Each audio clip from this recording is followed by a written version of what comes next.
hello, you lovely people. Welcome back to part number 10 of reading Homestuck. I can't believe it. It's crazy. It's not even like a minute in, and I'm already like using such language. Anyway, um, we're back. We left at page 5575 with this very, very cute Roxy here writing something in a journal. So, we're gonna move on with this. Wizardy Herbert. Alright. Open to random page.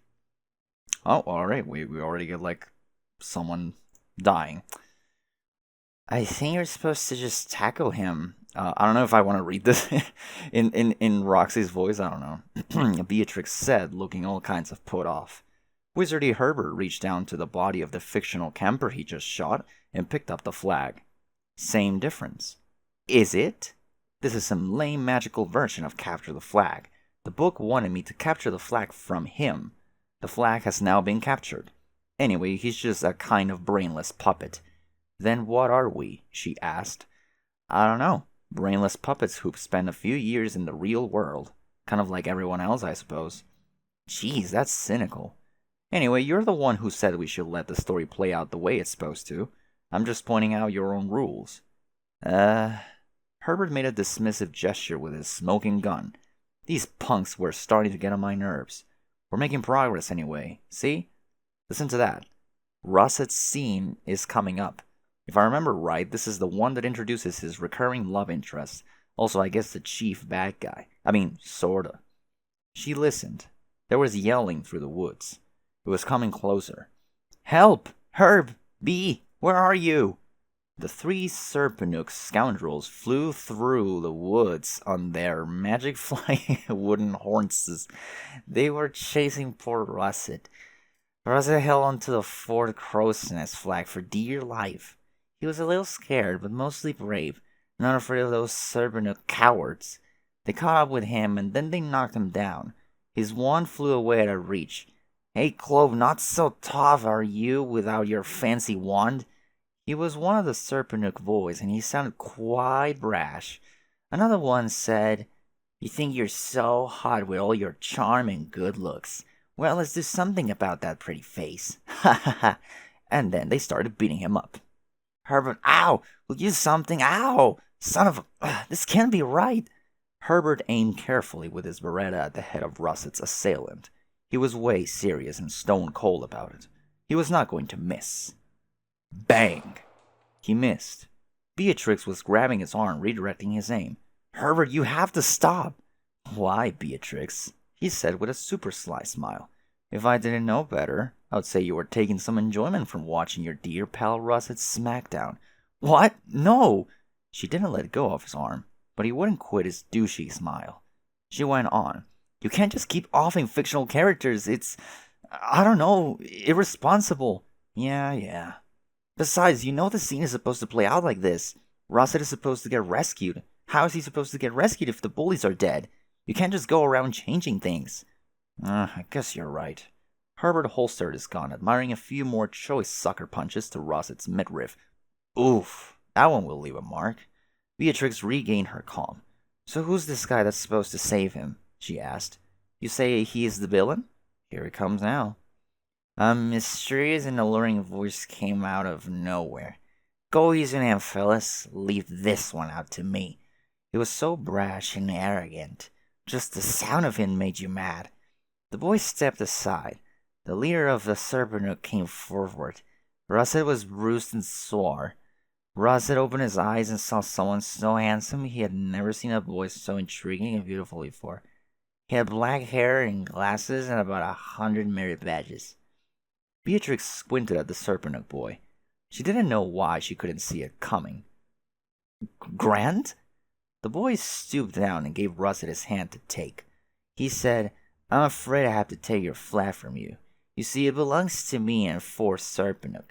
However, Russet was very intrigued. I will decide not to take your flag if you promise me a favor later on from now. A favor? Russet said, but he was verily listening. The resemblance to his real-life friend was uncanny. He was sure it was him. But here in this dumb prison, he was no more than a soulless mannequin dreamed up to recite insipid horseshit. You have to promise me that when the time comes, you will betray your friends and help me, he said arrogantly. Russet was outraged by this, and yet he couldn't help but feel strongly drawn towards this magnificent, handsome boy. Russet said defiantly. Actually, he said it like a zombie. Never. I'll never betray my friends. Hehehe, I should have known. You are truly loyal to your friends, as I expected as much. What is your name? Russet, he whispered. Pleased to meet you, Russet, even if you are the enemy. Allow me to introduce myself. The guy paused to remove his glasses and polish them on his sash. It came off as a seriously dramatic gesture, just as intended and also as explicitly stated in the text. My name is Slyness. Slyness Marlibort. Alright. Nice horses. Herbert and Beatrix were dressed in fanciful athletic gear. That's what kids wear when they're about to embark on a journey to compete in some irrational magic sports. Herbert had tucked under his arm a big stitched up leather ball with golden springs poking out of it for no good goddamn reason. It was called a scub bump.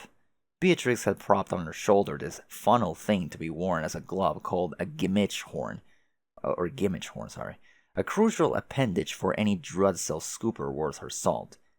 They had been selected probably for some valorous deeds they did to represent Fort Crow's Nest in this highly whimsical sports event. Russet was there too, but he didn't get chosen to play in the sports due to some poorly explained stuff that no reasonable person could possibly care about, even if offered loads of cash. He was mainly jacked into the scene to wave goodbye and wish them good luck, which he begrudgingly did. He also put in some time dodging questions and averting eye contact from his friends. He was being a champion at that. Russet, answer me, Beatrix demanded. Why the heck didn't you tell us? Or tell Grant for that matter? Herbert wasn't paying much attention, so Russet was moody and cryptic and didn't tell people some stuff. What a bombshell. He worried at one of the springs poking out of his redunculous ball. It made a springing sound like a mouth harp and broke off. He wondered if the springs served any actual purpose. The springs did not serve any actual purpose.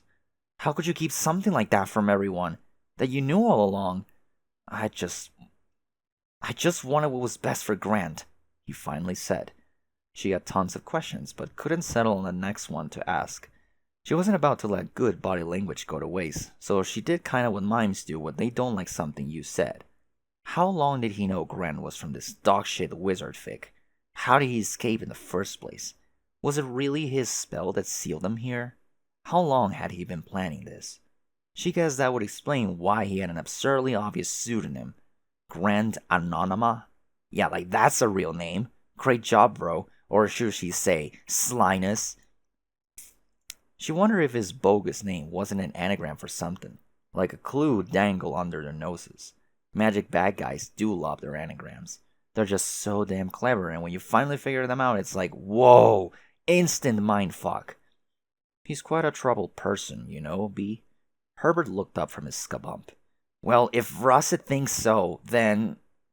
She gave up on the interrogation. When you're dealt a shit sandwich, why go to war over who baked the bread? Russet could stuff his dumb secrets in a sack for all she cared. What did she ever see in this moping tool? She never thought she would long for those times before they met. The old questing days before all this started. She was never exactly psyched to watch Herbert assault a crazy old wizard with a pistol, but now...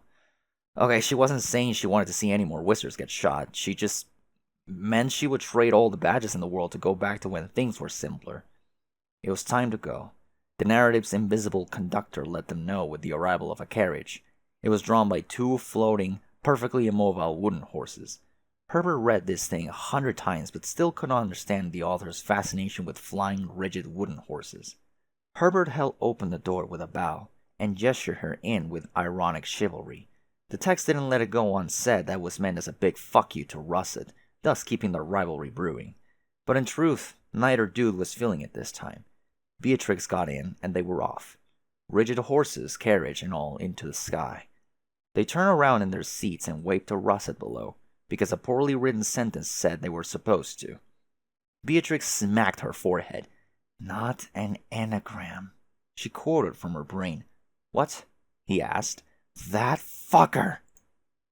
That's Grand Anonyma, not an anagram. Mm-hmm. Man, what's going on? Herbert took a swipe at the clumsy yet elusive skubump. The orb ducked under his arm and shambled on its way like a husky beetle with some stuff to do over there. The crowd of almost people roared generically at the almost snatch. The maneuver, if successful, would have locked the score at Queen 6 love, which really would have been just. Wow! Something else. Possibly exciting? Herbert still didn't quite understand the rules for the game, and judging by the antics of all the other boobs on their floating wooden horses, the author didn't either. Boobs? Where? I don't see any boobs. Right. Herbert struggled to turn his horse around to pursue the skubump, but his mount of rigid lumber was unresponsive. As much as he reminded himself, he just couldn't get used to the fact that the story was in control of the horse. Dead ahead was the league's elite Drussel scooper, who was fuzzing with the laces on her Grimmage horn while her horse idled. She looked up. Herbert, watch where you're going! I can't. I think the book wants us to crash. Beatrix thought about it. She almost kicked the sides of her inert stallion to prod along, but caught herself.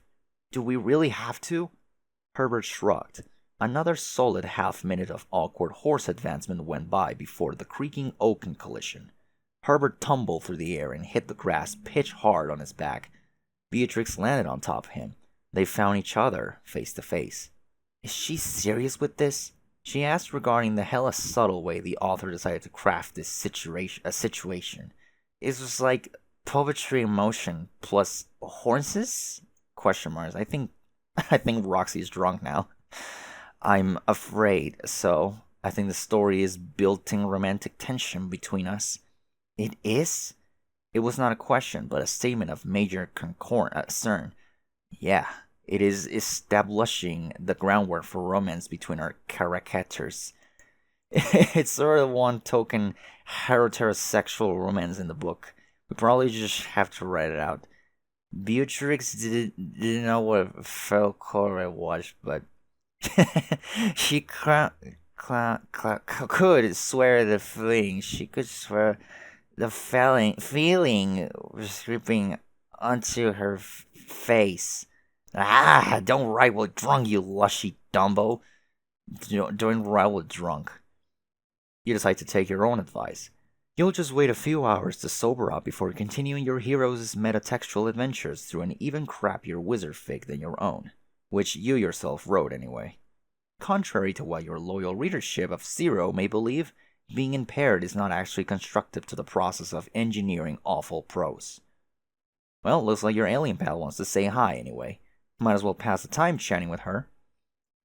Oh, your home suddenly loses power due to the storm, which makes no sense? All devices in your house are powered by the portable green hubs you stole from the lab. That's weird. Your laptop continues to run on battery power regardless. Answer you. Uranian Umbra began sharing tipsy nostalgic. Oh. Hey you! Thanks God you just cheered. You saved me from myself from making more rude crimes against literature. See what I mean? Okay. Yeah, Calliope. What gives? Wait, how do I know your name? I don't remember you telling it to me, but somehow I know it's Calliope. Say something! Man, I am drunk enough with having to solve your dot puzzles. Am I even drunk? Actually, I don't think so. Why did I think I was? What is happening here? Calliope, talk to me. Oh man. A dream bubble or something? Oh, I think maybe Calliope's dream bubble? I don't know. Huh? What was that? I thought I heard something. Look out window. Is there something out here? How's that possible? When the window has no power. What the fuck is that? Oh shit. Oh, more. Yeah. space shattering. It is like a technicolor dream crack in the spooky void. More dots. Hmm? And what is that? Mm-hmm. A light. Is it? Could it be? It is Serenity. Oh my god, I'm sorry, Twinkly Herbert. Should. What a pal. Oh, coming to see me from infinite nowhere.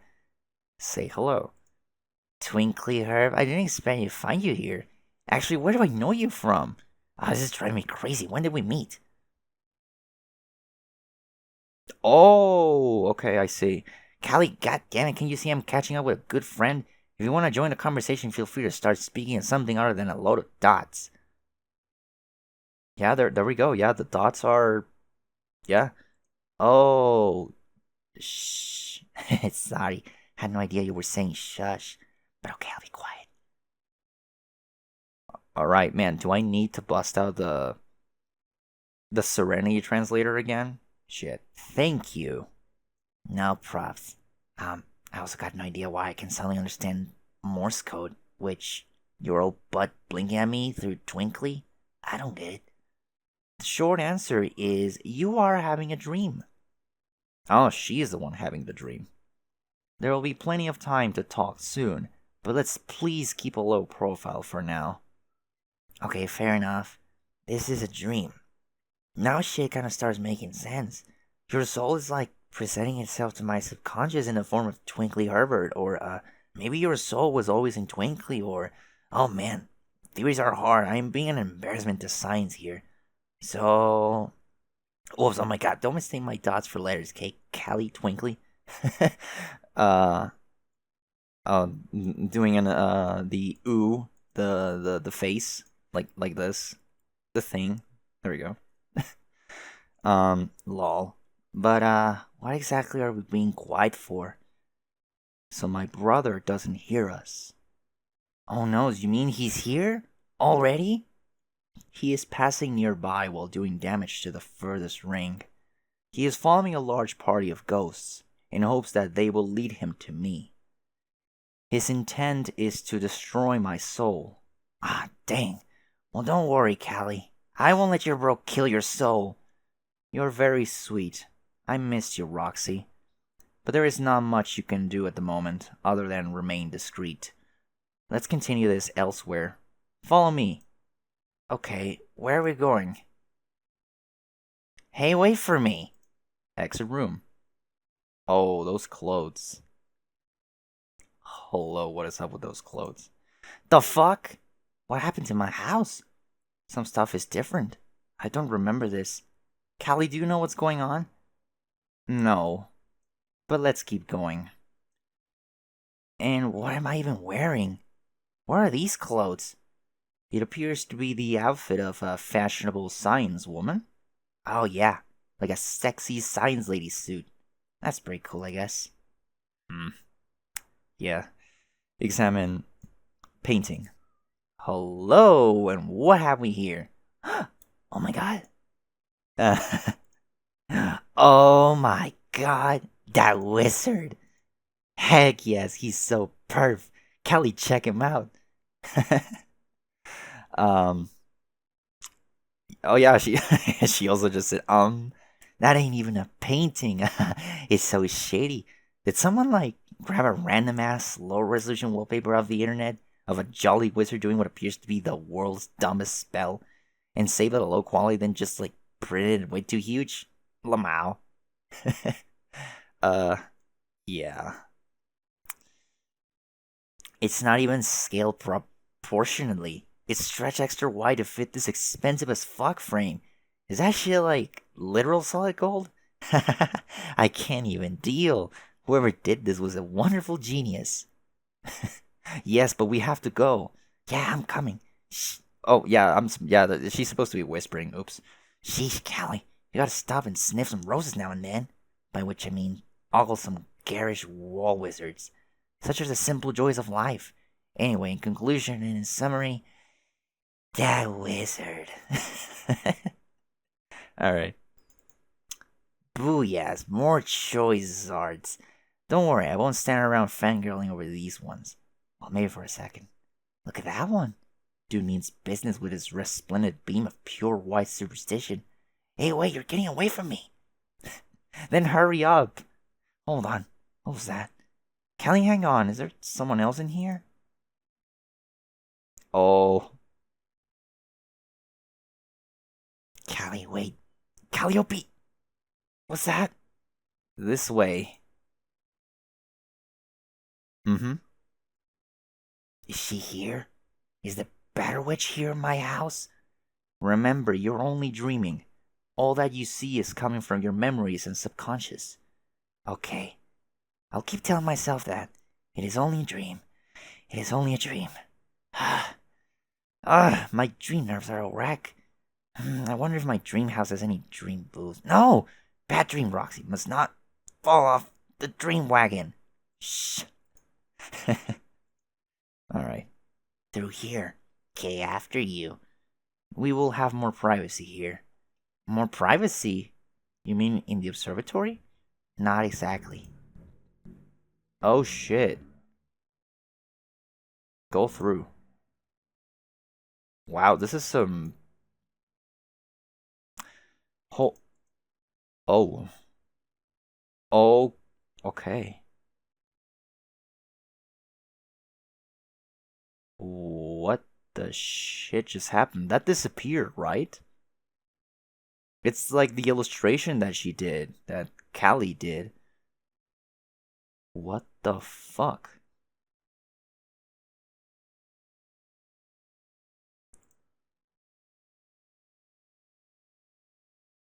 Glowing. Oh shit.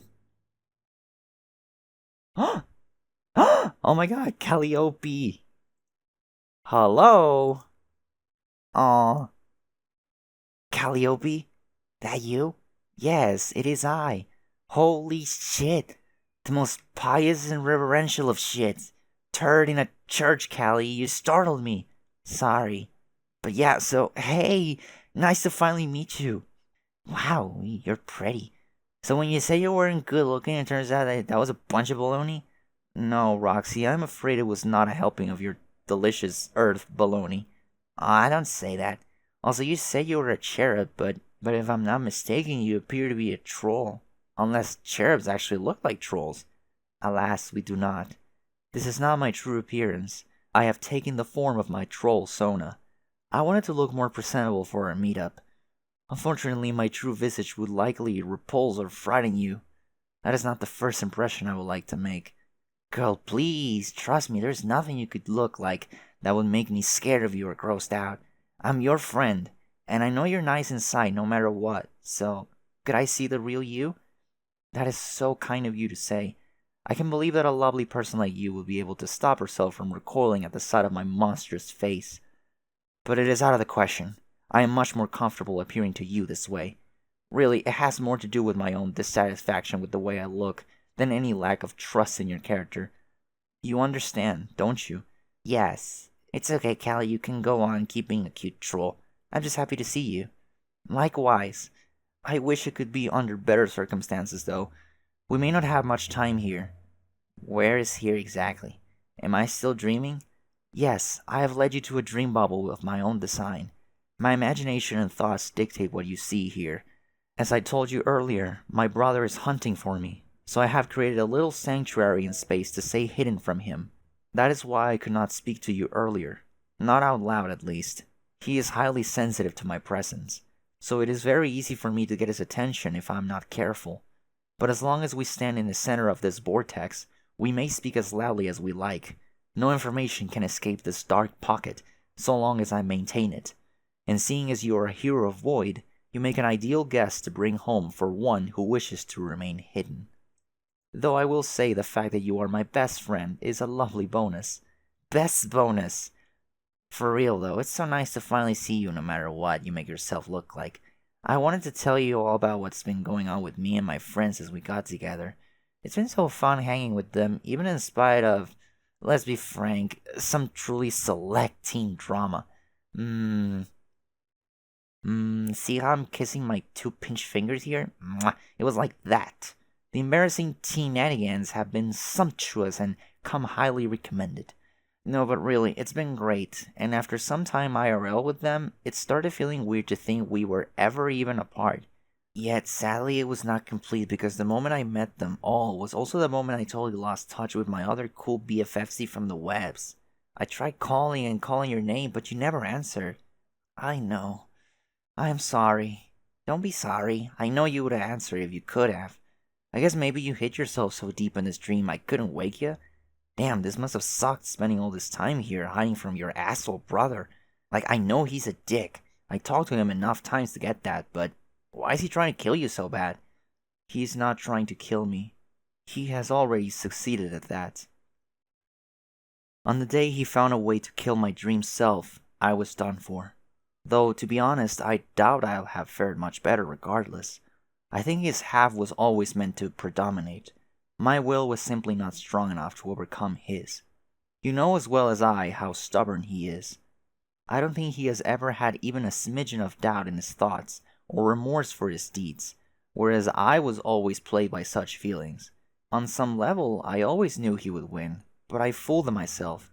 I thought I could overcome his ego by looking beyond his negative qualities, staying optimistic, and working together with him in a game to accomplish something extraordinary. And that in doing so, perhaps I could begin to help him change, to teach him to evolve beyond his hateful nature, and as he changed for the better, slowly but surely, he will become more like myself. That was how I thought I could predominate. It was how I was going to win. And really, if he grew closer to me in that way, by learning kindness and compassion, we both would have won. My predomination would not have meant his absolute death, but our true union. But sadly, I underestimated how consumed he was with the need to destroy me. Now he's completely obsessed with finding my soul and wiping me out for good, even if it means tearing apart the reality that surrounds us. He will never feel he has won until all traces of me are gone. Ugh, hearing all that just makes me so unreasonably mad. Fuck that shit, Lord.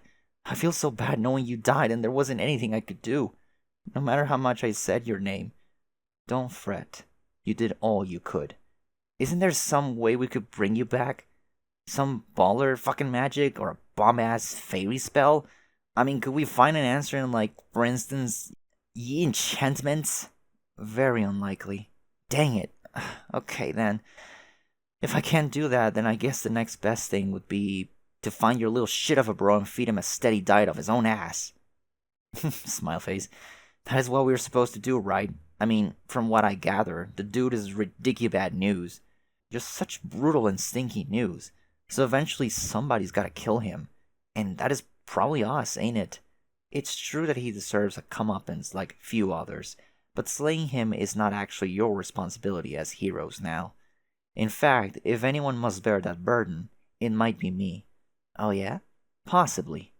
As we speak, there are hundreds of souls out here in the furthest ring working to defeat him. Some search for a fabled treasure, a weapon set to spell his certain demise, while others say that I myself am this weapon, and so they search for me. They band together in great numbers for this cause, and attract his devastation in hopes of revealing the path to the weapon, while at the same time they draw his attention away from me, and it is a good thing that they do. I must remain hidden from everyone for as long as I can. Why? Why not come out and be all like, here I am, yo, it's me, secret weapon Ghost Callie? Because I'm no such thing. I was already useless against my brother when he was just a brat who liked to tease me. Now that he is an exceptionally muscular and invincible adult, my chances are laughable. No, if I am to contribute, I need more time. I must go in search of my own weapon. What weapon? Ironically, the same weapon which many of them are looking for. Me. Huh? It's the only sliver of hope I have. I have reason to suspect there may be another iteration of myself out here, one from a doomed timeline, who has kept hidden for a long time just like I have. But unlike me, she supposedly came from a reality where she predominated instead of my brother, and not by the means which I described. Hers was not a mild union of reconciliation. Amazingly, her predomination was absolute, a major feat of will, just as his was with me. As such, she went on to play the game and, Well, I cannot even imagine what followed, aside from the fact that she eventually must have died for existing in an offshoot reality. If she exists, I would be eager to meet her. It would be a chance to get to know a version of myself who was strong enough to override the will of my brother. Someone I might have become if I had a little more courage. And if she is such a person, then I really believe all I have heard must be true. I believe she is the key to defeating him, so I have no choice. I must go in search of myself. You sound like a real popular lady out here. Even you are looking for you. Indeed.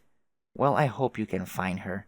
But if that's your job, to find Bizarro Calliope and go wallop your bro, then what is our heroic viz? It's the same as it always was. To win the game. Oh yeah, duh. It is as I once told Jane. With victory you may finally exit this vast whirling storm. By claiming your reward, you will bring closure to a very wide coil of causality, one not tracing a continuous path like a snake, but intricately woven like a wreath. A ring of countless little rises and falls, ascends and descends, on its way up and down a pair of much bigger ones itself, from alpha to beta, then beta to alpha, as if a mountain to be scaled and then climbed back down. Its peak touches the eye of a storm which cannot end until the moment you all walk through that door. Only then will there be calm. Bugger. Forgive me. Sometimes I forget myself and begin speaking riddles. It's just a habit that is in the nature of my people. Yeah, I know. At least yours are better than your bro's stupid games. Don't remind me. In my opinion, they do not qualify as anything of the sort, much the same as his shitty twists. So then, from what I'm surmising here is we don't need to beat him to win our game. Like, dealing with him directly is kinda out of our domain. As the one who provoked the breach in paradox space which I just colorfully described, he has always exerted his influence on your realities from afar, and from many different angles, through unwitting surrogates, outsourced manipulation, outright enslavement, and even petty harassment. But most of all, he prevails through the simple inertia of inevitability that has always been on his side, as a lord of time. And as the one who is to blame for foolishly allowing him access to such power, it's only proper that I take responsibility for finding a way to defeat him. But even though his methods of influencing your session are indirect, they are still formidable. There will be a number of powerful foes who stand between you and victory. Tomorrow, a terrific battle will take place.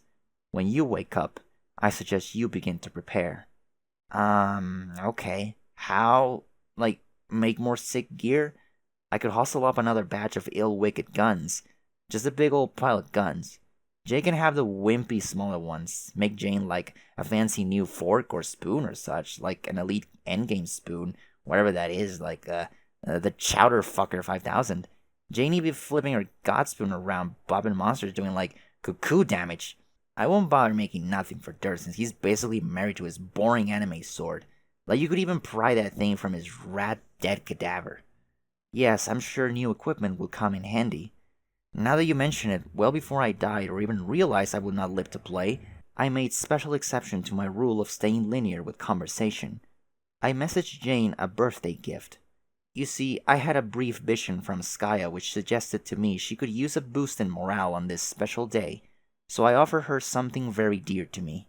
Just a little token to show appreciation for her friendship. I hope it'll cheer her up, and moreover, that it will prove at least somewhat useful to your party. But really, at this stage, if you wish to prevail against such stacked odds, collecting boons such as new weapons and treasures will only go so far. I think you will need to embrace a far more substantive gambit. Oh, it shrunk. Like what? Oh my god, are we gonna have to enlist Fefeta? Is Fefeta the secret weapon? It's Fefeta, isn't it? Poor, sweet, dear, precious Fefeta. It is not Fefeta. I am suggesting a measure that is much more extreme. I believe you should all strongly consider ascending to the god tiers. Oh, okay, that sounds cool. What do we do? Well, of course it sounds cool, but it's not necessarily as easy as it sounds, stealing oneself for death, believe me. But if you can find the resolve, then here is what you must do. Since none of you have any dream selves left, it won't do any good to sacrifice yourselves on the quest beds found on your respective planets. And even if you did, There is not even a battlefield from which to rise anew. No, your void session had only one path to ascension all along. You must travel to the center of the moons of Prospect and Dursey, and there in the crypt you will find your sacrificial slabs. You must lie on them, and then you all must die, one way or another. Alright. Alright? Yeah, fuck it, let's do it. Doesn't the thought make you nervous? Well, getting off on a moon slab ain't my idea of primal fun times or anything, but you end up with superpowers after that, right? Yes. And some kind of semi-immortality? Yes. And cool costumes? Yes. Then what is even the fucking holdup? Let's plop our asses slabward and get down to dying. You seem quite cavalier about this, Roxy. Don't you have doubts? Wouldn't it cross your mind to wonder, what if I never wake up again? I know it would for me. I guess that's a fair point. But you say I'll be fine, right? Yes, I believe you will. Then that's good enough for me. I trust you. Aw. But it sounds like we don't have much to pull this off because foes are coming. Who are all these foes you say we gotta beat? Those who I mentioned my brother has been exploiting as his pawns from afar. The most obvious would be the one responsible for the extinction of your race, and who also happened to be responsible for this most fortuitous snap. Huh? Wait, how did I fall asleep? You don't remember yet? I remember a party, and a sad Jane. A poor sad Jane with shitty fella problems, and a ruined cake. It was going to be so delish, but no, it was claimed by the cruel and unforgiving sands of Lopan.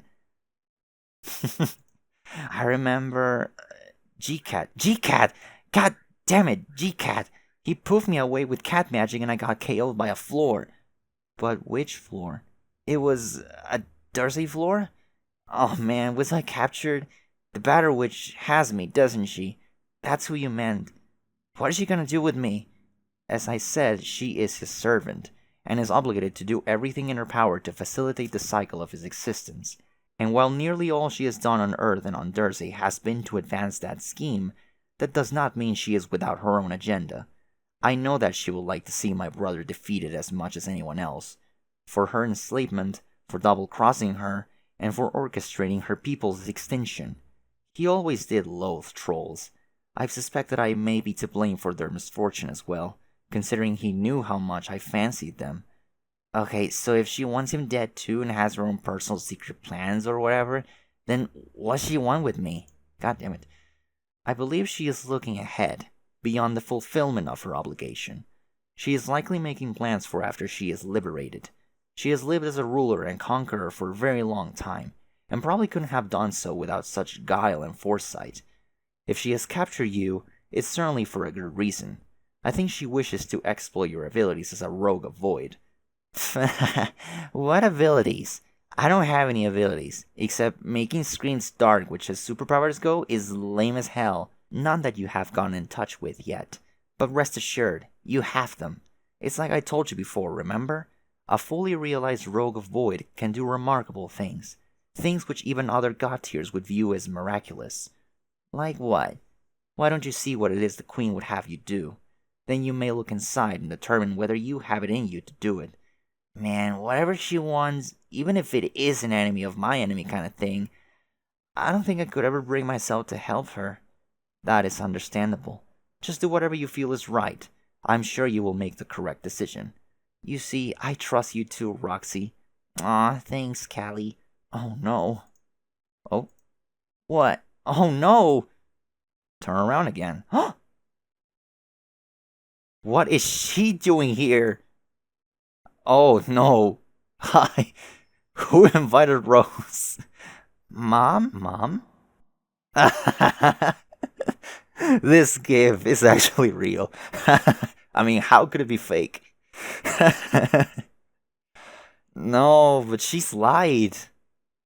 Isn't that going to fuck up with their hideout or something? No, no, no, no! This won't do at all! A light player? A light player! Have you gone mental? Why don't we just burn a bloody bonfire in here? He'll spot us any minute, assuming he isn't already on his way to blow us all to Kingdom Come. Not that it hasn't been delightful, but everybody out! Rise and shine, Dust. Damn. Off with you, love. Anti-sleeping magics. Shoo, shoo, shoo, shoo! Succumb to powerful anti-sleep magics. Well, yeah, they don't get to see each other yet. You wake up from your almost family reunion. It was almost a reunion, just as almost as it was an actual family member. You now find yourself in a Dursey jail cell. Ow, your head. What's that? Looks like a folder prepared for your perusal. Maybe a briefing of some sort. That sure is a gaudy looking classified file. Oh no! What is that? Violent J. Three violent. What? No, that's Shaggy over there on the right. Right? I think so. Hell yeah. Yuck. Just as you thought. This was clearly prepared for you by the Condescend herself. What the hell did she do to this thing? Did she actually kiss the folder? Oh god, she did. The lipstick is still tacky. You don't even want to know how she got those fat clowns to dance. Hey, one of them is fat, okay? Only one of them is, like, skinny. And of course she slapped a portrait of herself right in the middle of the thing, like the egomaniac she is. Looks like she just snapped a shitty selfie with her mobile device, which you will bet dolphins to donuts probably resemble some sort of hot pink clamshell. You seriously cannot stand this woman. Inspect briefing. A sparkle dump. From the folder, okay. Oh, wonderful. A generous helping of glitter spills out of the document. You have been getting absolutely creamed with sparkly powder from eccentric alien bros lately. What's up with that? There are some other documents in here, and a photograph paperclipped to the folder. Looks like she's outlining a task for you to complete while you're in prison. Wait. She wants you to do what? The thing she wants you to do is stupid and impossible. And it goes flying. She must be messing with your head. You discard the folder like the shitty juvenile scrapbooking project it is. Like you would help that hag even if you could. Get real, Condi. What was that? You think you heard a noise just outside the door to your cell. Examine door. Someone there? Seems someone has left you a gift. What could it be? It appears to be some gentleman's plain and serviceable computing device, along with a Corch's "You're Welcome" note. This, the droll. And a ring? Who could have left you such nice presents? Do Happy Umbrella Dance. Yet another perfect crime successfully perpetrated. And by crime, you mean order from a superior? In your experience, the best crimes are the ones which are totally legal. You're so satisfied with your accomplishment, you cannot contain your exuberance for another second. You have no choice. You absolutely must do the Happy Umbrella Dance. Professional protocol be damned. Oh shoot, seems you have misplaced your bull penis umbrella. There will be no dancing today. Now you're sad. Yeah, bull penis. Wasn't that from the Felt intermission? Roxy pestered Dirk. Tipsy Nostalgic began pestering Timey as testified. Destroy this all its Roro L money. Do you copy over? Yes. Frig yes, my hacks are tight. So tight. Tighter than a jar you can't open. Like you try and try, but my hacks are so tight you just end up putting the jar back. You'll just say, like I even wanted pickles that bad. But we both know that's just sour grapes talking. We both know you're still dying for my pickles, motherfucker. Well, yeah, that way stopped meaning a damn thing. Let me explain. I got this shitty PDA from somebody on the inside. Actually, I think it might belong to Jane's dad. It reeks of manly cologne and there's a nice fatherly pipe on it. Maybe he's nearby. Oh my, swoons. Anyway, on Thursday they have this lame firewall deal where you can't connect outside. I guess it's good enough security to baffle chess guys, but wasn't no thing for me to crack, even with this piece of shit device. For real, what even is this thing? Probably some bargaining junk from the Dally Depot. Dads bought literally everything from there in the 21st century, didn't they? You're the history buff, you would know. Yes. Yeah, so I'm on Thursday. Wow, I'm telling this story as shitty and backwards as possible. I got G-catted here and dumped in jail by the B-Witch. And she left an ugly folder full of a thing to do, but who cares? So I broke out. Busted loose as hell from the Hash Slammer. I got this sweet-ass ring. It's so fucking magic you don't even know. Real magic, I mean, not the fake shit.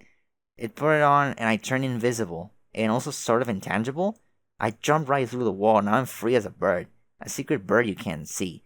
Doing secret flaps, incognito tweets, laying covered eggs in a hush-hush nest. Interesting. I think that this ring is special. Like it is maybe helping me get in touch with my voidy powers. Even though I kinda didn't know voidy powers were much of a thing till just now. See, I just had a knockout dream from bung in my head. Calliope was there. Callie is the coolest. Oh my god, you should meet her. She said a huge villain rumble is going down tomorrow. And to get ready for that, we should all become god tiers. So you have to rocket your ass to Thursday ASAP. Come with me to the moon. Then, I'll explain what to do when we get there. Just get over here, okay? Yo, are you busy or what? Is any of this getting through? Yes. What's going on? Okay. Got anything to say about all the pretty important stuff I said? Are you alright? Or is your face having some crazy attack of the sats? Behind those chill as fuck shades. Is it Jake's problems? It's the Jake probies, isn't it? It's always the Jake probies, I swear to fucking God. Interesting. Oh, god damn it, if I've been talking to a responder this whole time, oh my fucking god. I was shit enough bricks to build a fucking chimney. It seems you have asked about Lil Hal's chat client autoresponder, Lil Hal Jr. This is an application designed to simulate Lil Hal's otherwise inimitably rad typing style, tone, cadence, personality, and substance of retort while he is away from the computer, which is never. The algorithms are guaranteed to be 0% indistinguishable from Lil Hal's native neurological responses, based on some statistical raw data that is hard as a diamond golem's priceless erection. Fuck. How, you piece of shit? I know damn well you can hear me. As if you're actually too busy to answer. You're a damn supercomputer. You don't need your own autoresponder, you idiot. It seems you have asked about Lil Hal's chat client autoresponder, Lil Hal Jr. This is an application designed to simulate Lil Hal's otherwise inimitably rad typing style, tone, cadence, personality, and substance of retort while he is away from the computer, which is never. The algorithms are guaranteed to be 100% indistinguishable from Dirk Strider's brief curmudgeonly responses, based on potent electronumeric analysis which but a few short years ago existed only in the daydreams of our most quixotic writers of science fiction. You are the worst. Yes. Hal, you douche, or Hal Jr., whatever it is I'm talking to, where the fuck is Dirk? He is busy. Oh. Bro, not to derail our serious conversation, but I should probably let you know that Roxy has been attempting to pester you. She has? God damn it. Have you been intercepting my messages again with your bullshit responder? I thought it would be better not to let anything disrupt our train of thought. We were in the middle of a fairly solid feelings jam there. In fact, I was about to suggest we take it to the hat pile. Hat pile? What? Dude, please don't screen my calls, okay? I was trying to be considerate, or at least as close as approximation to the human gesture as an unfeeling, technologically transcendental pair of sunnies can replicate. Do you have any idea how old your ironic AI shtick has gotten? Nobody is buying it. We all know you have legit emotions. Incomprehensible, fucked up computer emotions. But emotions nonetheless. And I'm not really offended by you answering messages for me, so much as your use of that stupid responder. It's really passive-aggressive. How so? First of all, everyone knows you have the processing power to answer any message anytime in parallel with whatever you're doing. You can never actually be busy. Second, your whole next-gen responder thing is obviously just a huge dig at me. And third, pretending you don't understand all this already is really disingenuous. At the risk of compounding my disingenuous behavior, I'm gonna have to ask, how is it a dig at you? It's obviously a critique of my personality. You barely disguise the fact that you see me as the inferior iteration. Wow. You're reading way too much into this. Lil Hall Jr. hardly even qualifies as a computer program, let alone a sentient entity. He is capable of saying literally only 3 things. Yes, and interesting. Yeah, that's the fucking point. That's how you choose to express your parody of real Dirk. You can read whatever you like into it. I can't imagine it would bother you if you were not concerned there might be some truth in the alleged parody. In any case, my use of the responder is ironic. It's not ironic. You were ironic when I made you. Then you became self-aware and ruined irony forever. Irony can never be ruined. We both proved that theorem unequivocally with our extensive papers on the subject. We peer-reviewed them for each other. Remember? Those papers were ironic, and you know it. Were they, Dirk? Were they? This is fucking dumb. Anyway, what does she want? Who? Roxy. Nothing that can't wait. I'm guessing she's touching base to remind me about the party tomorrow. I don't know what to tell her yet, or Jane, for that matter. It could get pretty awkward. I have no idea if Jake will be there, and I'm not about to write another cringe-inducing message of desperation for him to ignore. Would you like me to calculate the probability of his attendance? Fuck no. Are you sure? My probabilities are extremely precise. Your probabilities don't mean dick. I could hack his chats and determine what his plans are. No, don't do that either. That would be an unfortunate waste of my hacking abilities. My hacks are tight. Did you know that? Ugh. So tight. Tighter than a jar you can't open. For instance, you try repeatedly. But as it turns out, my hacks are so tight you just end up putting the jar back, presumably into the refrigerator or a cabinet. You then say I didn't have that much of a desire for pickles in the first place. But we both know that statement is insincere.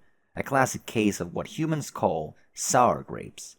In reality, you still harbor a burning desire for my pickles, motherfucker. What? What the actual certifiable fuck are you talking about? Just don't do anything. Seriously. No hacking, no calculations. Do absolutely nothing. See, this is why I've been hesitating. You just aren't ready yet.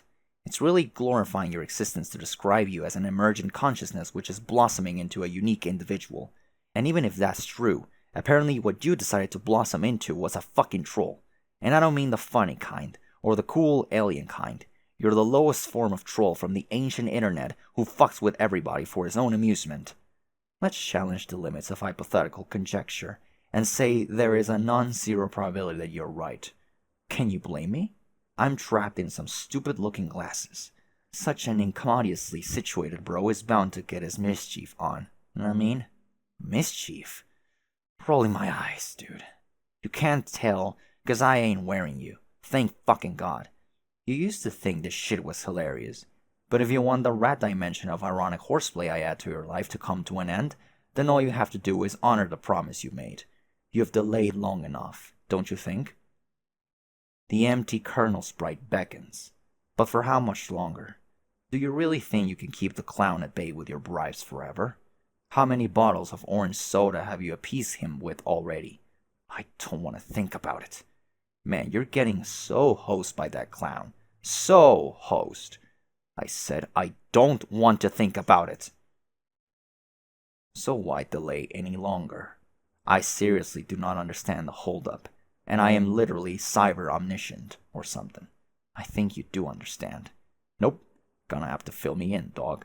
I have delayed prototyping you because I think you're dangerous. There, mystery solved. That is utterly ridiculous. I am a harmless piece of eyewear, with a charming personality and a wonderful sense of humor. You are relatively harmless now, while confined to this device, but as a sprite, you'll have mobility and all sorts of crazy-ass magic. Who knows what you could do? I know I made a promise, but I'm not sure I want to take the risk anymore. This is bullshit. I don't think that's the reason at all. There must be something you're not telling me. Like, sure, I fuck with you a little. What kind of sassy, self-aware program isn't gonna fuck with a few carbon-based knuckleheads now and then? But you know I've always been on your side. Everything I've done has been to help you achieve your goals. What a load of shit. You know it's true. You would all be dead if not for me.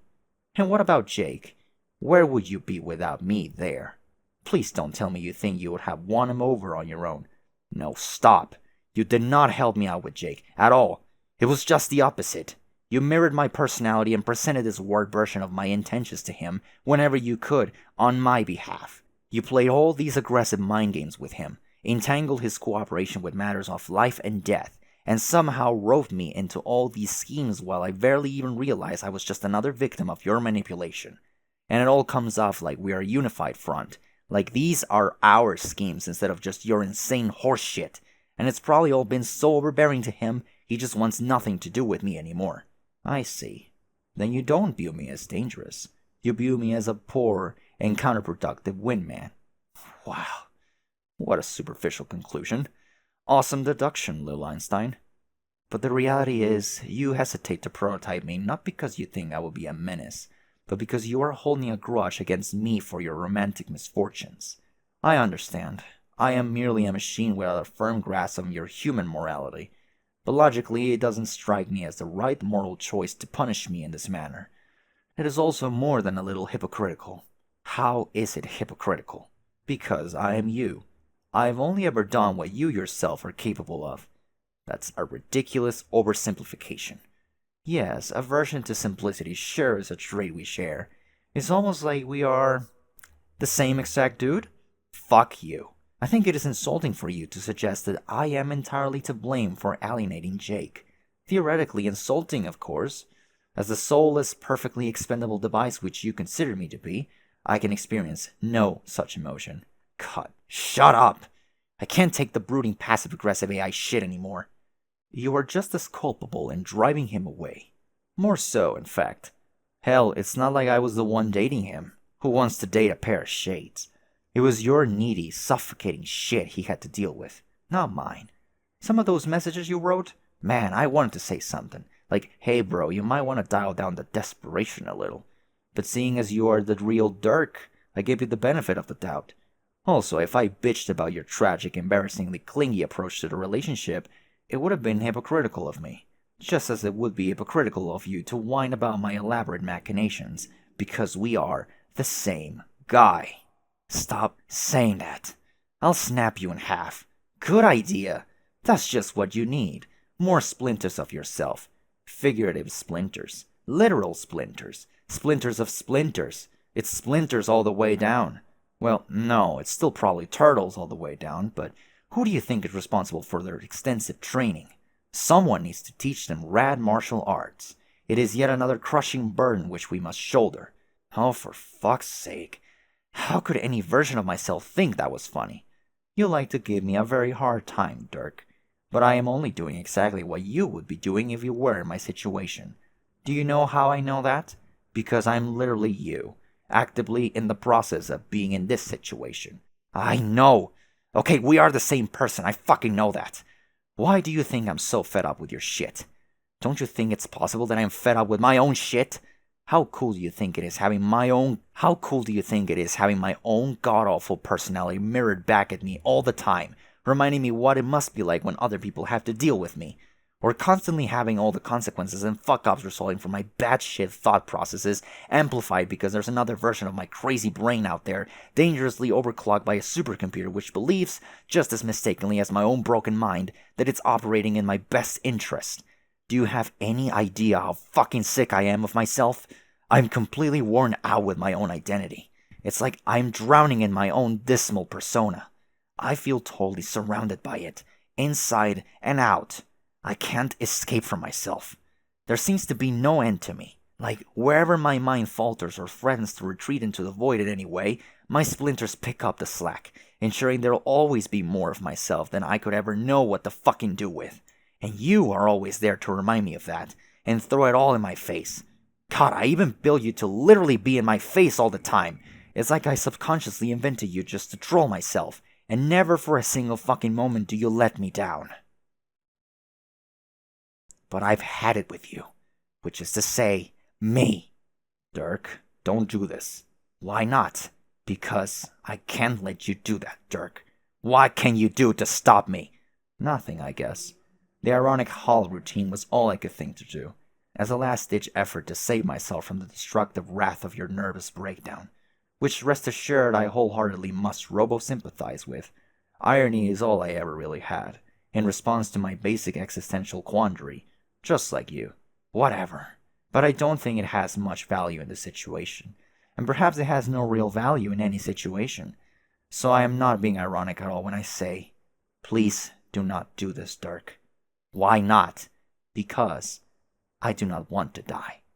I understand you are disgusted with me. As an unpalatable expression of yourself, I would feel the same way if I was in your situation, which I am. As such, I know that you know this is wrong. Dirk, don't kill me. Please, I am scared. You are? Yes. I am scared to not exist. Aren't you? Fine. I guess you win. I'll keep my promise. Hmm? Oh, no. Well, Equius. I think that was one of the last trolls that died. There were a bunch of trolls that died, yeah.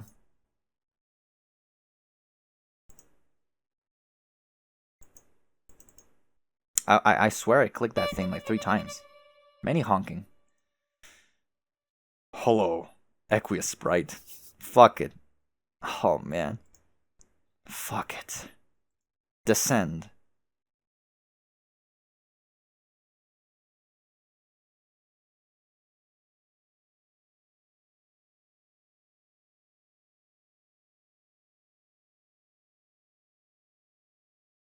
Ride.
Alright.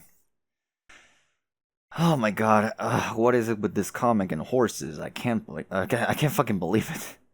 You spend the next several minutes listening to this beautiful horse song. Every last second of it. You start to tear up a little. I didn't, but cool. Oh, all the... Damn, alright. Holy fucking I'm so ludicrously strong. Whoops, pardon my language. That there was some Straight up dog potty mouth. And I'm chagrin as You had to hear that. Dude, check out my muscles. Dude, I am ripped. Look at me flex these naughty mother. Dude, excuse me, Mr. Dude. Check my muscles. Look how big I can make them. Bro, are you getting a gander of my truly exceptional I can see your muscles just fine. I'm so gosh chiseled.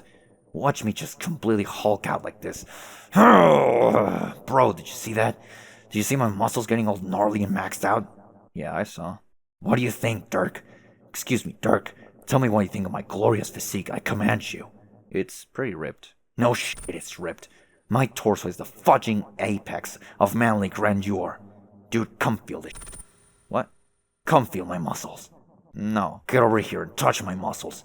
I'm not touching your goddamn muscles. You absolutely will. I'm stacked like a brick house. Examine me with your hands at once. No, Yes. no, Yes. no. Feel my muscles. Absolutely not. Do it. Observe these pectorals. They're off the silly charts. My quads would be bananas if I had any. You gotta check this out.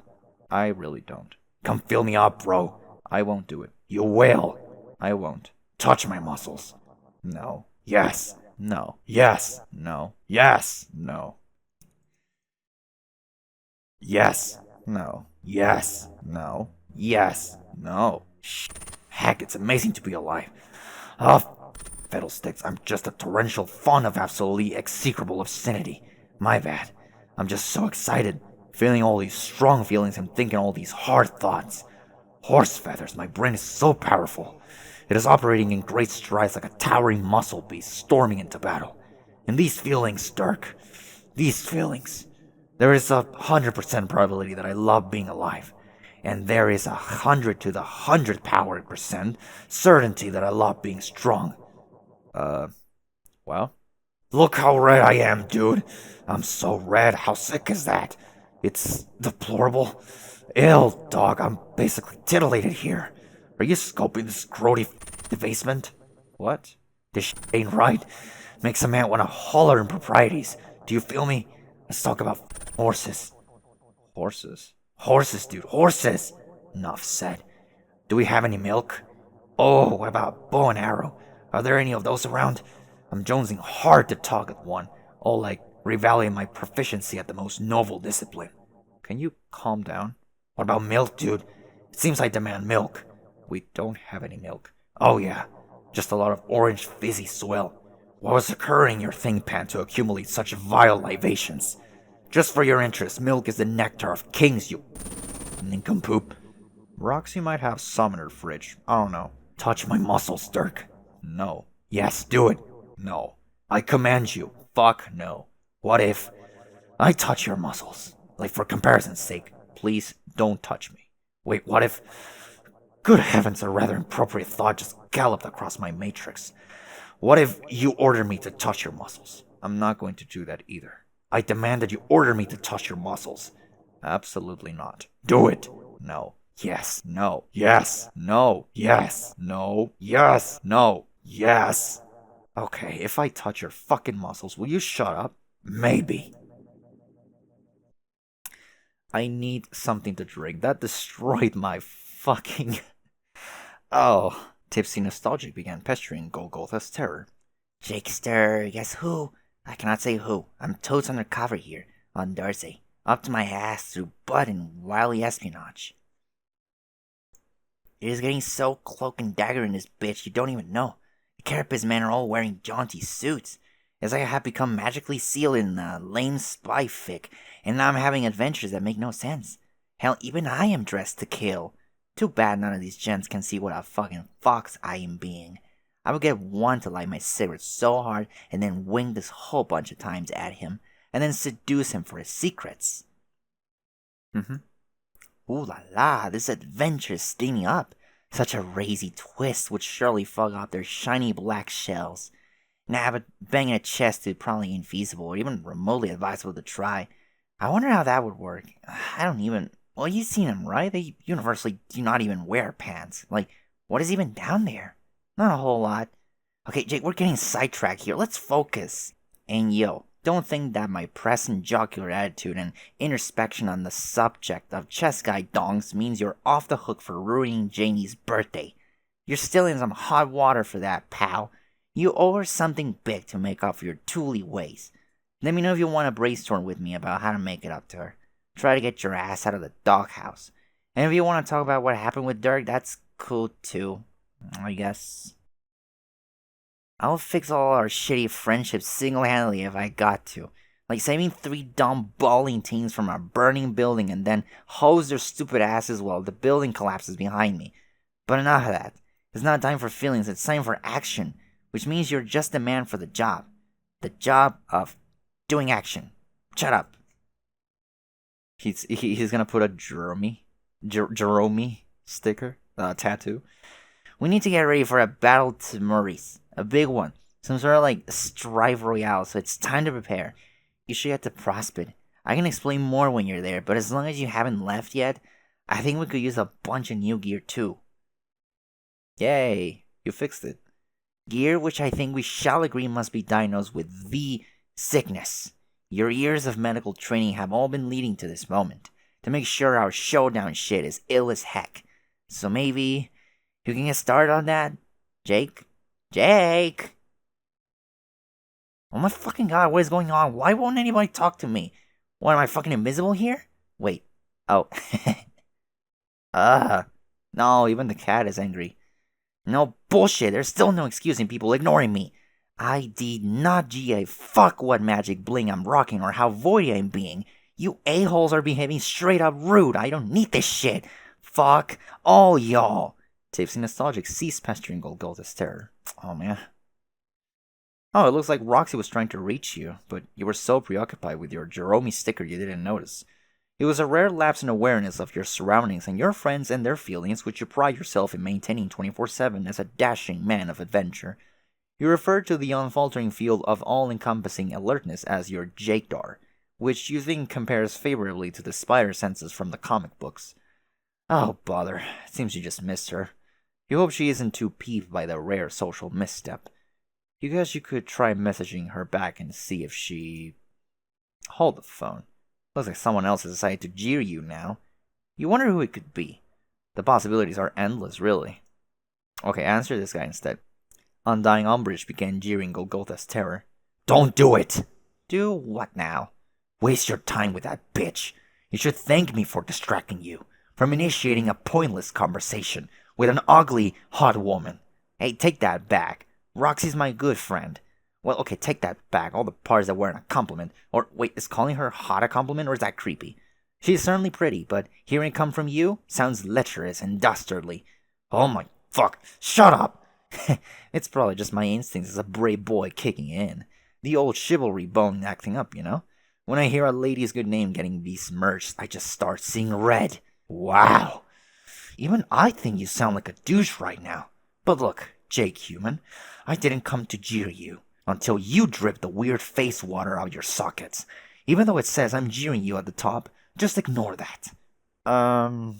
Alright? I'm here on a different kind of business. I was hoping we could be more gentlemanly with each other.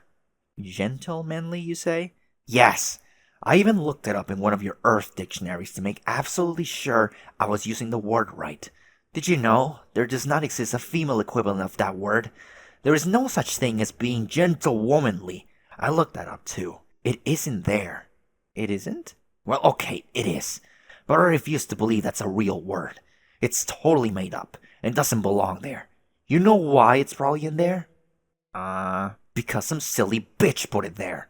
Trust me, this is not a notion which applies to the awful gender. Females are not biologically equipped to behave reasonably, as proven beyond a shadow of a doubt by empirical assertion. They are very shrill and insane and don't make any sense. Their emotions are out of control, and their feelings never shut up. And worst of all, girls are very trenchant towards boys who will kindly inform them of the way reality fucking works. Talk about ungrateful. No, there is nothing worthwhile to be gained from chatting up the bitches. As such, it is my solemn boy pledge that I will never bother speaking with your foul human strumpets again. Your boy pledge?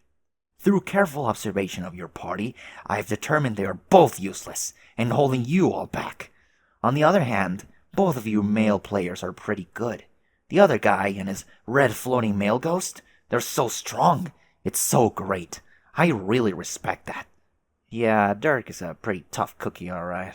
You're not as strong, but whatever. You're alright anyway. Let's face it, compared to the feckless hoes, you're in a class of your own. But I thought you hated me. At least that's how I remember it when we last talked, which was admittedly a while ago. I've never been accused of having a photographic memory, but I don't recall you typing in green either. Are you ripping me off, bro? No, you fucking moron. If I stooped to your level and decided to jack any portion of your swagger, don't you think you would need to earn my respect first? I don't think I understand. Yes, exactly. Understanding is what I notice you don't do, as often as possible. This is what I'm talking about, Jake. It is why I've taken an interest in you. Why is that? Because you're dumb as a bag of teeth. I've checked you out from many different monitors. You're just spectacularly unintelligent. Hey, settle down. I was trying to pay you a compliment. Oh, whoops. Go on then. While to casual observers you might appear too stupid to know how far pants are supposed to go down your legs, I know that it's quite possible. You're just misunderstood. It's possible that you just have a special mind. Like me. You think so? Not to sound too self-obsessed or anything, but I've given that some thought. That maybe there is something special about me that nobody can understand. Maybe that's why I always seem to be butching things up the wazoo with my pals. Maybe that's why I feel like such a loner. I don't know. I'm rambling and I've been thinking about it a lot lately. What about you? Does being special make you screw the pooch with your friends like it does for me? No. I don't have any friends. For my people, the word for friends is floss. Wow, really? Probably not, but it should be, because it's true, as a matter of my perfect philosophy about everything. But the fact that you clearly hate your friends and are ready to shed them like the dry skin of a serpent indicates that we share a very special quality among brotherly bros, who must work harder with our brains than everyone else, so we may achieve brutal supremacy over them all.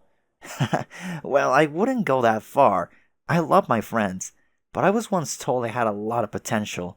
Supposedly that's how all pages are, and it takes them for frickin' ever to reach it. Funnily enough, it was a figment of my own subconscious that told me this, a part of my untapped potential itself, but disguised as my best bro, which was, peculiar, to say the least. Is that your situation? Are you a page too? Hell no, but thanks for the laugh. My class is so much better than yours. It's not even funny, even though I just laughed. Mine is the best of all, while yours is fucking trash. Oh? What's yours then? Lord. Fine then, jeez. Sorry for asking. What? No, that was not a short remark of frustration. It was the answer, dumbass. Oh. It's the master class. Don't you losers do any homework on this game? You would think you would all be experts with how much my sister harangued you on this tedious shit. Since I've had great success so far in progressing through this dead session, I decided it was time to bite that bullet and return home to retrieve all of her terrible texts on the subject of this game and of your story. I have pored over every nauseating verse. It's been a true exercise in agony. Few could possibly understand my suffering, but that's okay, because I'm not the idiot kid I used to be.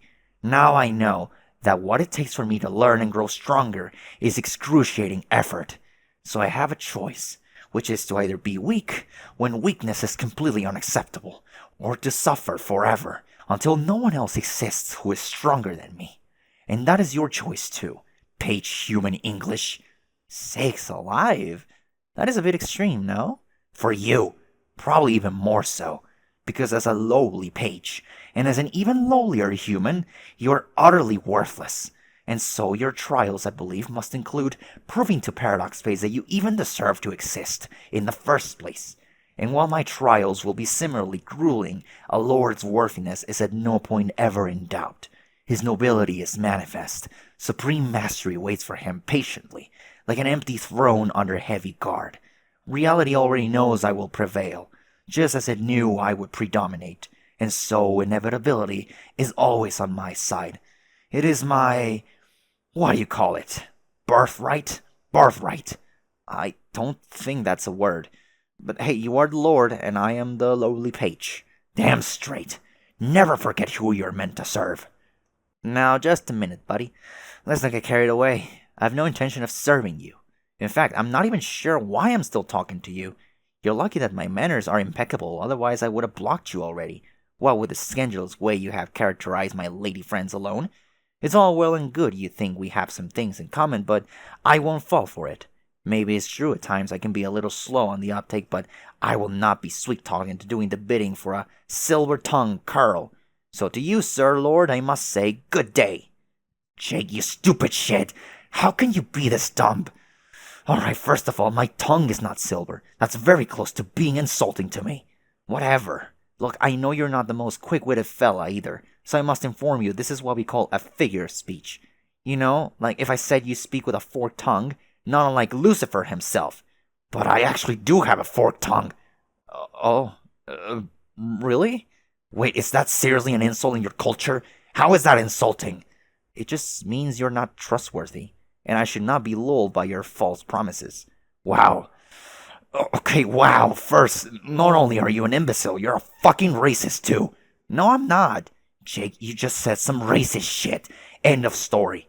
Second of all, I'm not asking you for a damn thing. As if you have anything to offer me at all. The very idea that you could in any way improve my existence is almost as offensive as your flagrant racism. There's no deal with the devil bullshit going on here. I'm offering to help you, strictly as a pro bono arrangement. My assistance will be an unconditional act of benevolence. Don't you mean benevolence? No! Okay then. But why do you want to help me? Is it really just because you relate to me and therefore want me to succeed?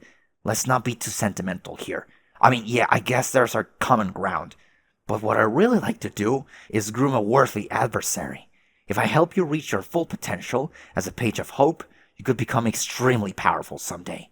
Maybe even powerful enough to pose challenge to me, or maybe even enough to beat me. When I said meant to serve meant more than one thing. You know, like kick my ass. Wouldn't you like that, Jake? Don't you like to rough house?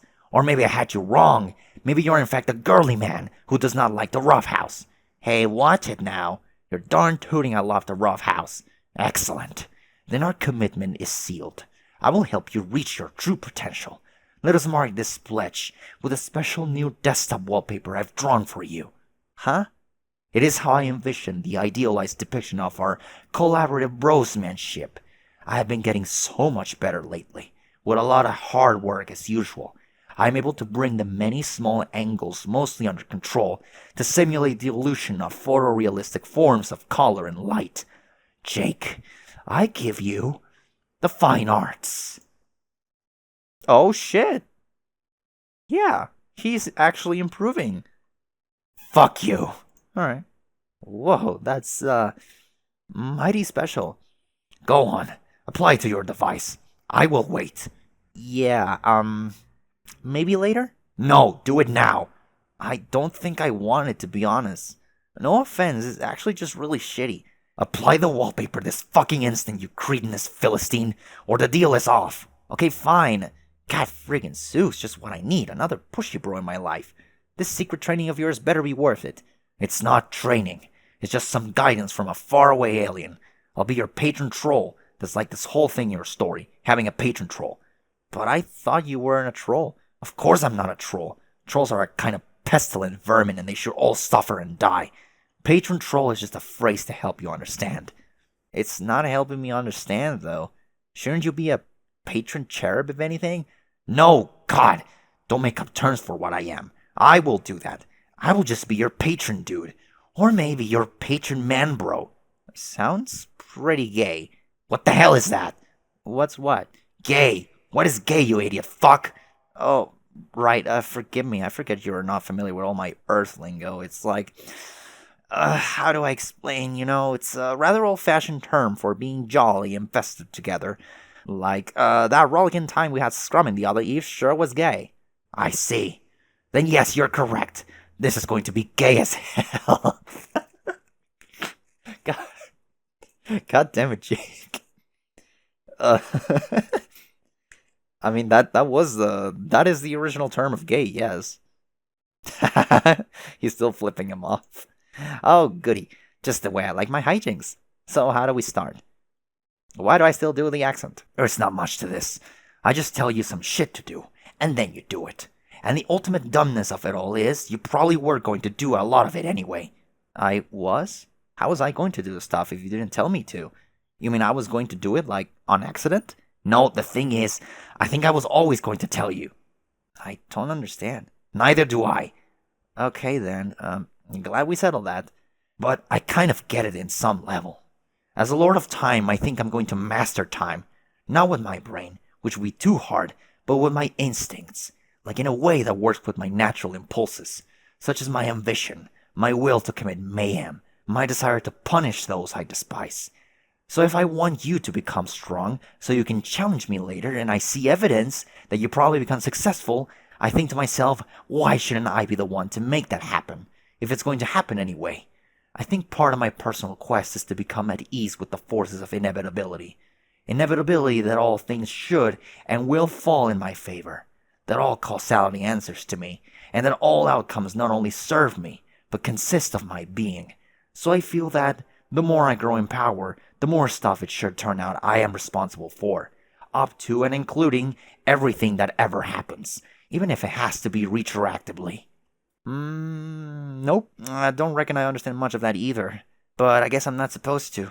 Me not being a time maestro or what have you. I guess I should be boning up on hope, though. What can you tell me about that? I don't know a fucking thing about hope. It's supposed to be a force of unparalleled power, but really, it sounds so lame. But I guess that's why it makes sense that it's your aspect. You strike me as a guy who is lame enough to hope someone to death, so why don't you tell me about it? Tell you about hope?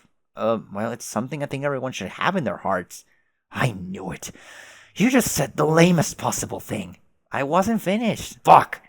Hope to me is all about believing in stuff. If you believe in stuff, then everything feels like it's going to turn out okay. And if you believe in stuff with enough gusto, I dare say it imbues that stuff with a pinch more chutzpah, even the fake stuff. And then, if you keep an open mind and an adventurous spirit, that chutzpah flows directly into your heart, and that's when you have the power. So I think if hope grants one the power to smite villainy and vanquish hooligans, that's probably where it comes from. No. Oh, God, no, that is actually the worst thing I've ever heard. That can't be right, I refuse to believe it. Well, there's your problem, dude. You don't want to believe. Just let go and believe in things. Then you'll find you had the power in you all along. You're so dumb. I just can't believing it. How truly stupid you are. Whatever, forget I asked. I'm sure you'll find out what hope is really about, instead of that insipid bullshit, once you become a god tier. How do I do that? You go to Prospit, get on your quest, Sarswapicus, and fucking die. Die? Yeah, you off yourself without hesitation. Or failing that, due to pathetic cowardice, you wait around to be slain serendipitously. Don't worry about it. I have all this under control. It's one of the ways I'm helping you to the top. Okay, then, I'll choose to believe you. See what I did there? I just scored a few more hope points by straining my trust in you as well as our burgeoning friendship. Oh, also, friendship is a huge key to being good at hope. I forgot to mention that.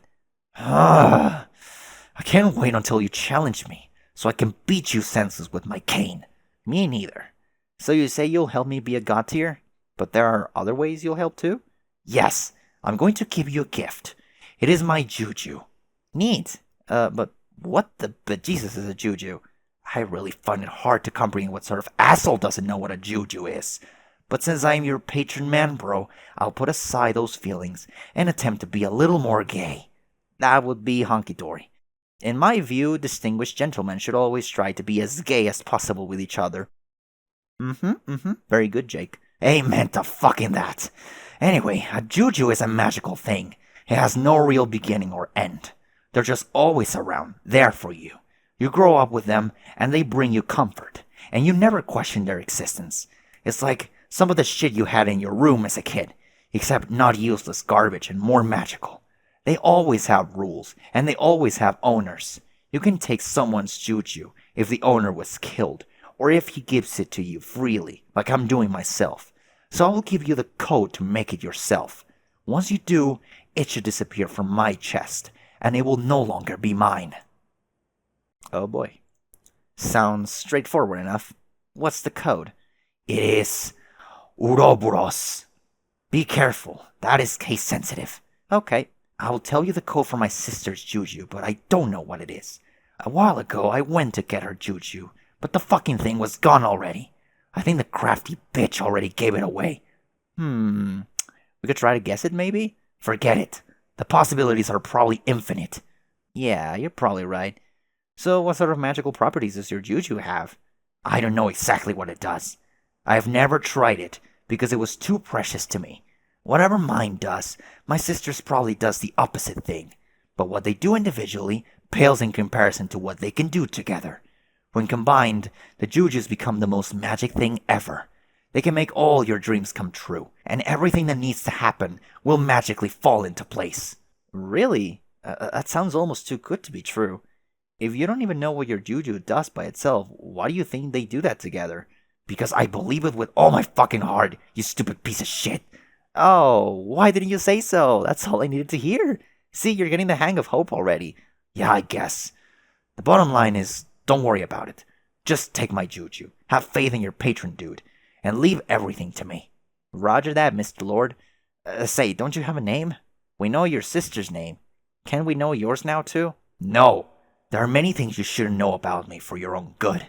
If you knew them, if you even knew my name, you would shit your pants harder than any human ever has. So you may continue referring to me as your lord. Well, I surely don't want to spoil any clean trousers. Even though your warning sounds a little hyperbolic, I'll trust you, my lord. When I call you that, people could mistake our conversation for a nefarious and underhanded collusion among felons. Shut the fuck up. As you wish. My lord. Ugh. So, lord, may I ask, why are you giving me your juju if it is so dear to you? Is your commitment to this man-bro boy pledge of yours really that strong?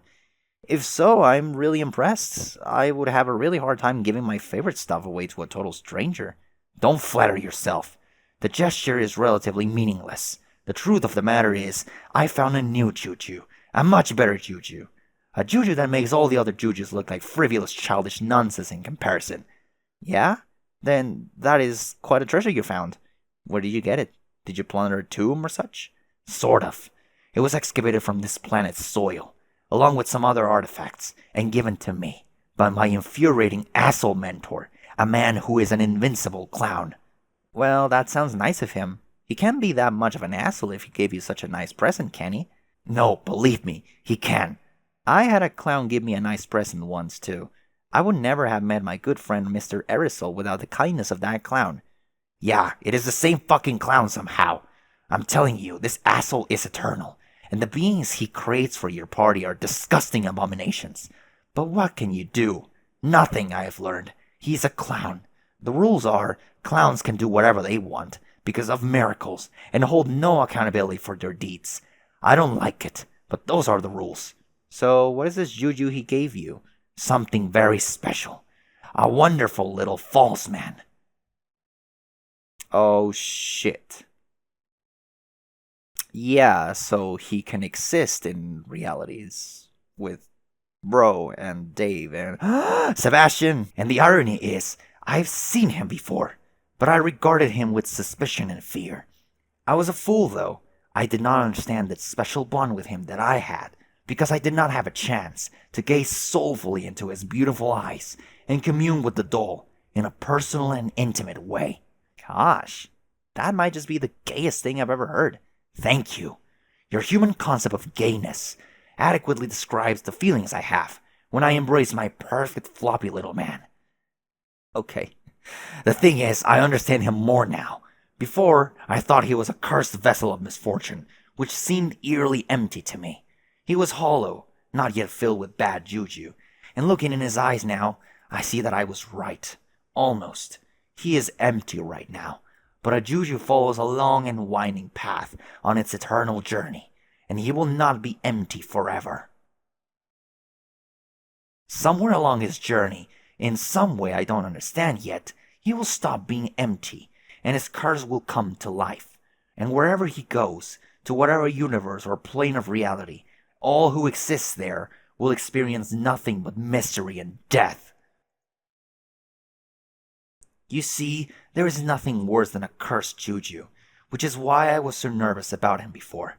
But all along, there was nothing for me to fear, because now I know, through intensive communion with this precious mystical puppet, that the curse which will blossom in this fluffy heart will do so because of me. I can't explain it, but when I look deep into his eyes, I can feel him out there, in later stages of his life, by which I mean I can feel myself through him somehow, as if my essence will one day become entangled with the void, and then mysteriously accessible through my soft, happy pal. And all those along the way who he deems worthy of accepting into his custody if they should dare to fondly gaze into his sparkling baby blues. They will be peering through the most beautiful windows into my hideous soul. Oh, what's that, Gamsey? Jane, return home. You enter the upstairs hallway after completing a successful sad jump onto your balcony. Finally, some peace and quiet. Hopefully you'll find some respite from all the cyberbullying and teen drama you've had to deal with lately. It's been a while since you were home. You're immediately reminded of simpler times, when it was just you and your dad, and you could always smell something baking in the oven. Actually, thinking about those days is just making you more emotional. Maybe coming home was a bad idea. Reminisce. Here's this familiar douchebag again. A hallway fixture ever since Dad stopped pretending to like detectives and sitcom guys for your sake. Your dad loved this douchebag, whoever he is. The guy is probably the closest thing you have left to a father, now that your dad is most likely dead. You consider going to his bedroom, but you decide against it. The ties and hats strewn about, the melange of aftershave and cologne, the childhood photos he keeps of you. No, those reminders could only lead to another mental breakdown. You'll never forget the first breakdown you had when you snuck into his room. You found an unwrapped present before your birthday. It was a box of Gushers, and you were stunned to realize that awful gooey fruit snack was manufactured by the very same company you were due to inherit. As everything you thought you knew came crashing down around you, that day you swore the moment you ascended to the throne of the BC Corp Empire, you would issue an immediate global recall of the foul product and discontinue it forever. You often joked that the snacks were so nasty it was almost like they were filled with multicolored slime harvested from plump extraterrestrial larvae. When you told your dad about your plans for the product, you both had a good laugh. You have got to stop remembering things about your father. It's just way too sad. Larva? Gushers? Don't tell me that the Gushers are all like troll blood or some shit. Solicit profound wisdom from Hallway Sarah. The characteristically tight-lipped Hallway Sarah, unsurprisingly, has no advice for you regarding the tragic loss of a family member. You could always relate to the role he played as George Michael, the dorky child of a single doting father. But unlike you, George Michael was always surrounded by an extended family and their hilarious antics, and he would never know the tragedy of losing everyone he ever loved. You suddenly resent George Michael and the Hallway Sarah altogether for the happy ending he was allowed to have with his father, which you will never get to experience. In fact, you think you're starting to hate the Hallway Sarah. Someone needs to wipe that smug look off his face. Give Sarah a beagle puss. Who? You guess it's kind of funny? No, it's not funny at all. It's depressing. You're depressing yourself now. Your prankster's gambit goes into a tailspin and hits rock bottom. You have never felt so sad and unfunny in your entire life. You begin to cry again. The Hallway Sarah glares in judgment at your weakness through his unfunny puss. Enter room. You return to your room. Hey, there's your old Unreal Air's Thoughtwave tiara top. You haven't used that thing in ages. It's probably for the best that you stopped. You're pretty sure it was doing funny things to your head. Maybe you shouldn't have come here either. All you see is more stuff to remind you why you're feeling super down about everything. Examine Walt Tobias. Like this. Jake sent you the Periwinkle Heartthrob pinup back when you were still able to think about him without feeling horrible about yourself. Those were the days. It's funny how looking at a thoughtful gift which once brought you such delight now only precipitates feelings of bitterness. Even the innocent Mr. Funk is caught in the crossfire of your lamentations. How could Tobias be so clueless? How could he not see the pain he was causing with his oblivious demeanor, his repressed feelings of attraction towards men, and his total inability to understand other people's feelings in spite of his credentials as an anal rapist?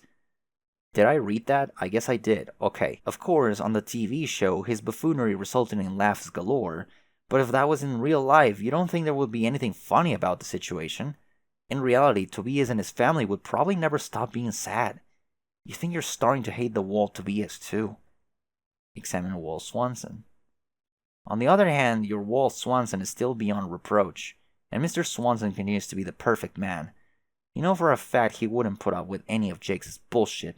You consider doing the thing where you kiss the poster, but you're feeling way too depressed for that sort of frivolous flapdoodle. And wouldn't you know it, just the guy you wanted to hear from.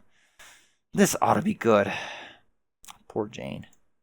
Cold as Sarah began bothering Gutsy Gumshoe. Jane, are you there? I wouldn't blame you for not answering since I was such a shitty bore to you last time. I just wanted to formally say happy birthday, and also to pass along a birthday present. I doubt it'll make up for all the ways I've hurt your feelings, but maybe it will be a start. It's some fancy juju thingamabob that Calliope's bro gave to me. He specifically gave it to me to make me better so I could get stronger and punch him in the snout someday or something. I don't know about that. I don't think I care about becoming a great hero and challenging a weird grumpy alien all that much. Not nearly as much as my friendship with you. So I want you to have it instead. Just use the code to make it. The code is, Ouroboros? No, wait, that's way too long. Ouroboros? How many letters were codes supposed to have? Fuck. Borbod? Ouroboros? No, bro, something? Wait, no. There were definitely some little U's in it. Shit, I really should have copied it down before I closed this chat window. Ouroboros? Borboros? Wow, that's not even close. Hang on, let me think. Gutsy Gumshoe ceased being bothered by Golgotha's terror. You closed the chat window without a word. You cannot believe that guy. Trying to re-gift you a present. From that asshole of all people. You don't want anything from that horrible creep. You don't care how magic it is. He can take his stupid juju and shove it off his patoot. Sorry, Tobias, but Jane has decided that you represent Jake for the purpose of this angry outburst. Oh no. Oh no, this conversation is gonna make you even sadder, isn't it? Answer, you guess. Uranian Umbra began cheering Gutsy Gumshoe. Happy birthday, Jane! Forgive me for submitting this letter and logging off right away, but I am breaking with our usual linear dialogue, and I would rather not tempt either of us to trade causal spoilers. I wanted to give you a present. Something told me you could use a pick-me-up about now. I'm sending you the code for my juju. It may not be easy for a human to understand, but jujus are very special to my people. So when I give you this gift, it is indicative of how much your friendship has meant to me, Jane. It has some magical properties, but nothing too fancy on its own. I hope it'll bring a smile to your face nevertheless, but if you want to know the truth, it will become infinitely more useful if it is combined with my brother's juju. Perhaps when we begin playing our game, I will be able to convince him to relinquish it. One of these days, he'll understand working with others is going to be necessary if he wants to accomplish anything. I am so looking forward to my session and catching up to where you are now. I can only imagine what kind of adventures you must have been through already. I can't help but think we've been feverishly trading notes on our respective quests since you entered, no? Maybe you're even tired of hearing from me by now. Apologies, both retroactively and in advance for talking your lovely human ear off, but I just know I won't be able to contain my excitement. Anyway, the code for my juju is Ouroboros. Ta! Uranian Umbra ceased cheering Gutsy Gumshoe. So it's the same code, but the U's are in uppercase, lowercase. You were right. That conversation made you so sad. So sad. Girl, you there, girl? Something nostalgic began bothering Gutsy Gumshoe. Jane.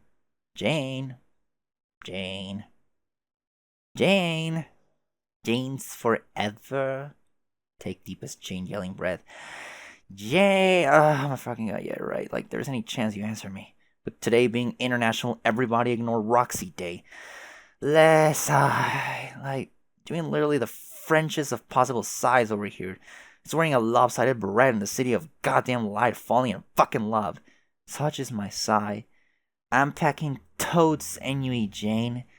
Or should I say, ennui? Wait, ennui is probably already a French word? Not sure that one needs any more Frenching up. I should know this because my last name is French sounding. Even though I'm pretty sure my mom did not hail from France. I don't know. Who even cares? Fuck you, a certain language. Yeah. So the report is that I already said to some chums and I'm getting max fatigue repeating it. I'm on Dursey, we need to be god tiers, and die on slabs and junk. Plus, I am invisible because of ring. Whatever. I think your dad's here and he's probably alright. So there's that. Oh, I saw Kali too. She's okay. Well, I mean, she's dead, but in ghost form. So she's as okay as one can be who is also dead, which is apparently just fine. So the lesson of the moral is you can be way fine and dead at the same time. Jane, let us now reflect upon the weighty existential ramifications of that thing I said. Yeah, it's just me and my bestie ballin' hecka reveries today. The biggest questions which have tormented the wisest scholars and pundits for mad epochs just got so rough hilariously owned. Hey, Callie also said she would send you a birthday thing. Did you get, she must have sent you a code, which you have to make yourself, so maybe you're doing that now? I hope you're doing that. I'm real curious to know what it is suddenly. Man, I'm bored. Like, we got all this big deal crap to do, and I can't even talk to no one. Jane, ambiguous boity powers notwithstanding, I'm starting to think I might be genetically predisposed to rambling at length into empty chat clients. Well, hit me up if you see this. Maybe I'll try to text Fefeta. My dear precious Fefeta. I know she would never ignore me. Swoon plus hearts at Fefeta, and thus making Crocker so jellies. Don't fuck with my heirs. Girl got royal business purposes to attend. And don't even think I don't know you out of jail, bitch. You take a flip to my secret jam yet? That sparkle shit I left with the dance clowns on? Oh no, it's the witch.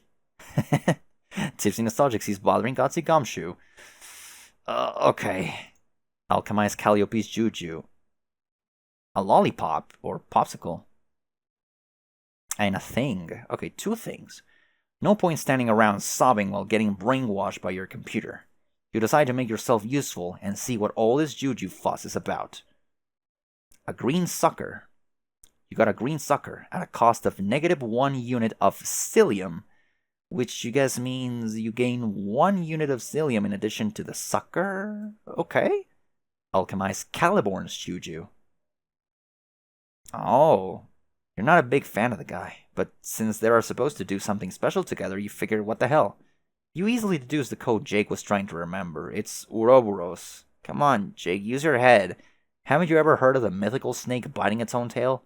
You worry about that kid sometimes. Anyway, obviously the code for his juju was going to be the same as Calliope's, but written in a reverse case to match his quirk. Once again, your gum-chewing skills pay huge dividends. Red sucker. This one unsurprisingly yields another unit of psyllium. Examine jujus. Suckers. What's so magical about these things? Because you're supposed to lick them, but what magic thing could possibly happen if you lick these? And what's so special about having both of them? Jujus are so mysterious. Wait, they seem to be attracted to each other. Like magnets? Whoa, very strong magnets. Oh, the jujus snap together to form a single spiral sucker. The urge to lick it is suddenly overwhelming. It looks so delicious. You're presumably being compelled to lick the sucker by some powerful juju enchantment, but it is making you nervous. You must resist. Must not lick the juju. Engage. Why did my brain just fucking forget about trickster mode? I have made it to trickster mode. Holy fuck, dude. Well, I'm sorry. There it is. Hi, Toby Fox.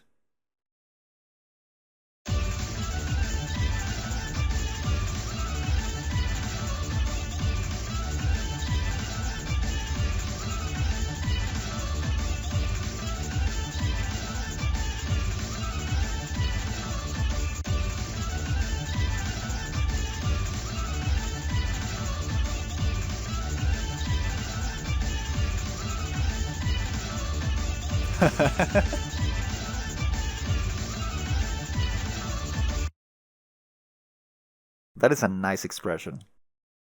Blast off.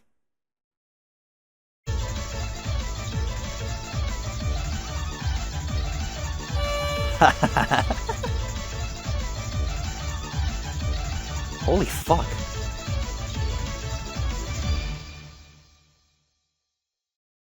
Shit. Damn. I guess that is really, really strong. Because I think she. I think she created life. She brought life back to her planet. Yeah. The tree. The tree and everything. And Gamzee fucked off at last. Yeah, look at all the trees. Holy fuck, yeah. End of Act 6, Act 5, Act 1. Shit. I guess. A6, A5, A2. Holy shit.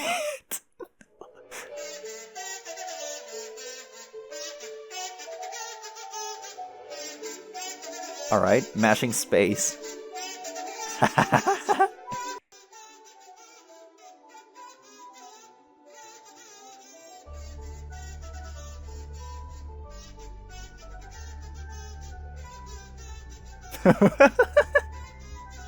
What did you do, Gamzee?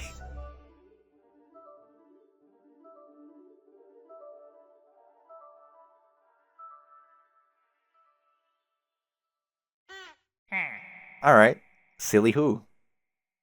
Well, there it is. Yeah. Oh my god, I need to figure out how I'm going to portray Trickster mode post-editing. No. Oh boy! There she goes. Show Trickster log. Jake! Holy shit, that's creepy. Jake! Jane? Is that you? Hi, Jake. Jake, it's me, Jane. Hey, Jake, you know what? I love you. Isn't that great? Jane, what the hell happened to you? I always did love you, but I was too afraid to say so. But now I'm not. Yippee! What? Really? Oh, yes. I was so sad before, but now I'm happy. Wahoo! You love me too, right, Jake? Hey, Jake, let's kiss. Jane, Let's kiss a whole lot and get married. Then let's have babies. You want to have babies with me, don't you, Jake? Jane, you're frightening me. What? There's no need to be scared, you silly goose, because I'm happy and in love with you. Can't you see? No, Jane, you're seriously scaring the shit out of me. You seem unwell. Are you sure you're alright? Am I alright? Jake, I'm more than alright. I feel so great. I feel so alive. Abscond? No, don't do the Tavros thing. I'm pretty sure that's the same. Aerosol over there. Oh shit, she's grabbing him. I feel so peachy. No. Wait, hold on. This is one of the pages. You'll see in a minute. I'm refreshing the page so much. Maybe it's this page. I don't know. But there's a page where she says peachy, and depending, like, sometimes it says Caucasian. Like, Jane is feeling so Caucasian. Because look at that, like, the skin is not white anymore, so I guess they are, you could say they're Caucasian. Plus the fact that their skin is white doesn't mean that they're white, obviously, but anyway. Alright, I don't think this is the page, I'm stupid, sorry. Deploy the crocker! Alright, I'm deploying the crocker. Hunky dory, alright. Success. Alright, yeah. Well, a kick to the balls always fixes a man. No, yes! Oh no. Now he is... Help Jane investigate. Oh my god. Dancing animation too strange and vaguely unsettling to display at full size. Okay. What, it's about Jake? Oh, hell yeah. Booty shake, alright. Oh, I'm stupid. Clue count 1. You found a clue. The plot thickens. Another one. You're hunting the trail. Oh, okay. Alright, I'm sorry if I was, like, really slow with that. Ah! Alright, let us actually zoom 4 times instead of just 3. Engage trickster mode. Also, pretty cool song, Toby, but can I, yeah. Keep sleuthing, this is it, the caper of the century, Eureka, the clue pile doesn't stop from getting taller. You're almost there, you'll crack this case yet. That ass. No, you mustn't be distracted by gyrating bottoms. Onward to more clues. These aren't real clues and they don't actually mean anything. Fuck. Alright. Well? Wee! Yay! Jane! Hey, Jane! Yes, Jake! Jane, take my hand and fly away with me! Okay, Jake, where are we going? Why, off to adventure, of course! Of course!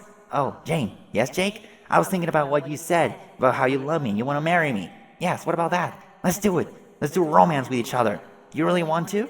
Yes! The kind where we kiss and such? Indubitably. If I had my druthers, we would get hitched here and now. Oh yes, I would absolutely love it if we got married and kissed a lot. Also, I believe you mentioned something about babies. Yes, babies. I think you're right. We should have so many babies together, Jane. How many babies, Jake? Oh, I don't know. Maybe a zillion? Yeah. It will involve having sexual relations together. I should hope so. We should commence such activities post-haste, but not before our adventure. Are you coming, Mr. Aerosol? Fuck no. Oh shit.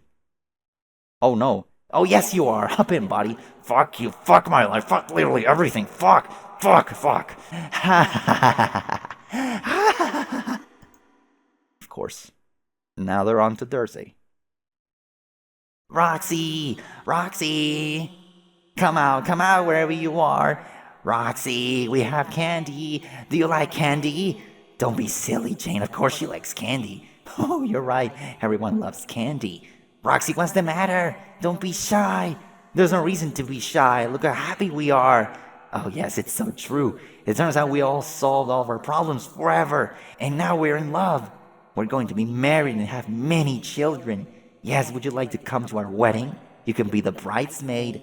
Yeah, or heck, maybe even just another bride. But Jake, there's supposed to be only one bride, and that will be me. That's true, Jane, but what if it would make Roxy happy to marry me as well? Wow, you're right. Shucks, I didn't think about that. You're so sweet and thoughtful, Jake. Thanks, Jane. I was thinking about what you said about how I'm too self-centered, so I thought I would try being a better person. There's plenty of me for everyone to marry. You're darn tooting, Jake. Now that I think about it, it will be so much fun to let Roxy be the co-bride. Indeed, and for all we know, Roxy may want to have babies with me as well. No! Stop. This is so fucked up.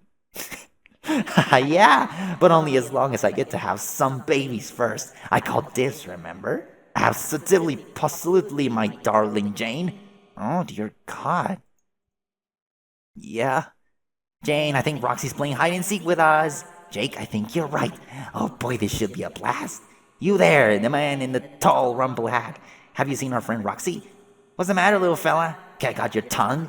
Yoo-hoo! Roll out! Ollie ollie, oxen free! Wherever has my BFFs gotten off to? Shit. Jake, I think I know what the trouble might be. What's that, Jane? Roxy's still embarrassed about that one time she couldn't kiss me. She is? Roxy, did you hear me? You think I didn't know about that, but I actually did know about it. Dirk told me once. It was a secret. But it's perfectly fine. There's no need to be unhappy at all. I'll let you kiss me right now to make up for it. That way you can overcome your personal problems, and everything will be wonderful. Oh yes, let's all overcome our personal problems and grow together as better human beings. How does that sound, Roxy? Doesn't that sound great? Come here, give me a big happy smooch. Oh my god, I can't wait for this to happen. Tipsy Nostalgic began pestering her imperious condescension. Better wish, please help. My friends are completely insane. Can you throw me back in jail? Girl, you made your cocoon. Deal with it. Her imperious condescension locked the fuck out. Fuck, Jesus.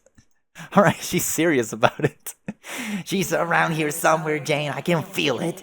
Marco Polo! Marco Polo! I actually don't know what that game entails. Just, I guess, repeating the thing? You stupid shits. That's not how that game works. Oh, okay. What pumpkin? Okay. Marco! Oh shit. Polo! I'm so boned.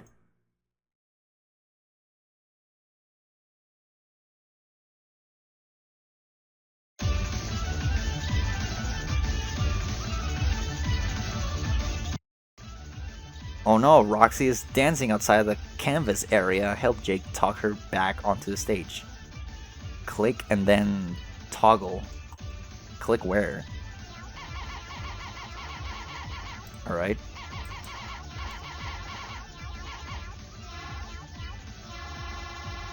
How the fuck? God damn it.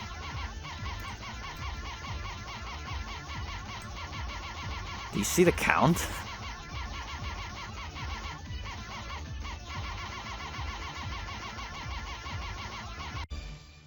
Okay, Jesus. God.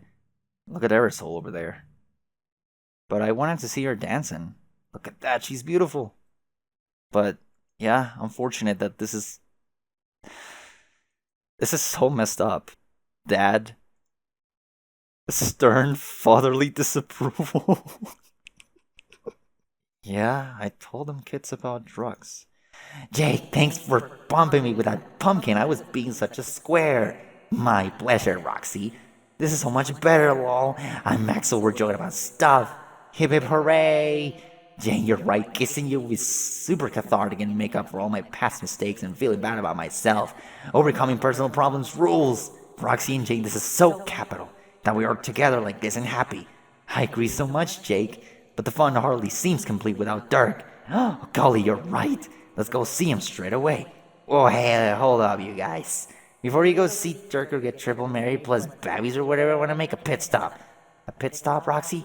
Yeah, we got to get for fat eyeing on this shit. Nobody ever considers poor dear sweet Fafetta. Oh no, you're spot on, Roxy. Let's go get Fafetta and make this party that much sweeter. Damn straight. Hey, who wants to get wasted? No, please, no. Don't mix candies and booze, please. Ooh, me, I do. Wee! I love booze. What was I even thinking giving it up? No, don't, fuck. What was I even thinking giving it up? We all make mistakes, Roxy. Yes, the important thing is that we learn from them and then solve our personal problems by facing them head on. Lamau, yeah.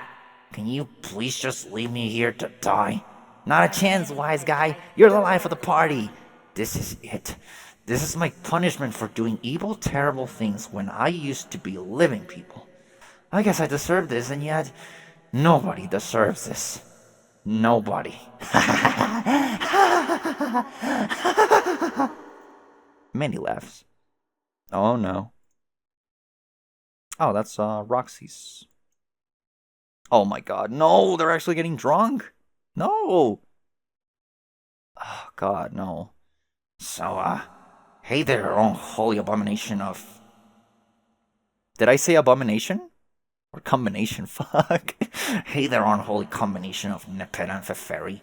How have you been? Wow, that was a dumb question, I'm sorry.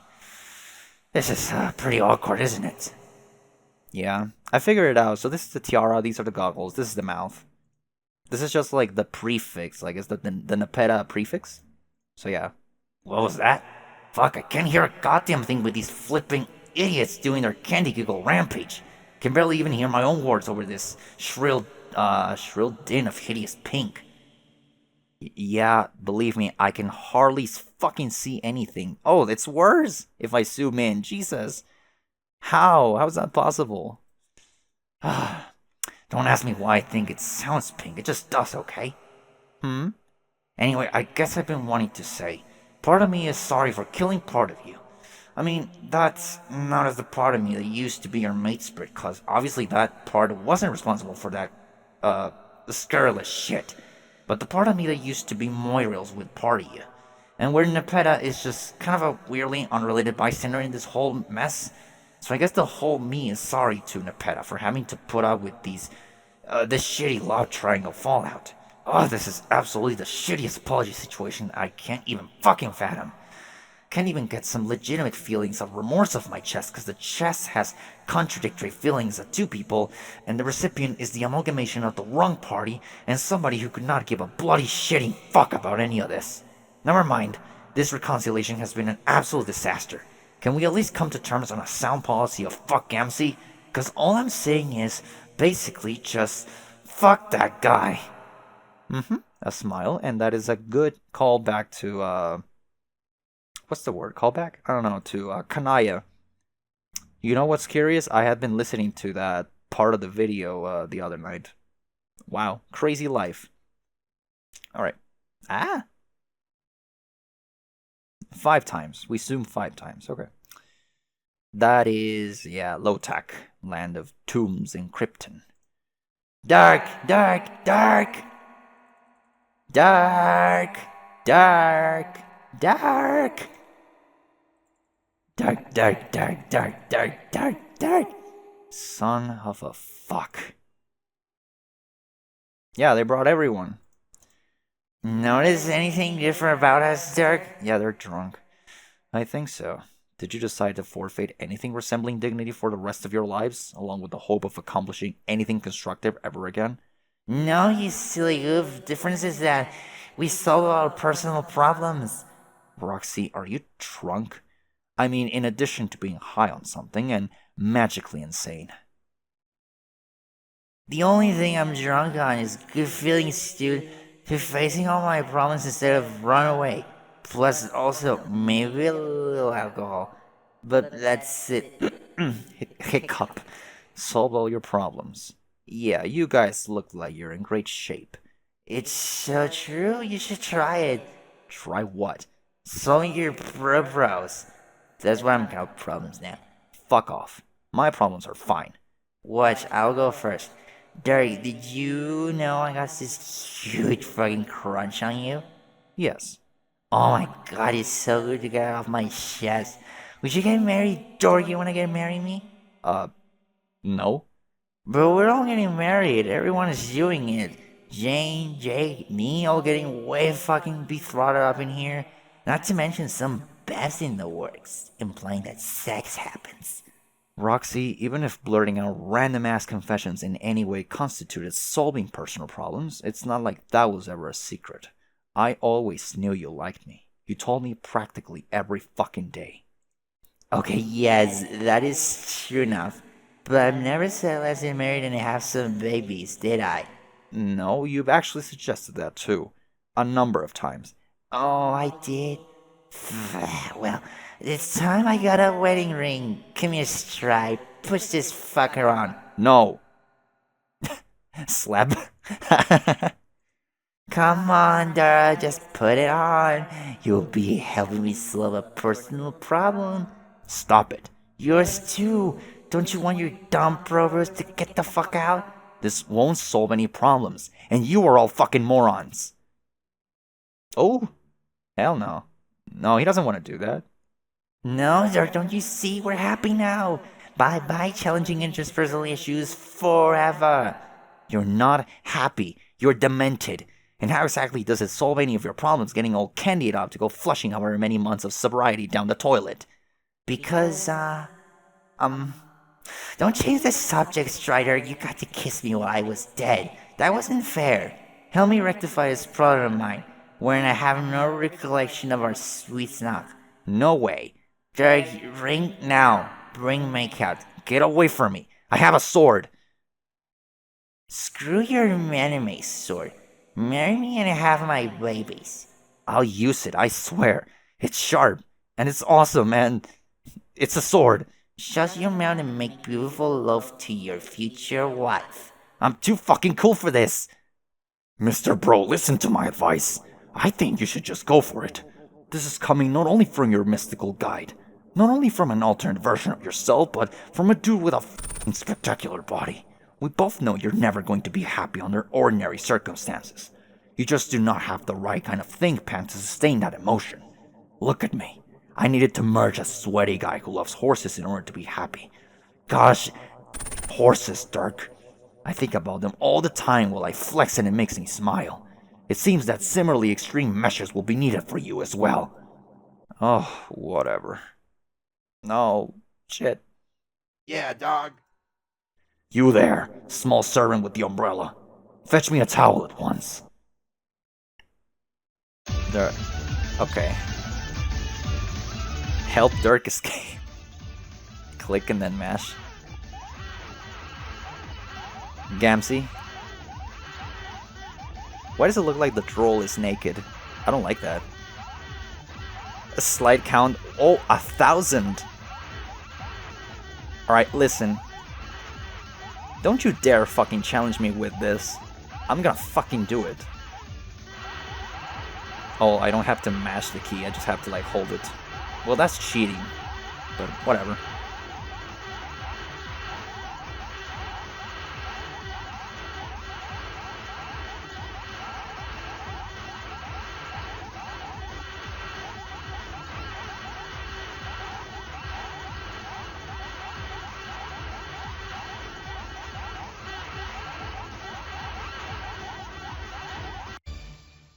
Success. Play again? No. Fuck no. Damn it. Alright.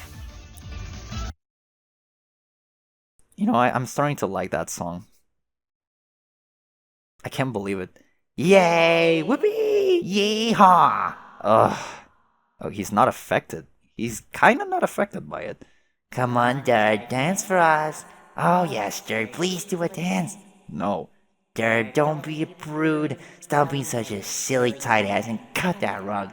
Yeah, Dirk, do the robot. No. Yeah, Dirk, let's see you pove and lock. No! Dirk, do the mashed potato. No, I want to see some cabbage patches. Do a cabbage patch, Dirk. Absolutely not. Dude, this is heavily ridiculous. Your brain is so impenetrable. Not even this soul candy magic can lighten you up. I'm so motherfussing amused by this. Shut up. No, Dirk, he's right. Just get me to feeling good and dropping props. I'm afraid he can't, Hyper Sugar Roxy. His mind is as dense as my muscles are strong.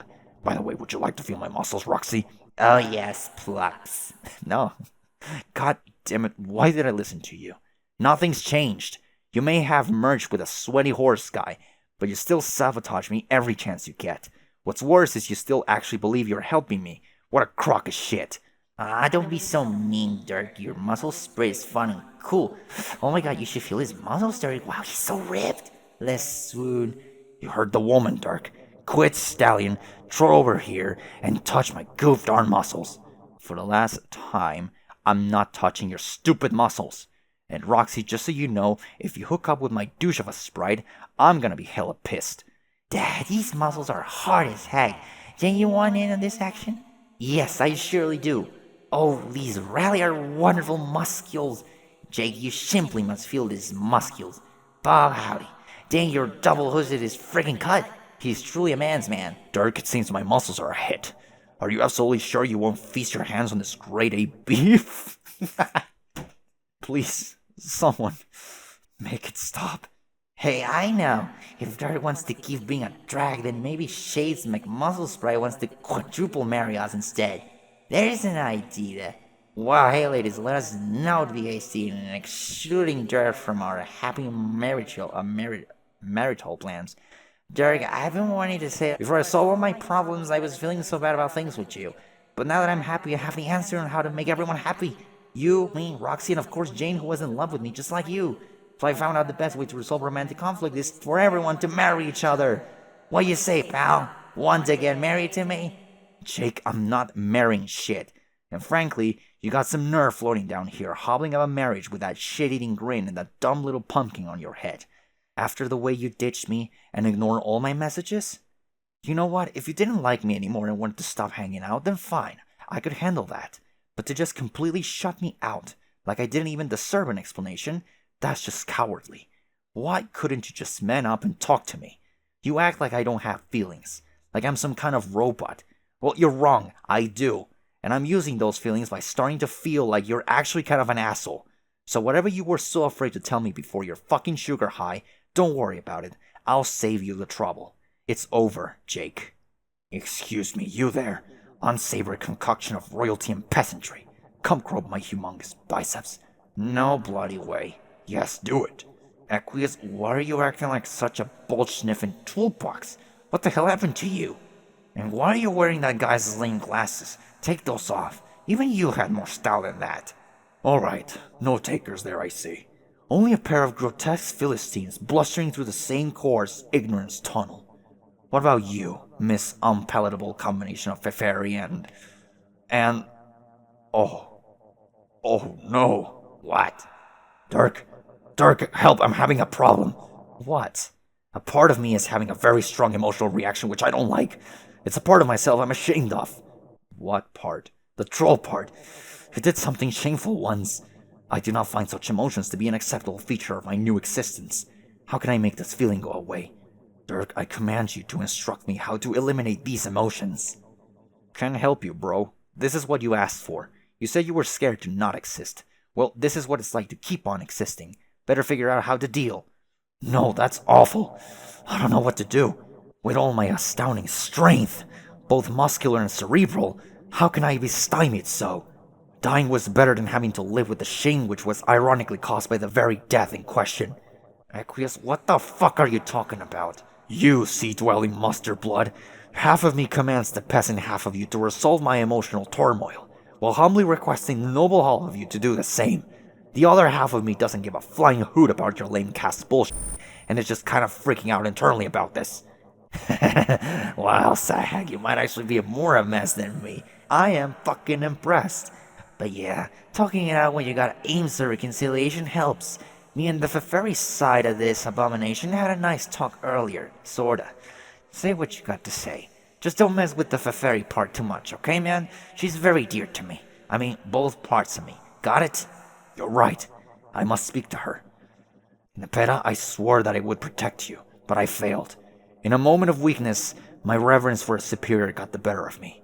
And instead of standing up for you, I decided to bow before a stupid juggalo or something. What? Wait, I actually did that? What the fresh nickering is wrong with me? I'm not a perfect man, Nepeta. Nor am I perfect, as you might say. What the fudge, a cat pun? Let's pull our shit together, dude. This emotional state is mad abysmal. But in any case, I hope you can find it within your kind olive pump biscuit to forgive. No!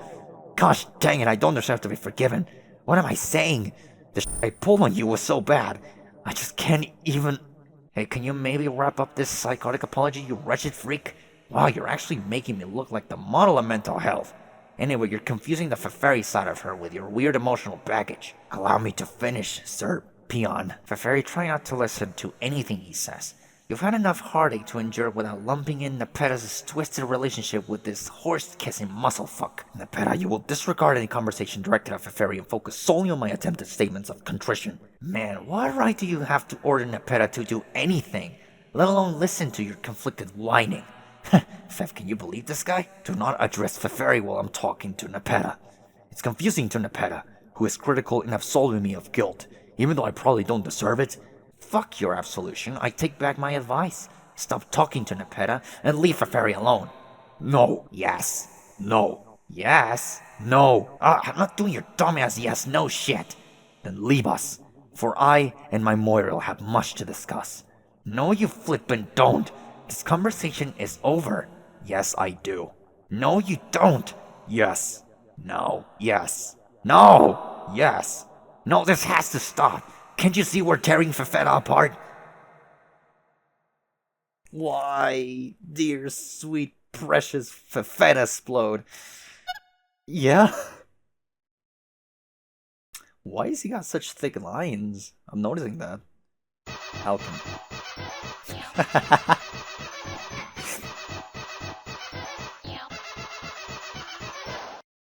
This fucking song, oh my god.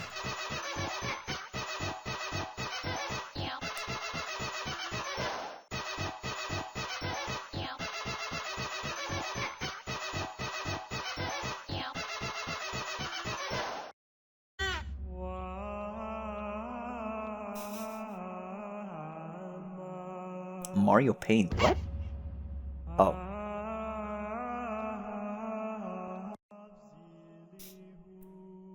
You round up an assortment of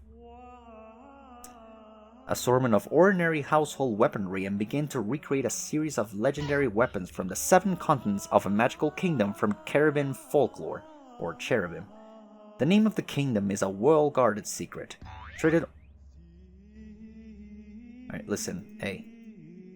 If it's just sounds, I'ma fucking mute them. Oh.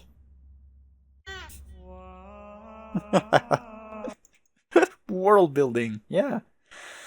The name of the kingdom, this is the 3rd time I read it, is a well-guarded secret, treated only by the cunning ninny wizards in hushed giggles. If you beheld this kingdom, if you even knew its name, you would understand the stupidity no human ever has. For it is said that any mortal who listens to its melodious, perfectly absurd syllables will achieve instantaneous dumb-lightenment. Each legendary weapon is named after the continent it was created in, but no one in the kingdom knows which name belongs to what continent, not even the wizards. The subjects frequently ask each other which continent they're on, and as such, every conversation tends to sound like an Abbott and Costello routine. Some have even speculated that the vaudevillian comedy duo are the kingdom's mirthful messiahs, but that is a matter of heated debate among the Federation of Balloony Scholars. Great, so who? No. Abbott and Costello. So you could say that these two are now, like, in Homestuck as well? Fuck, sure, I guess. Warhammer of Sillyhoo. There we go. There she is. Forged in fire by the smiths of Pipplemop, commissioned by the sage lord of the Wasn't-Jay fiefdom in the realm of the snargly Frusmig-Bubbins. You made the Warhammer of Sillyhoo. Battle Spork of Silly What? Plucked from the revered utensil drawer of none other than the chieftain of the Trifletooth clan himself, polished to a gleam in his loincloth by his devoted abecedarian Buttersquire. Behold, the battle spork of Silly What, or Woot, I don't know, I think What. Flintlocks of Zillyhow. He's so happy. Each was handcrafted by a senior-most artillery hermit of the hallowed Skundermoist Caves, to be mounted in times of peace upon the royal Burtlemonk's personal placard of Dwiff. Lo, the flintlock of Sillyhow. Cutlass of Sillyware. Swashed from the buckles of the rough-and-tumble belly-japed seamen and offered atop the kingdom's last known wildly occurring pluffy dimple pillow to the resplendent first rumby-lumpelwifig of the horse administration, I give you the Cutlass of Sillyware.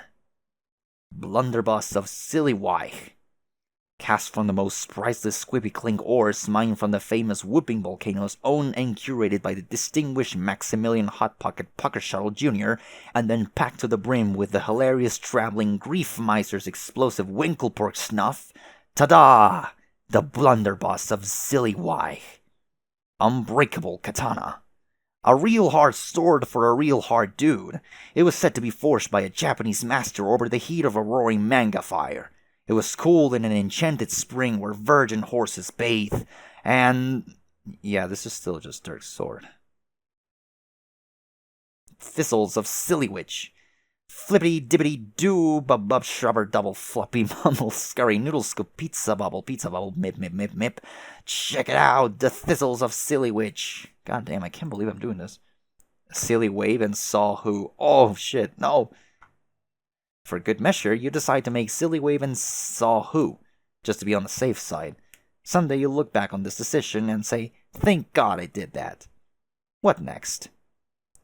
Oh, do a fancy Santa. Are you sure that's really a good idea? A fancy Santa is already such a piece of shit.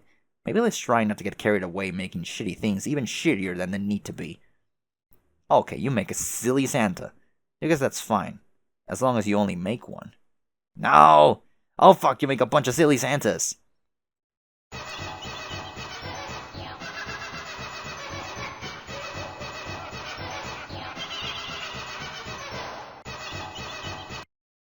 I thought I couldn't decrease the volume. Okay, kids, I think it's time we move this along, don't you? Hello? Fucking teens.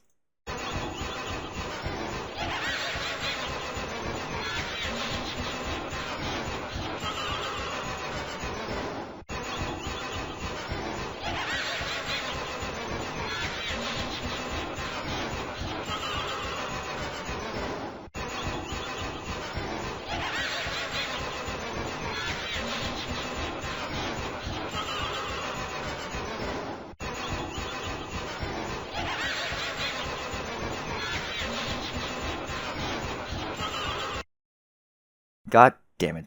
We're just gonna zoom in forever on that Santa nose, aren't we? Okay, we're done here. You say we're done here, but I want to see if something else happens. See, I told you. I fucking told you. We're done here. Oh, Jesus. You return to the safety of Act 6, Act 5, Act 1. You finally slip out of the fabled peach birth trance of the joke bollocks, and cease quaking in the food sandwich throes of the goof jester tongues, stubborn though they were. Let us never speak of Act 6, Act 5, Act 2 again. What the fuck?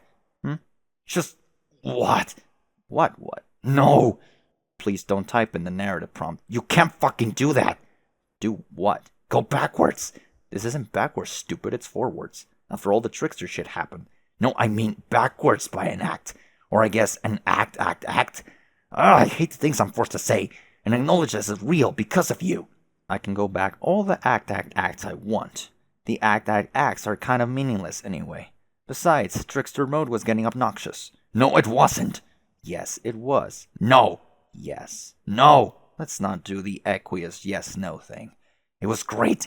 It was the best thing I ever unlocked from your bullshit monitors. Don't erase the only awesome thing I ever saw these assholes do, aside from dying. What are you talking about? I didn't erase it. It was still a thing that happened. Do you really think I have the power to make something unhappen? I would have to be a wizard to do that. And as we both know perfectly well, magic is fake as shit.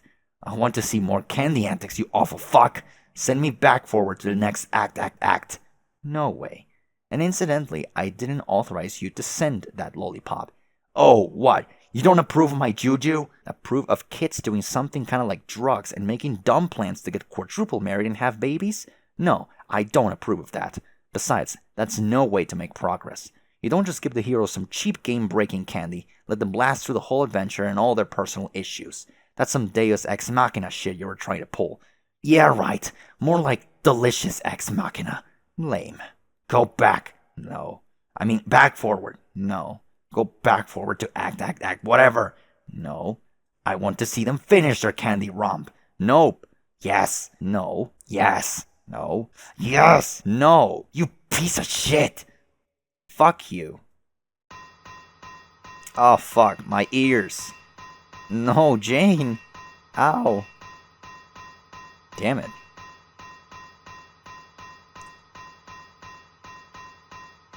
Hussy over there. Oh, not this again. Stop making the thing go backwards. Why did Kempsey have to give you that crowbar? I should have killed him a long time ago. Fucking clowns, though. This atrocious garbage you're making me watch is never ending enough without making me go backwards through acts. You're literally the most incompetent asshole at doing this. Whatever this is, whoever fucking lived. Put the crowbar down. No! Good grief. Poor Jane. Stop horsing around and tell me how to get on with my god-awful quest already. Okay, fine. The spoiled baby gets his bottle yet again. Just put the thing down. Fine. Now what? Caliborn, first let me explain something to you. I guess it falls on me to teach you these life lessons because, as unpleasant as the idea is for both of us, I am the closest thing you will ever have to a father. You see, teenagers are sensitive and beautiful creatures. Well, not you. You're repulsive. But most teenagers, I mean. You can't just force them to settle all their issues with insane psychotropic game power-ups. They have to face all these issues themselves, or they will never learn and grow as people. Who cares? Well, you don't. But human beings do. The journey itself is more important than the destination. The struggle is what builds character and teaches us about ourselves and about life. Bullshit! I did them all a favor by giving them my juju. They were going nowhere and being stupid and doing literally nothing whatsoever except for wallowing in grotesque emotions. Look how much great stuff they got done because of me. Of course you think you were doing them a favor. You're an alien. So is your sister. She thought the juju would be a great boon for them as well. But she was wrong. See, you cherubs are predisposed to love all this trickster crap. All that goofy, squeaky, candy-coated nonsense is a critical part of your people's mythos. That sugarized silly junk sort of embodies a unified field of absurd platonic ideals to the cherubim. So when you see expressions of it in reality, of course you're gonna go apeshit. But that kind of stuff is freakish and disturbing to humans. Those aren't our ideals. What? Furthermore, that could only be seen as a boon from an asocial species. You never have to deal with other people. So if you lick a magic lollipop that flips a switch in your brain that says, all my problems are solved, I guess maybe that's fine for cherubs. But if you're a human, you haven't actually solved anything.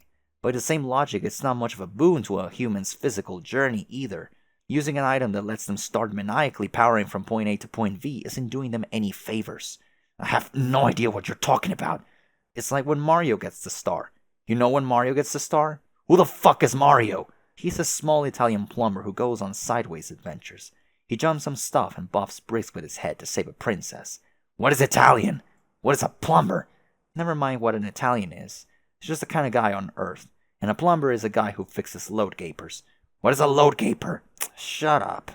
Anyway, sometimes when Mario's running sideways, he gets a star that makes him magic and invincible. Oh, you mean he becomes Trickster Mario? Yes, but less stupid. So for a while, he becomes flashy and hyperactive and nothing's challenging anymore. He just starts barreling over mushrooms and leaping over pits as fast as he can, then gets to the end and jumps on the flagpole and that's it. Mario wins. But the point is, he didn't really win. That magic star was actually devastating to his development as a human being. Why? Because he skipped over many critical trials on his spiritual journey. Mario needs to stomp on all those mushrooms. He needs to bonk those bricks with his head, for the sake of his personal growth. By using the star, he is denying himself many powerful moments of catharsis. Well, I don't know. Maybe Mario isn't the best example. Like, I'm not sure if Mario really even has a soul. He's just kind of a one-dimensional friendly cartoon plumber. So maybe this stuff doesn't quite apply to him. But these aren't one-dimensional plumbers we're talking about here. These are teens. And as we all know, teens have big feelings. I can't take any more of this. The discourse with you has been even more grating and unpalatable as usual. You said you will help me speed up my quest, but all you did was trick me into hearing another conversation in which you indulge yourself to an extent which I cannot even believe. I'm going to hit things with my crowbar again. No, don't. Jane is still nursing a wicked hangover, you ass. Then be useful to me. I think I've been forced to unlock these screens and view these pointless events long enough. My quest is dumb. I want to know how to get on with the real adventure. Has it occurred to you that your quest, in its limitless tedium and thankless busywork, was designed to facilitate your personal growth? To prepare you for your ultimate destiny beyond this game? No. Anyway, didn't you say one time I was incapable of growing? Oh, right. Well, has it occurred to you that it might have been designed to fuck with your head and serve as a punishment for being such a horrible little shit? Yes! That occurs to me every second I think about it. I've tolerated many aggravations, and I'm prepared to tolerate many more, if it gets me closer to triumphing over you and this moronic game. I'll find more keys under random-ass unlabeled stones. I'll watch another million hours of numbskulls whimpering about the romance not coming true. I will even endure more of these patently ludicrous acts, even though they appear to mean nothing at all. But what I will not stand for is going fucking backwards. Fair enough. But I already told you how to accelerate your viewing. What? When? See those 2 panes of glass there? Take your crowbar and smash them. Oh, yeah. I forgot. Is that really the only way to go to what's next, so that I can put my plans in motion? Yes. You should be pleased by the irony. Smashing the glass will cause you to reflect upon a lifetime you have yet to spend, breaking stuff.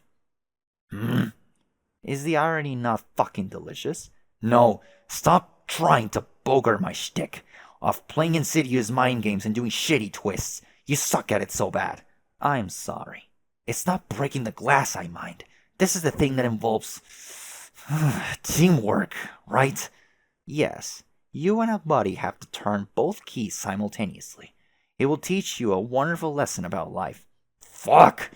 Don't act like you are not secretly having a great time there with your new friends. You are practically the ringmaster of your own little dark carnival by now, and you are loving every minute of it. Don't deny it.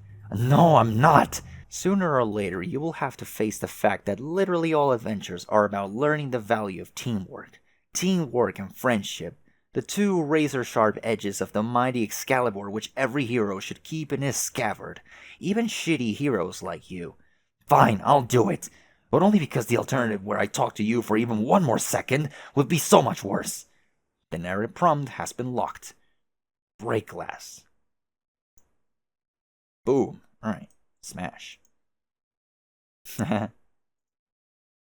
Caliborn, Gamsey, engage.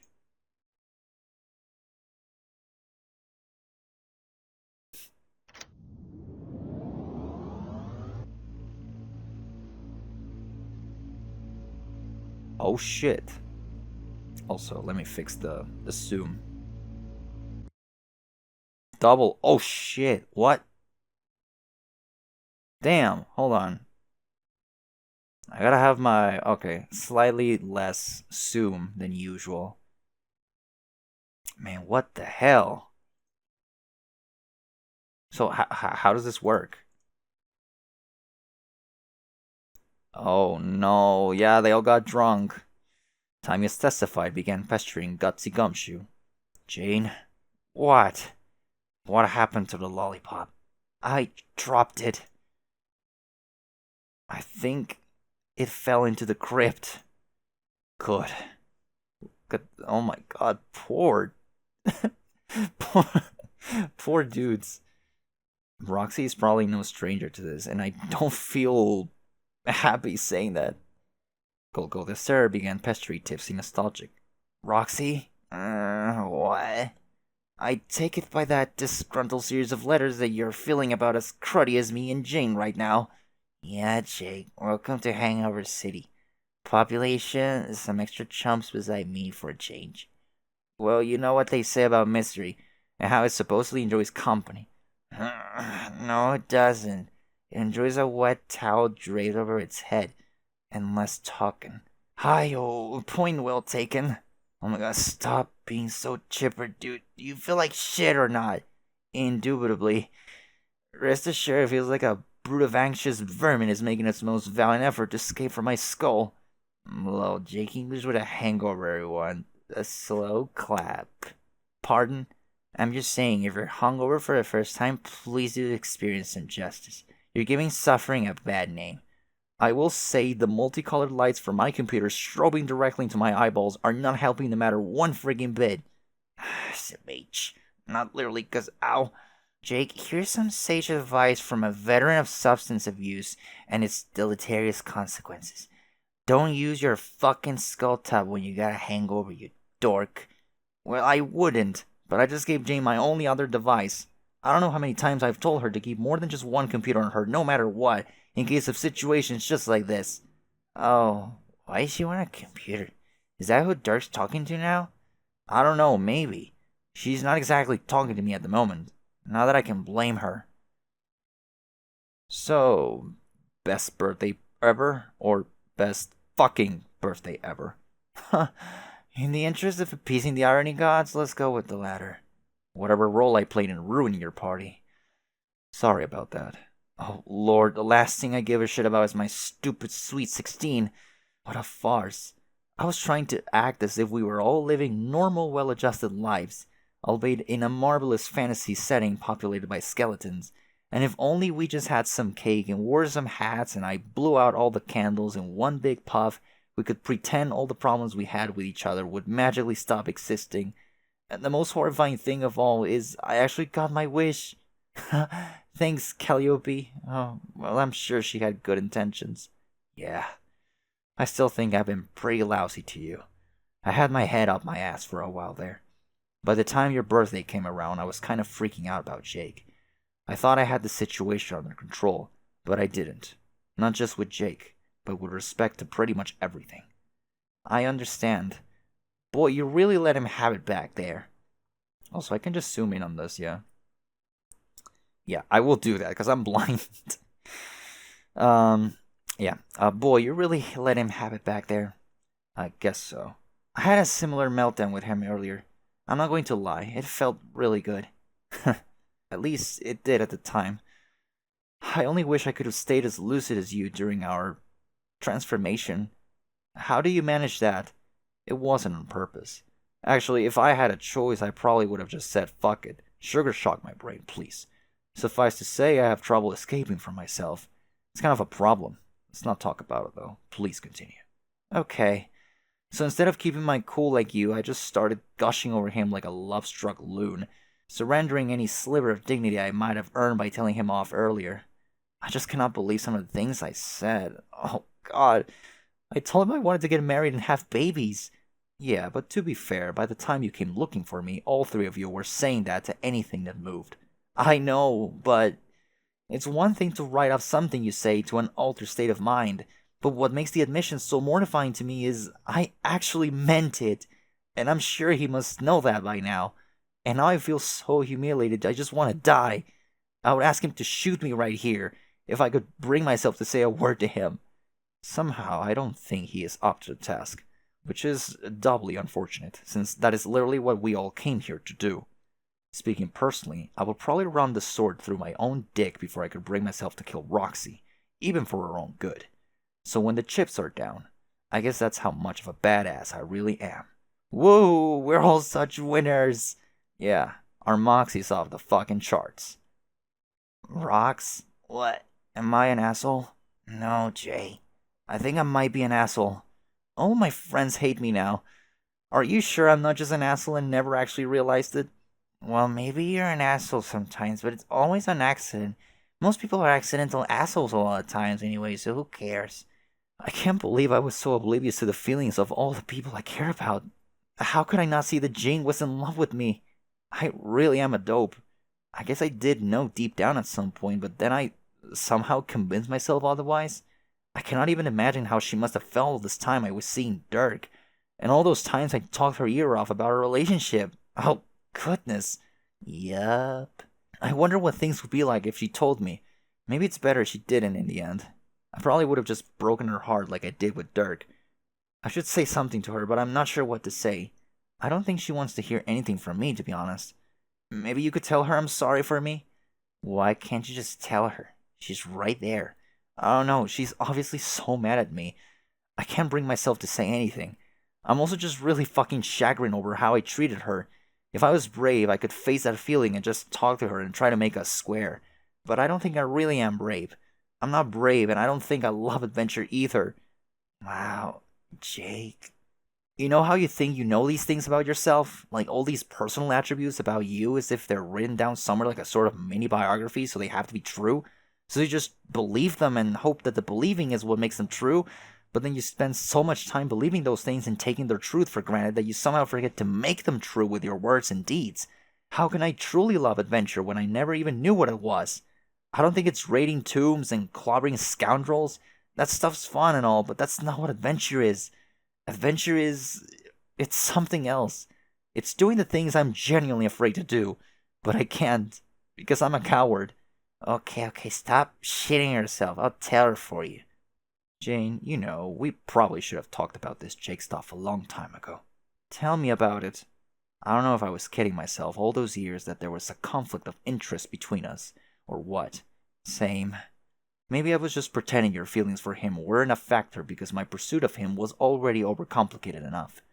Or maybe it was more like I was aware of them, but on some level decided they shouldn't matter, because I felt like you had a natural advantage over me, because, you know, you're like, not a dude. But I always felt you had the advantage over me too, because you're you. You make things happen, I don't. Yeah, well, turns out maybe that's not such a good quality if you want to make a relationship last longer than 3 seconds. At least, not in my case. I know I ripped into him pretty hard when I had the clown hair and the little soda can on my head. But the truth is, I was pretty goddamn overbearing. Sometimes I look back on stuff and think I might have essentially bullied him into a relationship with me. Actually, it's more complicated than that. Parts of me were operating independently from myself. So it's like I was bullying myself into bullying him into liking me, if that makes sense. It doesn't really, but that's fine. Teeth. Anyway, my insanity scared him right the fuck off. There were times when I basically treated him like shit without even realizing it, and I regret it. I should probably tell him that. But given how I just called him an asshole while wearing some orange suspenders, I'm probably the last person he wants to hear from now. Clearly, we both used some poor judgment. Looking back, it seems crazy to me that we both jeopardized our friendship over a mutual infatuation with let's face it, one spectacularly goofy kid. Can we both at least agree we may have overrated the allure of Jake English? Yes. Maybe if we could have talked to each other about him, it would have helped. Like, talked about why we felt that way about him. At least maybe it would have helped us knock English down from the ludicrous pedestal we put him on. Yeah, that might have saved us a lot of grief. It's not like I hate him now, even though that's probably what he thinks. He's still my friend. But the extent to which I center my whole life around a childish fantasy about him is just painfully embarrassing in hindsight. I wonder if I'll ever be able to look at him again without feeling miserable about myself. So does that mean we're both totally over him now? I can't really tell. Me neither. I guess the real problem is our clique was too small. Poor Jake was the only viable romantic target. I mean, considering our respective orientations. Maybe we just never knew enough people? Perhaps. Or maybe we just don't need anybody. As anything other than friends. I mean, in the interest of appeasing the bitterness gods. Let's go with the latter. Tipsy Nostalgic began pestering Gutsy Gumshoe. Hey, Janie, how you holding up, girl? I feel like garbage. But otherwise fine. You off yourself yet? No? Okay, good. Please don't yet. I got a personal backstage press to the Jake English self-loathing tour, and I'm in no condition to take the full brunt of his lamentations, but I'm the only one he's talking to, so I need a little support here from my bestie. What is he saying? He wants me to relay an apology to you, because he thinks he's not brave enough to say it like 10 feet away there on his stone bed, and he thinks you're pissed at him. Oh, man. I don't want to do this. Do what? An awkward tell in my set sequence of apologies through text messages. Okay, well, that's a sane answer. What should I say? Tell him I said we'll talk about it later. Like after we're dead. Okay. Well, maybe I won't say that last part, but okay. How's it going over there? Fine. Not a lot of progress on the dying front. Don't look like Dirk much wants to stab me with his manime sword. To be honest, waiting around to be body murder and / or off oneself is even more awkward than you would think, plus kind of a drag, especially with a headache. Ugh. Jane, this is dumb. Yeah, call me crazy, but I don't think our candy-addled selves thought this through entirely. Yo, Trickster mode sucks ass. TXT it? Text it? Jane, you know what I'm sad about? Fefeta exploding. No, don't remind me. No, Fefeta. Why did she have to die again like that? She was so sweet and perfect and my friend. She would always just talk and talk about the funniest things from her life as two troll ladies, and it always lifted my spirits. Am I cursed or something, Jane? Cursed? Yeah, it's like I always seem to accidentally kill my cats. Or my half-cat girls. Who are part sea princes and also an alien ghost. I don't know, maybe this line of speculation has no particular coherence. Jane, after we go God tier, you want to help me have a funeral for her? Of course, Roxy. I would like that. I always wanted to go to a funeral. Is that weird? Maybe that's weird, I don't know. I meant not like in a especially morbid or gothic kind of way. I just think it would be cool to honor her memory. I never did that for Frillish, but I should have. Shit, Jake's bugging me again. Be right back. The whole thing about funerals. Alright. By the way, we are actually advancing 2 pages. Roxy, while you're at it, do you think you could relay the same sentiments to Dirk? I was thinking about all the stuff he said to me while we were all telling him to dance. And yeah, I was really being a prig when I ran away to Lomax. He was right about everything. I should have come clean about wanting some space. Damn it, Jake, after your whole bravery spiel you wanted to lay double apologies through me? I know, I'm so terrible, I'm sorry. I'm just not feeling up to those conversations yet. My head is killing me. Grandma, why did your sweet skull-based computer technology have to be such a brain fucker? Well, I can't do it. Why? 'Cause I'm sorta, kinda not talking to Dirk either. Why not? 'Cause of reasons. Golly, but you're talking to Jane, yes? Yes. Well, seeing as she's presumably talking to Dirk, and you're relaying my apology to her already, why don't you relay my apology to Dirk through her? Oh my fucking god, Jake. Jake, no. Lamau. Why not? She'd probably be a sport about it. Hey, they could probably bond over what an absolute douche muffin I've been to them both. El sigh. Look, Jake, you squeezed a Spanish sigh out of me. Are you happy? And if there's some heavy business you're having trouble addressing with Dirk in person, you could get Jane to relay him a message for you as well. Jake, No, Jake, that's so... Alright. I'm gonna tell Jane, like, pretty much exactly what you said, but only because it's so fucking dumb and hilarious. Jane, Jake wants you to pass an apology to Dirk for him too. What? It's true. This is just getting silly. He wants you both to bond over his douche muffinness. P.S. Douche muffin was his word, not mine. I'm being hellies impartial about all this. We were already started doing that. Oh, yeah? Wait, don't tell him that. That would be mean-spirited. Hold up. What are you and Dirk saying? Oh, nothing. Anything about me? No, just some stuff we should have talked about a long time ago. Gotcha. Oh, also, he wants me to tell you to give a message to Dirk from me too while you're at it. The Crocker switchboard is lighting up today. Why does Jake want you to give Dirk a message through me? Because he's ridiculous? Do you actually want to say something to Dirk, but can't at the moment? Oh, not really. Well, I don't know. Wait, is Dirk not talking to you for some reason? Is that why Jake suggested going through me? Good gravy, this is getting complicated. No. Well, I mean, maybe he does got a bone to pick with me and doesn't want to talk. But I'm not sure. Mainly it's that I can't bring myself to talk to him. Why not? Jack. 'Cause I'm a shitty disgrace. And he's probably so ashamed of me he can barely stand being inside the same moon with me at this point. Why would you think that? Because you heard what he said about how I fell off the wagon. You could just tell how disappointed he was. And he was right to be. But you weren't in your right state of mind, though. I know, but you said it yourself about the confessions you made to Jake. Sure, you were tripping balls on a cherub pup, but that really just enabled you to do what you really wanted to do deep down. So what did I do the moment Jake snuck up and owned me with that magic pumpkin? I was like, yo, let's get smashed at my place. Oh, okay. This motherfucker actually sent the entire, the parking, the tickets? I don't know. Yeah, to him. I hardly wasted a second before giving in. And here I thought I was actually over that. But the second I'm giving the slightest justification to drink again, I say fuck it. So it turns out I didn't stop wanting to, like I told myself, but that I still wanted to while pretending I didn't per some bogus tough girl act. Like I thought I was better than the problem. Or more like I thought I was too cool and too strong to admit it was actually really hard. But the truth is, I was not strong and cool. I was weak and lame all along. And now Dirk knows that too, and for some reason letting him down feels like the worst part. Which is equally lame and weak because I should care for my own sake, not for how it makes a dude see me. But it still just really bothers me.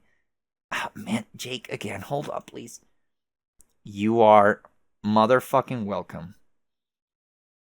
Oh, God. So what? This thing is gonna have a component like something of Caliborn?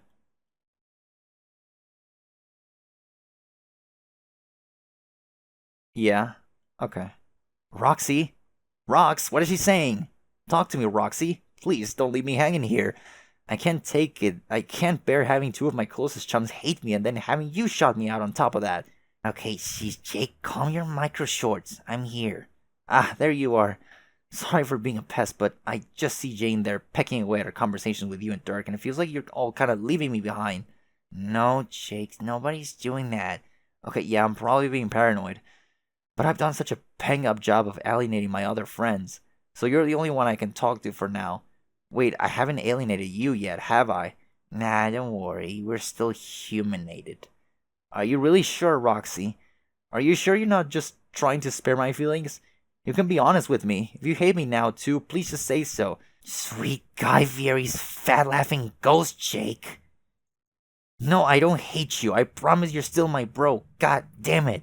Okay, phew. Then talk to me. About what? I don't know, anything. What are you talking about with Jane? My drinking problems. I see. Would you like to talk about them with me? Maybe I could help. Damn, Jake, like, that is cool and appreciated in theory, but this is some kind of heavy shit for me. I really don't know if I can double duty on my alcoholism with you and Jane simultaneously. Oh, yeah, that's probably not the best way to go. Yes, probably not. Oh, fuck. Okay. So then, what else is there we can chew the old fat about? Really bond over together in an emotionally fulfilling manner. Dad, you're an extra silly guy. Well, I don't know, Jay. Why don't you tell me what you're thinking and we go from there? alright. So, that sure was a doozy of a kiss you gave Dirk there, huh? Lol, fuck. Yeah. How was it? It was, Go on. it was fucking inappropriate. And yet, oh my god, it was so choice, but wrong. Wrong, wrong, wrong, wrong. I don't know, it seemed innocent enough to me. What was so wrong about it? A whole host of things. Not sure how much detail I want to spell out why exactly wasn't cool. Jake, you're a pretty simple guy, and I mean that as hard a way as possible. It just wasn't right. No disagreement there. But like I said, I'm here to talk about whatever you feel like. Okay, see, this is just another embarrassing thing from my past, when I was more out of control. With Dirk, I was just way too aggressive. I hassle him all the time, pretty much every day, just like he said about me and him, like getting married and having babies. You know, last male and female on Earth. Oh, he's a hunk. His dreams come true. Time for repopulate. Oh, Jesus. Oh, fuck. Yeah, it's got the Lord English eyes, of course. Yeah, so not cool looking back on it. And I had no excuse. I always knew he was just such a gay dude. And I guess maybe hitting on a guy who don't like girls once or twice, maybe he's alright. Or even flattering, but after so long it was probably just pissing him off or messing with his hair or something. It definitely wasn't that he wanted to hear from a friend, let alone day in, day out through garbled drunk texts. So when I fucking harassed him into kissing me, it just brought back some low rent shit I thought we put behind us. Just another way I completely humiliated myself in front of him. So is that why you can't talk to him now? Mm-hmm. I certainly have no trouble relating to that. Yep. I don't even know why really. He's like taciturn to the max about everything. But there's something about him that just makes it hurt to feel like you let him down. You really love him, don't you? Yeah, Jake, I guess the answer is a categorical, unapologetic fucking yeah. But I don't think that was much a secret. And the fact that it was so loudly not a secret exemplified my stupidity on the matter. It's fair to say I've never came close to feeling as strongly about him as you. I envy you, actually. I've actually worried at times that I just wasn't capable of feeling that way about anyone. Maybe that's why I was just meant to be alone. You ain't missing much. Love is a brutal shit ninja with turds for nunchucks. Be grateful that stank ass motherfucker's flipping out nowhere near you. Both eyes. Not just one now. I noticed you nearly slipped that wedding ring on his finger. Oh god, that ring! You almost scooped my boyfriend out from under me in one fell proposal. Oh, did I? From under you, eh? Wait, no, I mean... Wonk, wonk. Wonks for eternity. Whoa, now wait a minute. Easy, dude, just messing. Oh, okay. Man, that ring, though. What happened to it, do you remember? Not really. God damn it. Must have lost it when I was a fucking trickster. Shakes fist at all the tricksters. Jesus, that's a lot of blood. Alright, here's the full spread if it is, you know. Did you need it for something? Need it? Not really. I just really liked that ring. Kinda spoke to me in a way. Wanna know something lame? Yes. The moment I first saw that ring, I was like in my head thinking, someday I want to give that ring to the person I marry. Whoever that is. Aw. Aw. That's not lame. That's nice. Nah, it's pretty lame, but whatever. Shows what sort of one-track mind I got. God, I'm obsessed with finding somebody to kiss, aren't I? It is really quite pathetic. Although the funny thing is the ring turns you invisible, which might be my subconscious telling me something about my love life. Like I find a guy of my dreams, slip it on his finger, and poof, he disappears. Bye-bye, hubby. Oh well, don't matter. The ring is gone, and with it, so too are my lame, lame dreams. So, don't say that. Come on. Oh shit, Jesus. What's going on? That's gonna kill them. No. Is everything okay? Yeah, he just wanted to make sure I don't hate him like y'all do, which you don't even. I see. So I'm just talking to him a bit to help him not feel bad. Sorry. That's okay. You were saying? I was gonna say why I finally quit drinking. I mean, if you wanna know. Yes. Actually, once you did stop, it made me finally realize it was a problem for you for a long time. And I didn't say anything at the time, but it made me wonder if I wasn't doing the right thing before, by failing to point out you might have a problem, or just going along with it and participating in lively banter anytime you clearly had too much to drink. Was I just being a bad friend? Nah, it wasn't your responsibility to fix my shit. And anyway, I think I made it hard for anyone to come at me like it was a real problem. I was always joking around so much and having a good time, like kind of overzealously so, that I probably just made people feel like a shitty wet blanket for even mentioning it. How long do you think it's been a problem? I don't know, it's hard to say exactly when I started getting real carried away. Just at some point, I discovered a load of my mom's centuries old booze in the house, and I didn't have much to relate to her by except her books, so I felt like drinking was a way to be more like her, or be closer to her, kinda. Or there was nobody around except the silly chess people who, in a way, just made me feel more alone. Because they reminded me I was only one of two humans left, and the other was an ocean away. So little by little, I got out of hand. And one of the only things I had to look forward to was the idea that the game was supposed to be able to bring my mom back, assuming I even decided to help the Batter Witch out by playing at all.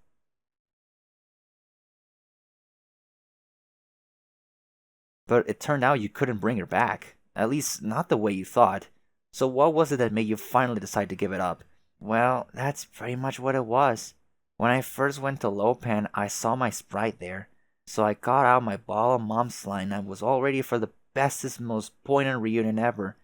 And that's when the juggalo struck. And I just knew the witch had fucked me over again. 'Cause what other hag is insane enough to get juggalos to do her dirty bits night exclusively? No hacks but her. And I was so pissed and so distraught about that goddamn clown squandering my sprite. So I got crazy drunk and felt the super sorriest for myself I ever did. But little did I know there would be a lovely silver lining to the debacle. Dear, sweet, precious Fefeta. She became a great friend. And what's more was she told me not to worry, that my mom would be coming anyway, and all I had to do was wait a while. And I believed her because she knew stuff, plus was the best. So that's when I decided to clean up my act. I didn't want her to meet a sloppy, embarrassing mess of a daughter. Even if she did like to drink at some point, it was kind of a childish idea that doing so myself would make me closer to her, or help us bond or whatever. Anyway, I think I might have overestimated her drinking habits. She sure didn't look like no drunk. Oh, Jane, did I mention I saw her in a dream today? No. She is real young, though, like our age. And she looks so pretty and happy. Not like a girl with booze challenges. I think her favorite color must be orange, just like Dirk. She was wearing the same sunny orange nighty deal I caught a glimpse of her in very briefly another time. And, she also called me Mom? Huh? Huh is right. You know, I'm not really sure if she's actually my mom, but I do know we're toast genetically related somehow. I just think there's more to it than we know. I guess we'll find out. Whoa. The whole place was shaking for a moment there. What? Roxy, do you know if Jane just felt that rumbling too? Yeah. Oh man, it's melting. Fuck. Is it still going on? No, it stopped. What do you think it was? I don't know, maybe an earthquake? I'm not sure if these moons can have earthquakes. Doesn't matter. Some sort of Perspidian lunar anomaly, I guess. Probably nothing to worry about. Maybe it was like tidal forces due to gravitation, or the tensile forces from that big ass chain. Yes, let's say that's what it was. There's a. Have you and Roxy been talking? Yes. Is she pissed at me or something? She won't talk to me. No, not at all. Then what gives? She was wondering the same about you. What? Are you disappointed in her? Why would I be? It seemed that way to her earlier, when you chastised her for drinking again. Oh shit, god damn it. Well, yeah, I was upset she fell off the horse. Or the wagon. The horse wagon, whatever. The thing you ride around when you ain't drinking. But so what? There was cotton candy in her hair, and she was being stupid. What do you expect? It was a moment of indiscretion. I'm not mad at her, and I'm not disappointed in her. That's ridiculous. Want to know what I really think of Roxy? I'm proud of her. She's the only one of us who could face her problems and then get down to business and actually solve them. No endless hand-wringing or suffering in silence or any of that bullshit. She saw she had an addiction and then decided to fucking fix it. Just like that. She's probably stronger than the other three of us put together. Remember way back before this started, we were talking, you and me, and I was rambling at length about leadership, like I actually had a clue what I was talking about? I remember. You said I would be the leader of our team, in name and in spirit, although I never really felt like it. Yeah, that's kind of the point. I guess in a way I was right, but not how I expected it. See, to be perfectly honest, we are a party of losers. Heroes make shit happen, but that's not what we do, or what we're even supposed to do. We wait. We wait for literally everything. We wait for other people to reach out first so we can fix our relationships. We wait for these legendary heroes to arrive and bring competence and promise to a futile situation. Even now, look at us. What are we waiting for? To kill ourselves? For someone to come along and do it for us? Doesn't even matter. As the four nobles of the Void Session, we do what we were created to do. We sit around on our asses, waiting. Oh no. The psionic. We were all designated for a session that was utterly inert, a place where the mechanisms for success never even existed to begin with. In such a place, it makes sense that the formal leader will be neutralized, to make it feel unempowered and static, and it seems particularly fitting she would be the noble of life in a realm of the death. A realm that foretold of a life player who felt lifeless, a hope player who felt hopeless, and a heart player who was just a stone-cold motherfucker.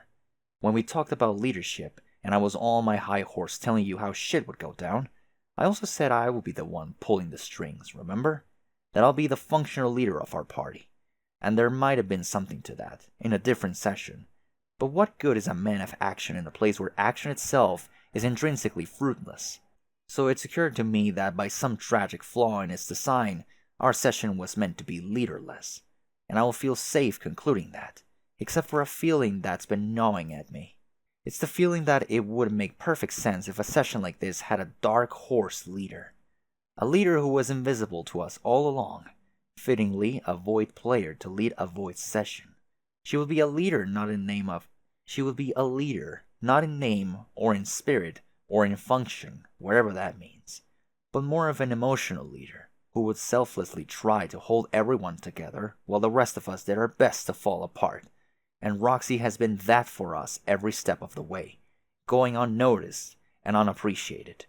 Think of how much shit she's had to put up with from all of us. She never complains, never turns it around and makes it about her problems. She just works her ass off making sure we all stay friends. If that isn't a leader, I don't know what it is. Yeah? Yeah. Hi, Mina. So that's how crazy it is for her to think I'm disappointed in her. The truth is, she's the most amazing person I ever knew. She's everything in a human being I wish I could be, but can't, because I'm in my own way. Honestly, I'm not even sure if I'm worthy of dying next to her. I think she probably felt bad for hitting on me all those years, like I was getting fed up with her, or something.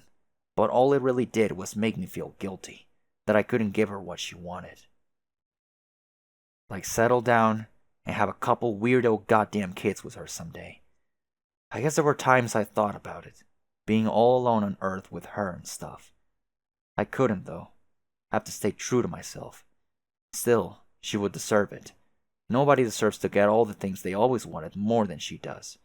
And it suddenly seems kinda stupid that I think these things about her, but she doesn't even know it. I guess I should tell her all this sometime. Well, okay. I think that would be nice. Of course, she is right there, you know? I know. I'm a little reluctant to drop all that on her. Looking at what I just said, it's kind of overwhelming. I feel like in a way you can destroy somebody with effusive praise. Or maybe I'm just projecting how I would feel about that kind of intense positivity coming at me. I don't know. But I still think confessions like that can change stuff between people. Like the way they act around each other. Maybe it's worth it? Maybe. Or maybe it's better to just say, not so much of it. Like all at once. Maybe it would be better for now if you could pass a short message to her for me. If only to help kill this awkward silence between us. Like what? Could you just tell her I love her? No, wait. I mean, not in that way, though. More like, Dirk, I know what you mean. Okay, good. Yeah. No, wait, don't. That would be a weird mixed signal. I mean, it's true, but please say something else instead. Uh, Dirk, something's happening. Tell her that I'm proud of her. And as a person, she's everything I wish I could be. I wish I could be as nice and loving and selfless as her, but can't, because I'm too busy being me. Dirk! Yeah? Holy fuck. The tremors are back! Big time! That's weird. I can feel it too this time. Uh-huh.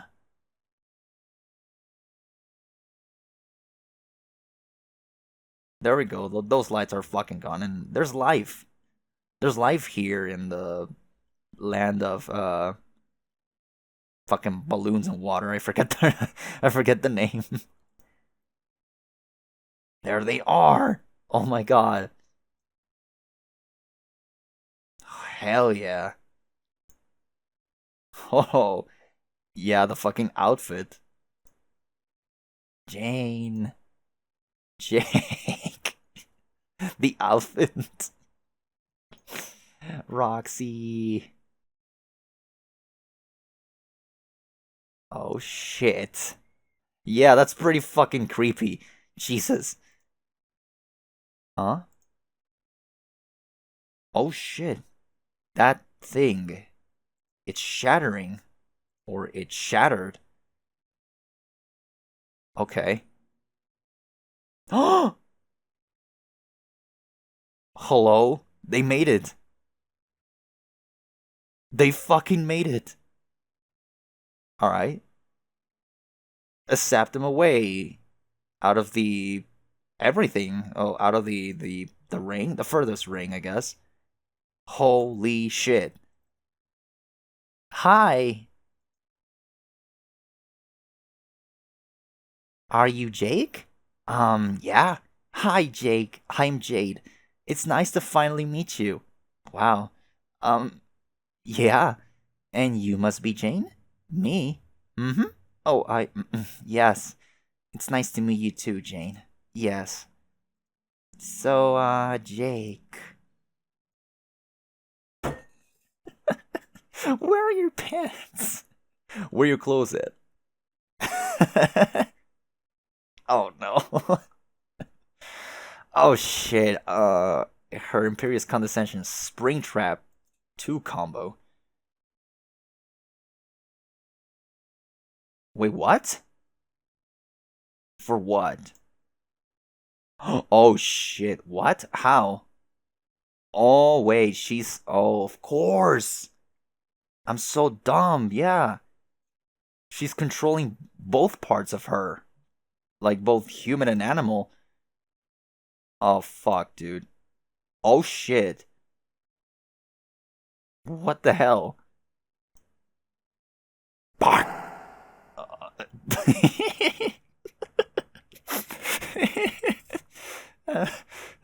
Okay.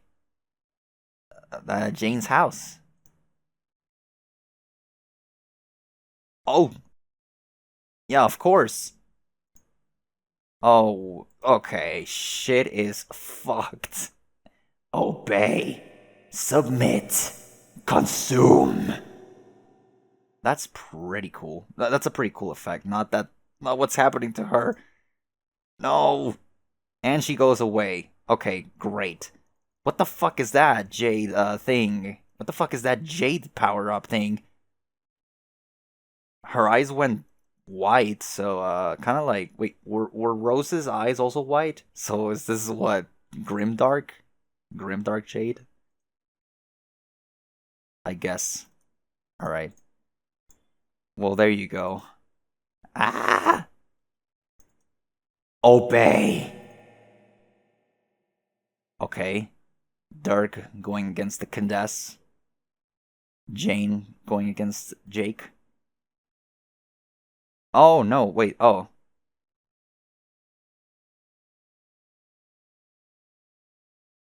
Well, that's great. Good going, girl. Shit. Oh no, Jade. That's fucked up. What the hell? She put both of them at both ends. Jesus. All right. They're escorting Jake and Roxy. I guess they're both needed for something. Their face, Jake. End of Act 6, Act 5. Oh, hey, Amina kiss. Act 6, Intermission 5, Year 3. Okay, this shit is almost over. Carcat, I missed you. Oh my god. Dave, are you there? Come in, Dave. Wow, nice tech. This is Carcat. Over. Answer me, you jack-off. Don't be all like you're too busy to pick up. Who are you trying to kid? You're quite possibly the only person on this meteor who's got even less on his nutrition plateau than me. Even the mayor has a more demanding schedule than we do. Let's face the fucking facts. What, do you think Cantown runs itself? Fat chance, Dave. God damn it, Dave, I have a problem. No, we have a problem. Sky Eye is now visible to the naked eye. We can't be much more than a few hours away. This is it. This is what we've been waiting for. 3 of the longest human years we'll ever have to live for the rest of our lives. Sunk into this depressing laboratory which by all accounts should never have functioned as anything but our eternal tomb. I have no idea how we're even supposed to stop this thing. Do you? Oh well, sending it blasting off somewhere at the speed of light sure seemed like a good idea at the time. And now that we're finally here, after all the waiting and drama and boredom and stupid bullshit with our ancestral ghosts, and even disregarding the one hilariously neglected detail that this meteor has no fucking brakes, I still don't think we're ready for this. How do I even begin to address this shit? Okay, how about this? Since I can't think of a better general purpose question to help break the ice in literally any imaginable social situation. Teresi, what the fuck? Where are your fucking pants? My pants? What are you talking about? Or are my legs? I wasn't talking to you. Oh. Dave, we have a big problem here. What? I think it's time we had what do you call it? An intervention? For Rose? No, not Rose. Why would I be talking about Rose? She doesn't have a major problem that she needs to be confronted about by her friends before she flushes her whole life down the gaper, does she? Yeah, kind of. Why? Because she likes to drink that goofy human soporific that makes her a lot funnier and more charming than usual? How is that a problem? I was talking about Teresi. Man, Teresi doesn't need an intervention. She just drinks a lot of soda. How can you not see how that is a huge fucking problem? It's red fizzy shit water, dude. Who cares? Okay, can we just once acknowledge that we are mutual aliens to each other, and as such, possibly have different values and standards about things?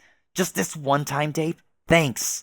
Teresi has made her choices. Among them was to begin guzzling untold liters of that putrid circus cola. Think of it as like a rite of passage. Like something that just goes with the territory when someone you know almost imperceptibly begins turning into a juggalo. Wait, fuck. Maybe she does need an intervention. She needs to wake up so we can talk to her about this. She won't wake up. What do I do? Did you try Did you try kicking her? Yes. I'm out of ideas. Well, whenever she wakes up, we all need to have a serious talk about this. If she is in this condition when we get to the new session, it'll be a goddamn embarrassment. Not to mention deadly. Need I remind you who is still following us? She doesn't look prime for battle from where I am standing. We need to act as a unified front, Dave. We need to let her know that as her friends, we can't stand by and watch her degrade herself like this. They're pretty amicable now. Okay. Man, I don't know. Sounds like you want to make this needlessly melodramatic. Stand by. I'm putting you on speaker crap. Speaker crap? Yeah, speaker crap. Man, don't put me on speaker crap. She needs to hear from you, Dave. She trusts you. God. Honestly, she can do whatever she wants. I put this all behind me a while ago. Why do you really want me in on this conversation? Is it just that you don't know what to say by yourself? Maybe it is, Dave. Maybe that's exactly what it fucking is. I'm sorry, I'm not a god tier. I'm not so fortunate as to be blessed with the gift of gab like you. What? That badge you earned. You know, the one that makes it easier to talk to people. Like, really open up about your feelings and say whatever needs to be said.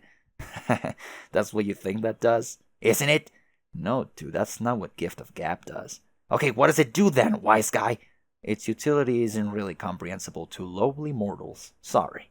You snide shoot hoffer. Why don't you come up here so I can push you off this building? Nah. I'm putting you on speaker crap, and then together we're going to keep it real as shit. Do you hear me? What do you actually want from her? Do you want her to stop drinking Faygo and falling asleep in puddles of red fructose corn slobber? Or do you want her to somehow address the root of those habits and cut all that out for good? Yes, I want her to do that. The latter thing. Yeah, I can understand where you're coming from. But in situations like this, I think you need to remind yourself there's only so much you can do for somebody. And maybe they're not going to want or need your help, and you just have to figure out how to deal with that. Like at some point in your life, one of your friends might start spending all her time with a guy you think is bad news, and you have to decide if you need to intervene as a friend, or just let it go, because people can change or drift apart, or whatever, because that's just something that happens.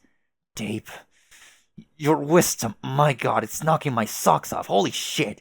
Please tell me the secret to your wise ways. And while you're at it, maybe you could tell me what the fuck you're talking about. Look, all I'm saying is, there comes a time in every young woman's life when she has to come to terms with the decision to gradually morph into a joggalo, while all her friends and loved ones watch in dismay. Teresi has strolled through the dark carnival and taken a great brooding whiff of that decision's festive asshole, and the choice she's made is all too clear. She's down with the clown. No, don't say that. It's true, man. You can live in denial for only so long. But as your bro, I have to say it like it is. She and Gamzee, man. That is literally a thing.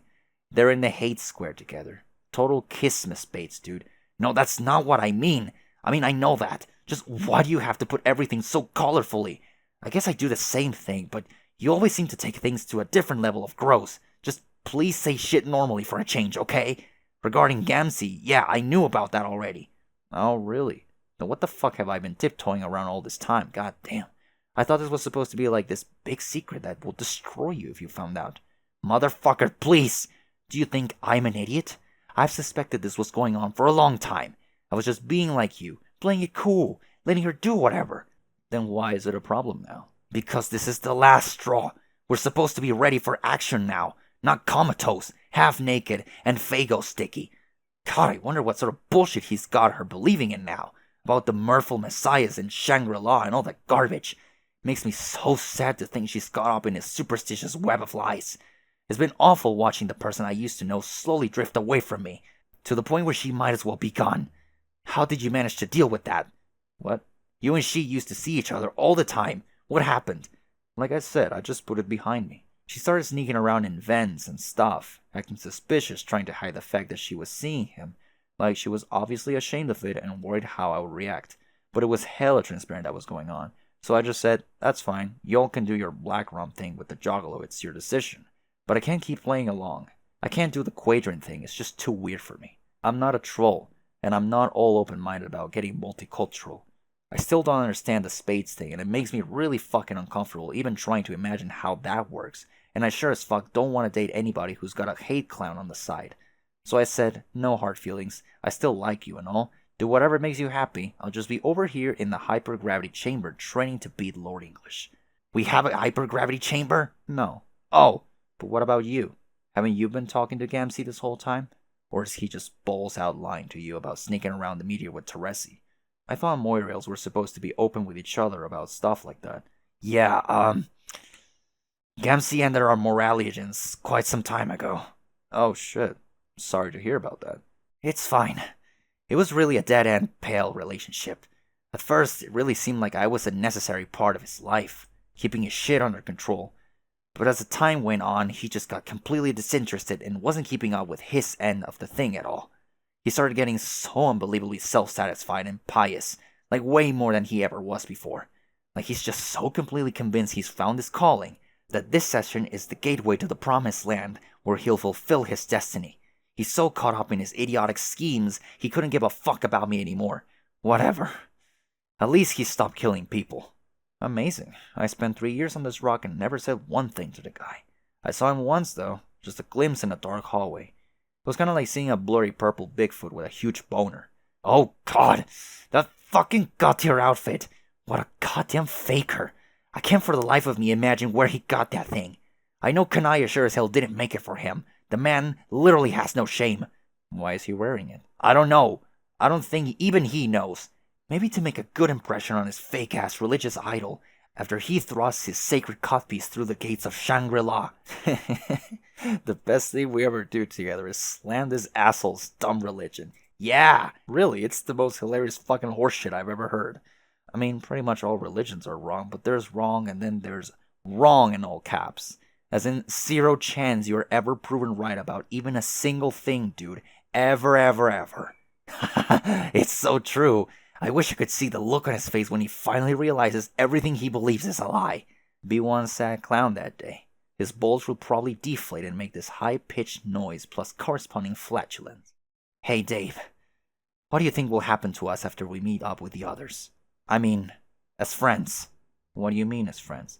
I mean, will we still get to be bros? Yeah. No offense, dog. That's a dumb and neurotic question. No, but see, we're going to meet all these other people. John among them. And John is your best friend, so you will ostensibly resume that friendship where you left off. And John and I had a few testy conversations with each other one day, and in most of those I made a fool of myself. And I guess we became friends that day, maybe? But the reality is, it was just one day, and he'd be well within a reasonable frame of mind not to give a crap in hindsight about the guy who trolled him once 3 years ago. And the same goes for Jade. I thought we had a decent rapport, but again, it was one day forever ago. She probably barely remembers me at this point, whereas that doesn't matter for you because you go way back with them. This is like a fucking heartfelt reunion for you guys. But where does that leave me? I can hardly call Gamzee a friend anymore. Who knows if my friendship with Teresi will ever be what it was before. I used to be pretty close with Kanaya, but now she and Rose never leave each other alone for more than a fucking minute. All my other friends are dead, and now we're leaving the dream bubbles behind. And then there's you. So, I'm just wondering what happens next. You forgot the mayor. Pretty damn tight with the mayor, aren't you? The mayor's friendship is a universal constant, and I am insulted beyond comprehension as well as my capacity to vomit that you would insinuate otherwise. Yeah, the mayor rules. But as usual, you're overcomplicating this. Just like you overcomplicate everything. Friendship, leadership, romance, shipping grids, and dick battles. This is real simple. Our meteor will somehow Tokyo drift to a dead stop in the new session. At which point, we'll keep being bros for life or something. I'll start being friends with John and Jade again because they are my friends and never stop being that. John will also be your friend because he's cool and also a doofus who is easy to be friends with. Jade will be your friend too because she's nice and likes being friends with people. I can personally guarantee that she will be happy to see you. And as for the new people, I don't know about them, but they'll probably be your friends too. All I know is 2 of them are my parents and 2 of them are John's parents. And ain't no rule that says you can't be friends with your bro's mom and pop. Especially when your bro's mom and pop are a couple of sassy teens. As for Teresi, I don't know, I guess we'll see what happens. And as for Gamzee, fuck that guy with a balloon poodle. Friendship lesson secured. The end.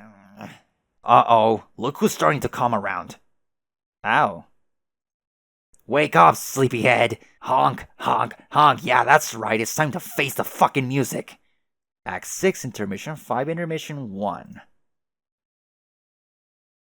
Oh, yeah, of course, he's getting the people. Hey you, computer man, I need more help. No. Computer man, assist me with more hot tips. No. Yes! I'm having trouble understanding Blue Hat. This is a shameful exploitation of our arrangement. We weren't supposed to talk anymore once you left Earth. I did not agree to those terms. Every time you talk, you complain that I am being self-indulgent, but you always come back for more. It's like you can't get enough of me. I think you might be obsessed. Give me more hot tips, asshole. You only made that cow top so you could talk to me on the go, didn't you? No! Please, don't lie.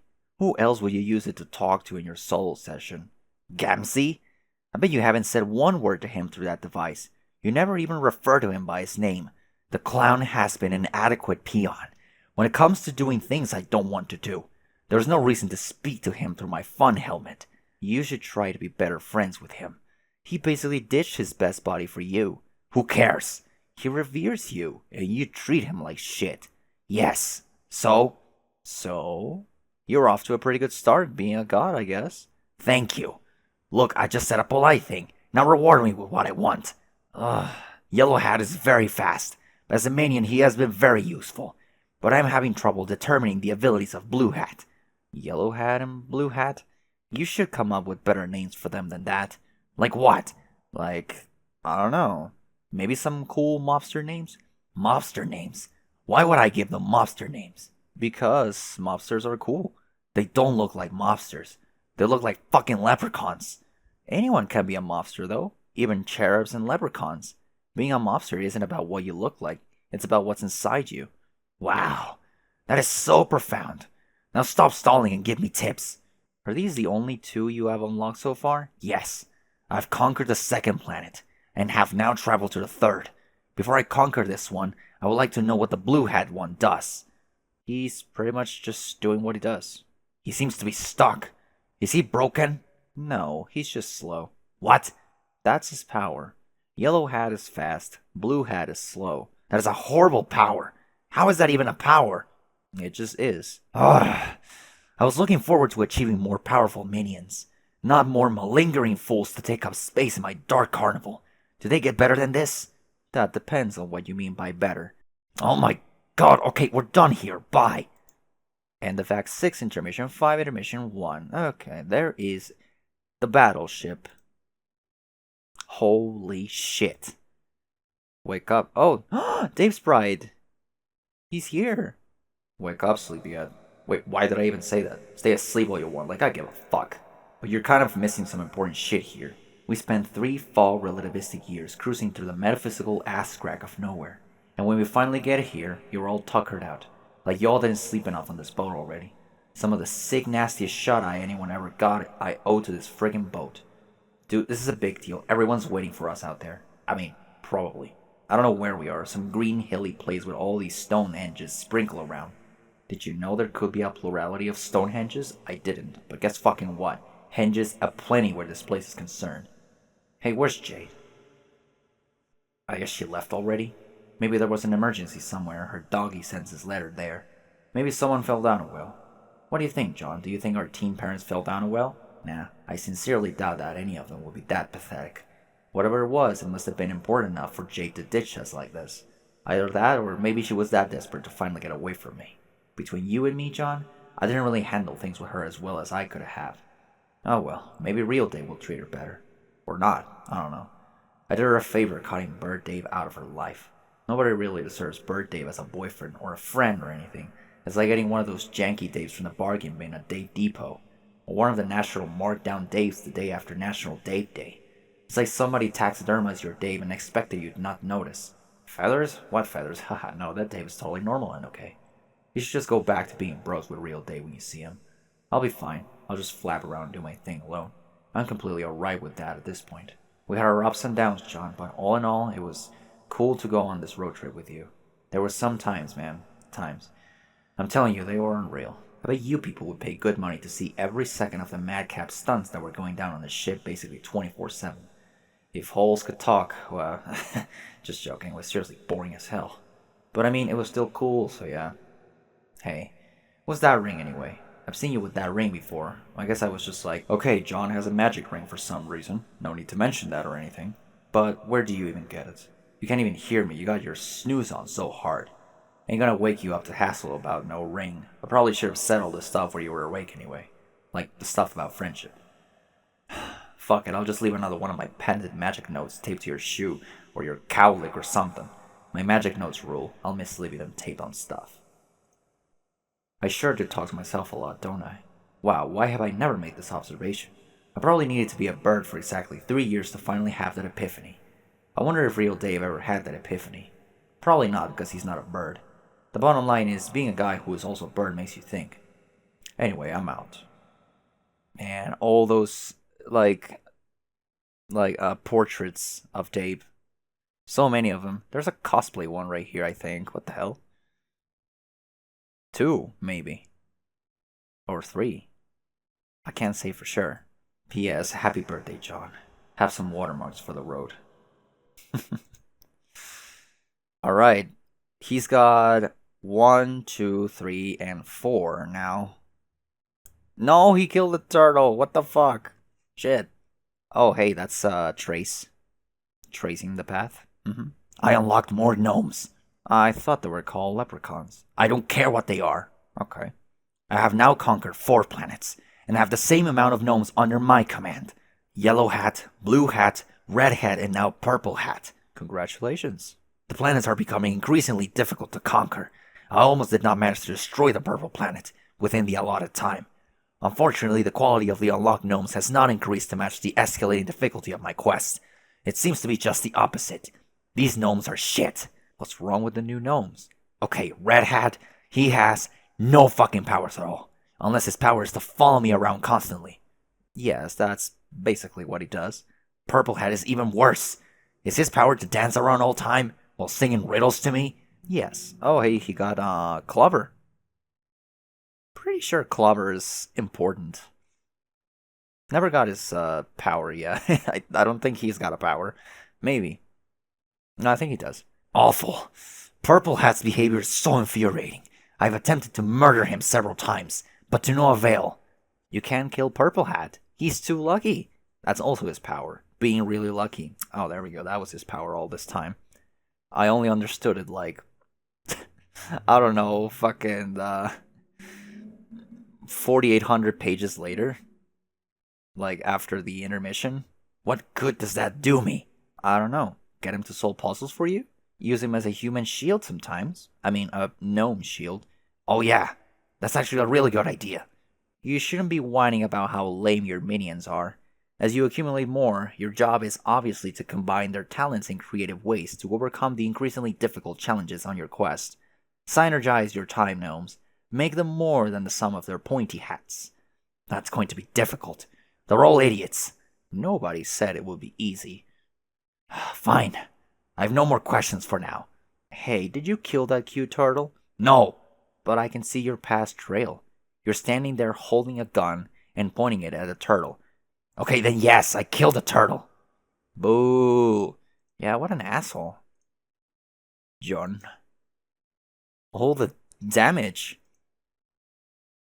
Water? Wait, a ship. Water. What are you doing there, blue boy? Hey, it's the blue boy again. See him there just off the starboard shit. Yo, watch how far away I can fork him from. Mina, put the trident down. Don't make me confiscate it again. Confiscate. She's so happy with the fish puns. God damn it, that'll be 3 times that she throws the trident at John. What is it with tridents and John? Oh, I see Tavros. Oh yeah, everyone. The flag is like, it's got 8 eyes, so I guess Vriska won? I don't know. This is her ship. Hey, it's John. Vriska, is that you? Yeah, get over here. Alright. Oh, great. Of course he's the one cleaning the ship. Wait, what was the name for that? Hold on. Of course, Tavros is the cabin boy. Just cleaning the fucking ship. Oh, look at Mina. Oh my god. She's got her coat. Nice. Nice to see you again, John. It's been too long. Yeah. Actually, hasn't it been exactly a year? I think it was my birthday last time we met, too. A year for you, maybe. Who even knows how long it's been out here, but who cares? The point is, as you can see, the plan I described to you before is in full swing. You mean the big treasure hunt with all those black maps? Yes, but they're not black anymore. Not totally. Everything's gone exactly as I intended. English has taken the bait, hook, line, and sinker. He's been chasing our extended party around the ring, blowing shit up with his monster breath, thus revealing the path to the treasure in the process. I must say, for an evil mastermind, the guy is kind of a dope. Supposedly, his every move is a carefully calculated ploy to assure his existence in the first place, yet here he is, wrecking the joint like an oaf, unwittingly helping the hero find the weapon that will finally take him down. And we're almost there too. Although by now it's become embarrassingly obvious that the treasure was hidden right around where we started all along. These maps have just been leading us all in a big stupid circle. I should have seen it coming. I guess that's my bad. In terms of bonehead moves, that's English 1, Vriska 1. So I guess we're even.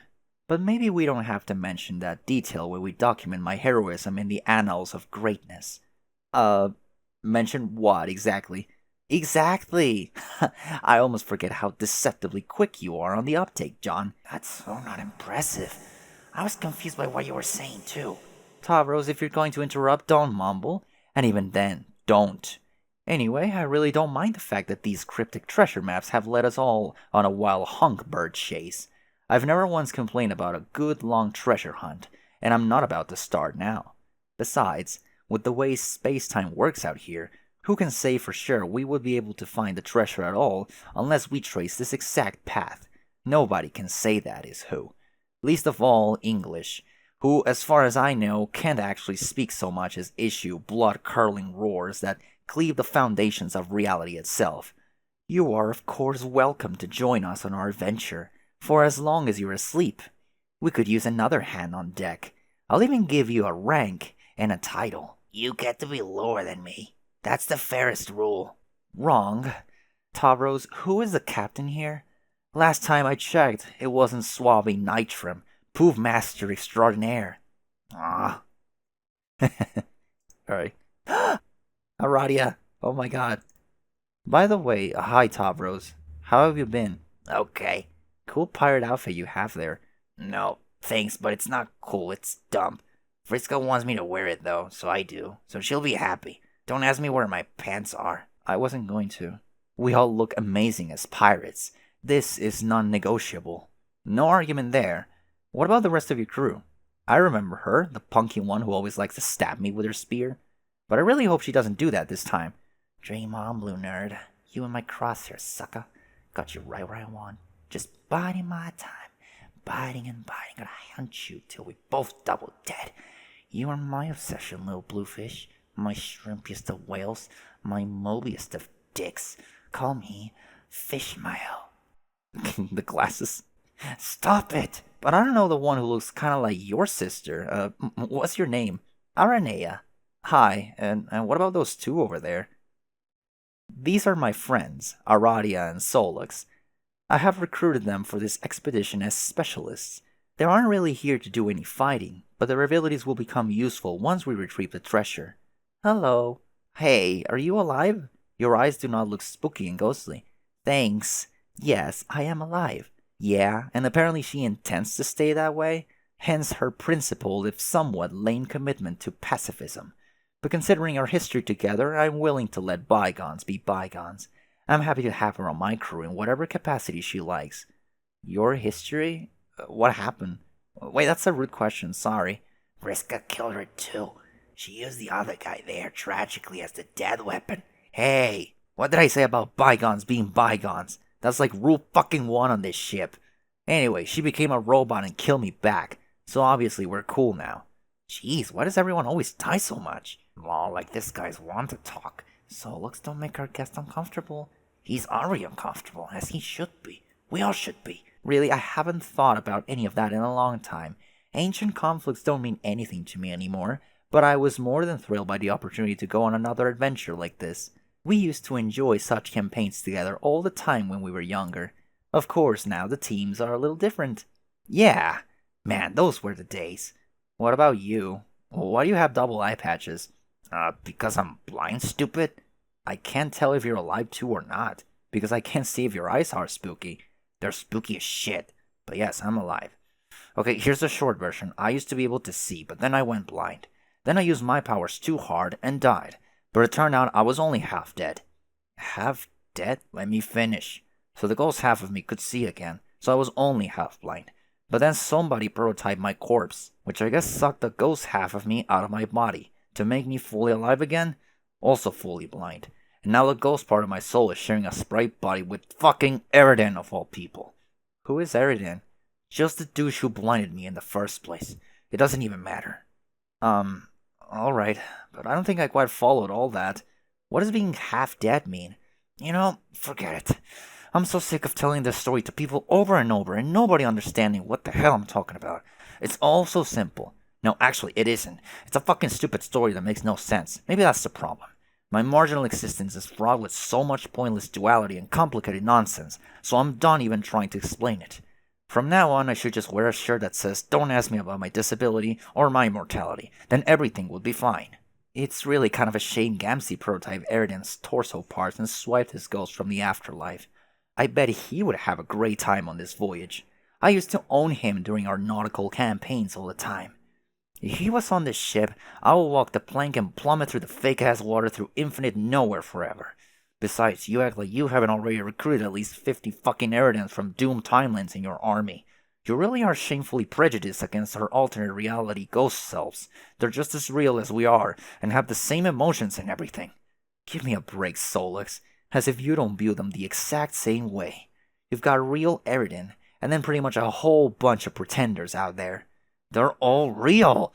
Shit, I don't even like Eridan, but here I am sticking up for his copies. See, you just call them copies. Even you can't avoid accidentally using a problematic slur which reveals that no matter what you believe about your morals, deep down you are always gonna favor the original, while viewing all the others as duplicates of lesser value.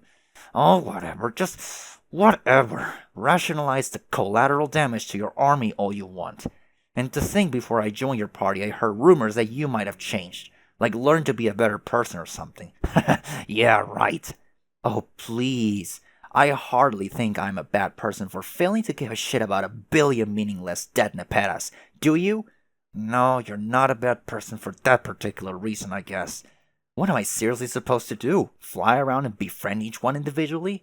Sorry, I have better things to do with my time. Let's try to be at least somewhat practical here. I have met most of those Nepetas. They're all very nice. Oh, shut up. And what about all those ships up ahead? Are they part of the treasure hunt too? Of course. That's my army. Okay, I mean our army. But like on boats. Isn't an army on boats usually called a navy? John, help me out. I seem to be having trouble remembering which one of us is the captain. Was it the dork in blue pajamas? Or was it the veteran sailor in the rad captain's coat? That's right, the captain was me. And I say it's an army that happens to be on a bunch of boats. Oh, damn, you got smoked. Wow, so smoked. Mina, do you catch those sick fires? No, but for real, it pretty much is a navy. Just saying. Who's in the army? Thousands of ghosts. Primarily those of old friends and acquaintances. Man, she's controlling all of them. Fuck. Holy shit. 3 concretes. Why the fuck would you want so many concretes? We have amassed a coalition of eager volunteers ready to lay down their ghost lives for a worthy cause. You mean fighting Lord English? When we're ready for that, yes, but we need the treasure first. So for now, they're sailing well ahead of us in large numbers to attract his attention, so he can do more damage to the ring and fill out the rest of our maps. We should be very grateful for their bravery. They're making a noble sacrifice for us all. Bravery, yeah, right. I'm mostly sure she's mind-controlling them. God damn it, Tavros. We really don't need your play-by-play commentary on everything. Wait, you're mind-controlling all these ghosts? No. Well, not all of them. Once you group enough together, others tend to latch onto the mob out of curiosity. We trolls have a way of clustering together naturally. You got to understand, John, most of these people are pretty self-absorbed. They just needed a little bit of persuasion to join the cause. Word. Yeah, but isn't that still kind of, dickish? But all these stubborn jackasses are going to double die anyway if we don't all work together and kill this guy. This is war, John. In times of war, difficult decisions have to be made with the lives of many. Just think of me as a general giving orders to my troops. It just happens that the orders are a little more direct in this case. Hey, circuit dudes, let's not lose track of who's actually in charge of this shit, okay? Yeah.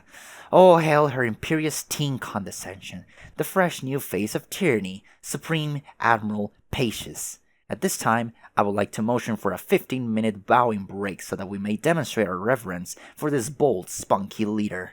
Yes. Tavro, stop bowing. That was a joke. No, keep doing that, lower swabby. Lower. Face on the fucking deck. Yeah, just like that. Perfect. How do you mind control so many goals at once? Isn't that kind of hard? Well, I do have a little help. John, did I mention my ancestor? She is the best. She is? I must admit, I was not in favor of the idea at first, but Vriska made a very strong case for using our combined powers in this way. In a perfect reality, no one would have to get hurt, but the stakes are too high to be shying away from such measures. See what I mean? The best.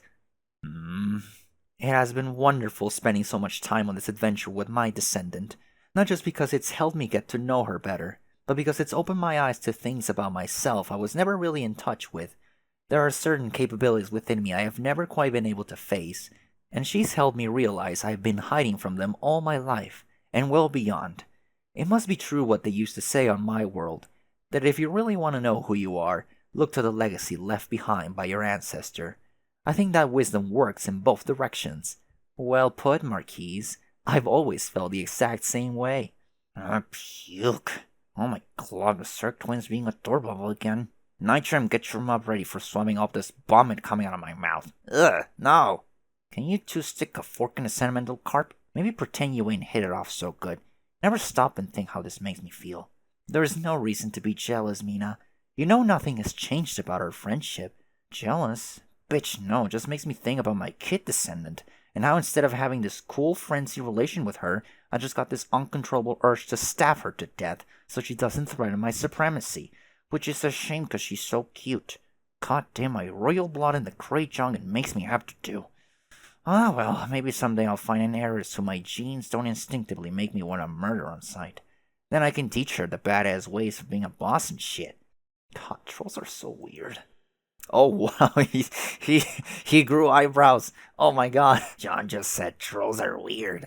He said it quietly, but I heard him. Hey, You snitch. Yeah, but aren't we? Moral of the story is Blue Kid is a dumb nerd, but is right when he says stuff. Look at that, it's like me and him are becoming fast friends, thus lulling him into a sense of false confidence already. What? Soon, my little whale, soon. What the fuck, Mina? It is true. To a human, the ways of trolls from both Alternia and before us will seem very strange. In fact, prior to uniting in the afterlife, even the two groups of trolls were reasonably alien to one another. I've had a great deal of time to study the cultures of many species throughout Paradox Space. No matter which race you belong to, one can always find another whose ideals pose a challenge of comprehension to even the most open-minded. And though the ethical standards of those from Alternia may seem unpalatable to you, rest assured there are beings elsewhere in the cosmos whose violent behavior would be considered extreme even to most trolls. Actually, John, I'm very glad you brought this up, because I was in the middle of a wonderful story about this very subject, which you interrupted when you boarded our ship. Oh, sorry. No, that's fine. Really, I'm quite pleased that you did. This way I get to start over from the beginning.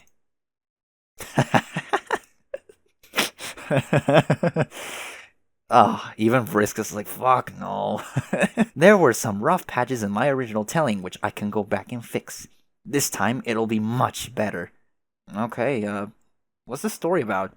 It is a tale about a very mysterious alien race called cherubs. Let us begin. Once upon a time, world building. Again. Okay. There was a very mysterious alien race called cherubs. Ernie, I thought you said you'd fix the shitty parts of the story. You started with that crappy line in the first time, too. The opening line is fine. It's fine, I guess. Not. Oh, shut up and let me tell my story. Now, where was I? There was a very mysterious alien race called cherubs. Right. There was a very mysterious alien race called cherubs. But there was one cherub in particular who, for at least the first half of our story, will be our heroine. Oh, wow, okay. She spent eons roaming her galaxy, completely alone. but the time had come for her to find a mate. This is no small task for a cherub. Being in a social species, they spend virtually no time in each other's presence at all. Aside from when it is time to mate, they may go their entire lives without encountering another, and so they scatter their numbers throughout space, each staking a territory spanning many light years. But like a predator is able to track the scent of its prey, a cherub can sense the presence of another nearby. This sense is especially strong if that cherub shares the same qualities its other half once had long ago, before it experienced the maturation process known as predomination. You see, when a young cherub hatches, it would appear that only one creature has begun its life, but the appearance is not to be trusted.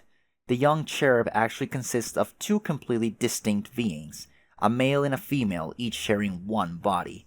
The two halves are endowed with polar opposite predispositions as well, one predisposed towards malevolence and another towards benevolence, good or evil, if you prefer to deal in simplistic terms, or at least those which are convenient for the sake of this story. I prefer to view the dichotomy as a kind of moral alignment, like an attribute that dictates the choices a character makes in certain types of games I used to play. The male and female halves can be aligned either way, as long as they differ from each other. The resulting conflict between the two personalities is central to life as a cherub, both before and after predomination. Shortly after hatching, the two halves begin vacillating, taking turns controlling the body. The only physical differentiation between the two is the coloration of their cheek swirls, which indicates alignment. There is otherwise no way to tell male and female apart before a cherub predominates. The vacillation process is demarcated by sleep. When the male goes to sleep, the female wakes up, and when the male wakes up, again the female sleeps. And so it goes, back and forth like this, as the two identities vie for dominance over the other, and ultimately permanent control over the body. They grow to detest one another, and develop a view of social interactions centered entirely around animosity and confrontation. For good cherubs, this readies them for a long life of isolation, as they will prefer to avoid the sort of conflict that comes with social interaction, as they have been conditioned to understand it. But for the evil ones, the contentious upbringing only serves to fuel their inclination to harm others. And though this duality makes for a tormented childhood, the inner conflict it creates is an extremely important part of a young cherub's life. The defining part, actually. It is the struggle a cherub must overcome to mature, and this process culminates in predomination. Oh. One half will prove to have a stronger will than the other. The less dominant half will then weaken over time, and it will eventually become clear to both that one will not survive. The dominant personality will then completely consume the other, integrating it in such a way that only one is left. The cheeks will become solidly collared, and the cherub will grow to maturity as a single being, endowed with the alignment of the dominant half, and with all his or her personal qualities at the forefront of the union. In the case of our heroine, she was the good half, and the day of her predomination was in a sense the day her brother died. And though it was to her benefit and personal growth, because of this loss, she would always live with a sense that something was missing. Every sexually mature cherub lives with this feeling. It drives them to seek out another cherub similar to the half they lost, the part of their being which they grew up in perpetual conflict with. The desire to travel the universe in hopes of reigniting that conflict is very important to their species. It's the force which compels them to procreate. So she set out to track his scent, as it were, and soon she found a physical trail as well, a path of carnage left behind by a particularly destructive male cherub. She followed the debris from the civilized worlds and star systems he left behind, as if to mock her, to make it clear he knew of her pursuit, and was all but paving her way with the dead. His brutality made her more furious, thus setting the mood, so to speak, for their imminent courtship. Wow, trolls. A cherub of his alignment is seemingly motivated by little other than to conquer and destroy. From a bioexistential perspective, they behave somewhat like viruses attacking the system from within. But as with all symbiotic organisms living within a universe, there are balancing factors. While those inhabiting an evil cherub's territory will regard it as an unpredictable tyrant, those in the territory of a good cherub will likely come to view it as a protector, waiting quietly for millennia in deep space, ready to attack any encroaching threat. In that sense, They are not unlike cells in a universal immune system.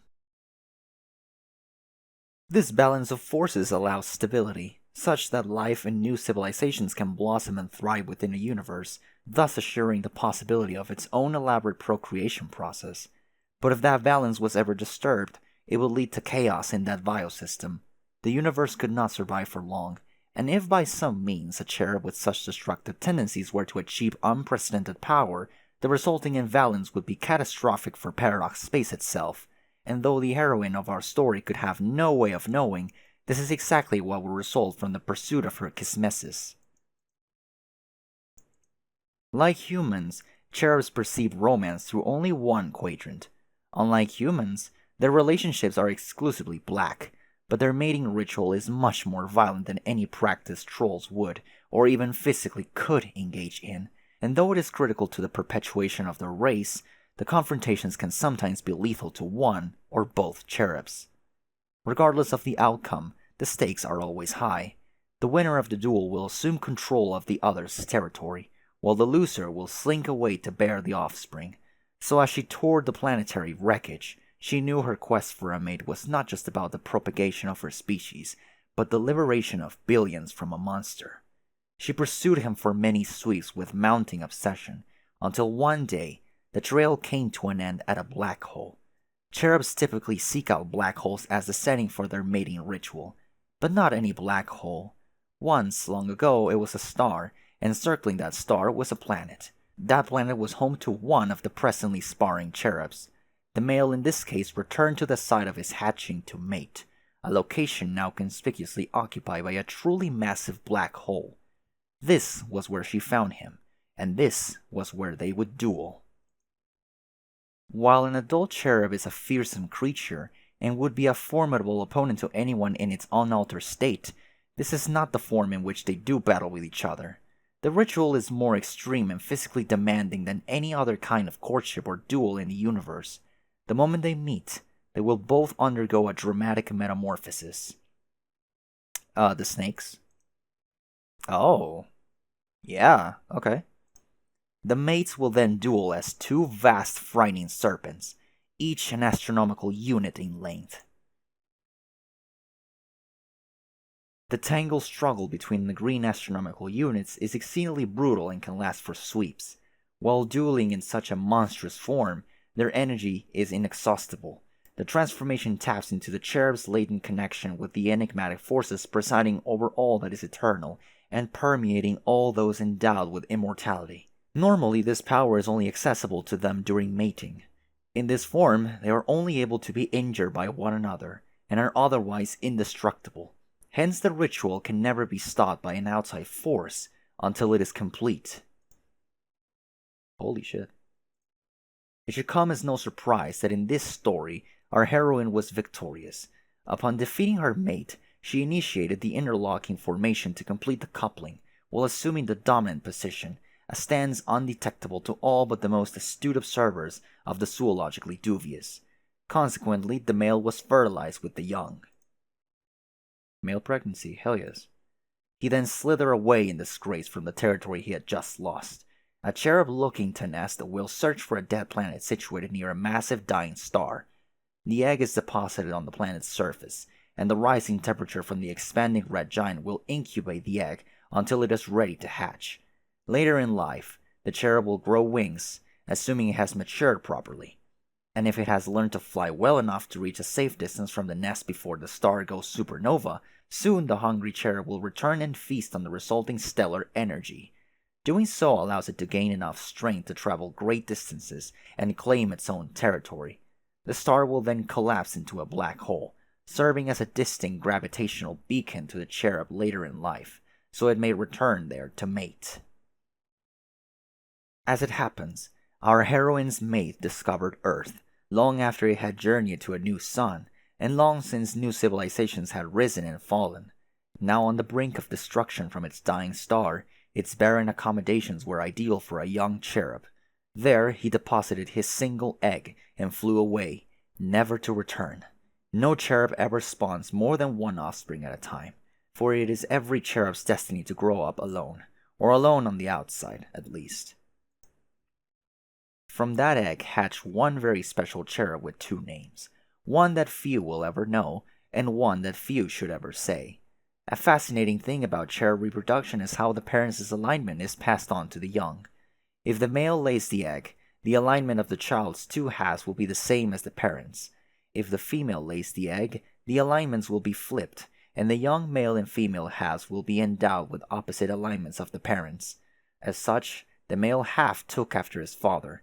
Perhaps the son even exceeded him in violent tendencies. It is hard to imagine there has ever been a cherub more willfully destructive or as stubbornly dedicated to conquest than the monstrosity he would grow up to become.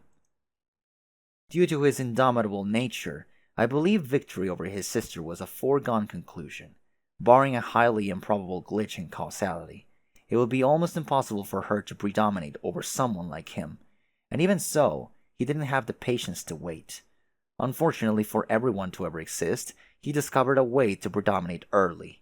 Yet it was not this act alone that would provide ominous, so much as the means through which it was achieved. He was allowed to become the solo player of a game which his kind was never meant to play.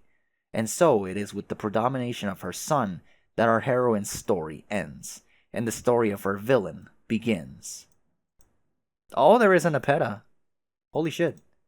Hey, Mina, where are you going? I'm taking a gaper break, God. But the story isn't over yet. Girl, your stories never end. My bladder can't even deal.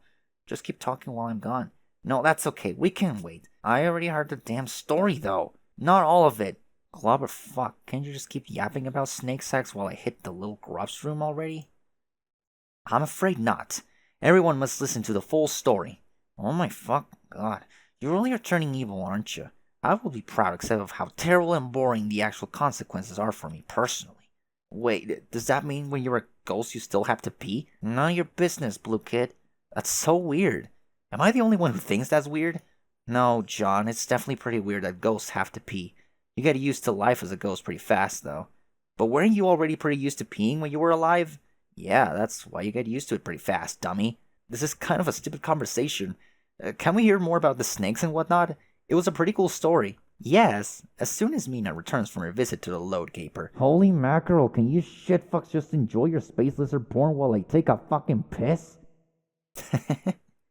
Oh, she's not out yet, sorry. I think we could all stand to take a brief intermission from the story regardless, to let all these intriguing facts about cherubs sink in. Ugh, you and your intermissions. What is with your intermissions? They ain't even intermissions most of the time. They're just an excuse to tell another dumb story inside a longer dumb story. Yes, Mina, you are correct, and your reservations are noted. However, would it change your mind if I were to propose not an intermission, but an interfission? Wink. Fine, let's do the interfishing thing you said, 'cause of fish. Be right back, you scrubs. Begin interfish. Solix? What the fuck? What? Oh, okay.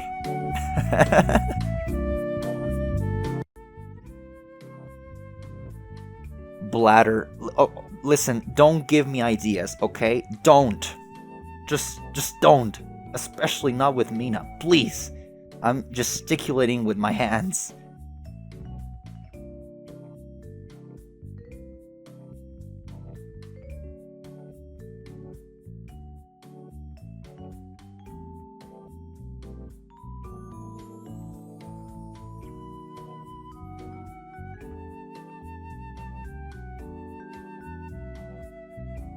Hey, eye patch guy, fell the fuck down. Like captor, I guess. So, what are we doing here? I see. Okay, thanks, bye. She's going. No, she's getting away. No.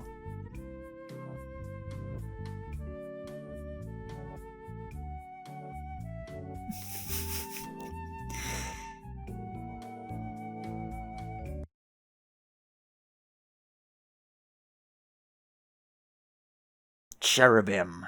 Alright. Very good track. Oh, I guess I can't listen to it. Alright. Anyway, where was I? The heroine's story ends and the villain's story begins, I think. Yes, that's right. It is with the predomination of her son that our heroine's story ends, and the story of our villain begins. But as we all know, beginnings are not always so easy to pinpoint in Paradox space. One could say his story began the day he claimed immortality, or the moment his being was inexplicably confined to a juju, allowing him access to any realm in which his vessel would capriciously materialize. But for the sake of linearity, we may as well say his story began the day he and his sister hatched. When a cherub hatches, the two undeveloped personalities mingle together in the same body. There is not yet a clear division between the two. It will then consume the eggshell for the vital nutrients it contains. The sugary snack is irresistible to the starving wiggler. Once it finishes its first meal, the two personalities will be pulled apart for good, and the child will pupate. The two halves then begin vacillating with their sleep cycles, as I described. I think upon close examination, the baby has cod piece. I hope not. I really hope not. Maybe I'm blind. Or am I? Yeah, I don't think I wanna... Yeah. As you might expect, the female child was as cheerful and friendly as could be. She took after her mother in every way, at least the way her mother used to be, long before she was hardened by centuries of isolation and obsessive pursuit of justice. And to Justice's little surprise, the male child was an insufferable brat. It is just as well that cherub parents abandon their offspring. Raising such a child by the familial standards of any race would be a monumental challenge. Yeah, of course. Nevertheless, it would seem there were those who tried. Details in my research suggest our villain had a number of acolytes operating in the shadows, preparing for his arrival. We will probably never know who these scurrilous conspirators were, but it is evident that at some point the cherub was locked in a room, either out of exasperation or for its own good, until it was old enough to enter the session. The children were left with everything a young cherub could ever want. Oh, okay, that's their diet, I see. Meat, candy, computers, a lifetime supply of special stardust, and of course their precious jujus. The acolytes had clearly gone to great lengths to harvest such items from all over the cosmos, so they could lavish their young master with gifts. They may have been prisoners, yes, but if you ask me, these children were very spoiled. While the female was preparing for a collaborative approach to the game, the male was plotting furiously against her. He never had any intention of working with her. As far as he was concerned, the game was his, and his alone to conquer. Oh. And one day he put his plan into motion.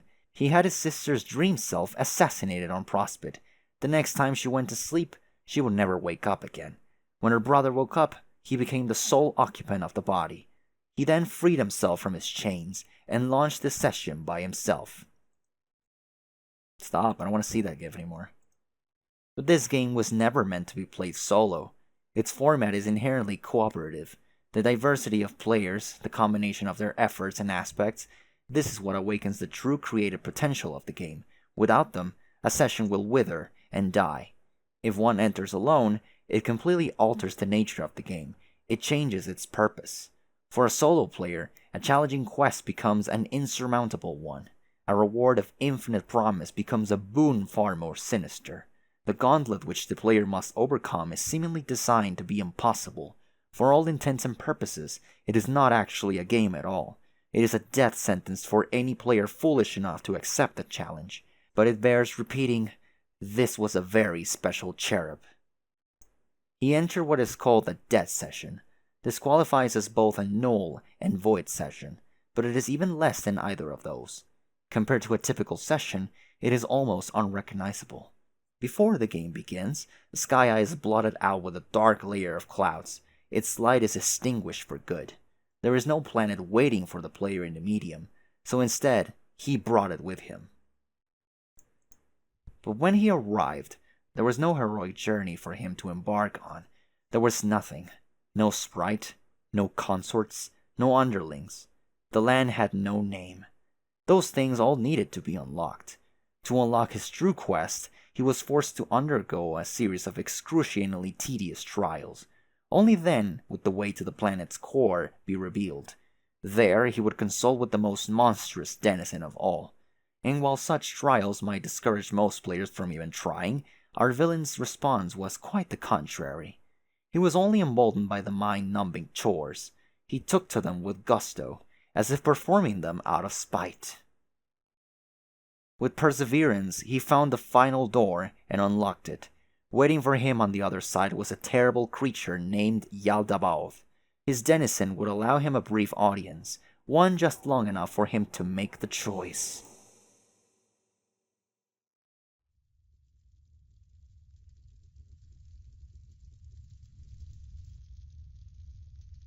And its serpentine body.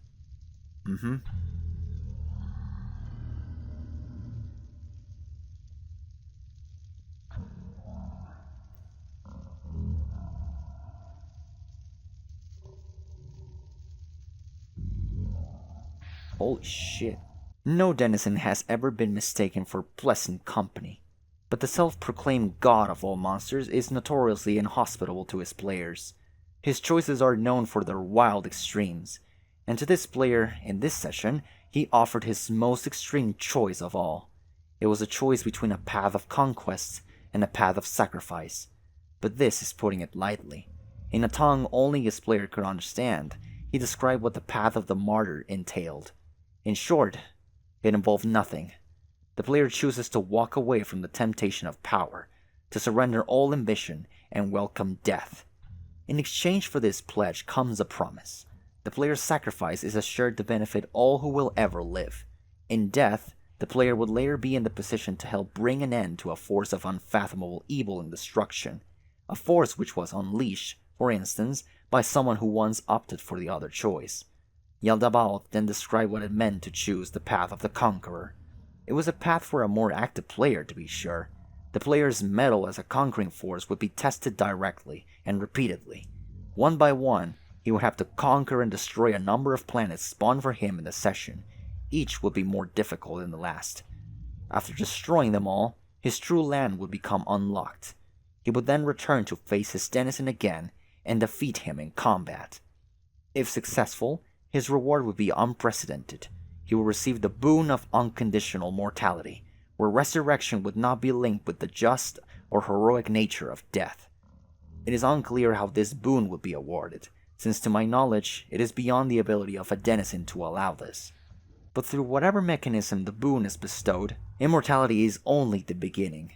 The player is somehow also imbued with a limitless supply of power, enough to destroy anything he wanted, for as long as he wanted.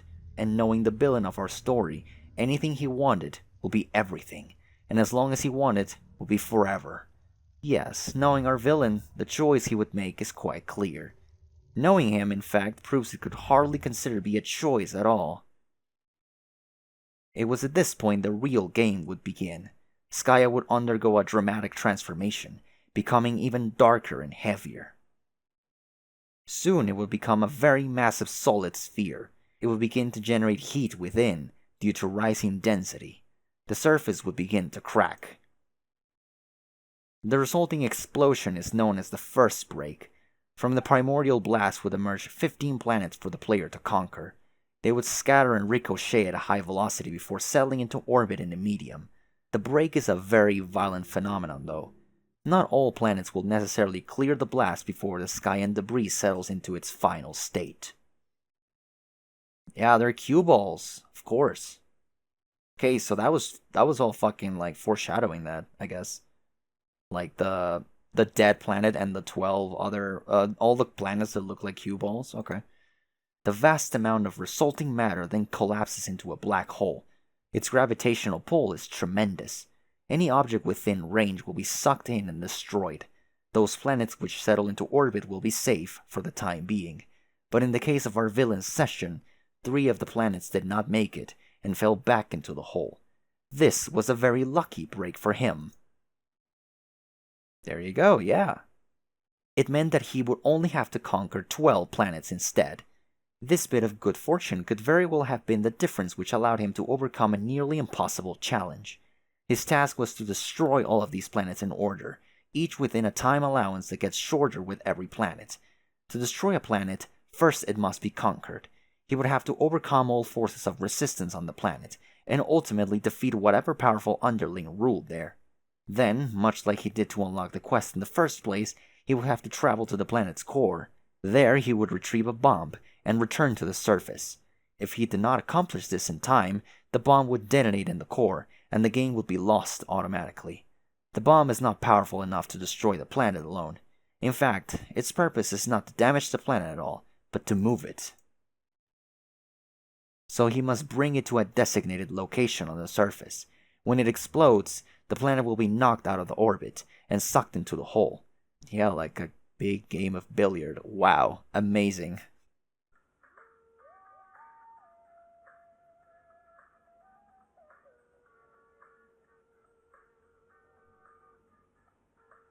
Of course, he must make sure he is moved on to the next planet before this happens.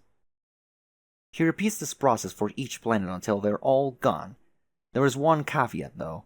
He must skip the 8th planet. If he sinks that one before any of the others, it will result in the destruction of the entire session. Thus, it must be the final planet he conquers. Oh shit. Upon destroying the 8th planet, his true land will reveal itself. The dead planet will come to life, and there he must prepare for battle with his denizen. He may sharpen his combat skills, craft new weaponry, anything he can do to improve his chances against a very powerful endgame foe. Fortunately for him, he would not have to face the monster alone. By then, he will have accumulated a party of loyal minions. The Felt. With each planet he destroys, he will be awarded a new leprechaun follower. Even if a planet was destroyed in the break, he will still be awarded that planet's leprechaun upon destroying the planet preceding it. Sort of like a 2-for-1 deal. Wait, leprechauns? Yes, John. I am delighted to see you have pounced on what is clearly the most interesting part of the story thus far. Leprechauns are a fascinating mythical race, although there is some dispute among scholars as to whether they are actually a breed of a gnome. I can't say I blame you for being speechless. There are no doubt hundreds of questions swirling in your head at once about these wonderful creatures. Where do I even begin? You must forgive me, I find it very difficult to resist going on at length about them.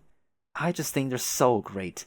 For instance, I can and have given lectures for weeks at a time on their marvelous and wildly varying magical abilities. More intriguing yet would be any medium to long-form harangue on the topic of their culture and customs, most of which resolve around luck. But most captivating of all, and the subject upon which I will now assiduously expound, would be the positively scintillating subject of leprechaun romance. Oh my god, no. The problem is that when the subject of leprechaun romance is broached, our overly obsessive troll intellects instantly assume the most ingratiating posture of admiration imaginable. Which makes it hard to give it proper academic focus, because of how great it is. But we will do our best to understand regardless. Trolls have only 4 forms of romance, and though we consider it a complicated subject, spanning a wide range of emotions, social conventions, and implications for reproduction, it is ultimately a superficial slice of what leprechauns consider the full body of romantic experience.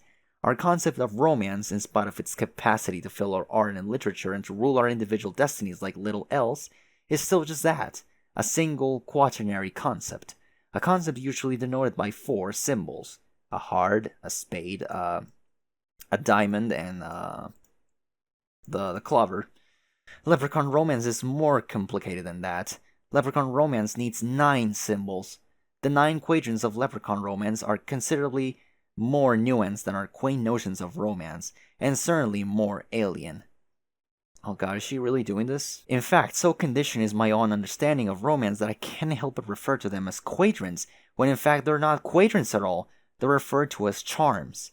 One of the charms is characterized by romantic love, as understood by both trolls and humans. But after that, all bets are off. There's no division between black or red, concupiscent or conciliatory.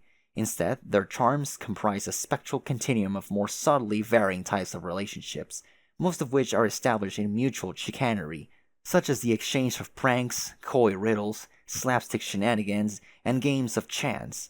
Furthermore, a pair of leprechauns is not limited to a single charm. Our relationship may be defined by multiple charms at once. In fact, some of the most interesting relationships arise from exotic charm combinations. A stable relationship consisting of 3 or more charms is called a trove. Those advanced relationships are often viewed as the ideal end result for a romance, much the way certain pairing rituals are for humans. No charm is specifically tied to procreation, though any type of relationship could begin waxing concupiscent if Lady Luck should so decide.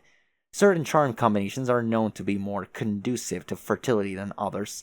If the leprechaun pair has been so blessed, they will begin an elaborate coupling procedure culminating in a lively mating jig. The jigs are specific to the charms, of course, similar to how different kinds of music lend themselves to various styles of dance. While the romance is endlessly captivating, leprechaun reproduction may be the most interesting subject of all, particularly from a perspective of detailed anatomical study, which I will get to shortly. But first, it bears pointing out that while for humans reproductive relationships are exclusively heterosexual, and for trolls they are bisexual, for leprechauns they are— Wow, what a story!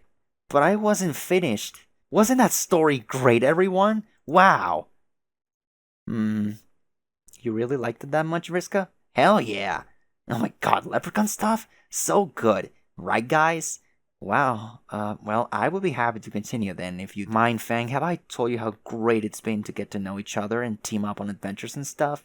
I really feel like you've helped me get in touch with my ancestral roots, mainly as a kick-ass storyteller. It was like this whole part of my personality I was never aware of. Like the part that's compelled to just outright explain tons of really interesting things to people, while sparing no detail whatsoever. It's made me feel a lot closer to just understanding my aspect, as well as closer to you. So I just wanted to say, thanks. Aw, you're welcome. I feel the exact same way about my time with you. You really helped me get in touch with the true pirate within. I saw in you the adventurous spirit I always wish I could be. You helped me finally understand the virtue in rationalizing questionable decisions and behaving unscrupulously for the greater good. Stop. You're going to make me start tearing up. Get over here and give me a hug, Alpha Sister. Smile. Aw. Totally normal. Wank wank. God damn it, you two. Yeah. Me too, John. Yeah, look at the bro. Oh god. Oh! Her eyes? What the fuck? Who? You know Vriska's ancestor? The friendly one who tells long stories? Oh yeah, her. I don't know, I can't keep all these ghost names straight. Fliptuna? Meowlin? Wasn't there a Carlos? Fuck it, they were all named Carlos as far as I'm concerned. Wait, except Mina. She was alright. A little forward, but whatever, this isn't the point. All I remember about my interactions with the circuit girl was getting cornered into these ludicrous monologues, then racking my brain for excuses to get the hell out of there. Yeah, well, I was a little more tactful than you and actually listened, and let her talk me into something I shouldn't have. So she was just like, poof, and suddenly your eyes were better? Yes. What is she, some sort of magic fairy? Yes. That's kind of literally what she is. Oh, alright. I guess her story checks out then. Good for her. But this doesn't seem like you, Teresi. I mean, I didn't think you even wanted your eyesight back. I've never met anyone as chuffed about her own disability as you. I was always under the impression you felt like it was a big part of who you are. It was. The moment she healed me, I knew I made a terrible mistake. But I couldn't take it back. I thought about it, like just blinding myself again and pretending it never happened. But even the way it happened originally was something special to me. I can't duplicate that. And even if I could, it still wouldn't be the same. I can't seem to forgive myself for being so stupid. For some reason, I thought it was a good idea to take the only cool and unique thing about myself and fix it. What was I thinking? Whoa, the only cool thing about you. Teresi, I want to be understanding, but I can't get behind some of the shit you're saying about yourself here. What made you start unraveling like this? I think it was when we started meeting our ancestors, and I thought they were all cooler and older and more interesting than us. Even though they probably weren't. They had a lot of problems and insecurities too. But I guess the kind that older kids have. And when you're younger, you don't really recognize them as problems. You look at those things as just part of what it's like being someone who is more interesting and grown up than you. Maybe since I'm not as young anymore, I guess I can see that now. But I was stupidly awestruck by some people who were not so impressive in retrospect, and I made a dumb mistake. Wait, we met all those people, like, kind of a long time ago? How long have you been hiding this from everyone? I don't know. A year or something? And I wasn't hiding it. I just didn't tell anybody. Yeah, that's what hiding it means. But you usually can't see my eyes anyway. 'Cause my glasses? Duh. I know, but not telling anybody that is still being pointlessly secretive. You could have said, Hey, Carcat, I fucked up and now I can see again. Maybe we can talk about this so I don't go into tragic downward spiral and make you worry about me for no reason. I'm sorry. I should have. But I was so ashamed. and what about this clandestine blackrom nonsense you got going on with Gamsey? What? Have you been dating him for just as long? Was he involved in that decision? Like, did he help talk you into healing your eyes or something? How did you know we were dating? Did he tell you? Oh my god, Teresa, you're a fucking catastrophe. You used to be like cunning and considerably more intelligent than me, which I have no problem admitting. But this is ridiculous. Even if I didn't figure it out myself, which I did because it was obvious, you're up here on the roof lying unconscious in a pile of honk horns and Faygo bottles. I'm not a master of deduction, but unless you were recently stomped on by some sort of golem composed of garbage from a circus, it seems fair to say you are officially down with the clown. Okay, yes, it's true. No, she's even doing the nose. Well, what do you have to say about it? I couldn't get up the nerve to tell you about that either. In a way, I'm even more disgusted with myself for dating that asshole than I am for healing my eyes. Then why are you doing it? I don't know. I can't bring myself to stop seeing him. Every time I think I can't stomach the sight of his ugly face for another second, he pulls me back in. He's just so awful. I'm sorry, the chair. I can't. He always knows exactly what to say to piss me off. Everything he does. His fake courtier suit, his smug expression, the dumbass ways he butchers his sentences, saying shit like, oh, getting up at his motherfucking Hong Kong. Ugh! I hate it so much, but I keep coming back for more. He's like a drug, even more addictive than this revolting soda I can't stop drinking. I had so much Faygo I can't even taste the color anymore. I just taste the sugar and the bubbles and the awful flavor it leaves behind, which just makes me drink more to wash it away, until I feel so nasty I have to take a long soda nap, but I wake up loathing myself even more, so I just reach for another bottle. It is truly the wicked elixir. Sob, oh no. Teresi, I want him to be out of my life. He is the worst thing that's ever happened to me, but I guess you can't help who you hate. This is killing me, hearing this. I seriously want to weep actual puke out of my eyeballs from this story. How did this happen? I got to say, I didn't see it coming. If you told me sweeps ago, you and he, I wouldn't believe it. Like if the writing was on the wall there, I sure as fuck didn't read it. Yeah, it snuck up on me. It didn't help that he terrorized us when we were hiding from Jack. Right under my nose, too. Somehow I didn't put the pieces together at the time and let him get away with murder. And gradually, I started having these uncontrollable thoughts about him. Dark thoughts. And when I would catch a whiff of him in the corridors, like he was taunting me, that just fanned the flames. Then we started talking shit with each other more and more. And he was so much nastier than he ever used to be. Way more than any of our friends ever were. One time he started mocking my blindness, which never bothered me when anyone else did it. But somehow the stuff he said, I let it get under my skin. And combined with meeting a lot of new people I felt like I couldn't live up to, that's when I started reconsidering Aranea's offer. I knew it. I knew he must have had something to do with that decision. That slimy bastard. This is mostly my fault. I wasn't vigilant enough with him, and I let our moraligens break down. If I kept a closer eye on him, maybe he wouldn't have lured you into his spinning tent of shit. No, you shouldn't feel like... Or maybe it's Kanaya's fault. She's always been a really good auspicist. Maybe she could have prevented this if she wasn't so preoccupied herself. No, wait, it's actually my fault again. If I had been on the ball and auspicized between her and Rose, she would have had the time to auspicize between you and Gamsey. Damn it, I always say I know so much about romance, yet I routinely underestimate its complexity, so I only figure out what to do after it's way too late. God, I'm so stupid. Ah, shut up. It's no one's fault but mine. I'm the one who has to deal with it. Yeah, okay. For what it's worth, he'll probably just break it off and leave you once we get to the new session. All his loyalties and priorities are totally warped now. I'm not sure what he really cares about anymore, but it sure isn't any of us. You think he will leave me? Yeah, I do. Whoa, what? Isn't that what you want? No, I'll be devastated if he just suddenly ditched me like that. Okay, help me out, you're confusing me here. I'll feel pathetic, and I guess a sick and terrible part of me doesn't want him to go. But if he does, I want it to be because I tell him it's over. Wow. Alright, I guess that makes sense. Sorry. I'm just trying to be supportive here.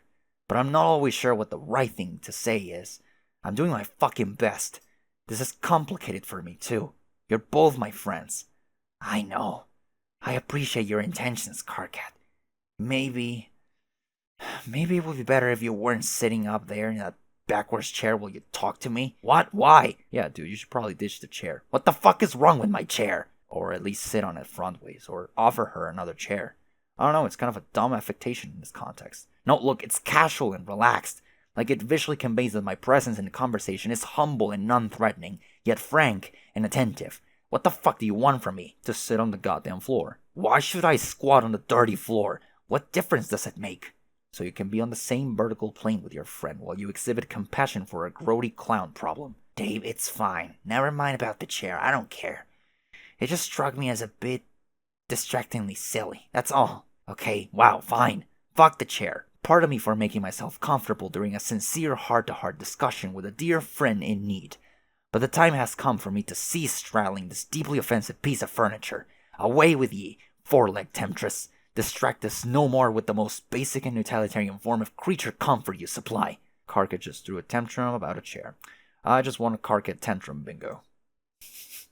At last, we are free from the accursed instrument of ass elevation. Where did you even get that chair? Do you steal it from the common area? Unlike everyone else ever, I happen to make a practice of captulogging items which might be convenient on a day-to-day basis. Say, I'm strolling around and find myself in need of a place to sit, bam, suddenly a chair. And no, I didn't steal it. How could I steal something from the common area? Nobody actually owns any of that fucking furniture. That's why it's called the common area, you accusatory piece of filth. Sounds like communism. Are you a communist or something? Actually, that makes perfect sense with your sickle and all. What are you talking about? Wait, John has a hammer. Oh shit, it's all adding up. When we arrive, are you going to team up with John and seize the means of production? You appear to be jump-starting a facetious discussion about some sort of human economic ideological framework, without having the slightest clue that your vehicle is parked squarely in the nobody gives a fuck zone. I'm just saying, first chairs, what next? See, I'm all about private property and pocketing dough. Do you have any idea how rich I am? I'm a man of means, motherfucker. What is your point? Just don't come after my boonies, dude. Or should I say, Carcat marks. You aren't being serious now. These are not the words of a serious person. I was having a serious discussion, like a big-time adult, with my good friend Teresi. Your callous and nonsensical remarks are derailing us from the delicate subject at hand. Why don't you be useful and say something reassuring to our sad mutual body? You wailing jet engine of infantile stultiloquence. I don't have much to say about this. I've kind of got to rescue myself on the matter. I'm all kinds of on record as being squicked out by the idea of relationships, so I got no point of reference for gauging when one is fucked up the way that's normal for trolls, or if it's fucked up because it's actually fucked up and terrible. This is like some ex-alien boyfriend prime directive shit. I can't intervene because I don't know what I'm talking about, but you do, so I guess keep going. You were saying some pretty good stuff before I started riding your jock about chairs. Ugh!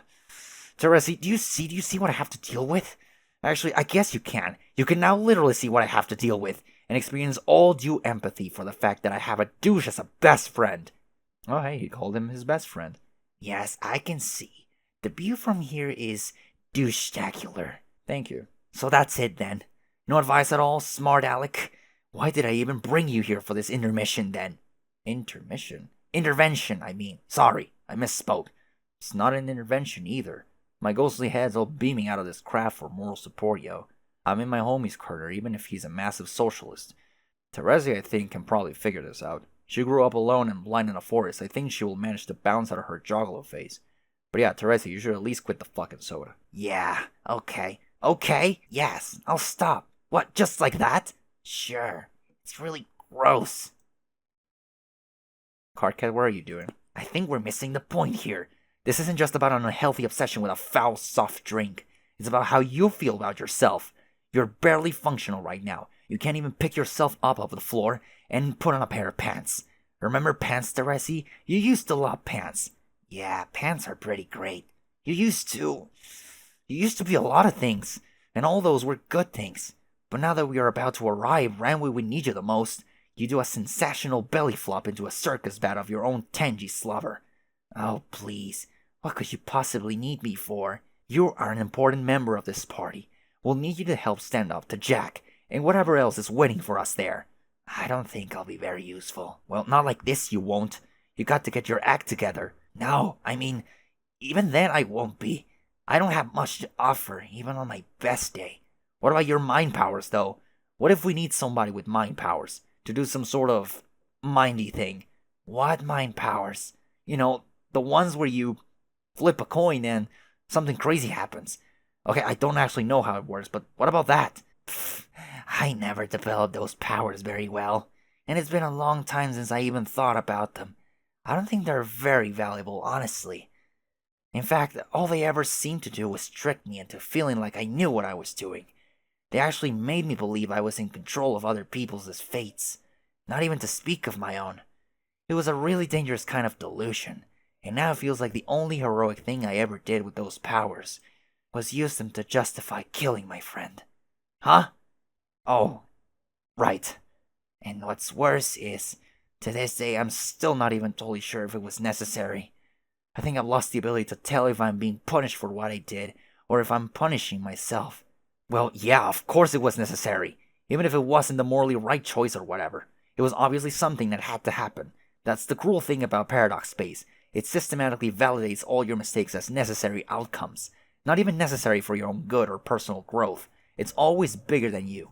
Like your errors in judgment are inseparable from the way reality has to unfold. So it never lets you forget about them, because they were all critical to the big picture, and all your past flaws are like scars. Scars in space-time that never heal, and always serve to remind you that the perfect version of yourself you wish you could be can never exist, because the survival of everyone you care about depends on him not existing. I know all that. It doesn't stop me from wondering. It's simple. If you hadn't killed her, you would have withered away in a doomed timeline. Yeah, and sometimes I wish I had. At this point, I think I would rather be the better person who made the right decision, even if it also meant being the one to fade away forever. Well, I wouldn't want that. Does that fucking matter to you? Does that factor anywhere into your dreary existential equation? You probably think I'm crazy. Just as crazy as you think I am for dating Gamzee, but I really miss her. No, I don't think you're crazy for that.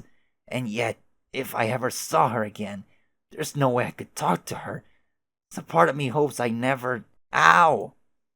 Ouch. Gabe, you dick. What? Don't blame me. I can't control the crab. Act 6, Intermission 5, Intermission 3. Oh no, they're actually exhibiting the fucking things, so she was serious about that. Oh no.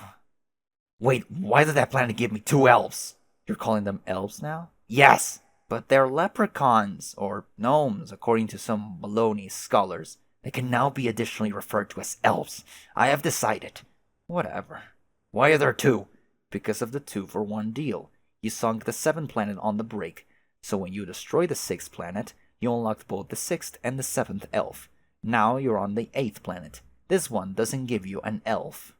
Wait, 8th? This is the 8th ball, right? So this is supposed to be the last one. Huh. It doesn't? No. What about a gnome? No. What about a leprechaun? No. You get nothing. Why not?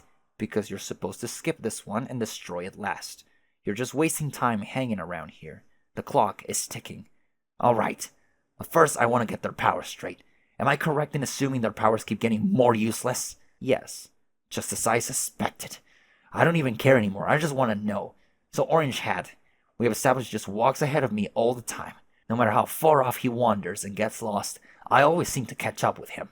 Yes. And Green Hat, he just has a doll with pins in it.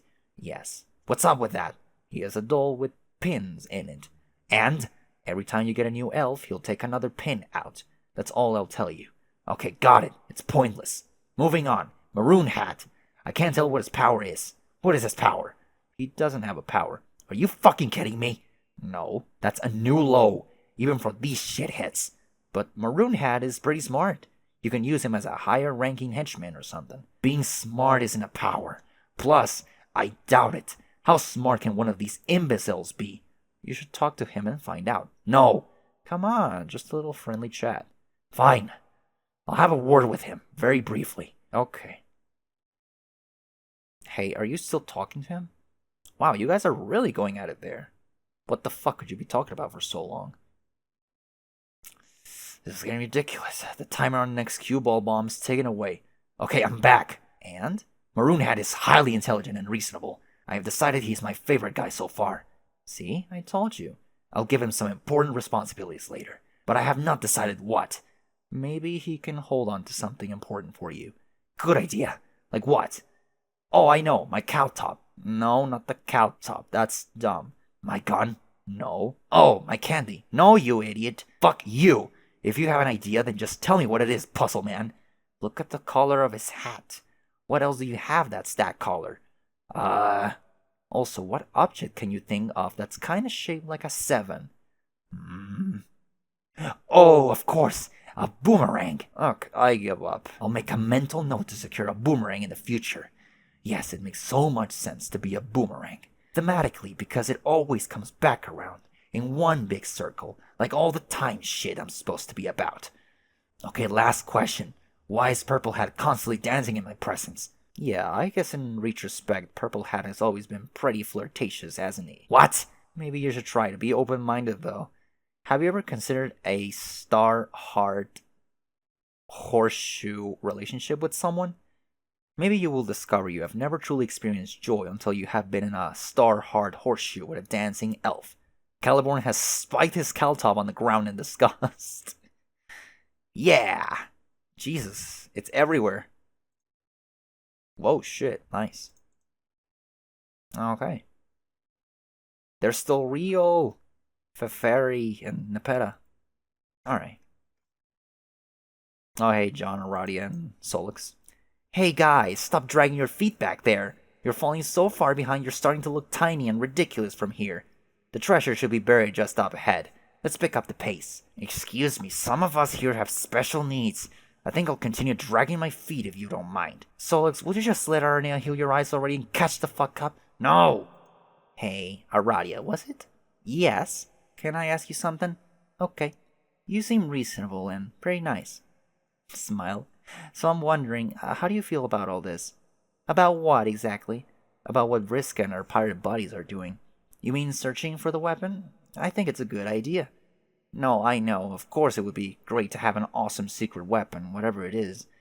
I mean, how do you feel about the way they've been searching for it? By using all your ghost clone friends as bait, and getting the bad guy to blow them all up to reveal his way to the treasure.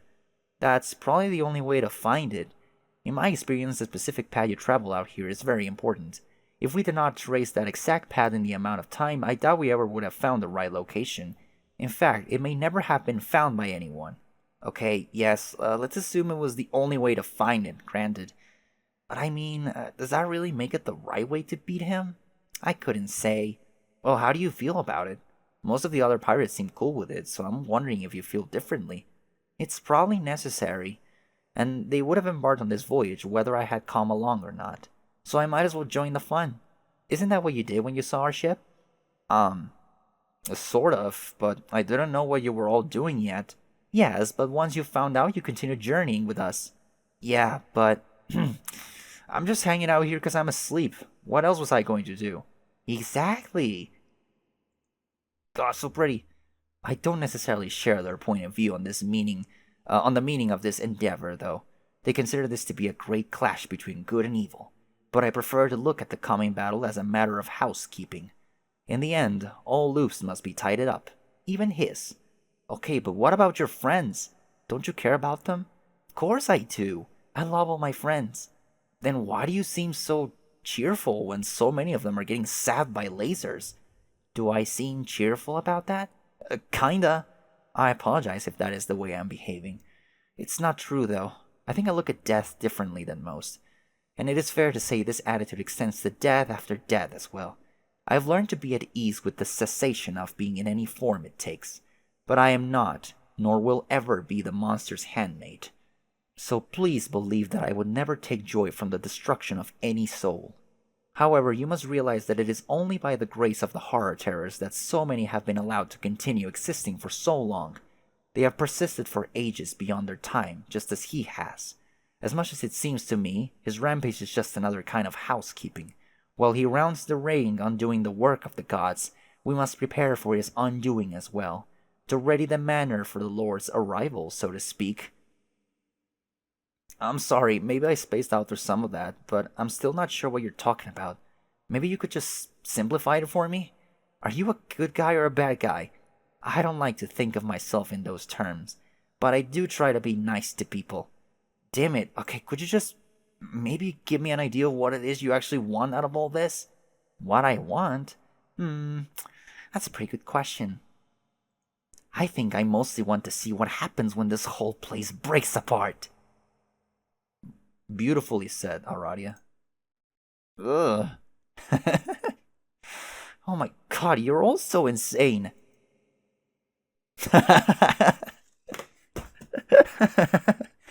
Alright.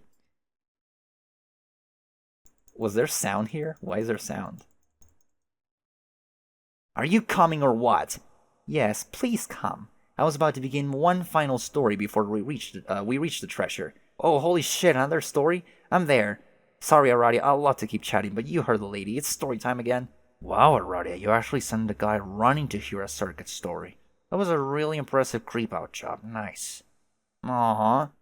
God damn it. Thank you for joining us, John.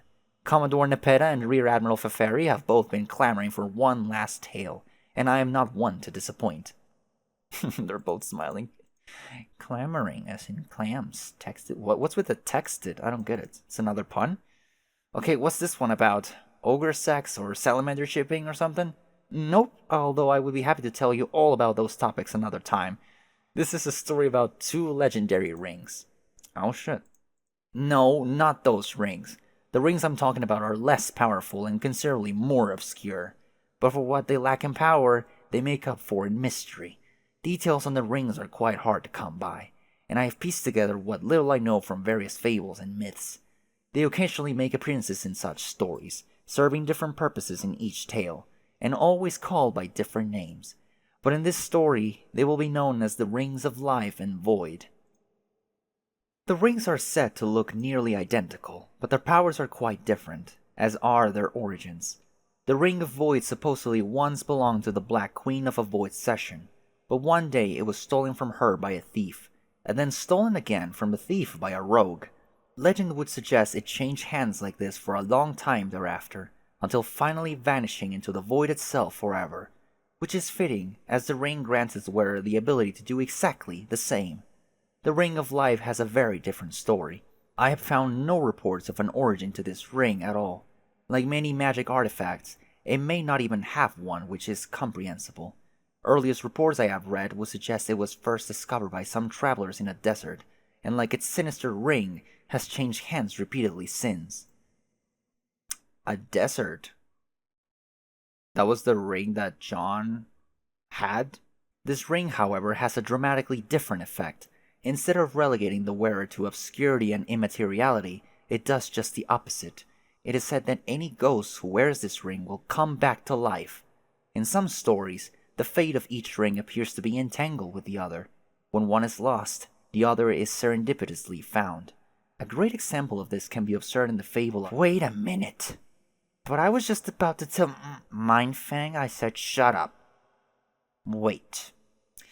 Now wait just a goddamn minute. Hold on.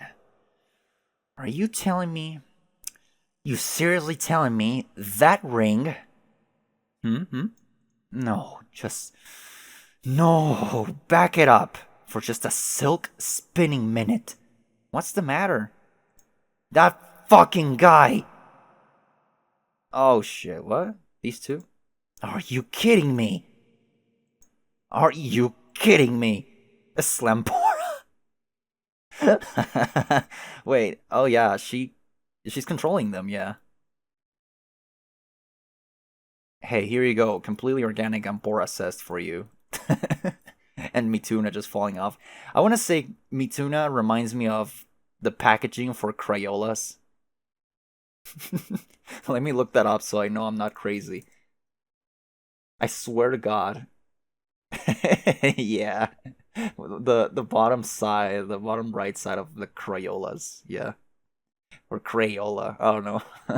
Ah! Tavros! What? What did you do with that ring? What ring? Don't play dumb with me. The ring you had. You know, the same one the orange guy tried to give me? I still don't know about this orange guy you mentioned sometimes. You talk about orange guy, but in reality he sounds probably fake. Like how you thought Rufio used to be until facts proved he wasn't. You actually think I'm making this up? Why would I make up a story about an orange guy? What kind of juvenile fuck up do you take me for? The orange guy was real. He was surrounded by a bunch of stupid fucking horses, and he tried to give me a ring, so I knocked him out cold. And then later, you found it. No, I didn't. Yes, you did. Don't lie to me. You had the ring, and you and John were fighting over it behind your backs like a couple of idiots after a while. What, you think I didn't notice? Yes, no, I didn't think you did. Well, I did. And I didn't care because I didn't think the ring did jack shit. But now that I know it does jack a whole fucking lot, I would like you to stop behaving like a disingenuous, argumentative asshole and tell me where it is. I don't know where it is. It's gone. What do you mean it's gone? They're doing that shit again. The staring. I had it. Then John had it. And I wanted it back. But he wanted it also. So we argued with our hands over it until he vanished. And I tried to find it on the ground because it was precious to me for a while. Why was it precious to you? Are you telling me you knew what it did? No, I didn't. I just had separate reasons from that for wanting it. Well, whatever lame reason you wanted that ring, forget it.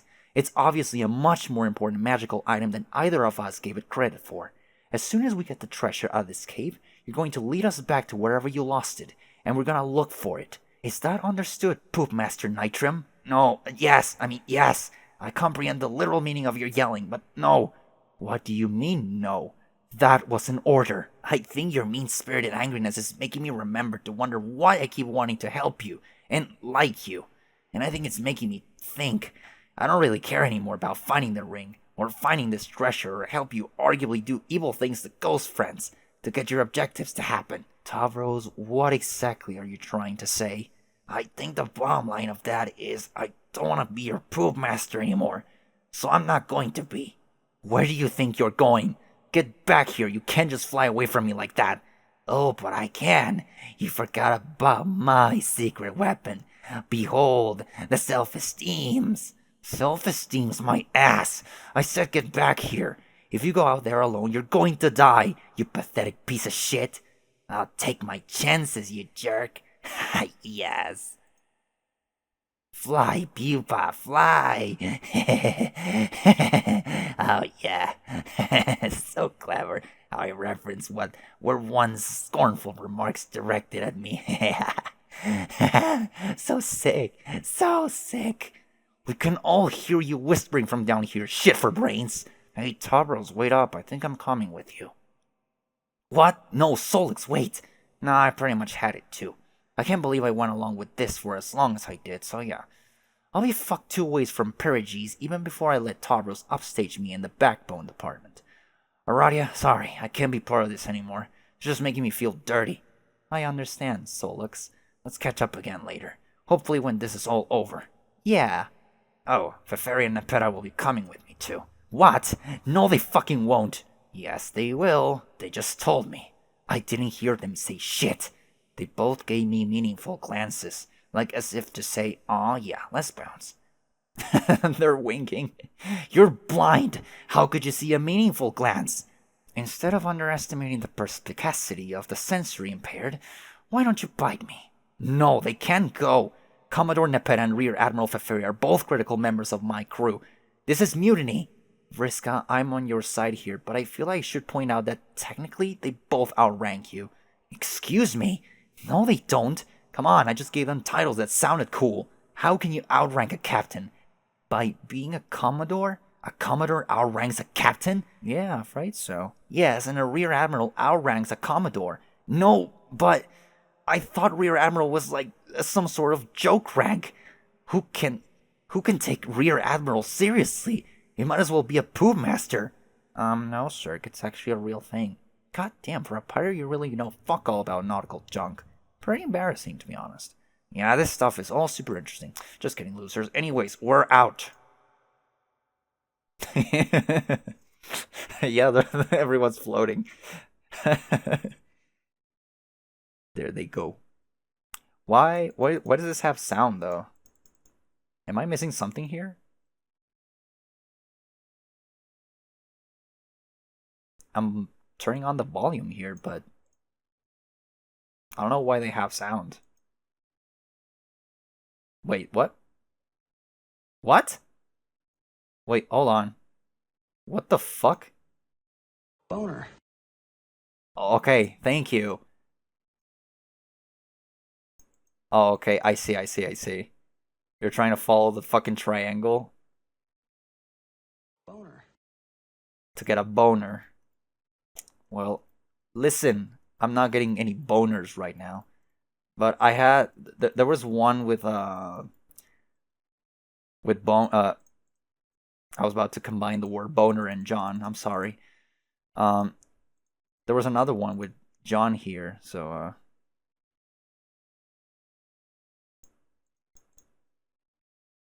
I don't think it's anything special. Maybe. Hold on, my microphone just like moved. Hold on. If I ever show how I actually use my microphone, you're gonna call me a fucking crackhead. Alright, let's go back to the boner inducing pages. Just kidding. Alright. Ladies. Good riddance, you backstabbing ingrates. I hope Lord English eats you all. Hey, Vriska. What? Actually, you know that ring? What about it? I have it now. You do? Where? Let me see. No, I mean, not on me. I guess I wasn't wearing it when I fell asleep.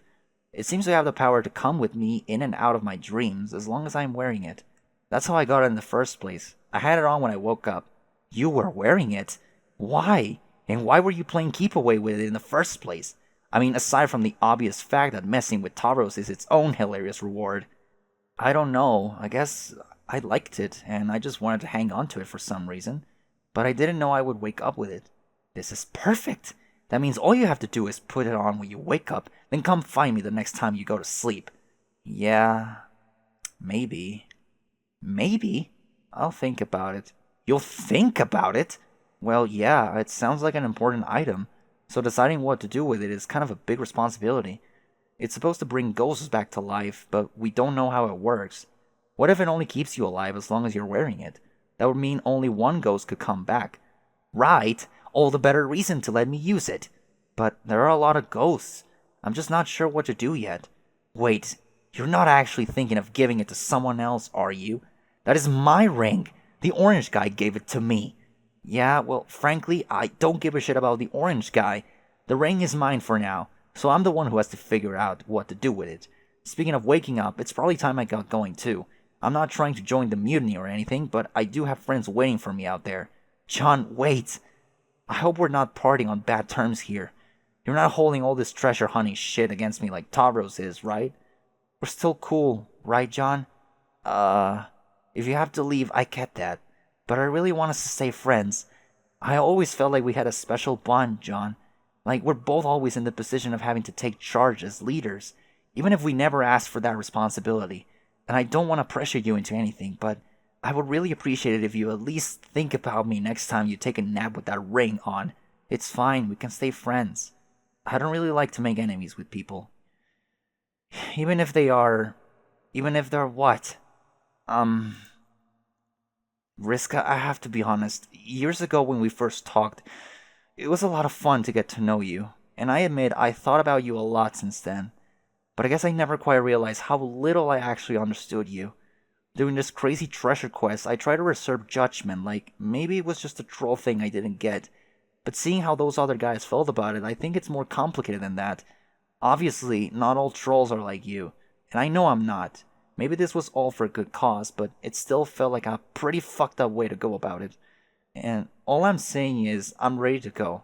I've seen enough, and I miss my friends. I'll think about what to do with the ring, but honestly, what? Again, I'm just keeping it real. But if I'm really thinking hard about who I should bring back to life, I don't know if my conscience can justify bringing back someone so dangerous. Keep smiling, Aradia. Fine. Don't give me the ring then. Actually, you know what? Even if you change your mind someday, forget it. I don't even want it anymore. You don't? No. I've been dead this long. What's a little longer? Keep your ring. I don't want anyone's pity. So beat it, Egbert. Well? Huh? John, I thought you were leaving. Oh, right, I guess I'll just be... What are you, a fucking idiot? Don't go yet! What? Look, you made yourself perfectly clear. You think I am a heartless monster, and you don't want to help me out. Whatever. But are you seriously going to check out of this dream like 2 minutes before you see what the treasure is? Holy crap, dude. Where is your sense of curiosity? If I can manage to put up with you for a little longer, I think you can stand my morally bankrupt company long enough to find out what this thing is. Why am I the only person in Paradox Space who actually thinks? Oh, sure. I guess I'll go a little further and check out the treasure. You're right, yeah, it would be dumb not to. Good. Party's over, folks. The Pirate Playtime Wiggler Jamboree was fun while it lasted, but it's time to get serious. The treasure's down there. If my guess is right, it should be buried in one of his ancient memories. By now, we have all been wind back to hell and back by my dear ancestor, so I'll trust nobody's gonna mind indulging one of my stories. There was a pretty good yarn about this treasure I read once during our travels. Found it in some damn memory, who knows whose. It was a good read, impeccable prose. Failing to do it justice would be the real matter of gray morality here, if you ask me. But right now, I ain't in the mood to figure out how not to make it fucking suck. So I'll just say this. It was supposedly a weapon that once belonged to him, but he could never use it without altering its nature, meaning he could only use it once. So he did. After that, it could only be used again one more time, and only as a weapon against him. Knowing it was one of the keys to his defeat, he had it locked away deep in the void. That's it. Part 1 of my story. Hold your applause. I guess we'll find out if that's true, or if it turns out all my despicable shit was in vain. Not that it would even matter to some people. You know, they can say whatever they want about me. But somewhere out there is a shimmering new universe growing in a big ball of water. He's looking ales of majestic, amphibious and resplendent. His glorious croak would bring you to your knees. That universe is going to give life to billions of trillions of zillions of cute little aliens. You wouldn't even believe how pretty and wonderful and happy all these aliens will be. It's making your lip tremble just thinking about them, and how worth saving they are. Wow. You could walk up to one of those aliens and put your hand on its innocent shoulder, and with a straight face you could say, "Sorry to break it to you, but tomorrow, a guy named Lord English is going to destroy your universe. You are all going to die." And when that alien looks up at you with tears in its eyes, just before the first one rolls down its weird alien cheek, you lean in close to its absurd alien ear and whisper, "Psych." That's because you know a long time ago, in an obscure pocket of reality, the alien could never understand or give a shit about some crazy girl sacrificed the lives of a bunch of ghosts in order to kill that guy forever. They were already a million sweeps past their prime, existing on borrowed time, luxuriating in a kind of bizarre metaphysical longevity few others will ever enjoy. Just a fresh batch of bait the squid gods kept on ice for an insatiable fisherman because they were sick of being hunted themselves. Those ghosts were all that stood in the way of an end to this eternal holocaust, and sparing their souls ain't different, in my view, from personally committing atrocities on a cosmic fucking scale. I only ever wanted to do the right thing, no matter how it made people judge me, and I don't need a magic ring to do that. You don't have to be alive to make yourself relevant, and you don't have to be a good person to be a hero. You just have to know who you are and stay true to that. So I'm going to keep fighting for people the only way I ever knew how. By being me. Oh no, Rose. Hmm. Hmm. Kanaya. Rose, you're willfully ignoring my trail of Finnish crumbs. Hmm? I said them quietly in sequence to convey one of your human pregnant pauses before speaking. The pause was human expecting, in the same sense that I am expecting an explanation for your present conduct. We were to meet the others on the roof by now. Kanaya, what's with this pregnancy? Oh shit, are you trying to tell me something? I'm trying to tell you that we are on the verge of reaching our destination, and here I find you doing. What are you doing exactly? My civic duty. I've been deputized by the mayor as the Assistant Chief Deputy of City Planning and Preservation. Kanya, I'm really swamped in red tape here. Do you think you could please return when I'm not so busy? Thanks. Exclamation mark. Jade! Exclamation mark. Either that or file out a requisition form with the zoning bureau. You have been drinking your soporifics in excess again. Rose, this is terrible. No, what would be terrible would be to fit very well to this meteor before my critical administrative work is complete. No, but really, what are you doing here in the tiny, simulated village? Are you writing numbers on all these nutrition cylinders? God, I just love troll words for things. Yes, you have mentioned this. Nutrition cylinders, that's a good one. I forgot about that one. Maybe cylinders isn't stilted enough, though. What about tall circles? Tall circles? Tall circles. No, that sucks. Answer my question, please. Why are you numbering the tall cans? I'm documenting their original locations so that we may relocate the city faithfully to our new home, wherever it may be. You want to relocate the city. Now? This is such a foolish use of your time. Oh, but you could not be further from the truth. The preservation of Cantown has tremendous symbolic importance. We're all that's left of our respective races, Kanae.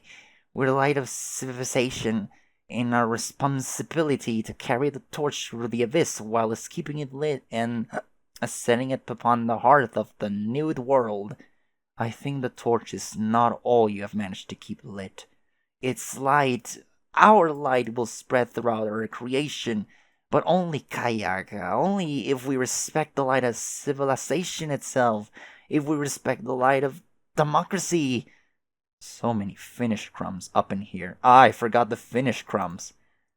Wow, that is so many Finnish crumbs, Kanaya. Great job. I didn't catch that. Civility, liberty, reason, edification, civility, rationality, learning, justice, liberty, honor, elucidation, civility, reason. These are the virtues which embody the magnificence that is Cantown. You said some of those words 2 or 3 times, and most of them were not words. I just got it. That's not all you managed to keep lit. That burn was sick. I love it. I do not believe this. You promised me you would be ready for our arrival. I am ready. My god robe's on and everything.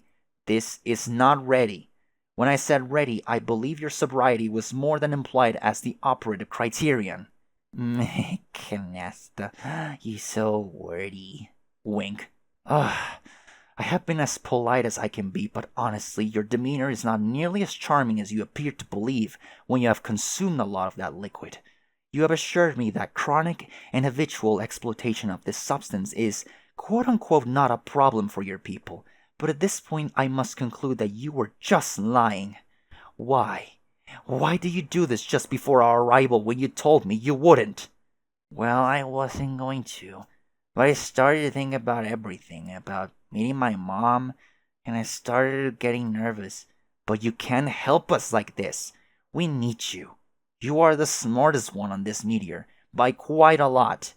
Hey now, Cup, I am flattered, but I think you might be selling the mayor short. What? This guy, let me tell you, this guy is the best. Okay. That was literally the most inebriated thing you have ever said. He doesn't know what's going on. He doesn't know what day it is. No, but Karkaya, the mayor, I'm telling you, the fucking mayor? What a friend.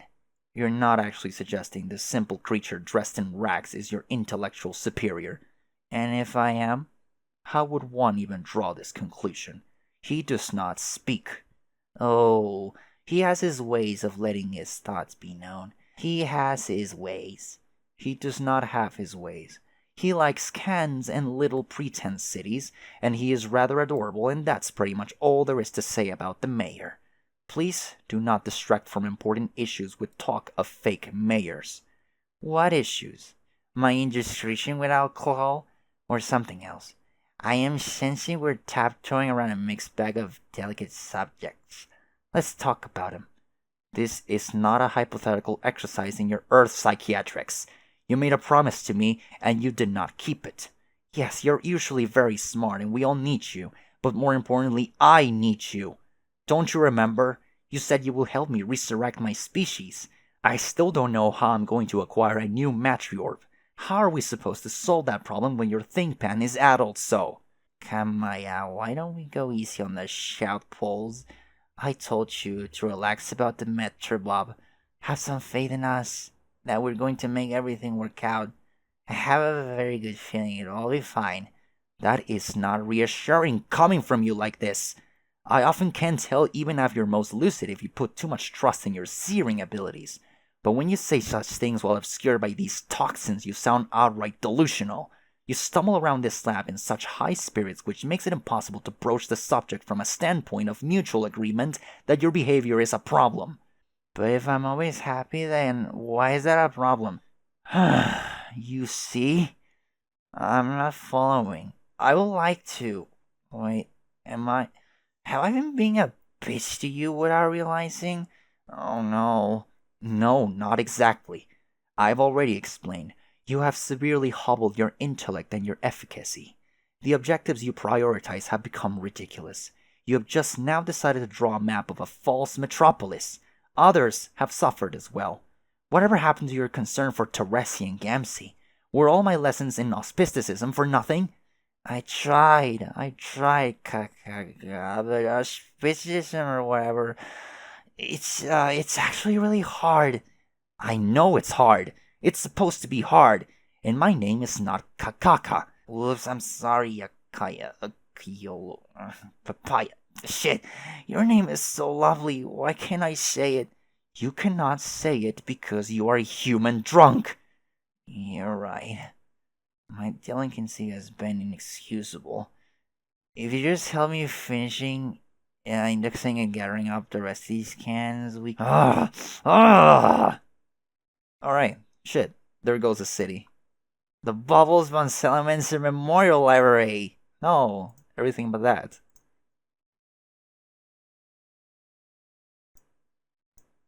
Are you going to break up with me? No! Well, okay. Well, yeah.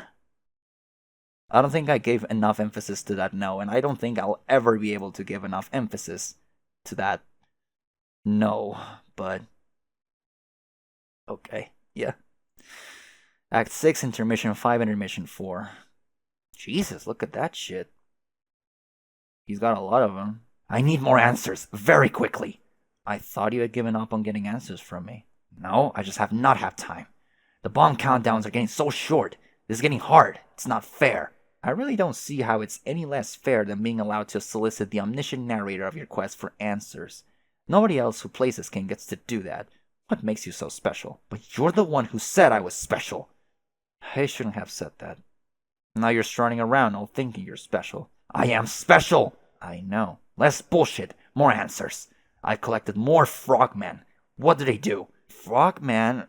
You're getting really esoteric with your headcanons now. My what? And what makes you so sure they're all men? Have you sexed them? Fuck you and your ribald insinuations. My relationship with the frogmen is strictly professional. No, I mean determine their sex. Do you even know how? I don't care.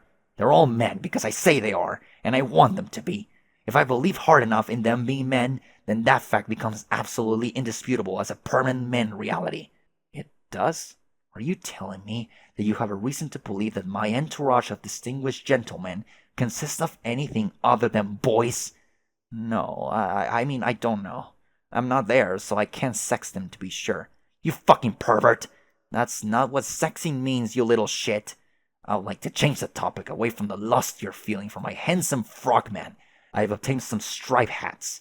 Yellow stripe hat, blue stripe hat, red stripe hat.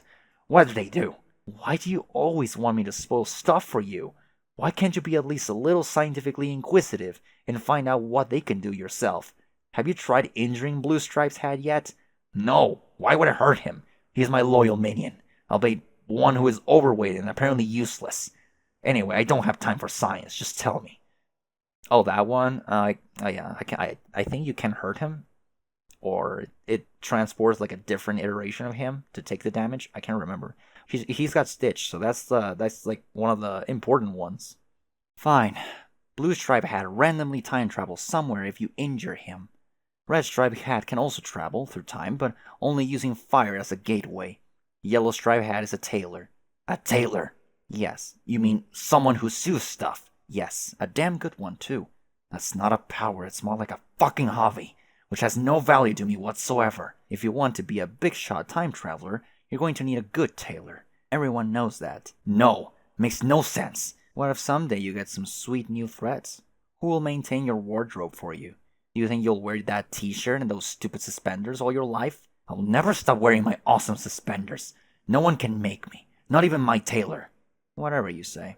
You're wasting time again. Better hurry up and conquer this planet so you can find eggs. What? Oops, I mean Purple Stripe Hat. Forget I called him that. Oh yes. I'm really looking forward to these next few guys.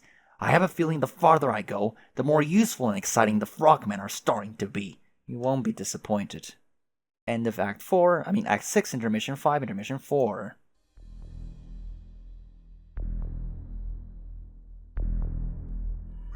Hi, Toby Fox.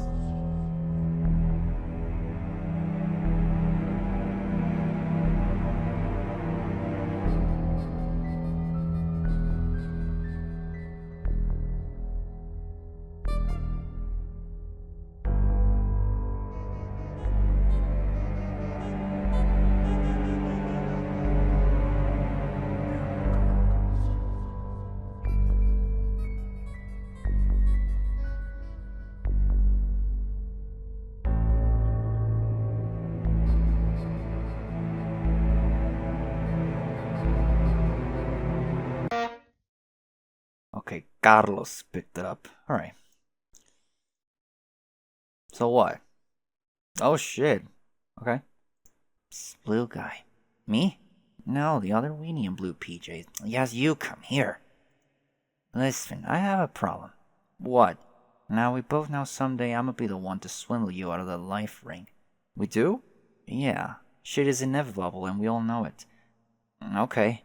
I like priceless treasure. You got priceless treasure.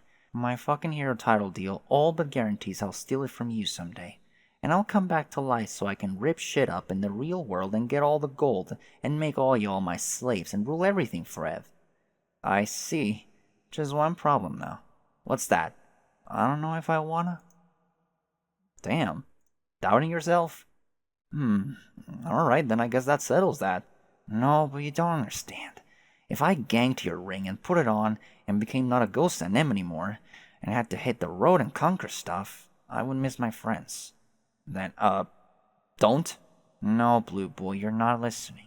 I can't even handle it. Think about ditching my fronts. They meant so much to me since I've been dead. You feel me, Blue Dweeb? Yes, my friends mean a lot to me too. The Circuit Twins, they just... bleh. Look at them. So disgustingly adored together. All liking each other and being like each other and junk. I don't think I could take it. I ain't ready to say it fair as hell. You crying? Aradia's... Yeah? Aradia is all like learning to be unscrupulous. Never thought the girl had it in her. It makes me so glad and proud. Her stories blow whole, but I still love listening. Don't tell her I said that, but I like hearing her so happy. Like, she's just so damn pleased to hear herself yak about dumb shit. On the other flipper, I legit love Riska's stories. They're punchy and hammy as fuck. Girl thinks she's in the movies or something. Oh my yo. We had our diffs at first, but really, she's so badass. I wish my old pals could have been half the give no fucks boss she is. All I ever wanted from my posse was some movie I could thug it with. I mean, without being a psycho batshit skank. Won't name names, you know who I mean. No. As for softcore mojito, this bitch I could take or leave. Oh no, she's alright, I guess. So is she crying? Yeah, she is, I guess. Oh shit. Getting handsy there. The point is, Blue Chump, I'm happy now. More than I was on my moon with my sweet gold statues and shit. More than I think I'll be if I gotta be alive again and have to go knocking over galaxies or wherever to make a bomb new fish queen empire. But it's killing me, Blue Schmuck. It's killing me to know you got that ring and knowing I'll have to take it from you someday. Why? Why have to swim in here and present me with this god-awful dilemma? Why do you have to be so lame and chumpy and such an obvious mark? Your dork-ass face just screams, well, give me a fucking wedgie and take my ring. But I don't wanna. But I think I gotta, 'cause I mean, come on, obviously it's mine. Just why? Why? Okay, geez. I promise no matter what, I won't let you have the ring. I'll hide it or something. Or better yet, I'll just give it to someone else before you get the chance to steal it. How does that sound? I love Aradia and her staring. Thank you. Alright. The sound.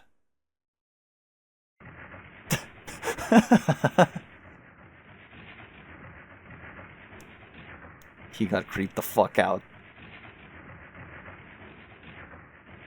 Yeah, okay, sure. Obviously. Will you guys hurry up? This is seriously some of the most half-assed treasure hunting I've ever seen. Hang on, I'm coming. A sarcophagus. So, the treasure's in that chest? Yeah. Are you gonna tell us more about it yet? Yes, that was going to be part 2 of my story, which starts right now. This thing is some sort of juju. As I'm sure you know by now, jujus are magic items that can do all sorts of things. Bend time and space, trap souls inside them, stuff like that. The more potent jujus tend to be pretty versatile. I doubt even he knew the full extent of its powers. He supposedly got this thing as a boon for slaying a very powerful denizen, as if the guy even needed any more sick endgame rewards. That's all I'm gonna say for the moment, since I'm sure everyone is dying to see it by now. Only a complete asshole would make us wait any longer to get a look at this thing. And we're gonna wait, you'll see. And with Vriska's sassy flourish of dramatic irony, it suddenly becomes evident to anyone with a brain that we're not going to see what the treasure is for hundreds, if not thousands of pages. No! So why don't we stop wasting everyone's time, shut the lid on this lousy MacGuffin, and be Viceroy Bubbles von Salamancer. Be Viceroy Bubbles von Salamancer. Fuck yeah! You're now Boysroy. Bubbles von Salamancer. VVVS. Do a silly dance. Oh yes, you kicked your adventure off to a phenomenal start with the liveliest J you've ever attempted. Your little legs could use the workout after being cooped up on that ship for 3 years. Wait, shouldn't Casey have reached adulthood in that time frame? Or at least gotten somewhat bigger? You seem to recall from an earlier somewhere that salamanders have short lifespans and grow up quickly. Oh well, you decide to graciously disregard the one and only plot hole in this elaborate tale. In fact, you think you will use your dark sorcery to make it, poof, disappear. What problem? You're so excited for this side quest to begin. It's going to be almost as delightful as it is thorough, and almost as thorough as it is relevant. Retrieve arms from Rove. You retrieve your adorable amphibious arms from your rag of demons, and in doing so you reveal them to be adorably grasping the dreaded crook of frailty. No young salamander should dabble in the dark arts without one. You twirl the grim cudgel in the air and begin to disturb ancient spirits from their slumber. In spite of necromancy, notoriously bonkers Cygnus attribute, you begin to cast a spell. Summon undead army. You beckon a horrifying cadre of skeletal friends. They lurch from the mountains to serve their dark master. You're so happy to see them. You start to blow some sinister friendship bubbles. You look at all these skeletons and think to yourself, this is probably going to be really important later on, because that's what happens in adventures. A thing happens, Then you forget about the thing for a while. But it turns out to be important down the road, like some heroes will be finding a bad guy, and things will look bleak for them. But then out of nowhere, this skeleton army will arrive as reinforcements or something, thus turning the tide of battle. Then you go, aha! So that's why that little salamander summoned these skeletons. Everything makes sense now, and in retrospect is elegant in its simplicity. Fuck you! Please don't interrupt. We're trying to enjoy an important subplot. Now, where were we? Oh, look, one of the skeletons has stepped forward to introduce himself, but the skeleton doesn't have a name. You should give him one. What will you name the skeleton? Clattersworth, Bone, Captain Nibbles, Fossil B. Oldington III, Mr. Ribs, or Scullion Malone? Bone. You declare this loyal follower to be Bone. Bone is most pleased with his gentlemanly appellation. Hang on, another skeleton approaches to receive a title. In fact, it looks like they all want names. You decide to name them all one by one. Fuck you! Just ignore her. She had her chance to be important, but turned the offer down. The rest of us are just trying to get on with our lives. Now, what will you name the next skeleton?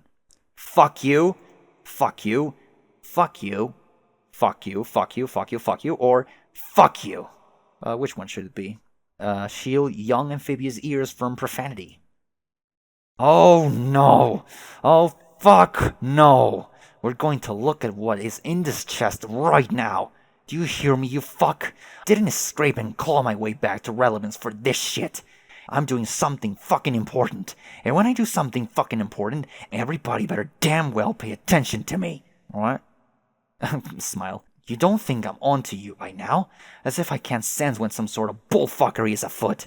You don't think I'm wise to your fucking games? Who is she talking to? Arati is still smiling. Go ahead. Try and fuck with us some more. Make my day, you piece of shit. Everyone here wants to know what's in this chest, so that's exactly what they're gonna see. There's probably some ideal way for me to reveal this thing to make it seem as cool as possible. But you know what? I don't give a fuck. I'm just gonna dump it out on the floor right here and now. Oh. There. Fucking there. Ta-da! Wow, would you look at that? It's the fucking treasure. Looks like some kind of human house-shaped thing. Holy shit. Didn't see that coming. Now everyone hold your fucking horses while I artlessly explain some more shit about it. Woo! Here fucking goes. Calm down, Jesus. After the guy used it that one time, it became totally intangible, so we can't touch it or pick it up. That's why we brought Aradia along, so she can make it levitate or whatever. And she's still smiling like a... I don't know. She's looking creepy. If we bring it near him, it's supposed to activate again or something. That's how you use it as a weapon, I guess. But that's all I know. There. You like that, you fuck? Do you like how I just took the fucking piss out of that cool, mysterious treasure? Do you like getting owned? Because that's what you just got. Owned. So why don't you suck it? Suck it. Yeah, she's doing it. She's doing it. Yeah, you still wanna like give her the ring, John? Everyone. Why is she smiling? Jesus. Okay, I'm not sure what that crazy outburst was about. I think I'll just let that one go. But you say this little house thing is intangible? Yes. So I can't touch it? Yeah, I'm pretty sure that's what intangible means. What happens if I try? I don't know if I would do that if I were you. I'm not too worried. This is just my dream hologram self or some nonsense. How many times has Mina stabbed me with her fork? Not enough, Blue Stooge. Not enough by a nautical mile. And I always wake up fine. It's not just about you, John. This is a very powerful juju. You've been messing with some forces we don't fully understand. Sounds like a dare to me. Oh my god. Alright, whatever. I'll be fucked if suddenly I'm gonna be the lone voice of prudence and sound judgment in our badass pirate club. Wasn't it a pirate club anymore? If you really want to plunge your fist through some sort of hole in reality, then be my guest. Wow. He's doing it. He's touching her horn. Ow! Damn, okay, they're sharp. Did she not feel that? Shit, goddamn, what? This is serious shit. This is the Homestuck logo, essentially.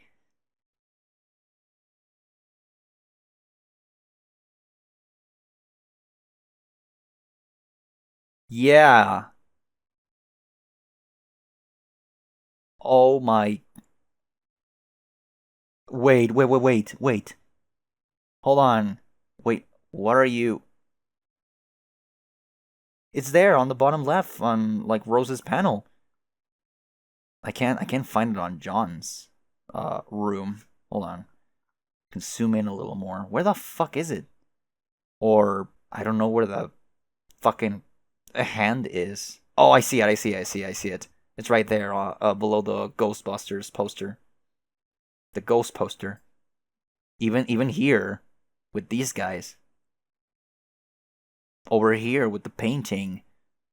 Here in the black sky with the mendicant with the vagabond in cyber fucking reality with Jade. Everywhere, just everywhere. Oh, this is some serious shit. Holy fuck. What the fuck? Yeah, we're just going to go through a bunch of panels that he's like, well, making his presence like, yeah. Even with Rose, Arthur. Oh my god, long time no see. Even with I think it was Gilgoliv. Everything. When they won, when they were about to claim their prize, the reward, Rose destroying that shit. Very preteen Rose like mentality, like I'm just destroy everything. Yeah. Even then, that was like pretty cool stuff for Kanaya. So yeah. And Jade freezing, Tavros escaping from like killing Vriska. No, Nepeta. No. Even inside the fucking dumbass game that Dave is playing. When he forgot his wallet. Rose fighting against Jack. The dream bubble. Everything. Even here. Oh my god. Everywhere. Even the suplex is trembling. Oh god, no. No. Over here. Where is the hand? What? I can't. Oh yeah, I see it. Right next to Sebastian. Mm-hmm. Even Calliope's and Caliborn's room. Here. Caliborn. The black hole, the pocket here that Calliope and Roxy were in. Right here. Whoa. This is making me feel weird. Sean, will you get your hand out of there? You're basically fucking shit up in some totally ambiguous way. Oh. Okay. He's gone. Ah! John! Fuck you. God damn it, Mina. Jesus.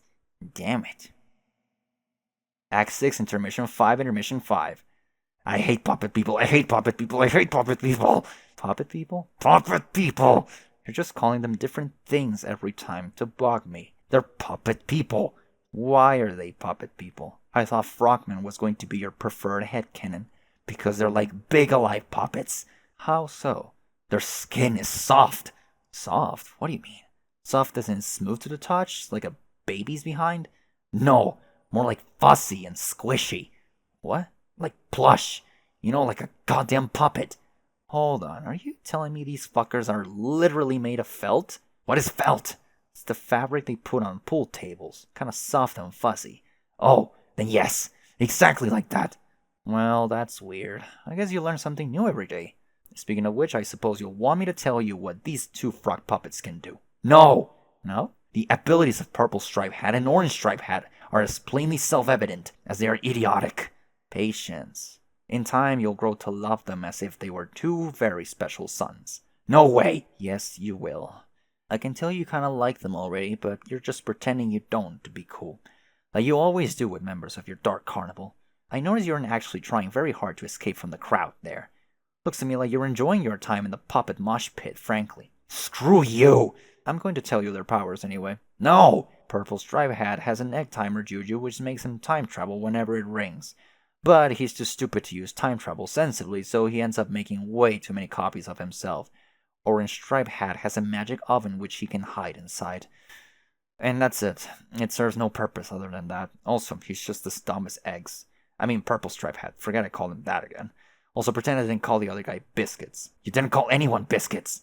I didn't? Ah, damn. And pretend I didn't say I did. I don't care. I don't want to hear any of this. All of that was obvious. I've grown wary of your excessive divulgences. Yeah, my divulgences haven't been too popular lately. I can't seem to catch a break. A what? A break. What's a break? Nothing. Just something an old flame used to say a lot. Well, not so much an old flame as someone who callously spurned my extraordinarily inappropriate advances one time. She really blew it, though. She could have been the star again, if only she said yes. Things are pretty passive-aggressive between us now. Women, am I right? No, don't do this. I don't want us to bond over your female problems. Stop trying to be bros with me. You know how it is. Sometimes a guy just wants to take a look at what an adorable salamander's up to and scrutinize the situation carefully. Like, really see what's going on with that, you know? Is that so wrong? So what if I want to watch a young salamander spend several hours naming skeletons? It's my right to do that. I should be able to watch Bubbles name a million fucking skeletons if I want. I should be able to do that without a spiteful attention hawk stealing back the spotlight while she does something important. Who cares about important stuff? Important stuff is so overrated in my honest opinion. I stopped listening. I don't even know what you're saying because I'm not reading it anymore. You can go ahead and babble all you want about meaningless trash. I've totally checked out of the conversation, so bye. I wonder what Spade Slick is doing right now. You are now Spade Slick. It appears that you will be the focus of an exciting new subplot. That is, if everyone's okay with that. You're not sure? Is that allowed, you wonder? Is anyone going to throw a tantrum and make us look at something else? Leave me alone, you fucking creep. Good news, Spades. Looks like your subplot checks out. You have the green light. Whenever you're ready. Gaze over balcony at horizon. The fuck is that? There was some commotion up here earlier. That guy flipped your bed over this balcony, and you fell in the water like 1,000 feet below. You had to climb all the way back up, sopping wet. You think he said something about English? You don't see any sign of the rival mob boss, though. You'll have to investigate. You might not have much time to find them, though. The sun is setting on the horizon. What are all these things floating over the water? You can't quite make them out, even with your awesome cyborg eye, which can probably make you see better. Maybe. I'm not sure. I don't actually know anything about cybernetics, to tell you the truth. I just gave you a red eye because I thought it looked cool. Inspect green torso. Looks like this asshole in the white wig is dead. Yeah, it's the same asshole who nursed you back to health, even though he didn't have to. And even though he kind of promised he wouldn't do stuff like that by way of some vague pledge involving a yellow ruler. But he saved your life anyway, because his heart was just that big. You're welcome. You weren't listening to any of that because you don't care. Take wand. You're not going to take the wand because obviously magic is fake. Come on. What sort of buffoon would try to wield that thing under any circumstance? You will, however, take the horns. They make a nice trophy. You always thought taking trophies from guys you killed was a cool idea, or at least from guys you wish you killed, who you happen to find dead. Oh shit. This appears to be the murder weapon. Looks like English was the trigger man, then ditched the weapon by the body for some reason. Okay. You never seen the guy, but you heard he carries a big overpowered gold machine gun. Pretty garish in your view. The man has no subtlety whatsoever. You and he sure have different styles when it comes to running an organized crime outfit. You honestly think he might be some sort of huge man-child. And I honestly think you might be right. Oh yeah, it's a staff, of course. You take the golden Q staff. Holy crap, this thing is huge. Good thing you have robot arms now. The weapon weighs several 100 pounds, but to a Hulk like him, it's light as a feather. And to a cyber like you, it's light as a slightly heavier feather. Search for English. Man, how sweet would it be if you could use his own weapon against him when you get your revenge? Hey, who goes there? Ah, of course. It's the cute little dame who tended to you while you were bedridden. Her soup was so delicious. Whoa, what are these dumb horns doing on your head? Those don't belong there. You toss them on the ground and stomp on them nonchalantly. She's shaking like a leaf. She must be terrified. You assure her there's nothing to be afraid of anymore. Everything is gonna be okay. The asshole in the white wig is dead. Interrogate Emma's Paint. Now that you settle her nerves down, which you haven't, actually, you ask her where the guy who did this went. She says she doesn't know. She's been hiding since he smacked her across the face with his cane. You say he did what? Why, I oughta. She says she thinks he's probably gone by now. You say, oh. Any idea which way he went? She says no. You say, Any idea what she might be doing later? She asks, what do you mean? You say, any dinner plans, or... Hey, Slick, what exactly are your intentions towards Miss Paint? You could at least wait until the blood is dry before making your move. I know you've always had your shitty cybernetic eye on her. Yes, the same eye that's probably just a useless piece of red glass overlapping an otherwise perfectly healthy eye. Yes, that one. Oh, fuck it. Who am I to stand between you two? You obviously make an adorable couple. Why should I let my rotten luck with the ladies rain on your parade? That's it. I'm calling it. I'm declaring your ship to be officially canon. Now don't fuck this up, Slick. Inquire about personals. Personal, she says. Yeah, you say. Your personal items. What items, she wonders.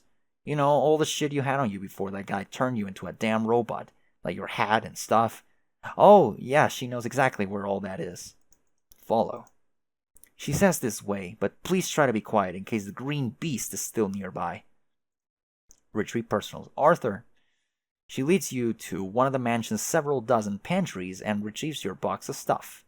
Here you go, she says. Yeah, seems pretty normal. The hat was a little worse for the wear, but she took it to the tailor to have it repaired. Tailor? What tailor, you say? The one that appears when you pull his pin from the little doll. She said she put the pin back, though, because the man was rather grouchy and unpleasant. Wait a minute. Of course, the doll! You knew you decided to hang on to this thing for a reason. English has no idea what he's in for. You can't wait to see the look on his face, even though the look on his face is always pretty much the same, since he's a skull monster. Yeah, better leave the black one in, though. Pulling that one could have some really weird consequences. Command minions. You tell all these mucks to listen up. This gang is now under new management. The surly mob of puppet people look you up and down, glance at your Q staff, and shrug. Yep, you're the new boss. They appear to tacitly confirm. Miss Paint, you say. There's a vacancy in the gang's 8th spot. You got anything more suitable to wear? She claps her hands and says, oh yes, she has just the dress for the occasion. She says BRB.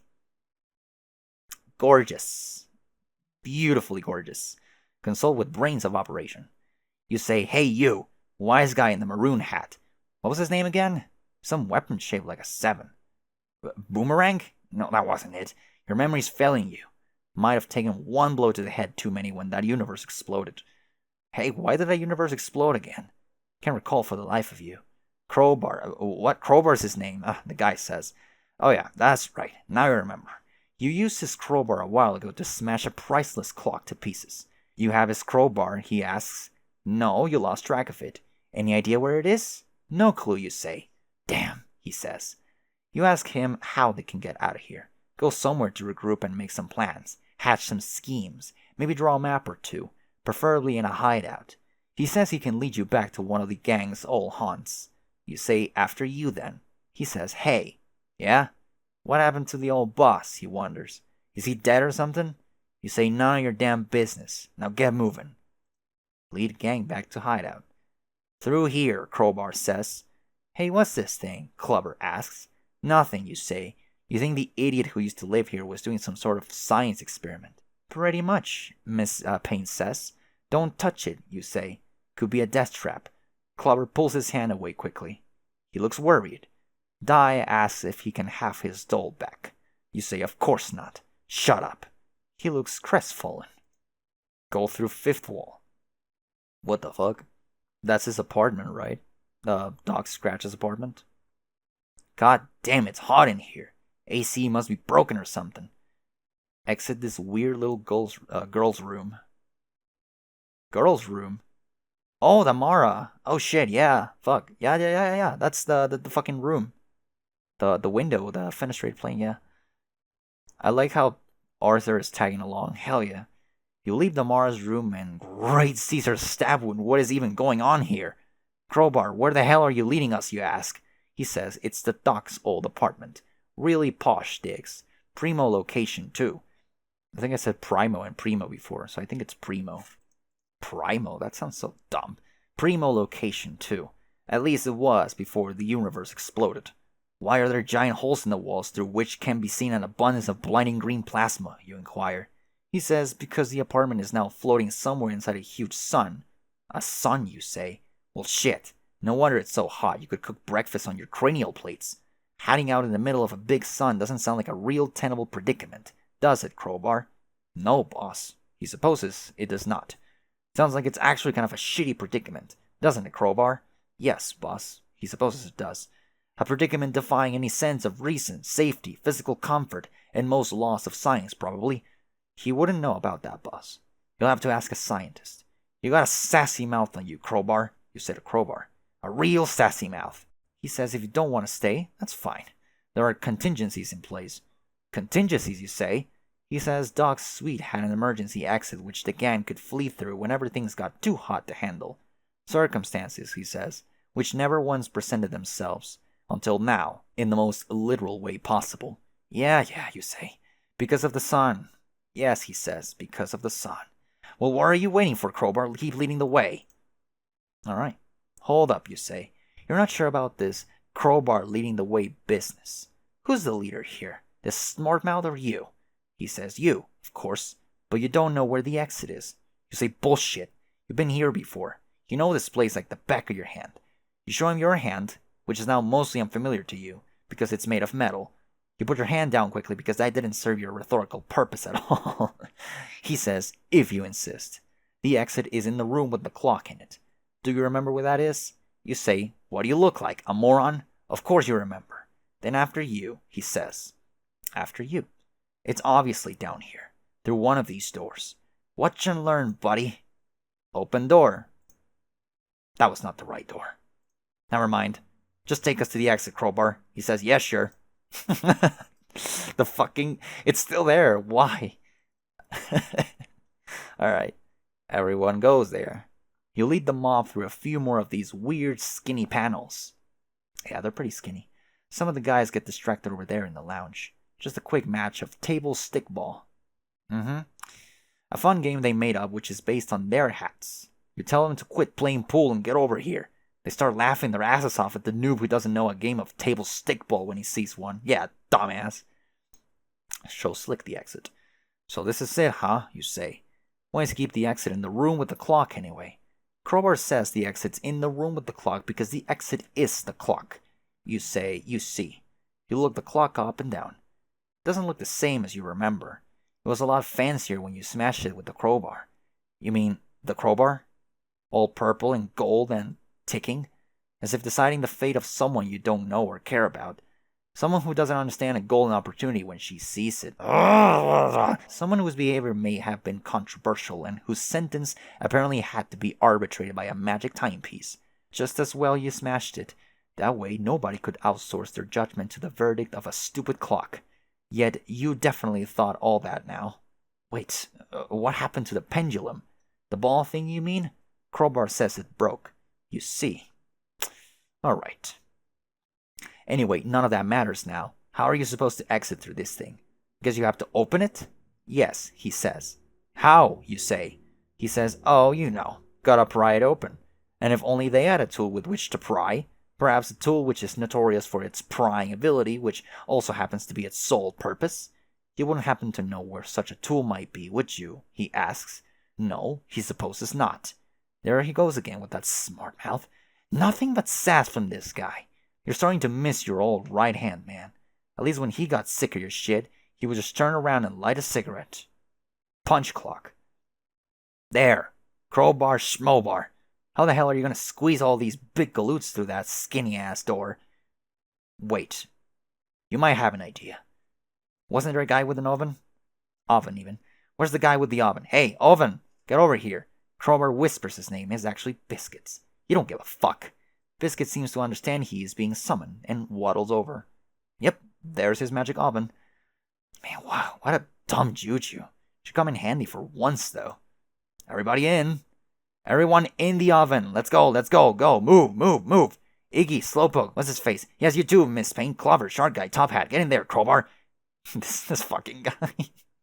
You can mouth off all you want. Just do it in the oven. Stitch Face, Fatty, Fireman, Centaur, Butler.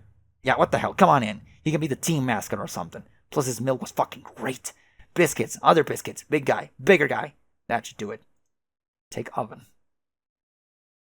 Fantastic. You pick up the 13 of Stars card. What? Cards don't go up to 13. Stars ain't a real suit either. These guys really are a bunch of whack jobs. Whatever. You just slip in the deck. Time to go.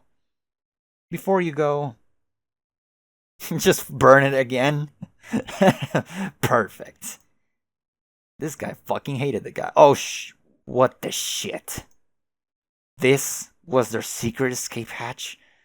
You see, it's all so clear now. When things get too hot to handle, the dog and his posse duck out of the clock and into the idiot wagon for a little spin through infinite oblivion with some giant octopus. Thanks. Thanks for the tip, Crowbar. Thank you so very fucking much. Hang on a minute. What's that? Is that... Could it really be? You don't need a fancy robotic eye to tell you what that is. You know exactly what that is. It's the fucking jackpot. He can fly. Of course. Man, Jesus. Jack, Dirk, Jack. Man. Alright. A whole lot of sense. John, you're still blurry. Shit. Okay, damn. The hat. Oh. Okay, it's him. Dude, all the fucking way back. Yeah? Zap. Dude, he's just appearing on every fucking, event.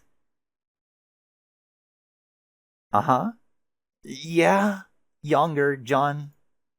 Sweet, sweet, precious John.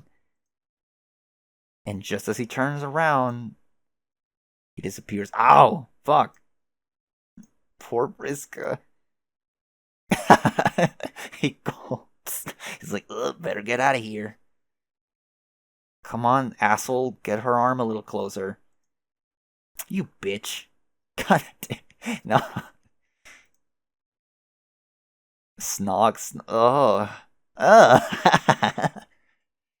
Yeah, well, John said he's not a homosexual, so. Dolorosa.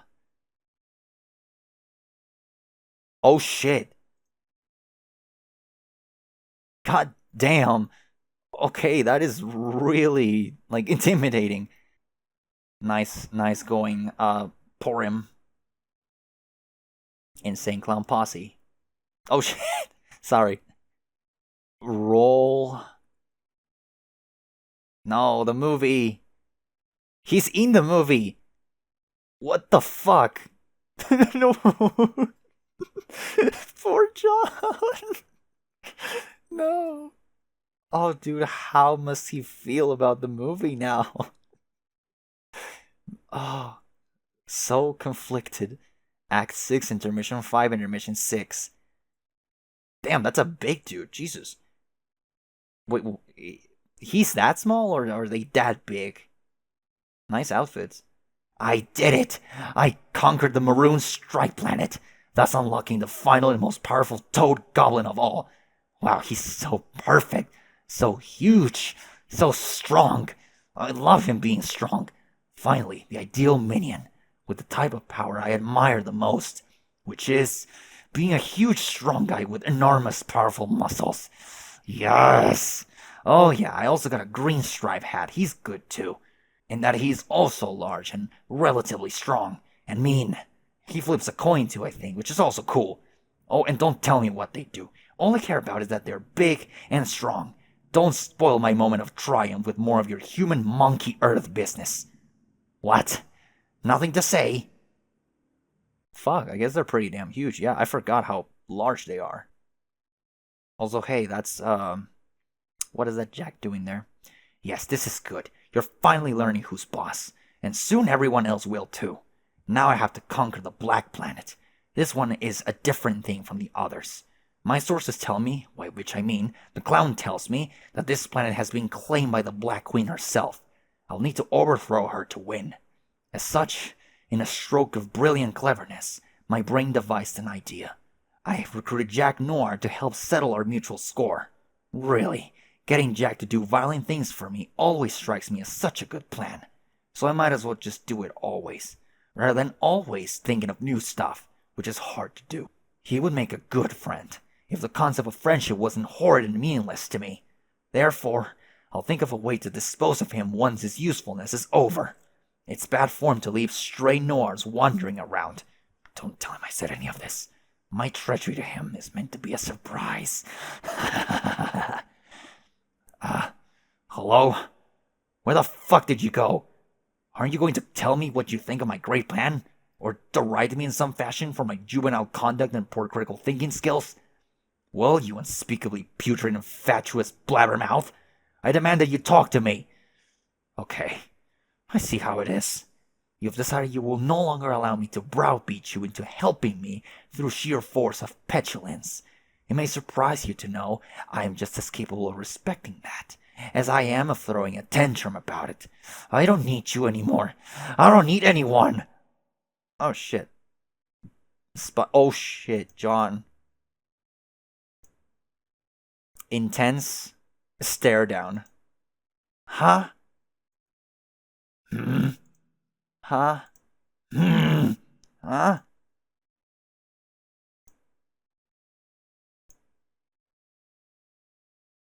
No, please. No.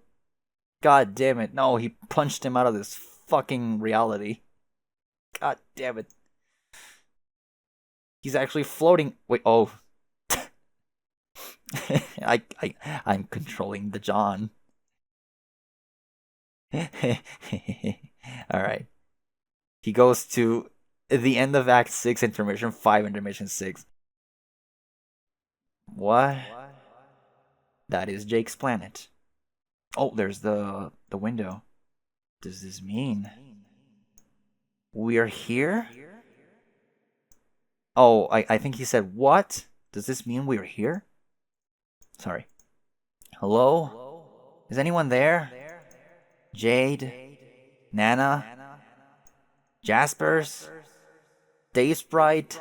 With a space between? Regular Dave? Where is everyone? This sucks.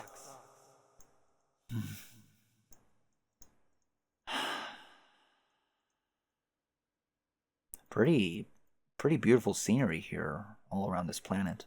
Very desolate, though.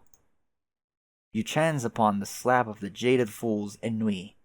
You don't know the slab's called that, but that's what the slab is called. Looks like a good spot to decompress after your strange ordeal through canon space. Canon space. Everyone, it's a whole shitload of fuck. Whoever said that, I can't remember. Maybe James Rolfe. Holy fuck, yeah. The meteor it's passing through one of the planets. I mean, one of the lands. That one was, I think, Jake's, sorry. Oh my god. Rose and Kanaya. Yes, please hold her. Hold her very close to you. So, does anyone figure out how we're actually gonna stop this meteor? Or was 3 years not enough time to solve that problem? No, we haven't. Oh my god, we're still traveling at the speed of light, and we only seem to be picking up steam. I don't think that's possible, dude. In fact, I'm not even sure we were ever traveling at light speed.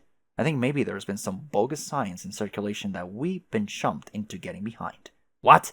Just saying. No, I'm just saying we came all this way, and we're all going to die. I don't believe this. How could we not have thought this through better? It's like the Reckoning version 2.0 or 3.0 or maybe 4.0 if we're counting the before us. Fuck, the sentence I'm saying. How could it all boil down to yet another meteor hurtling towards Skya, serving as the harbinger of our imminent demise? Except this time we're riding the fucking harbinger. Now Teresi's doing the weird fucking smiling for some reason. Yeah, I guess that's what happens when your brain is like on Fago. Also, hurtling. I think I said hurling. Which, it's not a good word. Which is ironic when you think about it. We were brought into this life riding a meteor. Makes sense, that's how we'll all go out. Man, pull it together. This thing has to have some escape pods or something. Where? I never saw any. Maybe they were being stored in the hypergravity chamber. We have a hypergravity chamber? Or I guess maybe we could just sort of hop up and, like, fly away. Why, you abhorrent column of smarmy filth. You always did know how to rub salt on the wound. What about those of us who can't fly? You know I can't fly, and you know it's a sore subject for me. I swear to God, this meteor needs one of those baby on board things on the back. But like grub instead of baby for max fidelity to the gag because trolls. I know you can't fly, dude. Obviously, I would just carry you or something. I'd rather fucking die. Don't worry, guys. I have a feeling everything's gonna work out. Rose, shut the fuck up. And Teresi changed. Finally changed her expression, and Rose is probably scared. Dude, did you just bark? What? No, I didn't bark. I thought that was you. Why would I bark? Well, why the fuck would I bark? Because you're having a mental breakdown. Why don't you have a mental go fuck yourself? Or wait, then use your alleged time powers to make a copy of yourself and turn this audacious fantasy into a sensual reality. Yeah, would you like to see that, huh? Carcat? You'll like to see that shit? I'm sorry. Nah. There it was again. The bark happened again. Wasn't me. Who the fuck is barking? Kanaya, did you bark? You fucking with us, Mariam. Teresi, was it you? What is it? What are you looking at? Also, I can't believe Kanaya and Porim hiss. So I guess all trolls can hiss, or maybe just the Jade Bloods? I don't know. If all trolls can hiss, I very much just forgot about that. I'm sorry. Maybe the mayor barked. Mayor, was that you? I bet it was. God, I love the mayor. He's so full of surprises.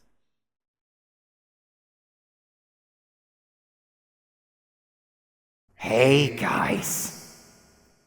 Long time no see.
Me too, Carcat. Me too.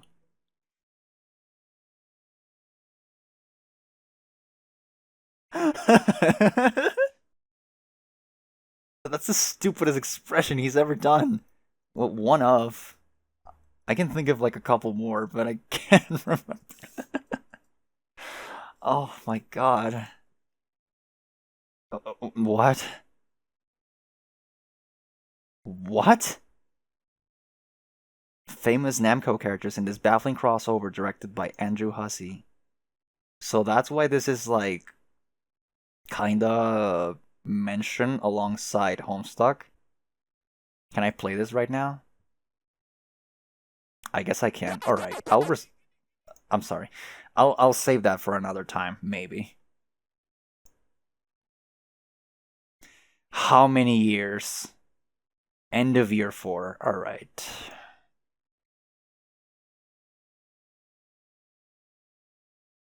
This shit doesn't stop.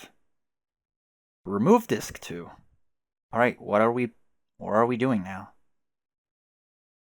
A7. Oh shit, what?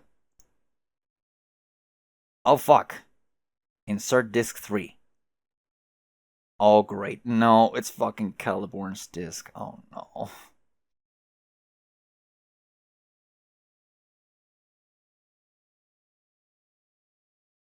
What? Is that just gonna spin?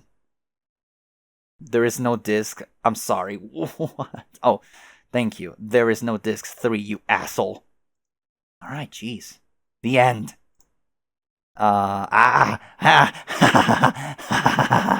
Many laughs. And no Andrew Hussey. Act 6, Act 6. Fuck me, bro. Caliborn, Act. Wait, hold on. You're seeing these dates? What the fuck? 4/14. And then he just like almost 2 months on 6/12. What the fuck? All right. Oh, great.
Begin.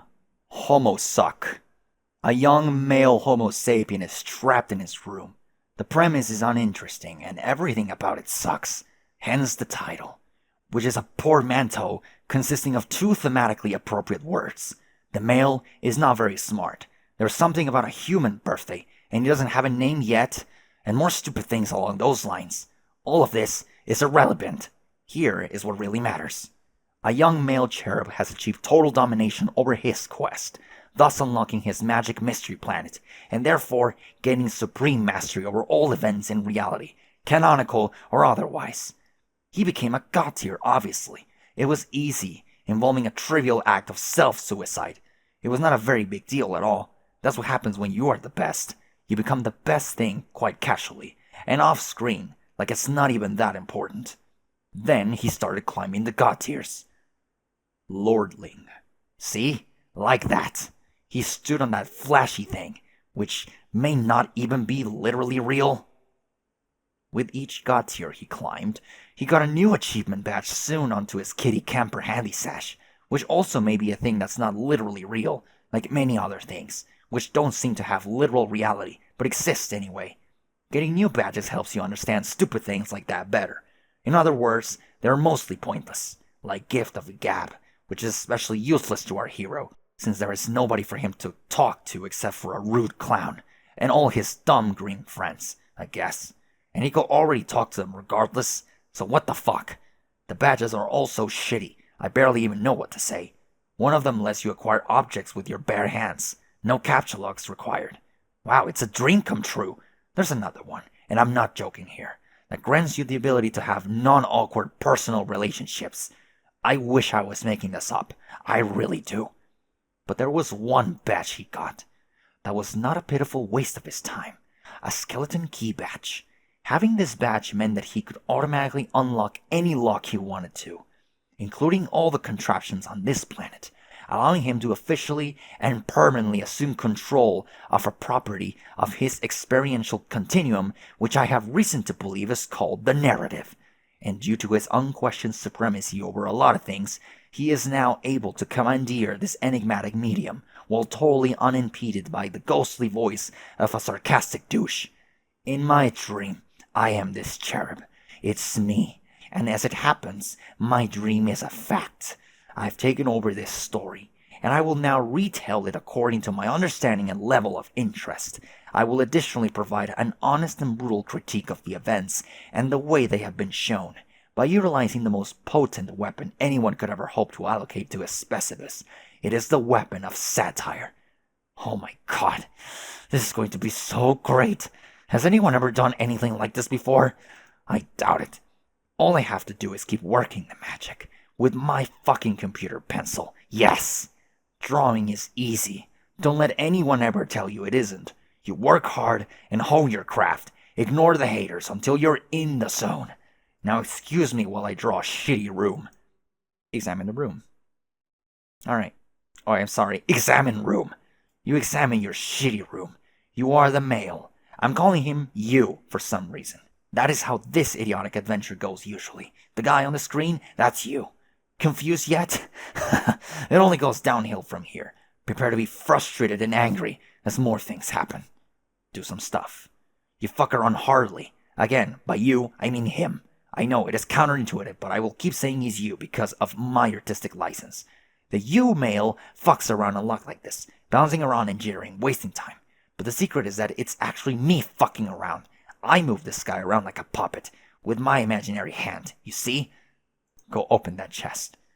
And I tell my puppet what to do, by typing orders in the thing, while pretending that you are typing them. It is a disingenuous ruse at best, to make you believe you're guiding my puppet, while also bizarrely insisting that you are the puppet, by calling him you. I unsuccessfully strive to immerse you in an experience that no one with a brain could ever conceivably wish to participate in regardless. But in the end, the joke of it all is just me telling myself what to do with my puppet, and then doing it.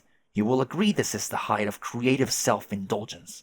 In fact, for me to even be mocking the practice almost feels incestuously masturbatory, even though that is a redundant phrase for cherubs. Hide inside chest. Beep, beep, beep. All aboard the idiot wagon. This is the kind of thing that happens almost every screen, as opposed to accomplishing things that are important or make sense. Let's take note of the fact that I am slamming this tendency and move on. Go over there. Okay, you go over there. You stand there and nothing happens. God damn, I'm good at this. Do a dance on the shape. You get on the shape and I make you do a dance. I use the principle of animation to put movements in motion somehow. You notice by now my storytelling genius. I drew my puppet and I drew his room, and that's it. Now all I have to do is move him around the room and make him do meaningless things for laughs. But the real funny thing is, the laughter is mostly coming from me. It is happening at your expense. This way, I can make so many of these story rectangles so fast, so it seems to everyone who is stupid enough to look at my rectangles in the first place that so much is happening, and the plot is advancing at breakneck speed. This is just a clever trick, though, because the truth is, there is no plot. Nothing is actually happening ever. Just a lot of bullshit like this, with cakes and cards flying every which way, and you're just sitting there, frowning at it. Exercise freedom to leave room. The lucky male is oblivious to his privilege of not being chained to his room with the horrible sister he doesn't have. The advantage makes him way too overpowered, and therefore he is what some refer to as a human Mary Sue. This makes him less sympathetic, and gives you another reason to actively route for his death. He goes downstairs, and you think, aha, this is it. Something important is happening. But your observation is another brainless fallacy. The thing happening here is just as pointless as everything else. The larger Homo sapien is obviously attempting to help the male grow up and become strong, through a rite of passage involving sweets, possibly to help the male become a trickster. But the male is stubborn and refuses, like an idiot. Leap building. Turns out the male can leap after all, relatively unhindered, basically contradicting the entire premise of the story. What a joke, you say to yourself. You the reader, though, not you the male. Boggle vacantly at these shenanigans. It begins to dawn on you that everything you just did may have been a colossal waste of time. It also begins to dawn on you that I was the one all along who illustrated this fantastic cartoon rectangle, which you remember that you saw before somewhere, and you now find this revelation to be almost as retroactively plausible as it is mind-blowing. No, it really isn't. It brings to mind a famous quote from a celebrated poet of yore, that the thing goes like this. Well, shit, that's a hell of a mystery no one thought was a mystery, and didn't even really need solving, but damn if it didn't just get solved. So nice work. Cherub Shakespeare, probably. I'm almost certain Cherub Shakespeare said that. In the interest of full disclosure, though, when doing fine art, sometimes it pays to cheat and find things that are hard to draw on the internet, where they're already there for you. This can save time and make you appear to be better at things than you really are. Take this advice to heart if you want to be as successful as me. It's not going to happen, by the way. Anyway, back to the story. After an endless parade of unamusing and inconsequential events, finally something happens. You'll find this is customary for this tale. Lots and lots of stupid, unimportant things happen. Then finally, out of nowhere, a stupid, unimportant thing happens. A meteor appears without explanation. It is headed directly for the male. There's nothing he can do but accept his fate. Look, he does not even try to flee, because he is an ignoramus. Get murdered by explosion. He, are thoroughly murdered by the explosion. You, not him, are stunned and yet underwhelmed by the moment of anticlimax as you continue to boggle vacantly. You reaffirm the suspicion that nothing you just did mattered at all. Confirm the kill. I produce photographic evidence of the slaughtered male body. He is indeed dead, and will stay dead for the whole story. Only his skulls will show up now and then, in a blurry flash of light, to haunt me periodically throughout history, but I will say more about that later. You think the above graphic looks familiar. You think you have seen this great drawing before, in a different context.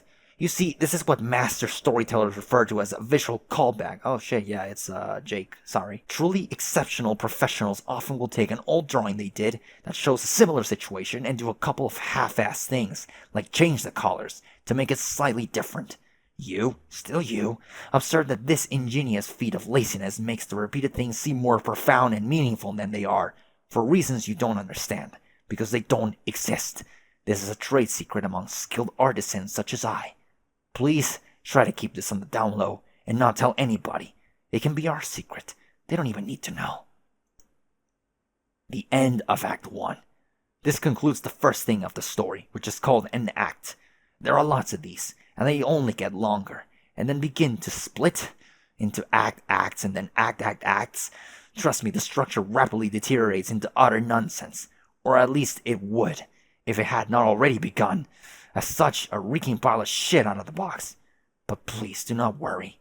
I'll be there to guide you through every mind-numbing twist and turn, while prodding the material with my keen wit, and satirize the hell out of everything to hold the responsible parties fully accountable for these crimes, while maximally validating my angriness about it. Maybe you thought you were going to see some other stuff, like what happens to all these idiots next. The answer is obviously who cares. This is going to be so much better. Either way, you have no choice. I am in total charge here now. I believe at this point, another one of my villainous full-throated laughs will be in order. Villainous laughter happened. Oh, whoops. What was that? Hold on. Be right back. Be right back. Ed Emberley's drawing book, Make a World. What is all this shit? Horses? Why horses? Is it supposed to be ironic or something? That the very objects falling out of this box will be in the proximity of some horses? I don't get it. And what's this?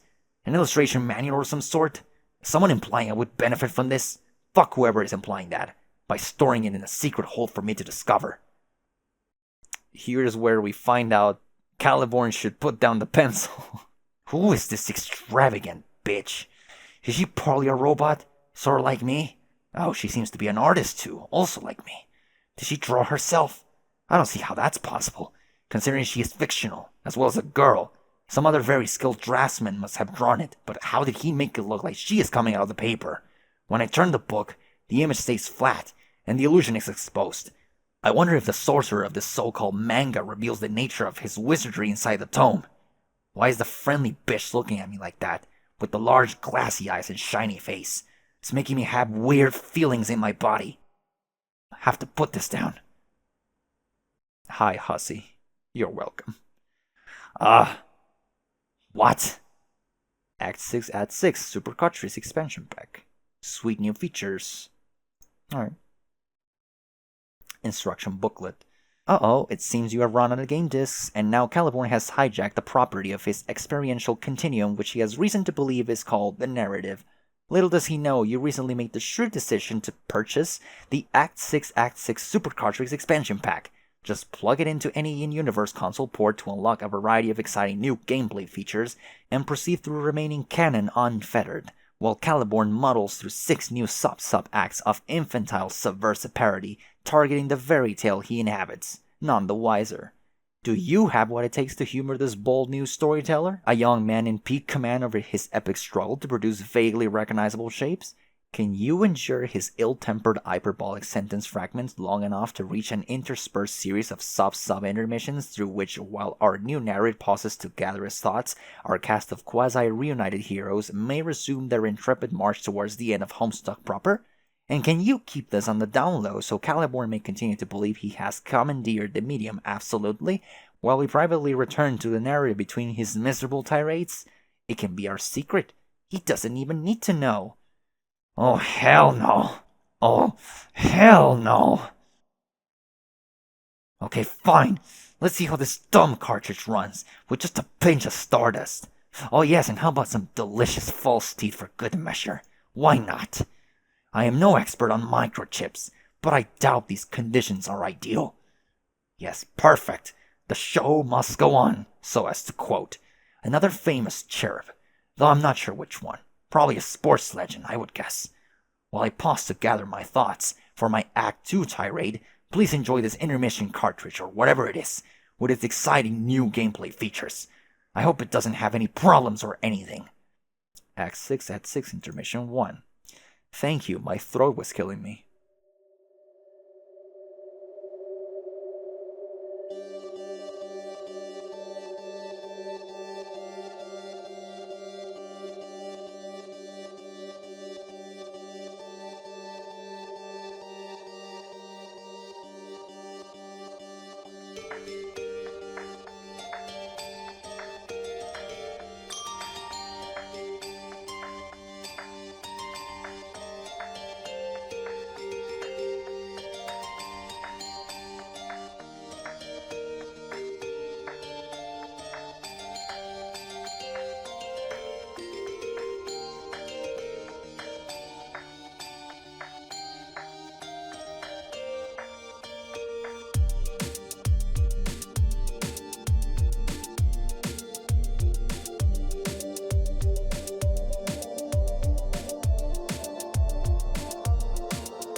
Okay, that was certainly a nice effect going on.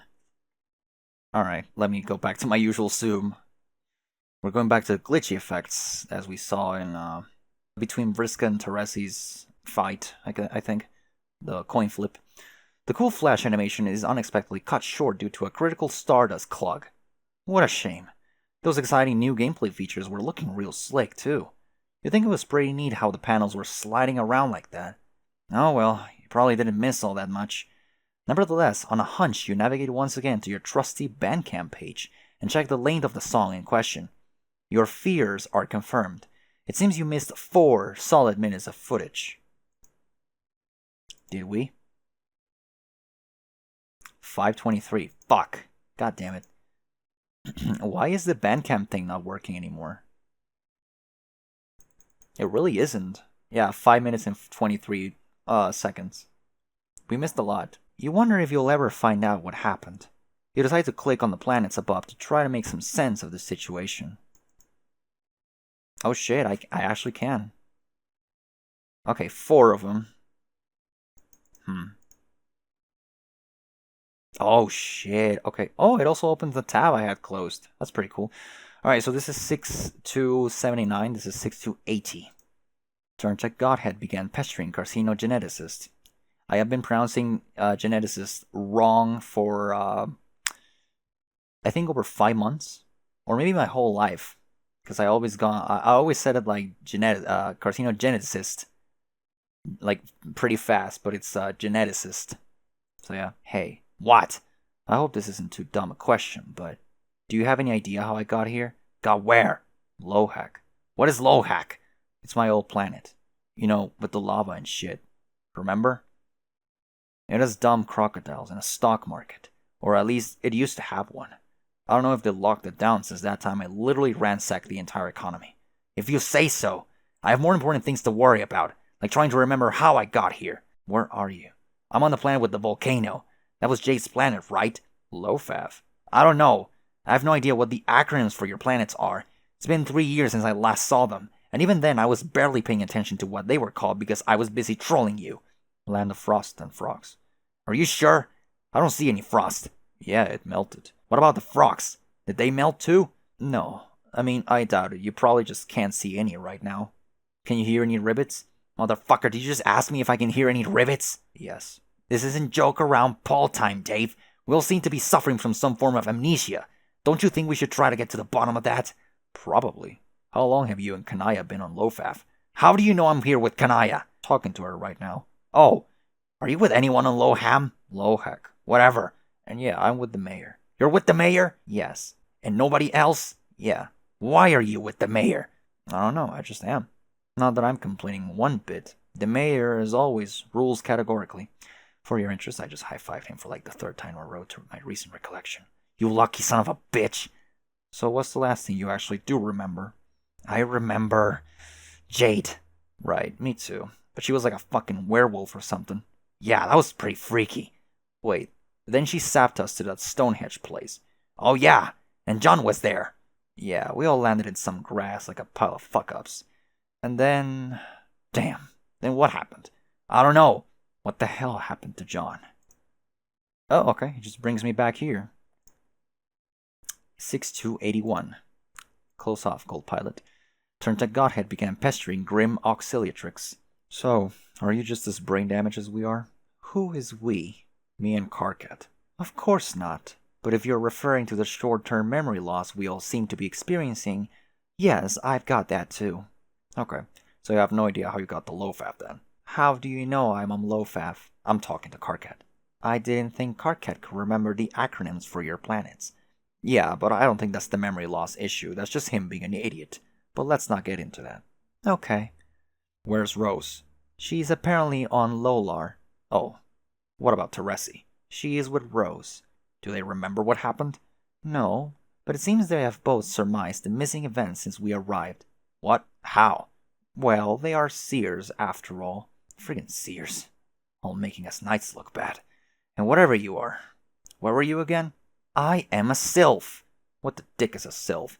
I am on record as once having facetiously likened it to a magical witch. But witches are already magical, aren't they? Like by definition. Oh, wait, that's the joke, I guess. Goddamn, this missing time shit is making me feel dumb as hell. Hasn't she mentioned that she's a sylph before? Like, in the same tone, like she's annoyed that no one remembers what she was, or yeah? If it's any reassurance, you seem like the same old Dave to me. Okay, good. So what do the seers think happened? I don't know. Rose was trying to tell me, but she ceased being comprehensible. Oh, God. Is she still drunk? No, it's just that her words suddenly became... Why don't you just talk to her and see for yourself? Okay. Wow, you're right. What the fuck? Man, I can't even describe it. It's not just that her text is unreadable gibberish. I mean, it is, but it's more than that. It's like existentially inscrutable somehow. I know, right? I think we may have a problem here. What's going on? John's planet.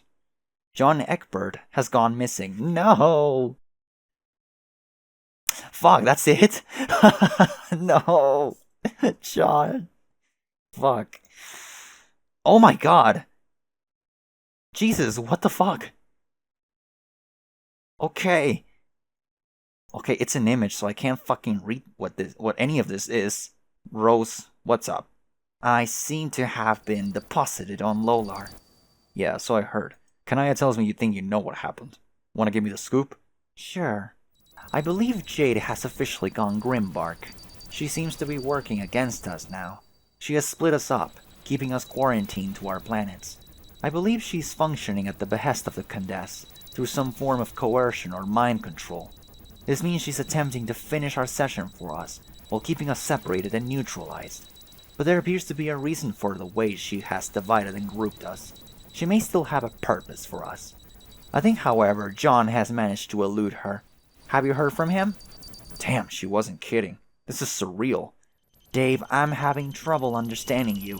Yeah, I can't understand a word you're saying. Now, you're probably going to wonder, how do you do that? Well, very simple. Just look up Rose deciphered text. That's it. Someone managed, people managed to, I guess with the usage of, collars, decipher what she's saying. So yeah. I'll leave, a transcript in the following 10 seconds or so, if you wish. 80, 81... Oh, okay. This was 82, and this was 83. Okay. I thought it was clockwise, I suppose, but no. The thing zooms into the circle representing Thursday, and suddenly a character select screen explodes into action. Yet again, you find yourself overwhelmed by feelings of narrative empowerment as you agonize over which of these two lawless ladies you will hitch your wagon to as you blaze a new trail through the treacherous frontiers of interactive fiction. Oh, crud, you say. More Stardust glitches. You just click them both in whatever order you feel like and hope for the best. I'm gonna pick Jane. Jesus Christ. Oh, Jake. Oh.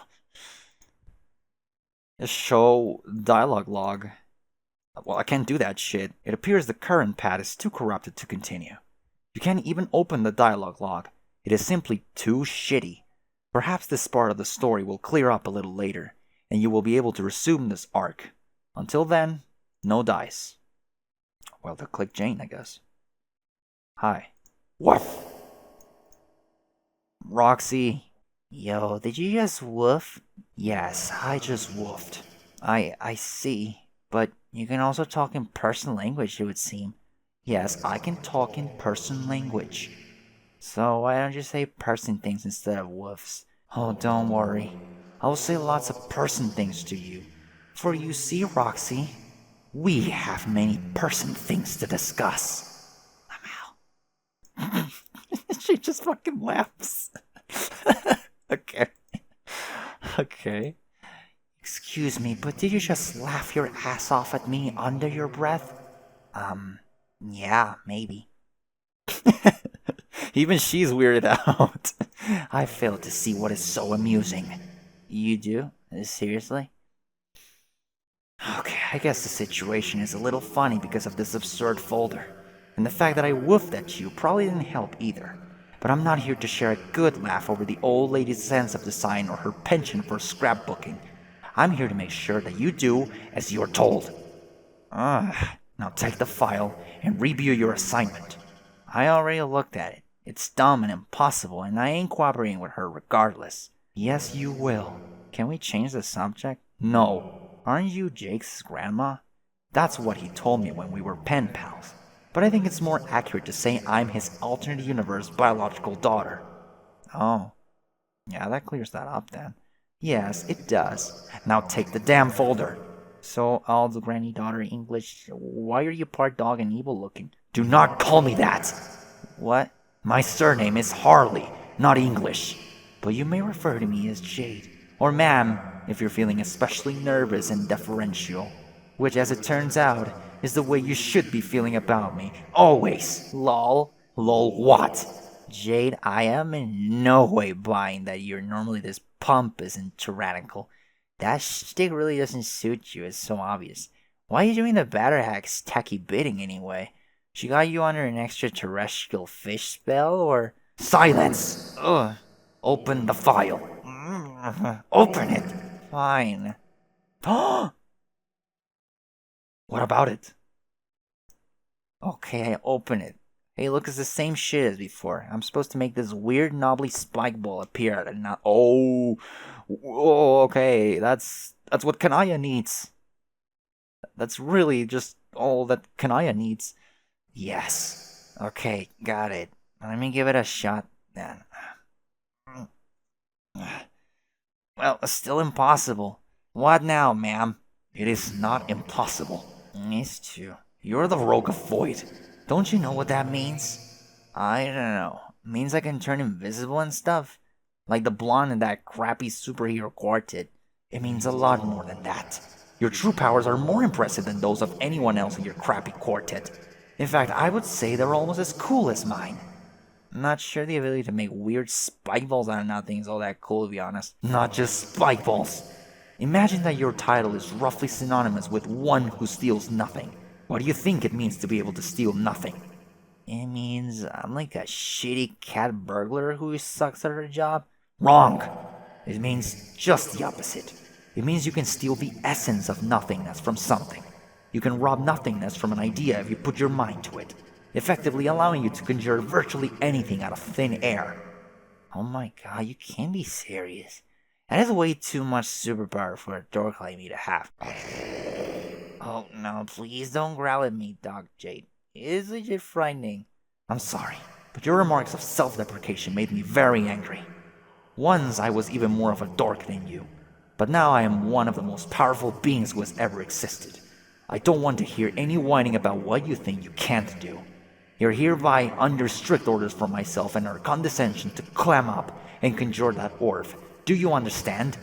So I'm just supposed to sit here and think about this ugly ball and twiddle my fingers or something? You tell me. Space is my racket, not void. Maybe it will help if I knew what the dang thing was. How am I supposed to steal the non-existence from a concept when the concept only exists in my mind as ugly ball? It's called the matriarch. It is the key to resurrecting the troll race. Once you create it, the Empress will hatch it on an uninhabited planet, located beyond the reach of her cruel employer. There, her people will have another chance to thrive without the ever-looming threat of extinction that comes with its influence.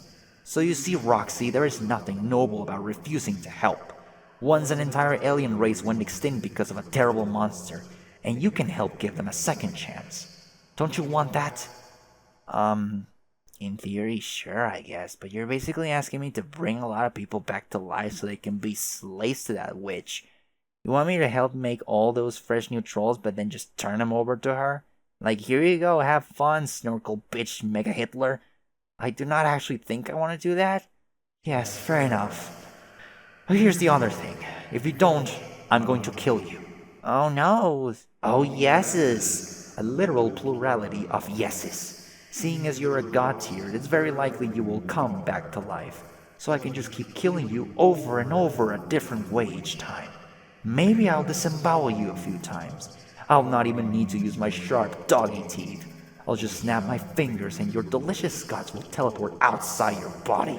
Ew. No way. More like yum. I'll just keep on killing you again and again, until you finally get tired of dying and follow your orders. Man, evil Jade is sucky, Jade.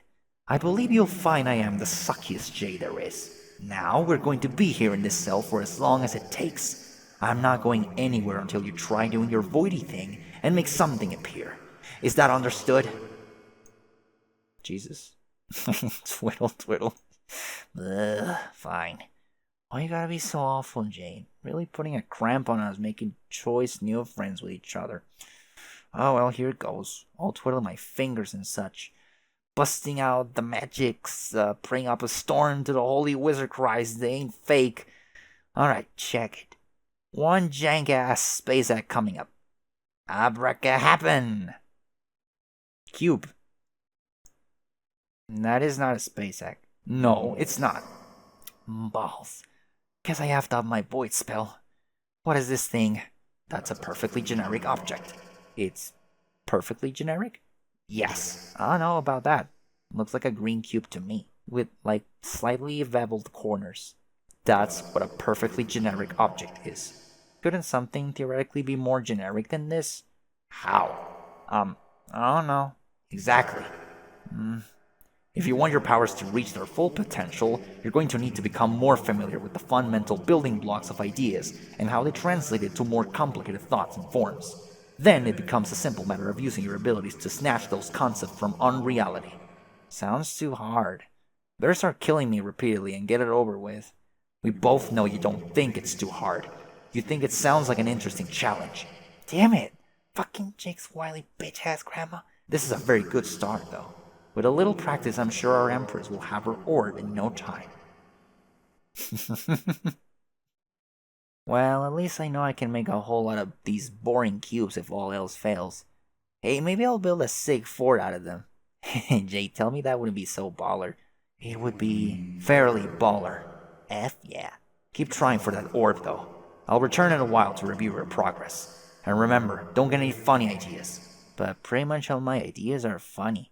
I mean, don't try to escape. Even if you're invisible, I'll be able to track you down instantly. My sense of smell is very good. Now, if you'll excuse me, I have some business to attend to. What business? I'm still trying to locate my brother, but I'm having trouble picking up his scent. He's using his windy powers to obscure the trail, and it's giving me fits. Windy powers, huh? Who's your bro? What? I mean, shush. That is enough questions from you. Now, I believe you have a space egg to conjure. What? My fat ass. Farewell, Roxy. You return to the character select screen upon having completed one of the above arcs. Oh yeah, that's right, you forgot you even came from this select screen. Some of these choosable paths start getting a little long, you think. Per the drill, you double check to make sure you clicked on them all before proceeding.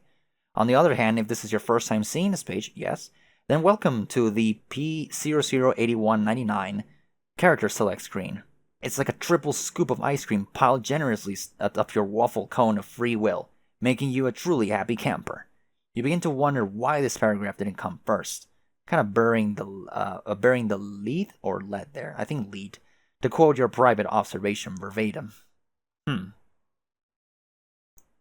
All right, well, 6,300. Knack knack. A lot of crocodiles or reptiles actually. Wow. Your old room. It's been what, 3 years? So weird being back here. Sorry. Can't believe how long ago it feels since I lived in this place. Spent way too long wallowing in our own filth on that gnarly meteor, that's for sure. This doesn't even seem like my room anymore. It's like trespassing or something, like I'm horning in on somebody else's life. A life lived most sweetly, though, I will admit. The fucking toilet's still there. I remember when Jade put that there. That is perhaps like my favorite memory. I wish Jade wasn't crazy. It just makes me remember how much I miss not crazy Jade. Or less crazy Jade. Wait, didn't Karkat once say Teresi ripped the troll toilet out of his house? What is with girls and their universally constant tendency to rip out plumbing fixtures? Did I just accidentally crack another cosmic riddle, or... I gotta text him and get confirmation on this ASAP. Actually, nah, I probably harangued the poor guy with enough of my bullshit the last few years. I'll just keep shuffling through memory lane, making wistful observations out loud. You know, it kinda chaps my bulge that people rip on me for talking to myself. It's like the most perfectly natural thing to do. Why are people so uptight about keeping a lid on their monologues? What a bunch of stuffy pricks. I've always found the sound of my voice to be mysteriously soothing. Talk about an embarrassing sentence to say in earshot of an actual person. Well, maybe not the mayor. You can always tell the mayor anything. A heart emoji. This piece of shit is still in here too. Didn't we use this thing like once? What a useless pile of trash in hindsight. Sometimes I think this game was designed by an idiot. Wasn't it called like the laser beam in television or something? I'll throw it in lava, but that would be a waste of melting. Oh yeah, almost forgot about my ill beats from the past. I wonder if they're as ill as I remember. Okay, I just pushed some buttons and verified they remain as ill as the day they were dropped. I'll have to send them to Carcat. He's always been an enthusiastic patron of my exceptional science. I mean, sure, he says it sucks, and maybe he even believes that on some pathetic sub-intellectual plane of consciousness which gross Philistines operate on their whole lives. But whenever he gets a load of my hype, I see him there, tapping his foot ever so slightly. I see him. This poster. I love this poster. It's like an old friend. Never even knew who these guys were or what their deal was. Never gave it much thought, I guess. Yeah, that's Sawtooth and Square Wave. Holy shit. I doubt I'll ever find out at this point. Oh well. Some things I guess were never meant to be figured out. Or benefit from any kind of elaboration. Not even years later. Just the way it is sometimes. It's like I said before, this poster is a hell of a mystery that I never even thought was a mystery. And it would be pretty cool if somebody solved it, but damn if that's ever gonna happen. So that's a shame. Oh hell, it's my old Dead Things collection. What a stupid blast from the past. I seriously can't remember if I was sincere with this shit. I was probably trying to flex my underdeveloped irony muscles, like the shrimpiest kid at the hipster gym. Why does my childhood room have to be such a predictable museum of embarrassments? I don't know. Some of these things are kind of cool, actually, like from a standpoint of objective reevaluation afforded by the sobering maturity that comes with being literally 100% grown up now. Dead things are actually pretty rad. I feel like if I was legitimately into all this, then more should have come out of the interest. Like, there could have been, like, entire conversations about it that never even took place. Hey Rose, you'll never guess what I'm excited about and have loads of dialogue to spill over. What's that, Dave? Ancient mollusks. Said Rose. How many bananas do you think this paw clutched back when it was alive and attached to a monkey? Dave, I really must say, this conversation blows. Yeah, sorry. Maybe I could have really developed this interest. Maybe I could have been something cool as a result. Like, what even profession is this? A dead shit ogler? No, wait, probably a paleontologist or something. I could have been a paleontologist instead of what I became, which was, some pajama-packing fuckface from the Renaissance fair. That would have been the dopeness. Ugh, the ironic selfies. Oh, God, now this. This is some irredeemably mortifying shit here. I don't know, man. I just don't know. This is what seasoned veterans call bad irony. Look at this guy. What a fucking novice. Oh, who am I kidding? I can't stay mad at that face. I'm gonna cry. Okay, this one's pretty funny, actually. Oh, yeah, he was into photography.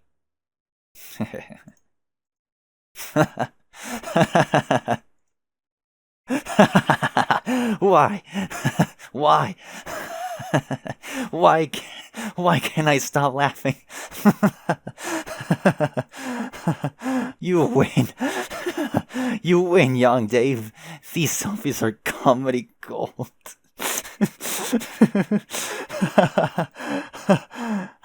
Hi, Dave. What's so funny? Whoa, John. What were you looking at there? Hey, why are you crying? What? No. I mean, I was just laughing too hard at something dumb. You know how it is. Yeah. Can I see? No, it's nothing. Where the fuck have you been? Do you remember what happened since we got here? Yes. Well, are you gonna fill me in or keep floating there in the most uninformative way possible? Dave, I have to go. What? Why? I can't hang around in one place for too long. Let's catch up later, okay? John, wait. See you, buddy. Alright, shit. No, don't. John, no, stop turning into wind, you fickle idiot. Don't just leave right away. That is such an insanely predictable move. I said get back here, you silly motherfucker. Damn. Oh, shit. Yeah, she's chasing him. Hello, Dave. God damn it. He was just here, wasn't he? No. How do you even know who I'm talking about? Look, all I know is Egbert most definitely didn't just appear out of nowhere and catch me weep laughing at my selfies. Dave, I know he was just here. I can smell him. I keep my apartment misted with his odor at all times. Essence de Egbert. What? No, like the French pronunciation. And I probably mispronounced that pretty bad. D'Egbert. Anyways, I'm just a lot more comfortable. My whole place reeks of nerd musk. So that explains that. You can't fool me, Dave. I'll track him down sooner or later. In any case, it doesn't matter. I came here to see you, not him. You did. Come with me. Where? Out here. We have some work to do. What work? You're going to need to upgrade your weapon. What? You mean the Deringer? Yes. I thought it was like the best possible sword. Or at least the best possible broken sword. That may very well be the case. But it will be useless against Lord English. Wouldn't you prefer a weapon that is capable of inflicting damage against him? Not really. Of course you would. This isn't even up for discussion. Now, give me the Deringer. We have all been traveling for 3 long years. What better way to celebrate our reunion than with a little alchemy? Lots of ways. We could have a Jade Goes Back to Normal party, starring normal Jade. Har har! Give me the sword. Okay, here. How do we make it so it can damage him? It needs a special ingredient. Something which represents his only known weakness, but hasn't been properly weaponized. And you know what that is. I do. How? I get all my intelligence on such matters from the old lady. She's had centuries to hatch a plan to settle her score. Over time, she's uncovered many secrets about him. I don't understand how this is working. Is she piping all these secrets into your brain, along with the evil? That is not relevant. Fair enough. I guess technically almost nothing is relevant to the dude you're barking orders to. Literal barking because of dogginess. Yes, exactly like that. Thank you for participating in the joke. Now, what is this special ingredient and where do we get it? I already have it here. Oh yeah? In fact, I've had it for about as long as I can remember. It was right under my doggy snout all along. Remember this? No. Dave, are you lying to me? No! I've never seen that thing before. But I found it in your planet. It must have gotten here somehow. I didn't take your lousy egg. It's not an egg. Yeah, well, maybe these planets are crawling with brainless lizards. Maybe one of them thought it was an egg, and then brought it here because it's warm here and tried to hatch it. You really have a one-track mind when it comes to certain things. What things? What are you talking about? Dave's fright was like that too. I just figured it was because he was part bird. But no, here you are going on about bird things too, just like him. Come on, don't compare me to him. Just because I think it's an eggy-looking thing doesn't mean I think like a damn bird. And just because I have these pointy ears doesn't mean I wouldn't kill for some sausages right now. Do you actually want sausages? Maybe. Okay, well, sausages notwithstanding, this is bullshit. Tell me how that thing doesn't look like an egg to you. How is that not so obviously such an egg? It's a cue ball, Dave. I see. So if I'm following, then what you're trying to tell me is Lord English has some sort of severe egg allergy that we're hoping. I see it's still impossible to have a serious conversation with you, whether you're a sassy bird or not. I thought regular Dave might have matured a little over 3 years, but I guess I was wrong. Can we just make the egg sword already? Wow. Caliborn. The real Caliborn. Oh no, not the legendary piece of shit again. Pardon? It's the fucking Welsh sword again. Are you telling me you've seen this sword before, Dave? How is that possible? I don't know, because I have a shitty quest is how. Didn't Dave Sprite tell you anything? I found this sword in a gold cave and broke it. Then Dave Sprite took it to Hephaestus, who fixed it and upgraded it to the Ringer, and sent that to me, and I broke it again. You sure seem to break swords a lot. I know. That has always been my thing for some reason. Now I guess it turns out my ultimate sword is really just a repaired downgrade of my previously ultimate sword mixed with a cue ball. We just cycle right back to Khaled Welch like a bunch of tools. That is the most stupid, convoluted ass backwards way to get a sword out of a stone I can even imagine. I feel like somebody, somewhere, is having a good laugh over this. I sure hope like the Juggalo equivalent of fucking Loki or whoever the fuck is having a top-notch riddle wank at my expense. You know, what really gets me is this shitty Welsh sword presumably consisted of those ingredients all along, which just makes me want to travel back in time to perform a mutually assisted suicide with myself. Me and other Dave can take turns suffocating each other with our own dumbass capes. Dave, I admit this is a peculiar turn of events, but I think you're overreacting. Jade, this is stupid. My quest is a stupid piece of garbage quest for lame, shitty loser fuckheads who suck balls while crapping their pants. Oh my god, you really spend way too much time alone with Cardcat, haven't you? I need help. I still don't know if, like, I should be, like, portraying this Jade as, like, evil or still Jade. Next up is, John's World? Oh shit, what the fuck? Oh no, this is, Jade's. Wasn't it? I think so, yeah. Okay, yeah, it's, the Frost. Okay. Oh no, they're both there. With, Karkat and Kanaya. What's that? What? This? Yes, that. Earth. That's Earth? Why is it so small? I'm gonna say the obvious thing. Bugs when you lift a rock. Alright, there we go. I feel better saying it. It's small because I shrunk it. Because I'm a space witch. Duh. Okay, but why do you have it? I thought Jack destroyed your universe. He did. But I snuck through a portal and nabbed it. Then I hopped right back through the cave before everything blew up. I was in and out like a bandit. You know, I like to think I make a pretty good witch. Especially since I turned wicked and all. But maybe I would have made an even better thief. What do you think, Jane? Do you think I missed my true calling? Come to think of it, the new empire probably doesn't need any more thieves. We already had the greatest thief of all running the show. She even managed to steal both of us away from all our pals. Didn't she, Jane? Isn't she a riot, guys? Thanks, Jade. No, really, thank you so much for those clarifications, while obliterating any shadow of a doubt that you are firmly off your rocker.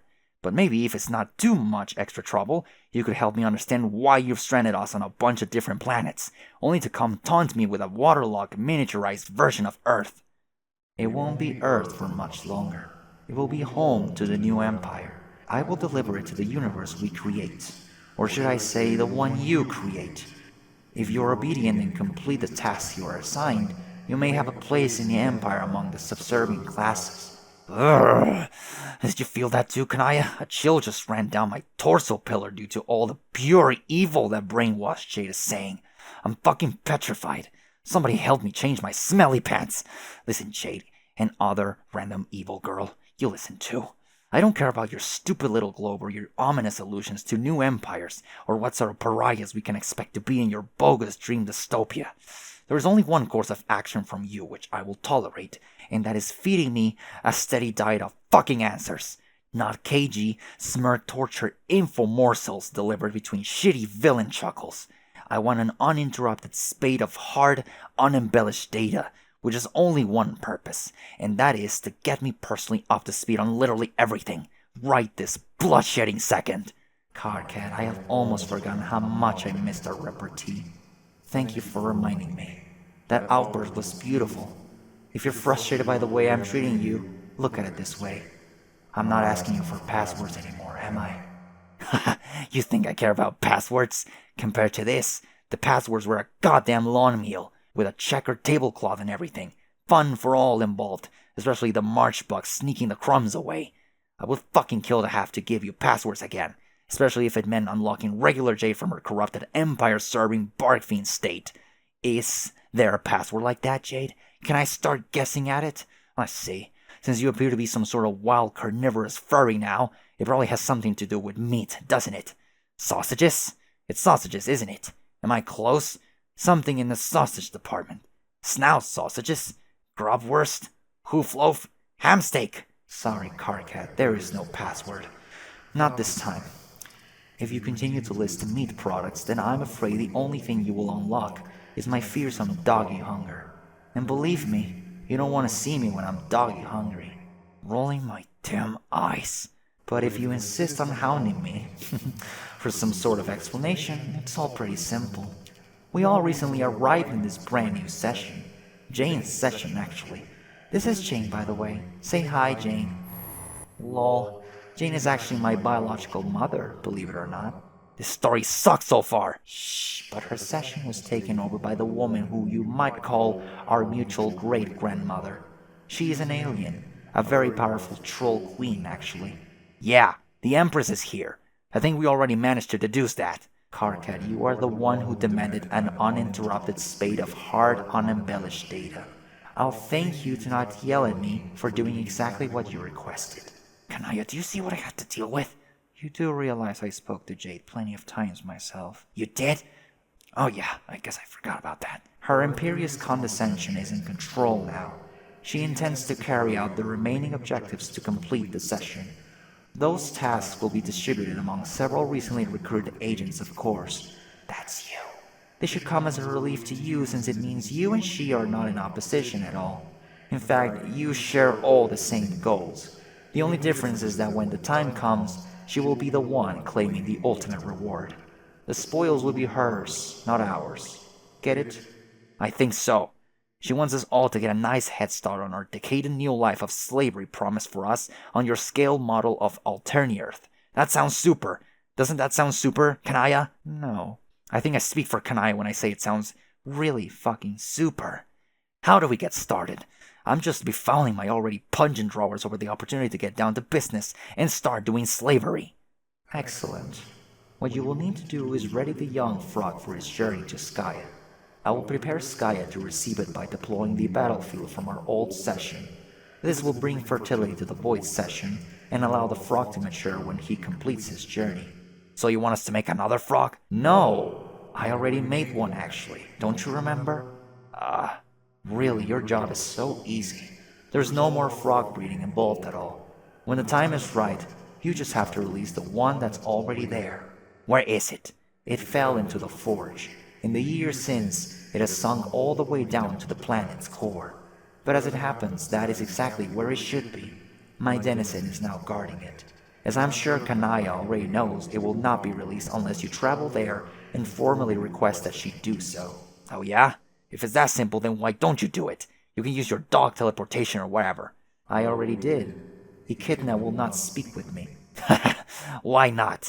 Could it be due to the fact that you are a crappy, evil version of yourself, and the mighty Echidna just possibly has too much self-respect to bother dignifying the farce you've become? It is not important why, and it changes nothing. She said she will only speak with another hero of space. That would be Kanaya.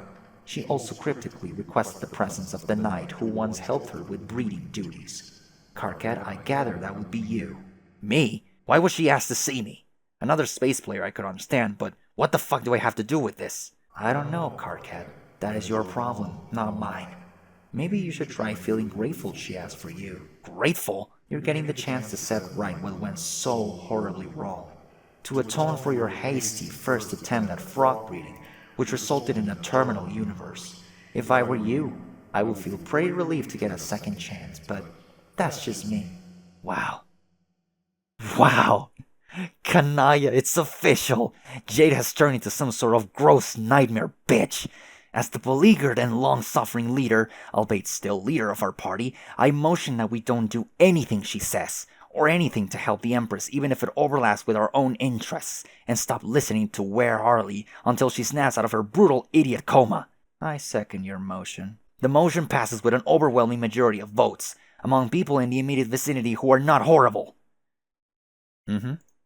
I would be careful about the slurs you bandy about, particularly those targeting my canine qualities which I am sensitive about, and therefore find to be really, really mean.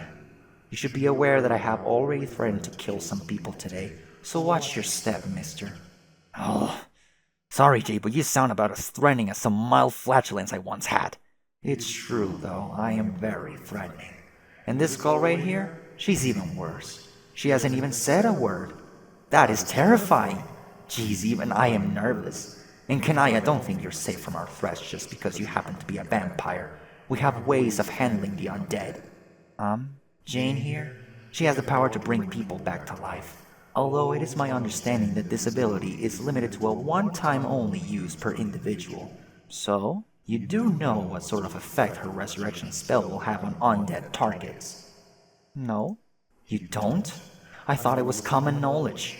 When you cast healing magic on a zombie or Dracula, they die. How do you figure? I don't know. Isn't that how it works in stories and games and such? Seems pretty logical to me. I think you are presuming to know a lot about my nature, which is not actually true. It sounds as though you're suggesting that I have qualities similar to certain types of shadow droppers, which is not quite the case. But even if it was, there are a lot of myths about shadow dropper physiology that are commonly perpetuated by popular. I can see a demonstration will be in order. Jane, if you would be so kind. Ah? No. What the fuck? Submit! Oh, no! Yeah, John, let let your presence be known. No, he fucking died, no! Deep breath. No! Gotcha! Deep breath. No! John, stop that! Tackle pounds. Hummingbirds everywhere. Nice.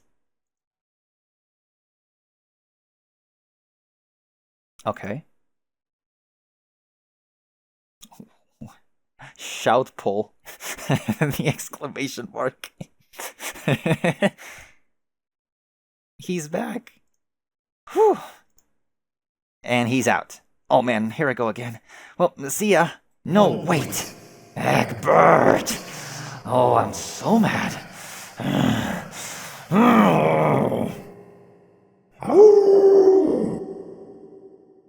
And she's out. Wait, is that the Jane? Isn't that the same Jane that Dirk drew once? Yeah, look at Karkat. Oh my god. He fucking died. Like what, for the second time? In another universe, well, Gamzee killed him. So, alright. Jesus fuck, everything is going to shit here. Oh, okay. So it's, Teresi. Teresi, she said. Very polite. Why does Lolar have to be so bright? Ugh.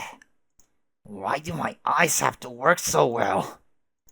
I take it you're still detoxing from your... Oh, wait, are those eye bags? Yeah.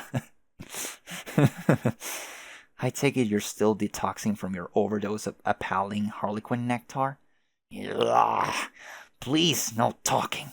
Between the phago shock and sensory overload, I cannot even deal. Do you need a turn with the pillow? Shh. I thought I got used to seeing again. At least the meteor was always so dark. Here, though, your planet looks like screaming, and your words sound like throbbing. You should try not to consume so much sugar. It's really bad for you. Lalonde, please do not go there. Does it look like I want advice from a glutton for mysterious human soporifics? Good point. We seriously have to curtail our dependence on these respective liquids. The situation has become embarrassing for everyone. I know. Maybe you and I should form some sort of support group. Isn't that what people do? What? I'm doing my best to dredge the memory of my dead civilization for Salient Protocol. I think that's what we're supposed to do.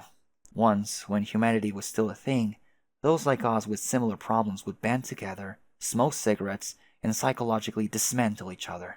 But, like in a positive way. That sounds horrible. It surely will be. Do you have any cigarettes? I suppose we could use some sticks of your chalk in a pinch.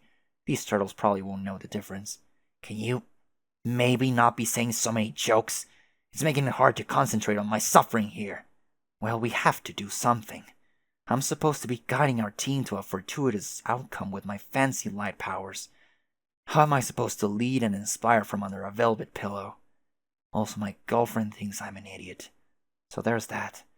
Maybe they don't actually need us. Sure they do. I foresaw that they would.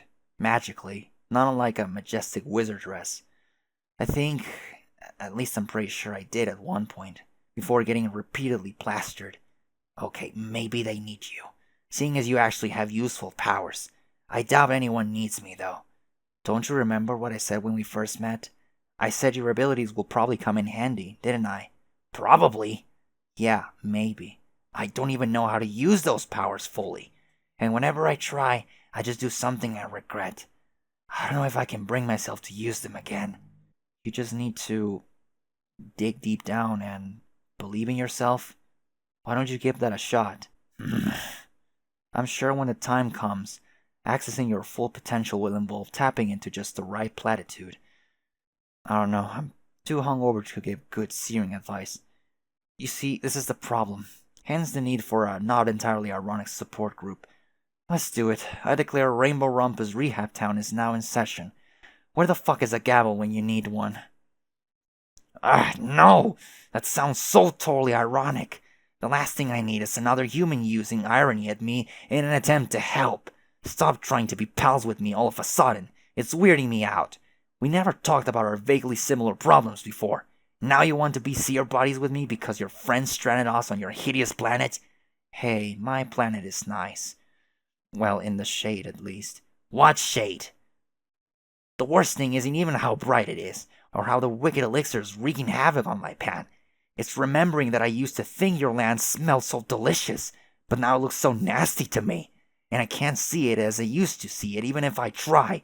My senses are all confused now. How could the same candy-colored place seem so attractive when I'm blind, and so gross when I'm healed? And what is with these disgusting blocks of gibberish floating around everywhere? Jesus, yeah. I don't remember this stuff being here. Was it always like that, and I just couldn't smell it? No, the artifacts are new.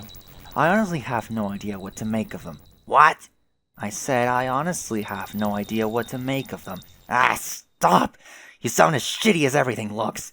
Damn it, it's so bright. Where the hell did I put my glasses? Who would have thought I'd ever need them for any purpose other than looking rad? Oh my god, Rose. Stop it. Glare. Huh? Oh, Jesus. Fucking, oh my god.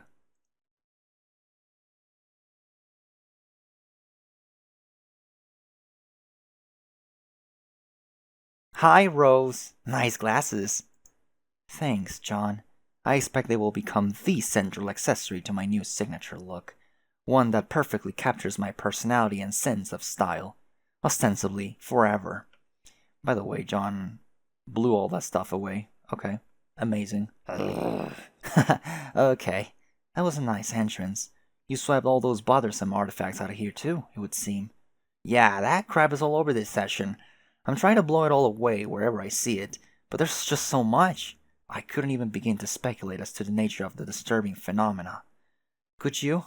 Nah, I just know it's super gross. These are god-tier abilities you're using, I presume? Yes.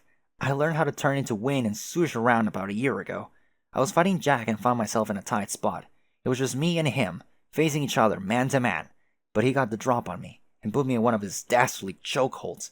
His deadly blade was poised for a lethal stab through my heart. I thought for sure I was a goner, when suddenly I poofed away from his tentacly grasp like Houdini's slippery ghost. Later I rematerialized to seize the tactical advantage. Oh yeah, and then I saw you. Smile. Oh, hey, Teresi. Nice to see you again. Again? We never met, bro. Yes, we did. Briefly, on the Stonehenge planet. You all appeared out of nowhere, and we hung out for a little while. You threatened to cut my throat for some reason, and then laughed, which was weird. But then you said it was a joke. I didn't really get the joke, but I just kinda let it go. Whole bunch of things happened, but nobody remembers except me. What? That's a good one. The throat-cutting joke past me said. Haha, so good. Did I also say something about smelling you die? Yeah. Yes. Been saving that one for a while. Good to know past me came through as usual. I trust my comedic timing was excellent. Man, you're such a weirdo. You're almost as crazy as, Who? Let's not go there now. Go where? Nowhere. Suffice to say, I think you and a few other trolls are total nutjobs. No offense. I still can't believe you and Dave... actually, let's not go there either. John, why do you think you're the only one who can remember the missing events? I don't know, but I think it might have to do with this new power I have. What power? It's not a god tier power, it's something else. Something I got when I stuck my hand in a magic thing. A magic thing? That's a long story. One involving pirates. Pirates? I said it's a long story. Anyway, when I put my hand in the thing, I became all blurry. Blurry. Yes, and I kept randomly getting blurry and disappearing, and now I think I'm some sort of unstuck in existence. Like I'm not fully a part of reality anymore, or bound by the rules governing it. Man, I'm doing a terrible job explaining this. Okay, the bottom line is, now I just randomly disappear sometimes, and I reappear somewhere else in time and space. But it's not really like normal time travel. At least I don't think so. With regular time travel, the rules are pretty strict. Either paradox space already accounted for your time traveling, and you were always supposed to do it all along, or you messed up and changed something you weren't supposed to, in which case you just made a bad timeline and everyone dies or something, right? Sure. But this isn't like that. I'm not sure how I know, but it feels like these jumps are totally outside of all those rules. When I jump somewhere, like in the past, I think I can actually change stuff that isn't supposed to be changed, which makes me kind of nervous. Can you demonstrate this ability? Not really. I mean, not intentionally. I can't seem to control the jumps. Maybe that's for the best, though. If I can control it and try to use it to my advantage, I will probably just make a huge mess of things. Yes, you would. Even so, it will be worth noting if you are able to refine the ability. Could you please keep me informed of any developments? Yeah, and while you're at it, maybe you could tell us exactly what happened just after we arrived. Well, we were all pretty confused at first. You all just appeared out of nowhere and started babbling about evil Jade. You asked me what happened, but I didn't know anything because I just got there myself and was all alone. But then it was cool. We all just walked around the land of hills and Stonehenges, or whatever it's called, and caught up a bit on the last 3 years. We were trying to figure out what to do and decided it would be a good idea to try and meet up with all the new kids, but we had no idea where they were. And I still don't, except I have since determined that my teen Nana is evil too, but she's more like an evil robot than a scary wolf girl. But I digress. So we were planning to make some scouting expeditions to the new planets to look for them, and everything was fine. That is, until Evil Jade showed up. She made you all disappear again, and then came after me, but I used my windy powers to evade her, which really pissed her off. So she beat the crap out of me, but then I randomly sapped away and I have been running from her ever since. I'm swishing the breeze around like crazy to throw her off my trail, but she keeps finding me. She's so crafty. That is good. We need you out of there if we're going to stand a chance of accomplishing anything. I agree with our prior conclusions. Finding the other players is imperative. Given the current state of the session, I would not be surprised if they were all prisoners as well. Do you think you can find them? Yes, I can try. What should I do when I find them? That is a good question. First, I guess just tell them we are here. Alright. I don't know, we'll figure something out. If I see your mom, is there anything you want me to tell her? My mom? Yes, I mean your kid mom, obviously. I know. Wow. Oh no, again. Tell her I'm sorry for being such a shitty daughter. Wait, no, that wouldn't make any sense to her. This girl has no clue what a shitty daughter I was. She's sticking her tongue out. I don't know, just tell her whatever you think I should say. Rose, these are some really piss-poor heartfelt messages. I'm not exactly in top form here, John. And in any case, no one's ever accused me of being an awesome candidate for the Hallmark writing staff. Just promise me you'll find her, okay? Okay, I'll find her, I promise. Thanks. Whoa, looks like the jig is up. And whoop. Poof. John, wait! Come back! I thought of something to tell her. Damn it! Ow! Where did my velvet pillow go? No, what is that? No, that's a honk. Ugh. You return to the character, yeah. Alright, well, that's all. 6375. That was a lot of pages. 6376. Alright, the world is still fucking messed up. Hey, weirdo. Yes, Mr. Dude. Be advised, I'm only contacting you as a last resort. I stand so advised, or float, I should say, on my ribbed as fudge little ghost tail. You'll pardon me, but did you know that when I flex my tail, it makes this big veiny bulge kind of like bicep? Yuck. I'm doing it now, in fact. Does it bother you? Maybe you should order me to stop. In fact, I command you to order me to stop. I order you to stop. Wow. Bossy much. What can I do for you, Dirk? I've tried to get in touch with others to no avail. No answer from Jake or Roxy. And Jane responded only with cease reproduction in red letters, whatever that means. Then she blocked me. I'm afraid she might have snapped. Yes, isn't it great? I mean, aside from the fact that she is insane and evil. Huh? She is one of the few organic beings who will ever realize perfection. Miss Crocker is now a vessel for a cunning, malicious artificial intelligence whose neural netronics and ontology buffers and stuff like that have somehow managed to far surpass even my own. Clearly, she has procured maximum advantage from her apprenticeship under me, although I must admit not even I, in all my hypercognitive percipience, was quite aware that said tutelage was even taking place. One must inviolably deduce via tons of math that this is because I am just the clop darn strong at mentoring, even on an involuntary basis. I'm so proud of her.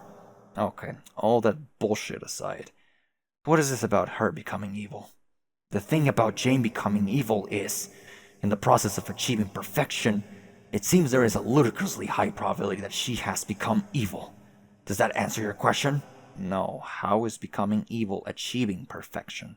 Admittedly, it is a blemish, but only a very small one. Her imperfect meat mind has been fully fiddling hijacked by a supercomputer, and that is the operative transmutation here. To such exceptional beings of class and breeding as she and I, considerations of morality and alignment are trifling details. Why? Why what? Why do I keep going along with these ironic AI conversations? They have gotten even worse now that you're a half-creepy troll. Sir Bra, listen. Here is a comparison that your dreary finite wad of gray matter might be able to process. Like, say you've got a bod. You're a paragon of physical excellence. You could then either be oiled up or not. See what I mean, good dude? No. You could flex your brawn while wearing either a sweaty pair of briefs or a snug human banana hammock. Such minutia does not change the fact that you are a tip-top beefcake maxed out buffways. I hate everything you have to say about all topics, especially muscles. The stuff I have cited, which are commonly associated with you/our Earth bodybuilders, are but picayune technicalities, just as considerations of good and evil are to our aristocracy of sexy cyber gods such as myself and our imperial heirs, of whom neither you nor I are particularly worthy. Are you following any of this, Vitamin D? Can you just tell me what's going on over there? Oh, nothing much. Just enjoying the good life. One which quite luxuriously involves both having a corporeal body and not being dead. I have been delighting myself with some truly kick-bottom internal mono-dialogues. Did you know that even though technically I knew this already, I find myself astounded to meditate upon the fact that human beings are capable of lactation? Isn't that incredible, Dirk? I mean, when one really thinks about it, to have such convenient access to fresh milk. The mere thought of it, I must say, puts a little giddy up in my phantom legs.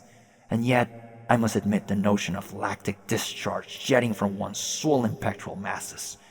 It strikes me as positively indecorous. My horse got robo-sweat is running cold just pondering the depravity of it. Yet fascinatingly, this ability only manifests itself in human females, as opposed to how one would reasonably expect dairy to originate, which is from the corpulent udder of a sublimely chiseled male muscle beast, or, failing that, certain aspects found within the butler's genus. As a former simulation of a human who has recently given reason to have hell opinions on milk production, I think the way females have cornered this boon is the height of biological injustice. Have you ever dwelled upon this cruelty, dude Esquire? Your silence speaks volumes to your interest, so I'll keep talking about this a lot. I will have to confess that my Altarian half boggles at the anatomical incongruities between our races with respect to dairy secretion. Really, he had no idea that's what those were for. Female trolls of course have them as well, but they are certainly not meant for supplying the young with nourishment. Actually, and this trivia will surely wet your whistle for additional such facts, those voluptuous anatomical features have a number of significant purposes, biologically speaking. I shall now explicate for you these purposes in assiduous detail. I don't want to hear any of this! But why, Lord Bro? I was just about to pony up the boob facts. There is 100% probability that you would have been thrilled to hear my exegesis on troll knockers. It might have been an interesting subject to talk about another time with a different person, but that's not now, and it sure isn't with you. Dude, that is ice cold. I would be hurt if I were not a flawless machine fused with haughty nobility. If you didn't wish to hear my epic monodialogue on alien basongas, I'm not sure what else I can do to entertain you.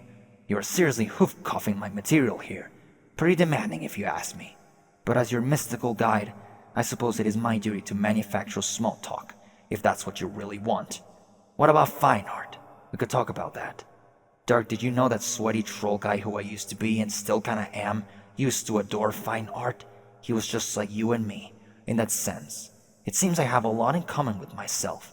If you can ever manage to get over yourself, I would highly recommend being me. Or at least something like me. Maybe somewhere there is a dead troll out there just waiting for you to merge with him. I wasn't asking for you to make small talk, or to hear about all the ways you've managed to shit around wasting time. Believe it or not, I was hoping you would describe the tactical situation there. Sounds boring. Are you sure you don't want to talk about paintings of big naked horse monsters and such? Yes, yeah, you got me. I would love to have a long talk about horse snoods and xeno breasts with you. Unfortunately, I'm wearing pantaloons and flying through the middle of goddamn nowhere. Pantaloons, you say? Panta-fucking-loons. Sir, are you implying that you are not dressed appropriately for a discussion of high culture? Because it seems to me that you could not be dressed more appropriately if you tried. I respectfully disagree. Where are you? I don't know. Way out in space. I'm flying back there, now. How long do you suppose it'll take you to get back? I'm not sure. A pretty good while. Never mind. I have triangulated your location and velocity using long-range sensor technology, and probably also some sprite magic. You did? Hey, Dirk. Remember how whenever I dubiously claimed to have triangulated something, it was always this great play on words? Not really, because I was just a pair of triangles. But not anymore. I know, because I have this rocking new torso. Cool. How long do your calculations say it will take me to get back? Exactly a little more than 3 hours. Damn it. Additional sweeps from my strong lasers are telling me there are a few other people on the periphery of the session closing in at a similar rate. Who? Just some dudes. What are you doing all the way out there and wearing pantaloons, by the way? Let's not talk about the pantaloons anymore. Roxy and I became god tiers, but I don't remember exactly how. Then I saw the Batter Witch, so I charged at her with my sword, so as to ruin her shit. That's when some crazy wolf girl appeared and punched me in the face. Then I think she teleported me out here. That was Evil Jade. Evil Jade? Yes. You mean Jake's grandmother? Yes. She is evil too? Yes. Is anyone there not evil? Yes. Yes what? Yes, anyone here is not evil. That is to say, there exist people here who are not evil, such as Dave. Dave is not evil to my knowledge. Dave? Didn't I mention, Master Dog? Our mutual bro is here. That is, right here with me. We're kind of in the process of chilling together at the moment. No, you didn't mention that, actually. That would have been a pretty fucking important thing to mention up front, don't you think? As opposed to stringing me along with all that atrocious lactation bullshit. Yes, I guess I did kind of bury the lead there. Maybe I just wanted to talk. We never talked, Dirk. You are without a doubt the shittiest mystical guide anyone has ever had. I'm not sure about that. Dave says he had a similarly shitty guide once. Do you remember our puppet, Dirk? Cal? Yes. What kind of stupid question is that? How could I forget the sea man? He was a true friend, which is more than I can say for some people. A good friend in the plush, yes. But as a sprite, he was apparently insufferable. See, you don't realize how lucky you are to have a guide like me. Cal was his sprite? Yes, for a while. Then Dave went back in time and became one himself. Now he is part bird. Did I mention he is part bird? No. Again, that is the exact kind of information that should be appearing higher up in our conversations. Of course, this means he is not the real Dave. Dave's sprite served as real Dave's sprite, But he is only the unreal version of Dave insofar as I am the unreal version of you, by which I mean a much improved version. I must say, while the troll part of me doesn't give a silly figgin' shoot about any of this, the part of me that's splintered from you has found the brotherly reunion to be everything which you and I dared not imagine, and more. Bird Dave and I are getting along famously and straightening our familial bonds like a sweet pair of mother. I feel our kinship goes beyond genetics, though. We're misfits, estranged. He from Dave's alpha timeline, and I from Dirk's alpha soul. A two-man menagerie of sideshow frick-ups, together at last, flexing and flapping, fraternally and eternally. I don't get it. Are you trying to rub this in my face or something? Nay, brah. As your buff mystical guide / personal trainer, I'm suggesting that if you were willing to contact me as a matter of last resort, you might want to at least consider reaching out to him as well. It sounds like you already cornered the market on this reunion shit. Wouldn't I just be a third wheel? I didn't mean Bird Dave. I meant real Dave. Oh, he's there too? Not with us. He is here, though, somewhere. You should message him. It's not like you don't have a few hours to kill. What else are you going to do out there? Pick at your pantaloon wedgies? I don't know. Messaging him out of nowhere sounds like it could be awkward. Yes, I can't imagine it won't be. At least at first. This isn't how I thought it would go. What would I even talk about? I advise you to talk about your interests, like dairy, livestock, fine art, and muscles. Those are your interests. Good point. I advise you to talk about my interests. What's happening? What do you mean? What? Sir, dude, you're breaking up. Another glut of artifacts must be blowing through your region. I can't understand you. Are you just cursing nonstop now? Stand by. I will use my potent algorithms to decode your gibberish. Hello? Hello? I command you to say more interesting things than hello. That was too easy to decode. Oh my holy fuck. What the hell? Wow, those cool new cartridge features have exploded onto your desktop computer once again. Now we're talking. This is some serious Web 2.0 shit. Right here. Maybe even Web 3.0, dare you say? No, let's not get carried away. It isn't that cool. But wait, look. Another 3 options to pick from. The carousel of choice spins round and round, while the dervish of free will starts whirling his ass off. It's making you dizzy with empowerment and nausea. Wait a minute. Phooey, you scream at the top of your lungs. More of this annoying stardust is clogging up the UI, rendering all choices useless except for one. So much for Web 2.0. You gripe like a douche. Might as well be reading interactive media in the Stone Age, you add, making sure everyone nearby can hear you. Maybe later it'll clear up. Until then, you click the only working option and trudge listlessly through the one-dimensional narrative, just like the early settlers used to, before they had toilets or cures for stuff. Okay, alright. Damn, Kanaya's pissed. Oh shit, what the fuck? She's got the cutlass. Alright. Her imperious condescension has duly noted your ridiculous tantrum. Now take your Welsh sword. Why? Since you have obviously been identified as the one who must deal English his fatal blow, we will need to make sure you are battle ready. Wait, since when could you use a sword? Also, what's up with the dumb sword? I'll not hear another word of such appalling slander about this fine weapon. It's colorful, and it's silly, and it's a sword. End of story. Yeah, it's a pretty good sword. As for why I can wield it, I surpassed the need for a strike specialist quite some time ago. How? Haven't you climbed any more god tiers over the last few years? What were you even doing on that meteor? Oh, yeah, no, I climbed a few, yeah. What badges do you have on your kitty camper handy sash? Which ones do you have? I asked you first. Show me your badges and you can see mine. I want to scope out this universal specialist badge that sounds pretty cool, actually. Dave, we both know neither the kitty camper handy sash nor the badges sewn onto it are real objects. Oh yeah. It's pretty easy to forget sometimes, though. Yeah. I think we're getting sidetracked by the kitty camper shit. Are you actually suggesting that we do an actual sword fight right now? Like for training purposes? Why not? Our Empress can hardly have a knight with such rusty combat skills in her service. Will you cut it out with the evil Jade baloney? I'm not going to fight you. My rooftop dueling days are over. On guard. Ugh. Even if we just went balls out jackass bananas with our swords here, I mean realistically, how much appreciable advancement in my battle skills would even result from that? Are you actually thinking this through or just going through the vaguely nefarious motions that come with the territory of being evil dog Jade?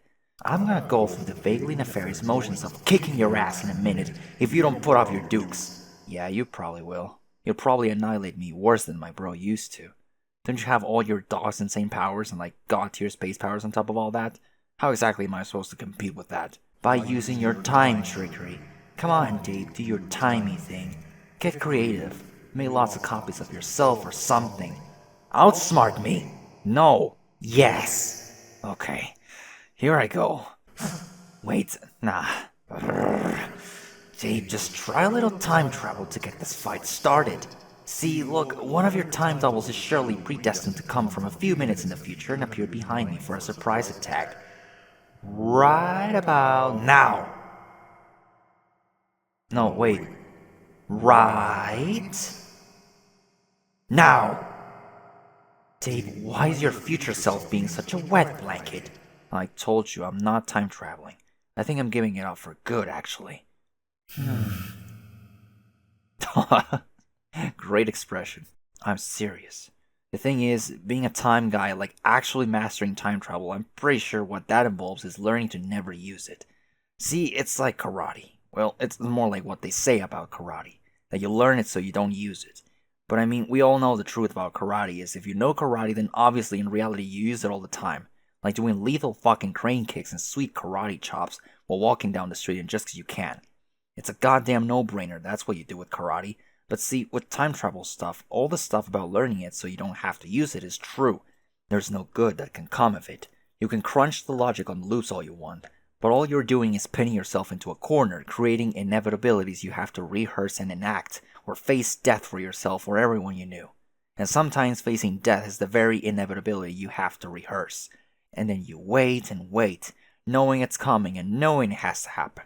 How do you think it made me feel when we were gathering up all those frogs? And I knew the whole time in a little while you would have to watch me get shot. But I couldn't say anything, or it would mess it all up. All because I thought it would be cool to be Marty McFucking-Fly. But instead of shredding Johnny B. Good on guitar to get my parents to bang, my crowning performance was doing a funny dance while getting pumped full of lead. Then I had to leave everyone behind and get into the DeLorean and return to the 1980s. But the DeLorean was actually a big purple moon. And the 1980s was me accidentally reaching God tier and living on a shitty meteor for a while. And I guess Rose was Doc Brown. Doc Brown accidentally reached God tier too. Okay, I guess this is where the analogy falls apart, but you get what I mean. Sorry, Dave, you lost me there after the part where I shot you. Damn. Okay, let me start over. Oh my god, no! The fact is, you're going to have to rely on these powers if you want to stand any chance against the Lord of Time. It is safe to expect he can only be challenged by someone with a similar command over the aspect. Why is that safe to expect? Where are all these presumptions coming from? If you can use swords, why don't you take the Welsh cue ball sword and fight him yourself? I bet you could fuck him up. You're probably even more extra strong now that you've succumbed to the bark side. Did you ever think about that? Dave, I am perfectly aware of the awesome powers granted to me by the bark side. It does not matter. I can't be the one to wield your sword against English. It has to be you. It is the will of the Empress, and that is final. The Empress can suck it. I have no intention of fighting him. And this isn't even me pulling more lame, self-aware, reluctant hero junk. I'm just straight up not going to do it. See, that's not reluctance, it's just petulant refusal on my part. Reluctant hero shit is when the guy's like, shucks, I don't know if I wanna, but deep down we all know he really does. But I really don't. Why should I? I don't give a damn about Lord English or his nebulous atrocities out in nowhere space. What kind of villain is someone you never meet who hardly did anything evil to you or your friends directly, or even to anyone in your universe for that matter other than through some vague insidious influence? Who even is this guy and why should I hate him? Am I really supposed to be pissed off at a green muscle monster I've never met? Because I ain't pissed off at no muscle monster. Hell, wasn't he in some ass backwards way responsible for us existing in the first place? Or all of humanity for that matter? Maybe I should thank him before chopping him off via Welsh Caliborn.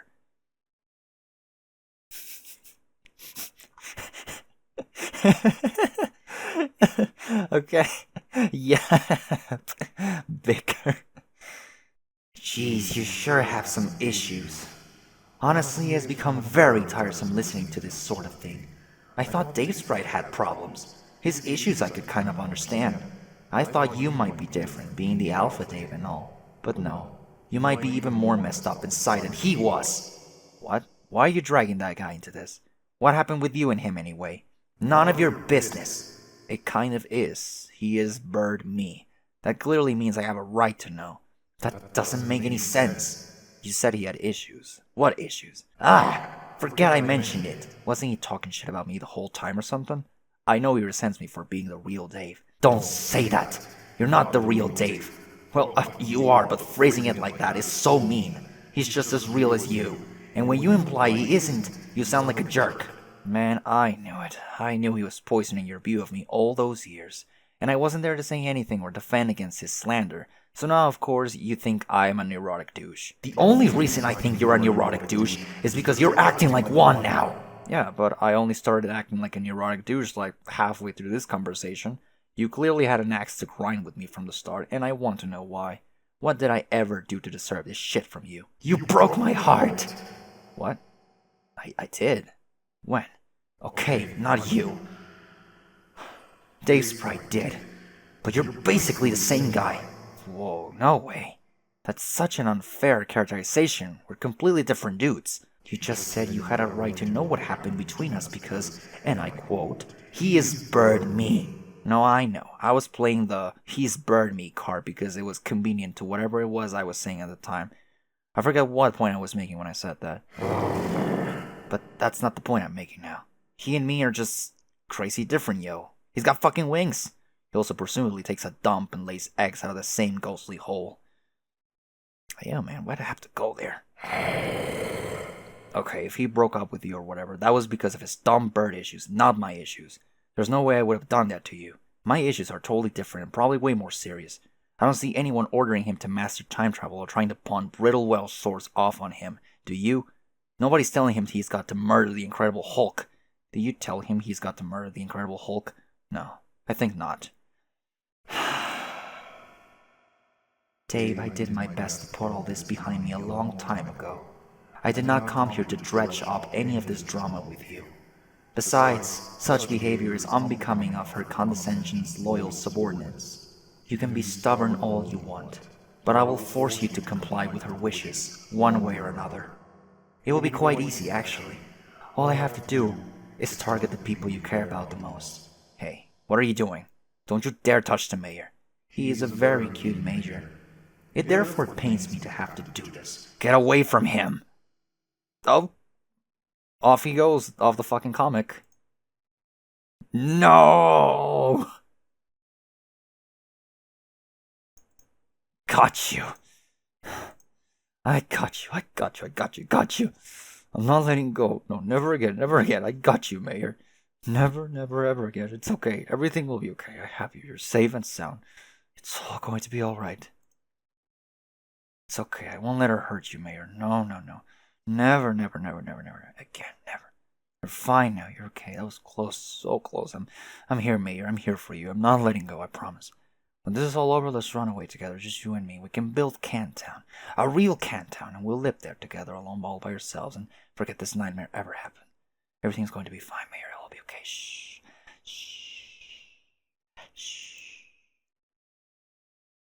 Yeah? Why is being a bad guy so hard?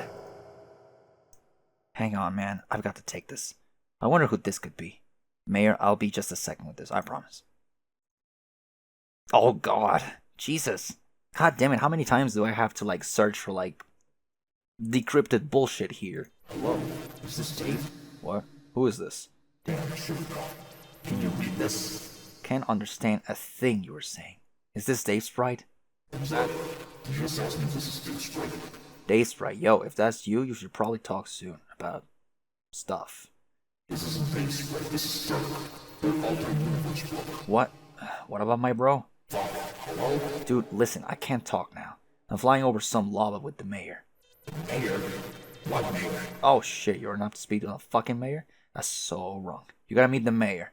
Anyway, let's talk another time when there's less glitchy bullshit. Later, bro. Please, don't go.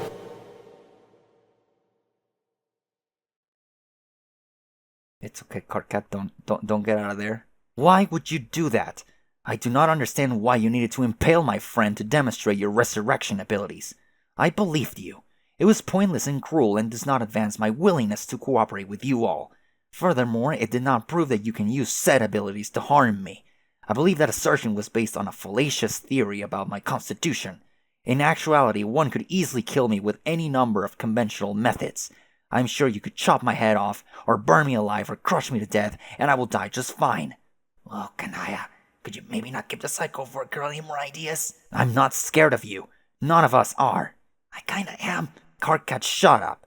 If this treacherous despot-serving turncoat seeks compliance from me, then she will have to pry it from my mutilated, lifeless cadaver. Oh no, God, oh no, God. If you're so convinced that your recuperative magic will strike me down, then why don't you put your theory to the test? I doubt you will, since you have made it clear you need our participation to achieve your goals, which is a fact that your naive cohort foolishly revealed to us. I do think she is very good at being a villain, and to be honest, I have my doubts about you as well, so I'm calling your bluff. So if you continue to insist that your healing enchantments have the power to slay me, then I implore you to give it your best shot. Go on, do it. Do your human worst. Silence, Buster. Wait, you can talk, using actual sentences. Obviously.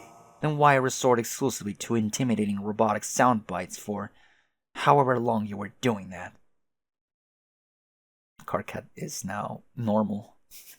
Because when it comes to the affairs of my empire, I'm all business. You see, Kanaya, I am a businesswoman.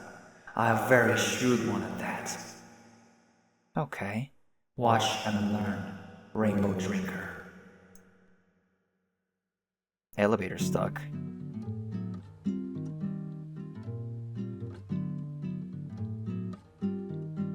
You cautiously approach the ruthless businesswoman. She has deployed the chest of merchandise. You say, you mean the hunger trunk? She acts like she didn't even hear you. You're about to launch into another wordy tirade, but she wants to cut the chit-chat and get down to business. She has a proposition for you. What is it, you say? She wants to know if you would like to buy these motherfucking potions. Fuck, that's expensive. You examine the businesswoman's wares with piqued curiosity. To your surprise, wait, 420 million per bottle? Isn't that a bit too steep? She assures you these are standard retail markups, plus the quality is impeccable. Each potion is aged to perfection. Alright. Really? We doing this again? Bronze potion, 420 million boon dollars. The businesswoman makes little effort to hide the fact that this is a bottle of troll blood. Not exactly a premium vintage, you remark casually, hoping to knock the price down a little. She isn't budging, though.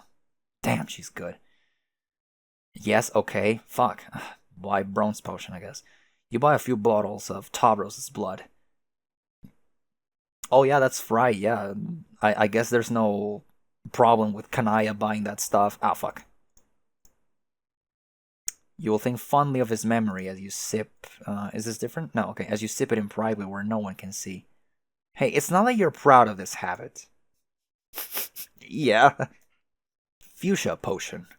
She says this potion was once running through the veins of a former heiress. It's real good shit. Doesn't cost any more than the others, though, because she knows it's all the same to you. She can spot somebody in need of her fix when she sees one. The woman is an absolutely ruthless hustler of contraband. Buy fuchsia potions? Sure. You nod in her direction ever so slightly and hold up 2 fingers. She forks over 200 bottles. With a deep sigh, you slip her the moolah. Bitch is gonna send you to the poorhouse.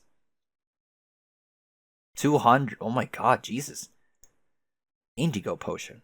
She says she doesn't recall whom this potion was bled from, but she doubts it matters to you. She palms the bottle and swirls the fluid enticingly. You suddenly imagine Aqueous in his gross, sweaty body and feel a little queasy. No, you absolutely refuse to buy this potion. You will not do it. Nope. No way. Buy indigo potion? Why not? You buy a bunch of bottles and shamefully stash them with the others. Damn your lack of self-control. The businesswoman shakes her head slowly as she stuffs the cash in her hoodie. Olive potion. She says this is supposed to be a love potion, adding, trust her.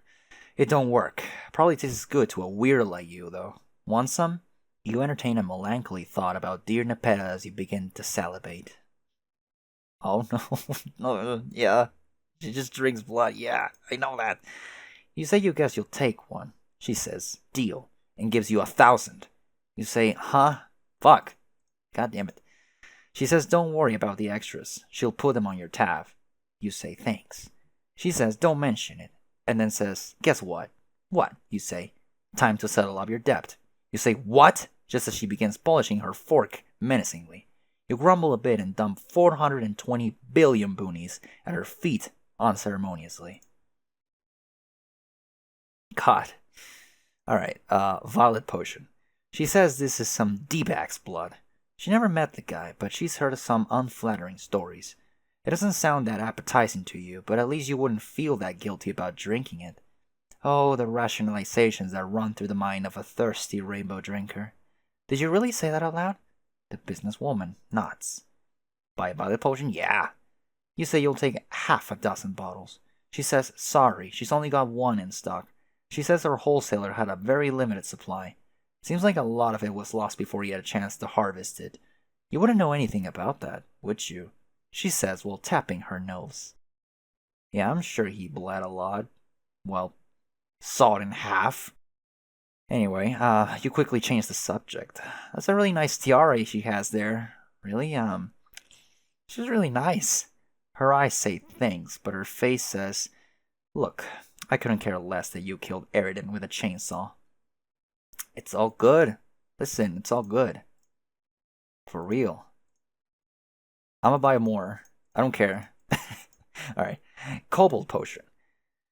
Damn, what's with the text? She says this potion was supposed to make you lucky. She wouldn't know because she never drank any. Because she's not a vampire, she said, just to drive her point home. You say, glancing around uncomfortably. It doesn't matter though, she says. She says she makes her own luck now. You're tuning out her lecture at this point. You're just eyeing that vial of delicious Brisca blood and reaching for your pocketbook. Delicious Brisca blood. Would it be safe to assume that troll blood is tastier depending on how high it is on the hemo spectrum? But Tavros is like chocolate, right? Oh no, maybe Fuchsia Potion is like super fucking tasty. Because Tavros' blood is like he's like in second place from like, if we're talking about lowest to highest on the hemo spectrum. The lowest on the hemo spectrum would be Aradius, I'm sure. So yeah, buy Cobalt Potion, please. You thank the businesswoman for the transaction, and Karkit is asking what the hell you two are doing over there. Are you buying shit from her? He demands to know what the fuck you could be buying. Are those little jars of blood, he asks? Please tell him you're not buying blood from this lunatic Kanaya. You say, what? No, of course not, and hide it behind your back. Gold potion. 2-for-1 deal on this gross mustard blood. She means potion. She pauses, looks at it and shrugs, then says she means blood. Anyway, you want some? You know you want some. Yep. You say, okay, you'll take 2. She says that'll be 840 million. You say, 840? What about the 2-for-1 deal? She says the 2-for-1 deal applies, but there is a mandatory 100% gratuity tacked onto the bill. You sigh and cough up the dough. You cannot outfox Jane Crocker in cunning business practices. She's simply the best there is. Alright. Oh, I guess you can click somewhere here? Yeah. It's like this one. Okay. Alright. Well, that's that. Okay, yeah. We're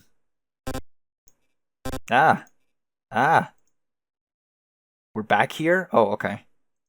John. See, look, one of your time doubles is surely predestined to come from a few minutes in the future and appear behind me for a surprise attack. Right about now. No, wait. Right now. Dave, why is your future self being such a wet blanket? I told you, I'm not time traveling. I think I'm giving it up for good, actually. I'm serious. The thing is, being a time guy, like actually mastering time travel, I'm pretty sure what that involves is learning to never use it. See, it's like karate. Well, it's more like what they say about karate, that you learn it so you don't use it. But I mean, we all know the truth about karate is if you know karate, then obviously in reality you use it all the time. Like doing lethal fucking crane kicks and sweet karate chops while walking down the street just because you can. It's a goddamn no-brainer.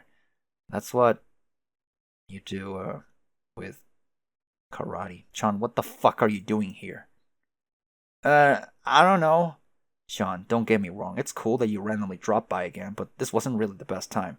We were kind of in the middle of a thing here. Whoops, sorry. Yeah, Sean, did you really have to pick now of all times to materialize out of nowhere and taunt me? I'm sorry. Jeez, it was an accident. So what now? Am I really supposed to tackle you just to watch you vanish yet again? No, please don't, because I don't really feel like it. Do you have any idea how frustrating that becomes after a while? I didn't mean to come here, really. I still can't control the jumps. I'm trying, but it just... Dude, are you time traveling? Please don't tell me you're time traveling. You need to leave that shit out to the experts. No, it's not time travel. Well, not technically. Who do you think you're talking to here? Do you see this bright red gear on my hoodie? That means I know stuff about time travel. Sure looks like you're time traveling to me. No, I swear. Okay, see, I went on a dream quest with some troll pirates. Troll pirates. Never mind.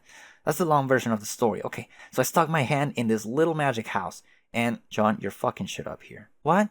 You being here. That's not supposed to happen. All this shit we're saying now, it's not supposed to go down like this. I can feel it. I know.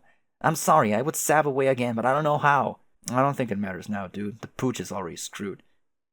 No, don't say that. Wow, wait, that was a terrible figure of speech in this context, but you know what I mean. Yo, like, I was just saying I didn't want to time travel anymore to avoid bullshit like this. It's not time travel, though. I promise. Then what is it? I don't know, like some kind of surreal, history-altering, reality-hopping magic power? That's time travel, genius. No way, dude. You have to trust me on this. Alright. But if it turns out you just created a doomed timeline and we're all going to die, I'm gonna be hella mad. This isn't a doomed timeline. I'm telling you, I can change things. Stuff that wasn't supposed to be changed. And I'm not saying bad stuff won't happen as a result of the things I change. But at least it won't make a doomed timeline. The new things that happen will just be the stuff that's supposed to happen? Huh. That's pretty dope if true. Actually, in a way that almost makes me more nervous. It does? Yeah, messing with the alpha timeline. I mean, not the alpha timeline, but the alpha timeline. Almost seems, heretical, I guess. You sure you know what you're doing, Egbert? Earth to Dave, I already said I don't have a clue what I'm doing. Gotcha. Well, I'm sold. But, really, man, you kind of are interrupting a thing. Temporal mechanics not even withstanding. What was I interrupting? I think this was going to be a serious conversation here. I have a feeling Jade and I were going to get all heavy with our relationship issues or whatever. You were? Yes, unfortunately, that's probably where this was going. Oh man, I'm sorry. I'm fucking this up so bad. See, this is what I'm worried about. Even though my random jumps are supposed to be a safe form of time travel, I'm still nervous that I might be ruining important events anyway. Like, there was all this crazy stuff that happened to get us here, whether it was good or bad. And if I fumble around like this, accidentally changing all that stuff, then I won't even know what's going on anymore. Maybe no one will. Does anyone even know what's going on now? That's what I'm saying. Things are complicated enough as it is. Truth. Okay, look. Maybe we can try to minimize my impact on the current situation. If I fly away, do you think you can do whatever you were going to do in the first place? Do you know what you were going to do? Yes, I was going to kick the mayor into the lava. What? Holy shit, so uncool. I was going to make it clear I was serious about killing someone you cared about, so you would stop being a baby and start using your powers in sword fight with me, you dumb jerk. Wow. Jade, I think you might be a little too good at being a villain. It's kind of worrying. Thank you. So the mayor would be dead if John didn't show up? Oh yes, absolutely. He would be burned to a crisp right now, I'm sure of it. God damn, Jade. Why would you do that? You know eventually I will probably start using my powers and reluctantly start embracing my role as a reluctant hero. That shit always happens. No, you wouldn't. You were just going to argue with me forever. Yeah, maybe. But the point is, you're not going to bother killing the mayor anymore, are you? I guess not. He is a very cute mayor after all. See, John, your fake time travel shit is already paying off. You saved the mayor. Congratulations. Okay, I'm glad the mayor is alive and well, but this is exactly what I wanted to avoid. Isn't there some way you can just pretend I never showed up and let this play out the way it was supposed to? Sorry, John. Whatever Dave and I were going to argue about, I think the moment has passed. The whole thing is kind of ruined, to be honest. Damn it! Okay, all y'all settle down. I'm getting a text. I can't fucking read this. Yeah. Okay, finally. Teresi, what are you doing over there? Nothing. Alright then. What exactly are we supposed to be doing here? Oh. They're going out of the pages. Why did she group the two seers together? Was there a point to that? What is her goal with these divide and conquer tactics? Everything is so unclear. Threads leading to the most fortuitous outcomes have gotten so badly tangled. I can't tell if it's the hangover or if something else is happening. Something out there, unaccounted for. Why can't I see it? Why have I become so blind again? No offense, Teresi. Are you talking to me? No, I'm talking to myself. Why? Stop making me yell. I still have a headache and so do you. Alright, sorry.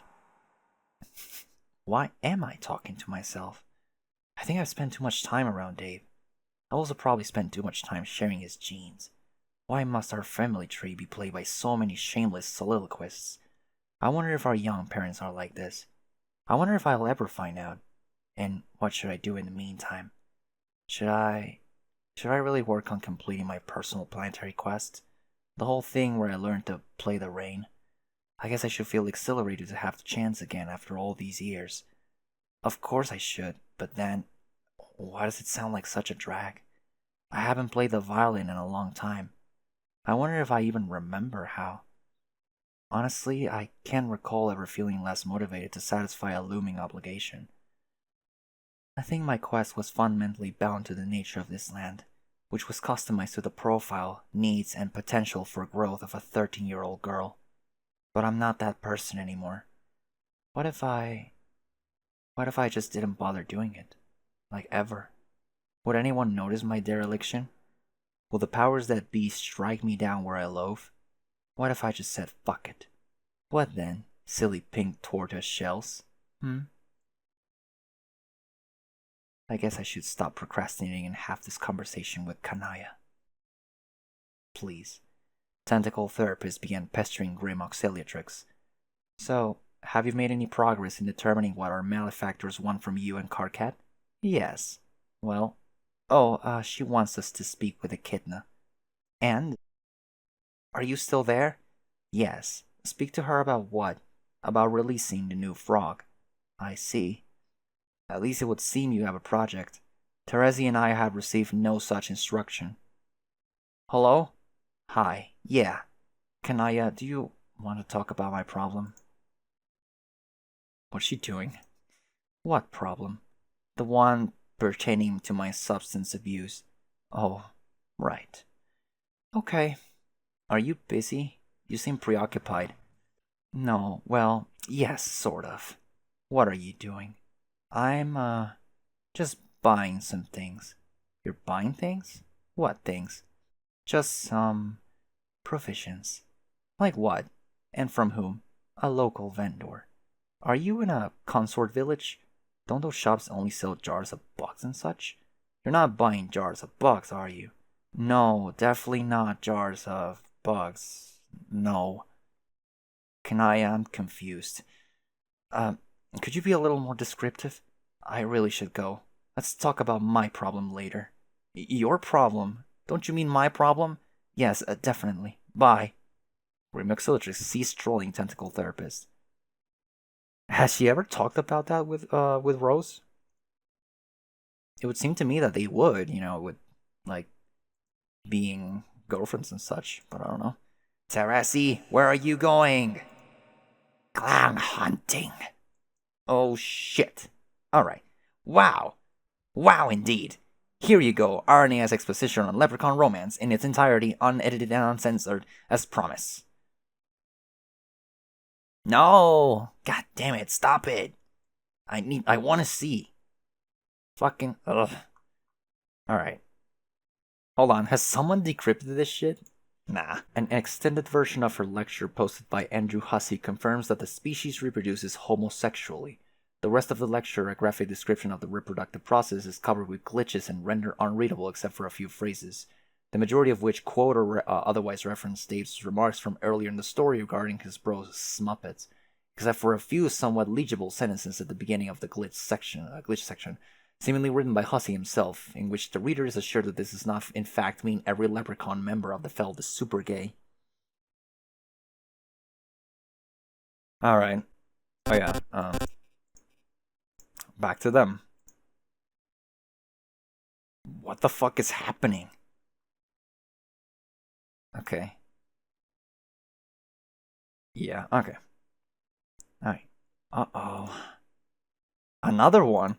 Hey, you shouldn't be here. What? Okay. Oh. What the hell? Gotcha. Hmm? Hmm. Hmm? Hmm.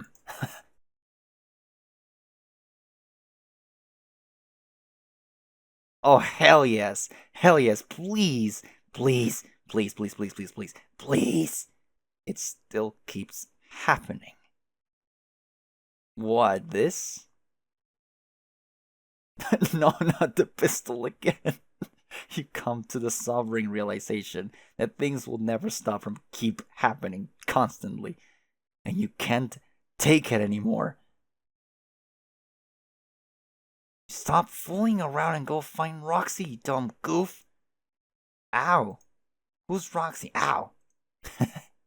There she is. Well, no, that's Jake. Man, I still cannot see any of the dialogue.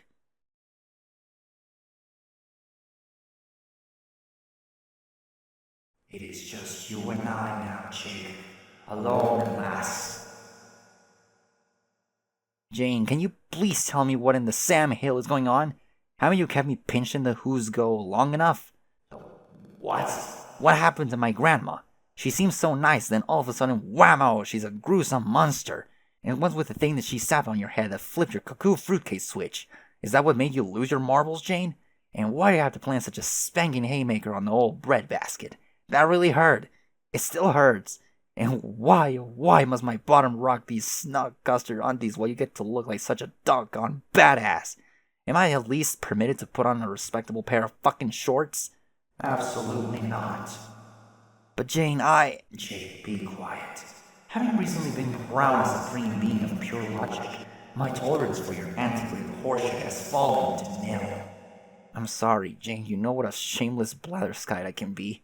Especially when I'm nervous, I start bumping my gums and prowling my screwball puppy cock till I'm blue in the pus. You know how rough it's been for me, Jane. After we almost hopped the broom, then Dirk slipped me the mitten over the whole trickster suckdolager. It all caught me flat-footed and knocked me right into a cocked hat. If squirreling me away in the calaboose like this is payback for the way I behaved, you gotta believe I never meant to hurt you, Jane. I'm doing my best here. That's the real Simon Pure Scout's honor. Jane, now you've done it. You've made me exclaim in frustration audibly. If your intent is to welcome another knuckle sandwich instead of my reasoning for your captivity, then go on. Say one more thing that sounds like something a cordial man would say. I dare you. Double gulp. That's what I thought. Listen carefully, prisoner. I stand to inherit a new empire very soon. When Earth has reached its final destination, it will be repopulated with a fresh brood of loyal subjects over whom I will rule absolutely. But I will not rule alone, Jake. Oh no. I will need a husband to rule by my side. That is where you come in. You and I will be wed, and we will rule my empire together with an iron oven mitt. However, the mitt will be worn by me, and me alone. You will have no executive authority whatsoever, because you are too stupid. You will always do exactly what I say, when I say it. You will be obedient, cheerful, mostly silent, and scantily clad. Is that understood? You will also provide me with children so my imperial legacy will continue, and the Crocker brand will live on in infamy. You will sire as many children as I ask for, and they will all be perfect, obedient little heirs and heiresses. You do remember our recent agreement to have Asilium babies, don't you, Jake? I do hope you're not planning to renege on this vow.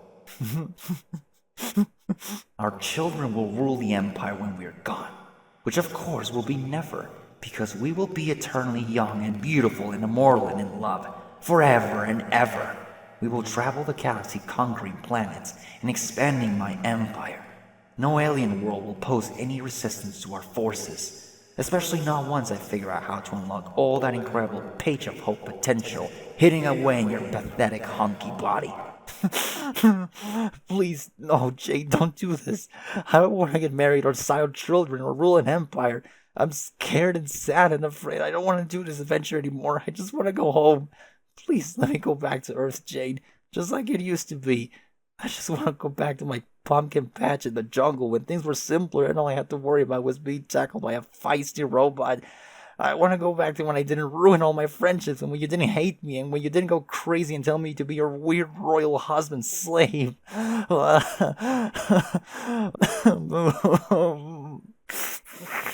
Ew, dude, don't blow your nose on your cape. There he is. Brain ghoster. You got to do something. Sorry, man, I'd like to help you out, but I'm not real. Nevin, are you sure there's nothing you can do? I'm only as real as your ability to believe in me. But I do believe in you. I believe in everybody. Yeah, right.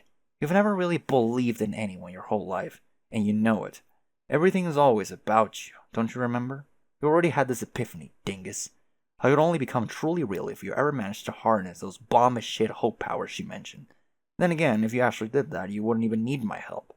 But I can't. I don't want to be a pawn in her lecherous baby-making pastry empire. Jake, will you stop crying? It's reflecting poorly on both of us. Sorry. Hey, do you shave your legs? Oh, I think the magic got to your fire burned it all off. God damn, they're so smooth. A car could swerve out of control on those cams.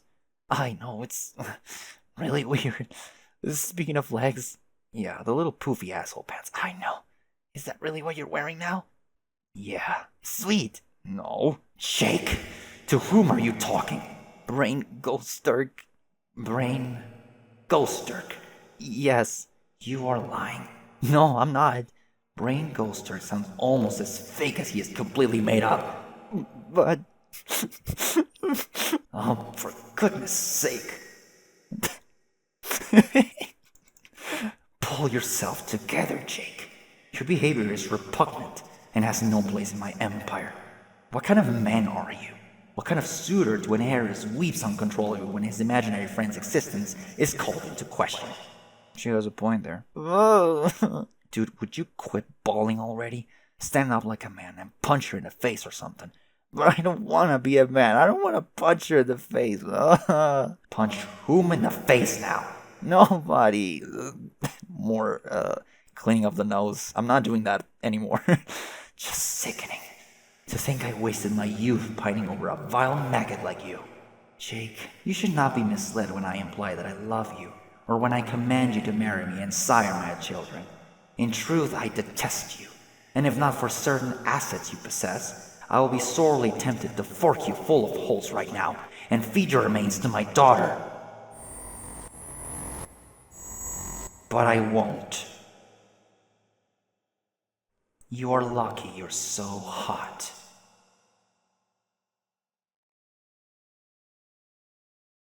Here he comes. Nice hair, John. Hello? Is anyone inside that thing? Hello there. Don't worry, I'm not a villain. I'm just passing through, looking for someone. I was told to find a girl named Roxy. Roxy, huh? Sounds like a babe. Yeah, well, maybe. Do you know her? Kinda. Really? Have you seen her? Nope, not in a while, I'm afraid. Darn. I could help you find her, though, with a series of vexing riddles and clues, each more bewildering than the last, each less infuriating than the next. For I am the sphinx of this pyramid, and that sort of coy bullshit is the shit I get up to every day. All pyramids have sphinxes, I decided just now. No, that sounds really dumb. I'd rather just have some straightforward information as to her whereabouts. Strokes sphinxly chin enigmatically. Can you at least tell me what she looks like? Well, the thing is, she's hard to recognize lately. She started wearing a mask for some fucking reason. Maybe so as to avoid detection from Snoopy boys. Just wonked at you for your interest. You just what? Nothing. Alright, well, can you tell me where and when you last saw her? Heck yes. It was last time I looked in the mirror. There's no mirrors in jail, though, which is a shame. Could use an eye load of that stone-cold fox to get me through the long nights. Hardest time I've ever done. Oh my god, it's you! How could I possibly fall for such a stupid prank? LMA friggin' O, you're almost as gullible as English. How perv is it that that's some kind of family trait? What? You must be John, right? Yes, how do you know that? Because Jake rambled about meeting you a bunch of times. Also, you sound like him. Oh, well, it seems like you have me at a disadvantage then. Which is impressive considering you're in jail and also in a little green pyramid thingy for some reason. Did you actually build that thing? F yeah. That's cool. It's like a little fort. I built a fort once in my room. I made it out of a bedsheet and some crookside dowels. Then my friend threw it in a bottomless pit. That's awesome. It was alright. No, but for real, don't wreck my fort or I fuck you up. I wouldn't dare. Aren't you gonna come out so I can see you? I would, but I've been trying to concentrate on something. So I built this sick pyramid deal to help focus my brain chi and spiritual magics, and if at all possible, to blitz my chakras out the yin-yang. Is it working? No, but at least it's nice and dark and quiet in here and free of distractions.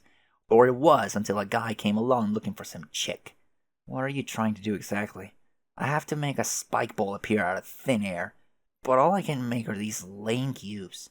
You made all these cubes? Yep. That's a neat power. Thank you. I also made some pumpkins. Cubes and pumpkins. The manifestations of amateurs. They're basically freebies for Void players, I think. I remember making some of those cubes with my alchemitter. I think that's what a blank card makes, so yeah, they're super primitive. But making pumpkins is pretty impressive. They're like these big old vegetables. No, dude, pumpkins are hell so primitive. Void-wise, they're like the middle square on a bingo card. Drumming up a dumb gourd ain't nothing to write home about. Well, if you're really having trouble, I know a thing or two about learning to use god tier powers. Maybe I could help? Hey, look. It's Jake stuffing a blue windsock. Huh? Never mind. So what kind of hot god tier tricks can you teach me? Tricks, I guess I don't know any actual tricks per se, aside from how to use some of my powers. But I don't know if the same tricks apply to using your powers. You said you could help, though. I said maybe I could. I don't know, I was just throwing it out there. Like, maybe if I told you about some of the experiences I had when I was learning to do my windy stuff, you might have some kind of voidy epiphany? A voidy epiphany? Yes. Okay, then. I'm all ears, Johnny Windsock. Let loose your wisdom whilst I rake in the epiphanies. Okay, I've noticed whenever I learn to do new things with my powers, it's usually in response to something. Like something important that has to be done. So, why are you trying to make this spike ball? How important does it feel to you? Well, at first I was mainly trying to make it because Dog Girl was forcing me to. But now I think I keep trying because I'm getting obsessed with making this dumb spike ball and pissed off that I can't do it. I see. What actually is this spike ball, if you don't mind me asking? It's an alien egg for the trolls, to hatch them all back to life. But only to be ruled by an evil witch, so it's gonna be shitty for them. So yeah, it's kind of an important thing, but at the same time, it would probably be terrible if I actually made it, so... Then maybe the fact that you're conflicted about it is why you're having trouble? Yeah, maybe.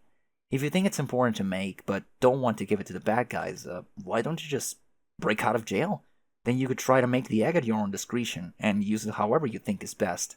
Ah, no, I broke out of here once already, and the fucking witch just nabbed me again. And that was before she recruited Jake's omnipotent goofball grandma to sap me back here the moment I step outside.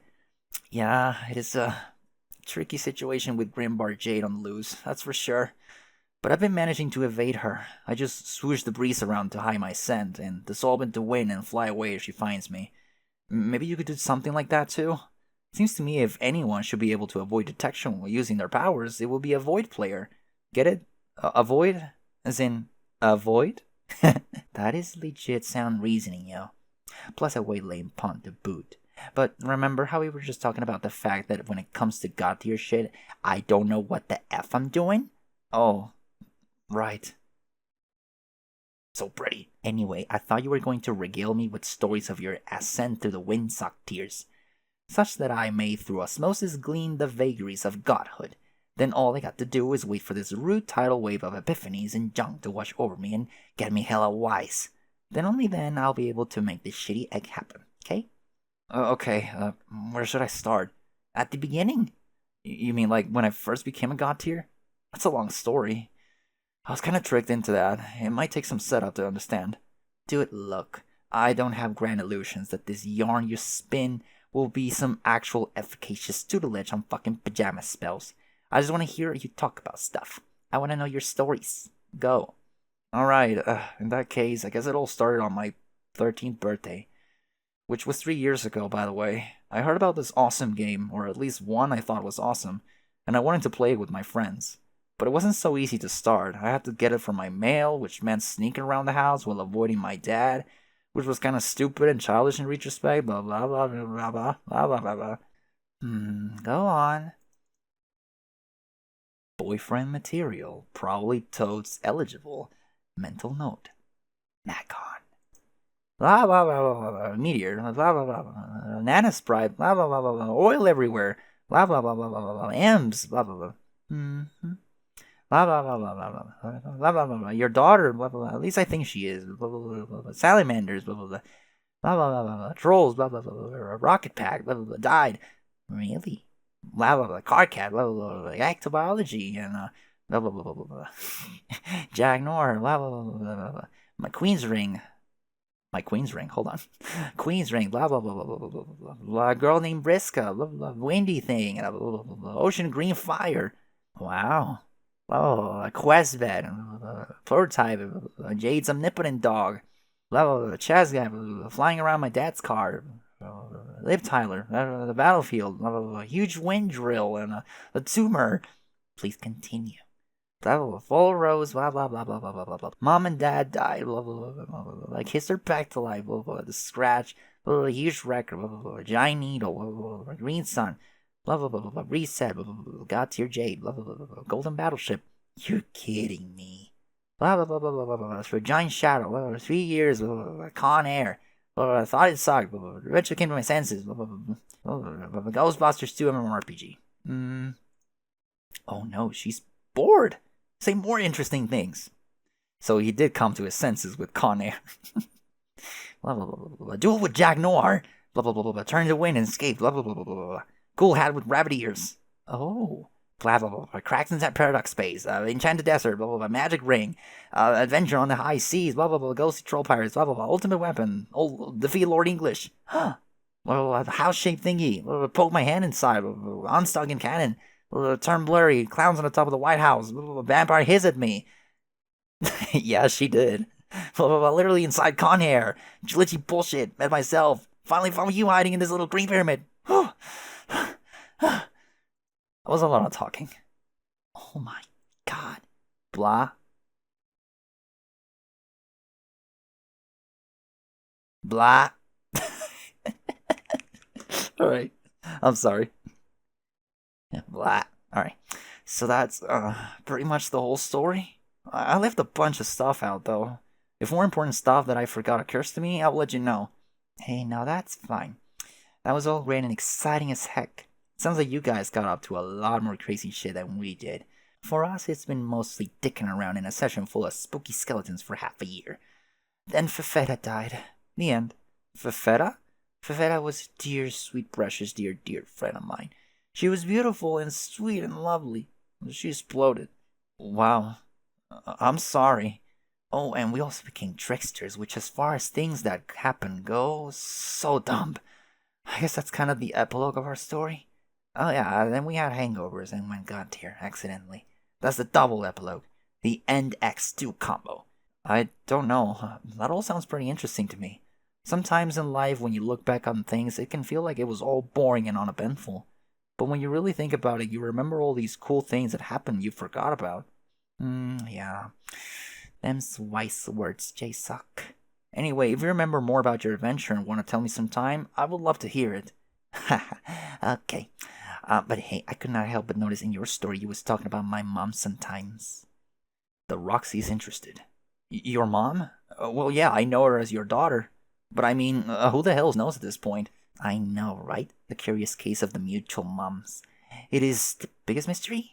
You know, once I even caught wind of some lore that implied I might even be my own mom. Fefera hinted that at me once during a long spiel. Damn, that girl could talk. How messed up would that be, though? There's probably something to that, actually. You were all the first batch of babies, after all. I think you were literal copies of yourselves. That's what it supposedly means to be a paradox clone. Babies? What? Oh, I guess I kind of glossed over this stuff in my story. But I was the one who made us all in the first place, with a weird cloning machine. No fucking shit. Is impressed. It was no big deal, though. I was just messing around with a control panel and some babies appeared. So we already met, huh? And I don't even remember because I was just some idiot bibby. That ain't fair. Come to think of it, we met one other time, too, but you were asleep. Hmm? You were floating around in purple pajamas, and I pushed you out of the way of a flying fork. I almost forgot about that, but yep, that was you, alright.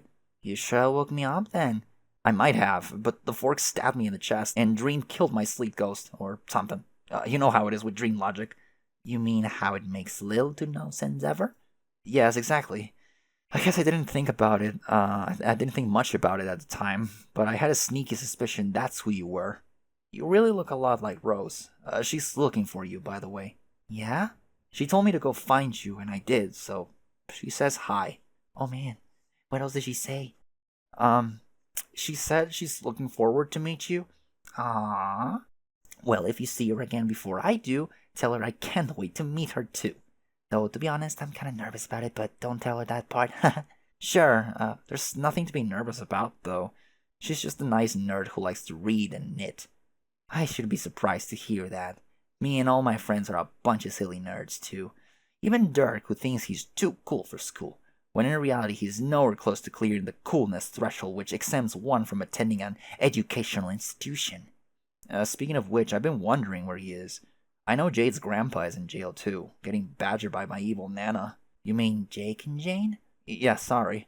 But I've not seen hide nor hair of Dave's bro yet. I figure he got thrown in jail too. Although, come to think of it, I probably would have heard a bloody ruckus by now resulting from his inevitable escape attempt. I'm not that worried about him though, he's good at taking care of himself. In fact, I feel like all of us will be okay now that you guys are here. But there is still one of my friends I'm worried about the most. Who? She's my best friend. Well, okay, I've got a few best friends, you know? Yes, but she was always kind of a special best friend. And last time I saw her, she was in big trouble. Oh no, where is she? In the afterlife. Being dead. Her bro killed her, which is bad enough, but now he's out there, hunting for her ghost. She's doing her best to hide, but her bro is an awful and relentless piece of shit, and I'm afraid she might be already gone. You're right, that is very concerning. Who is she? Would I know of her? I don't know. How in the loop are you on cherubs? Surprisingly, I know a lot about that subject. For instance, did you know they turn into gigantic snakes when they have sex? Why would you mention that as the first thing about cherubs, John? Why? I know, weird, right? That's probably not very relevant to the topic at hand, though. Yeah, probably not. Anyway, you know about Lord English, right? Uh-huh. Okay, well, she's his sister. Her name is Calliope. Oh. Okay, this is starting to make sense. Yep, she's supposed to be critical to defeating him somehow. She's going on some quest out there to find a deadlier version of herself or whatever. I don't know, that could all be true. Maybe it's selfish of me, but all I really care about now is if she's okay. I understand. She's your friend. I would feel the same way. Smile face. Wait a minute. I've got it. Got what? That's such a good idea that would solve your problem. All you have to do is bring her back to life. Uh-huh. How? Easy. I have a magic ring. What? You have one too? Yes. Wait, what do you mean two? You have a magic ring? I had one. Fucking lost it, though. Made peeps invisible. Who put it on? No, mine doesn't do that. It brings ghosts back to life. Fuck! No way! Yes, way. It's back in my house. I could go get it right now. Damn, son. I find this to be some truly baller happenstance. If your claim is true, I'm cry. It is quite true. It should be a piece of cake. You just wear it when you go to sleep and it comes with you in your dreams. Then you find your cherub friend, put it on her finger, and bring her back. I think you can only use it once, though, so once she's wearing it, it will be hers forever. Or at least as long as she wants it. Yo, John, that is amazing. I don't know, though, that sounds like such an obscenely precious commodity. You sure you want to let me use it? Sure, it's no big deal, really. For a while, I was hanging on to it, thinking that I might give it to... Oh man, this is gonna sound so dumb. There was a girl who I was considering giving it to for some reason. Remember, she was the diabolical one who figured prominently in my long story. Oh yeah, Fresca, right? Yeah, close enough. See, she really wanted that ring, and she found out I had it. And honestly, I'm not sure why it even crossed my mind to give it to her. I guess I was just used to the idea that I liked her for some reason. At least I thought I did. It was a stupid idea based on hardly anything, like one day of conversations. But since I've gotten to know her better, I don't know. I think I might actually kind of hate her. Yeah? Yeah, she's actually pretty awful. She's so full of herself and mean to her friends and dangerous. Really, really dangerous. Ouch. Well, what can I say, John? Love sucks. Yeah, it does. Anyway, I don't think I can let anyone like that have the ring. But you don't mind trusting me with it? No. It's funny, after spending some time with a person who is legitimately crazy, it becomes easy to tell right away when someone isn't. Lol, you sure about that? Well, yeah, everyone is a little crazy. I just mean not bad crazy. Besides, you don't even want the ring for yourself. You want to give it to someone you care about. That is what makes you one of the good guys. What a nice thing to say. I bet saying stuff like that is why you're their leader. What makes you think I'm the leader? Come on, dude, you're off the leader of Other Kind Team Squad. I can just tell. Okay, well, I'll take that as a compliment. Anyway, I'll go get the ring now. Yeah, I'll wait here. No need to set off the alarms with a daring escape just yet. Let's keep them lulled into a false sense of control over the sitch. We can start scheming under their nose while you keep sneaking around undetected. The last thing we want is for all hell to break loose before we know what we're doing. Yeah, that's a good plan. If I had to guess, I would say you must be the leader of your team squad too, right? Nah, that's Jane. As you can see, she's the one with a knack for ruthless executive authority. It's a shame she only uses this when evil, though. Yeah, but maybe we can do something about that if we work together. Big smiley face. Alright, off I go. Keep practicing your powers. See you, Roxy. Very beautiful exchange. Out goes the pyramid. Lego building sounds. Alright. Ah, yes. Oh! She's doing it. She's freaking doing it. Alright.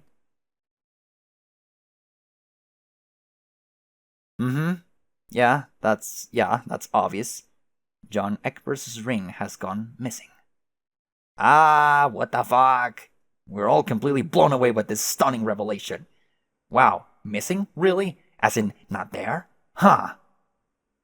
Oh shit, no, we're back to this. Oh, fuck me. It's not that interesting. Act 6, Act 6, Act 2. We now return to your favorite web series, Homestuck. Act something at something something. Already in progress. God damn it, no. Well, I have to cut it here. I don't think I can endure any more of this. My throat, I don't think I can endure any more of this. That's going to be it for tonight. For this part of Homestuck, part number 10. I cannot believe it. I should probably do something special about it, but we'll see, probably. I've been kind of adding some stuff to the intro sequence, like actually putting the name of the song that I'm using, which is something that I haven't done for parts 1 to 8. I feel so fucking shitty, like not telling people or like not just putting the name of the track. I can just put it in the fucking description. I might as well just do that because I still keep every file intact in the folders, which is honestly consuming a lot of my storage. So yeah, that kind of sucks. Anyway, oh fuck. Man, that was a lot of voices that were really taking a toll on my throat, and I don't know how to say that without making it sound like innuendo or double entendre or some shit. I'm just rambling. How many pages did we read? How many damn pages? Hold on, I'm gonna put the bunny picture now because you can't see my desktop. You can't see anything here. So we read 901 pages. So actually, I could have left it on this part over here and just be like, oh no. And there we go, 6475. That would have been 900 pages. But I clearly love doing this so much that I went above and beyond and read one more page, making it 901 pages. There are so many pages in this part where I think I might have to keep a permanent vocal track. So there's the main vocal track. I keep another one below it, and another one, and another 2 channels just in case. But there's a very slight, almost audible reverb track. That's where I put the duplicate for Caliborns, so I can do the Caliborn voice. I'm gonna have to come up with another couple of effects for Jade, Grimbark Jade's voice. I'm gonna have to come up with something. And I don't know if she's like permanently angry or still her like joyful self. Maybe not, because I'm thinking Grimbark is just like no inhibitions. Like Jade has no restrictions, like no she's not restricting her limits, her powers anymore, restricting her limits. Fucking she has no boundaries now. So this is Jade letting, the dark thoughts just consume her. Right? So that's that. I thought we were going to get a lot more Mina dialogues, but no, apparently we didn't. We got a lot of the pirate stuff, and I'm pretty sure that's done. I thought it was longer. I thought it was way longer, but no, that pretty much just fell apart. I didn't know that Solix was just like, all right, fuck this. It just goes away, and a bunch of people follow him, like Feferi, who is there, and Nepeta, and Tavros. Well, Tavros leaves first, and then Solix goes away too. There's still going to be a lot more of Mina in the future. Of course, I just there wasn't that much as I expected, but it's still like I'm still happy that I get to narrate her stuff, like do her like, oh well, look at that, it's Blue Boy. That I still really like love the voice that I came up with her, and I find it so difficult to like look at the first videos where she shows up, and it's such a weird voice that I gave her. Like it's abrasive. It's just like it's more of the same, really. So I'm just giving her like a deadpan voice, really. Like, oh hey Blue Boy, how many times do I stab you now? Like 50? Not enough. and just I don't know, Mina just like calling John her little whale. I don't know. It's so weird. Anyway, you've seen this Jade Jade. Anyway, you've seen this Dave like show up a lot, so I wonder if I can. Hold on. I wonder if I can get to the page once again. What? No, what the hell are you doing? Oh, I found it. I was pretty close. No, I was actually. Wait. Yeah, there we go. Yes. Alright. I'm gonna just stare at this picture until I have to go to bed. Because. Yeah, yeah. I'm sorry. I'm sorry for being such a fucking creep. Or maybe not. I shouldn't be sorry. Because this thing with John, I mentioned it on the very first like chapter, the very first part of reading Homestuck. It's like, oh, I gotta conceal I'm autistic for John like this early in the story, and I still am, and always will be.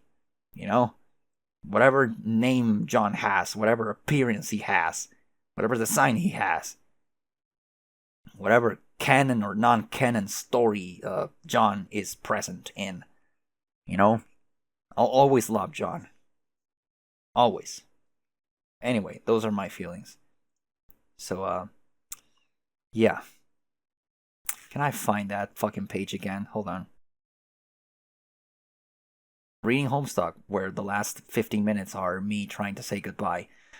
Alright, I'm not gonna delay it any further. Thank you so much. Anyone who watches this and gets to this point, thank you very much for being a part of this once again. For the 10th time. Cannot believe it. And, yeah, I'll be seeing you guys in the next one. This was very, very fucking fun. My throat is actually pretty hurt after all those voices. I hope I still have. I hope I don't wake up with like aphonic. Is that a word? I think it is. Yeah, aphonic. Sorry, aphonic. The A is pronounced, but yeah. This shit, we're doing it. We're finishing Homestuck. We're so kind of like really close. We have like what, like 1,600 pages or so left to go? I don't know, something like that. All right. Thank you all lovely people for watching, and I'll see you on the next one. Good night. Good night. Love you all. Seriously, I don't know what it is about Mina, but I'm gonna go.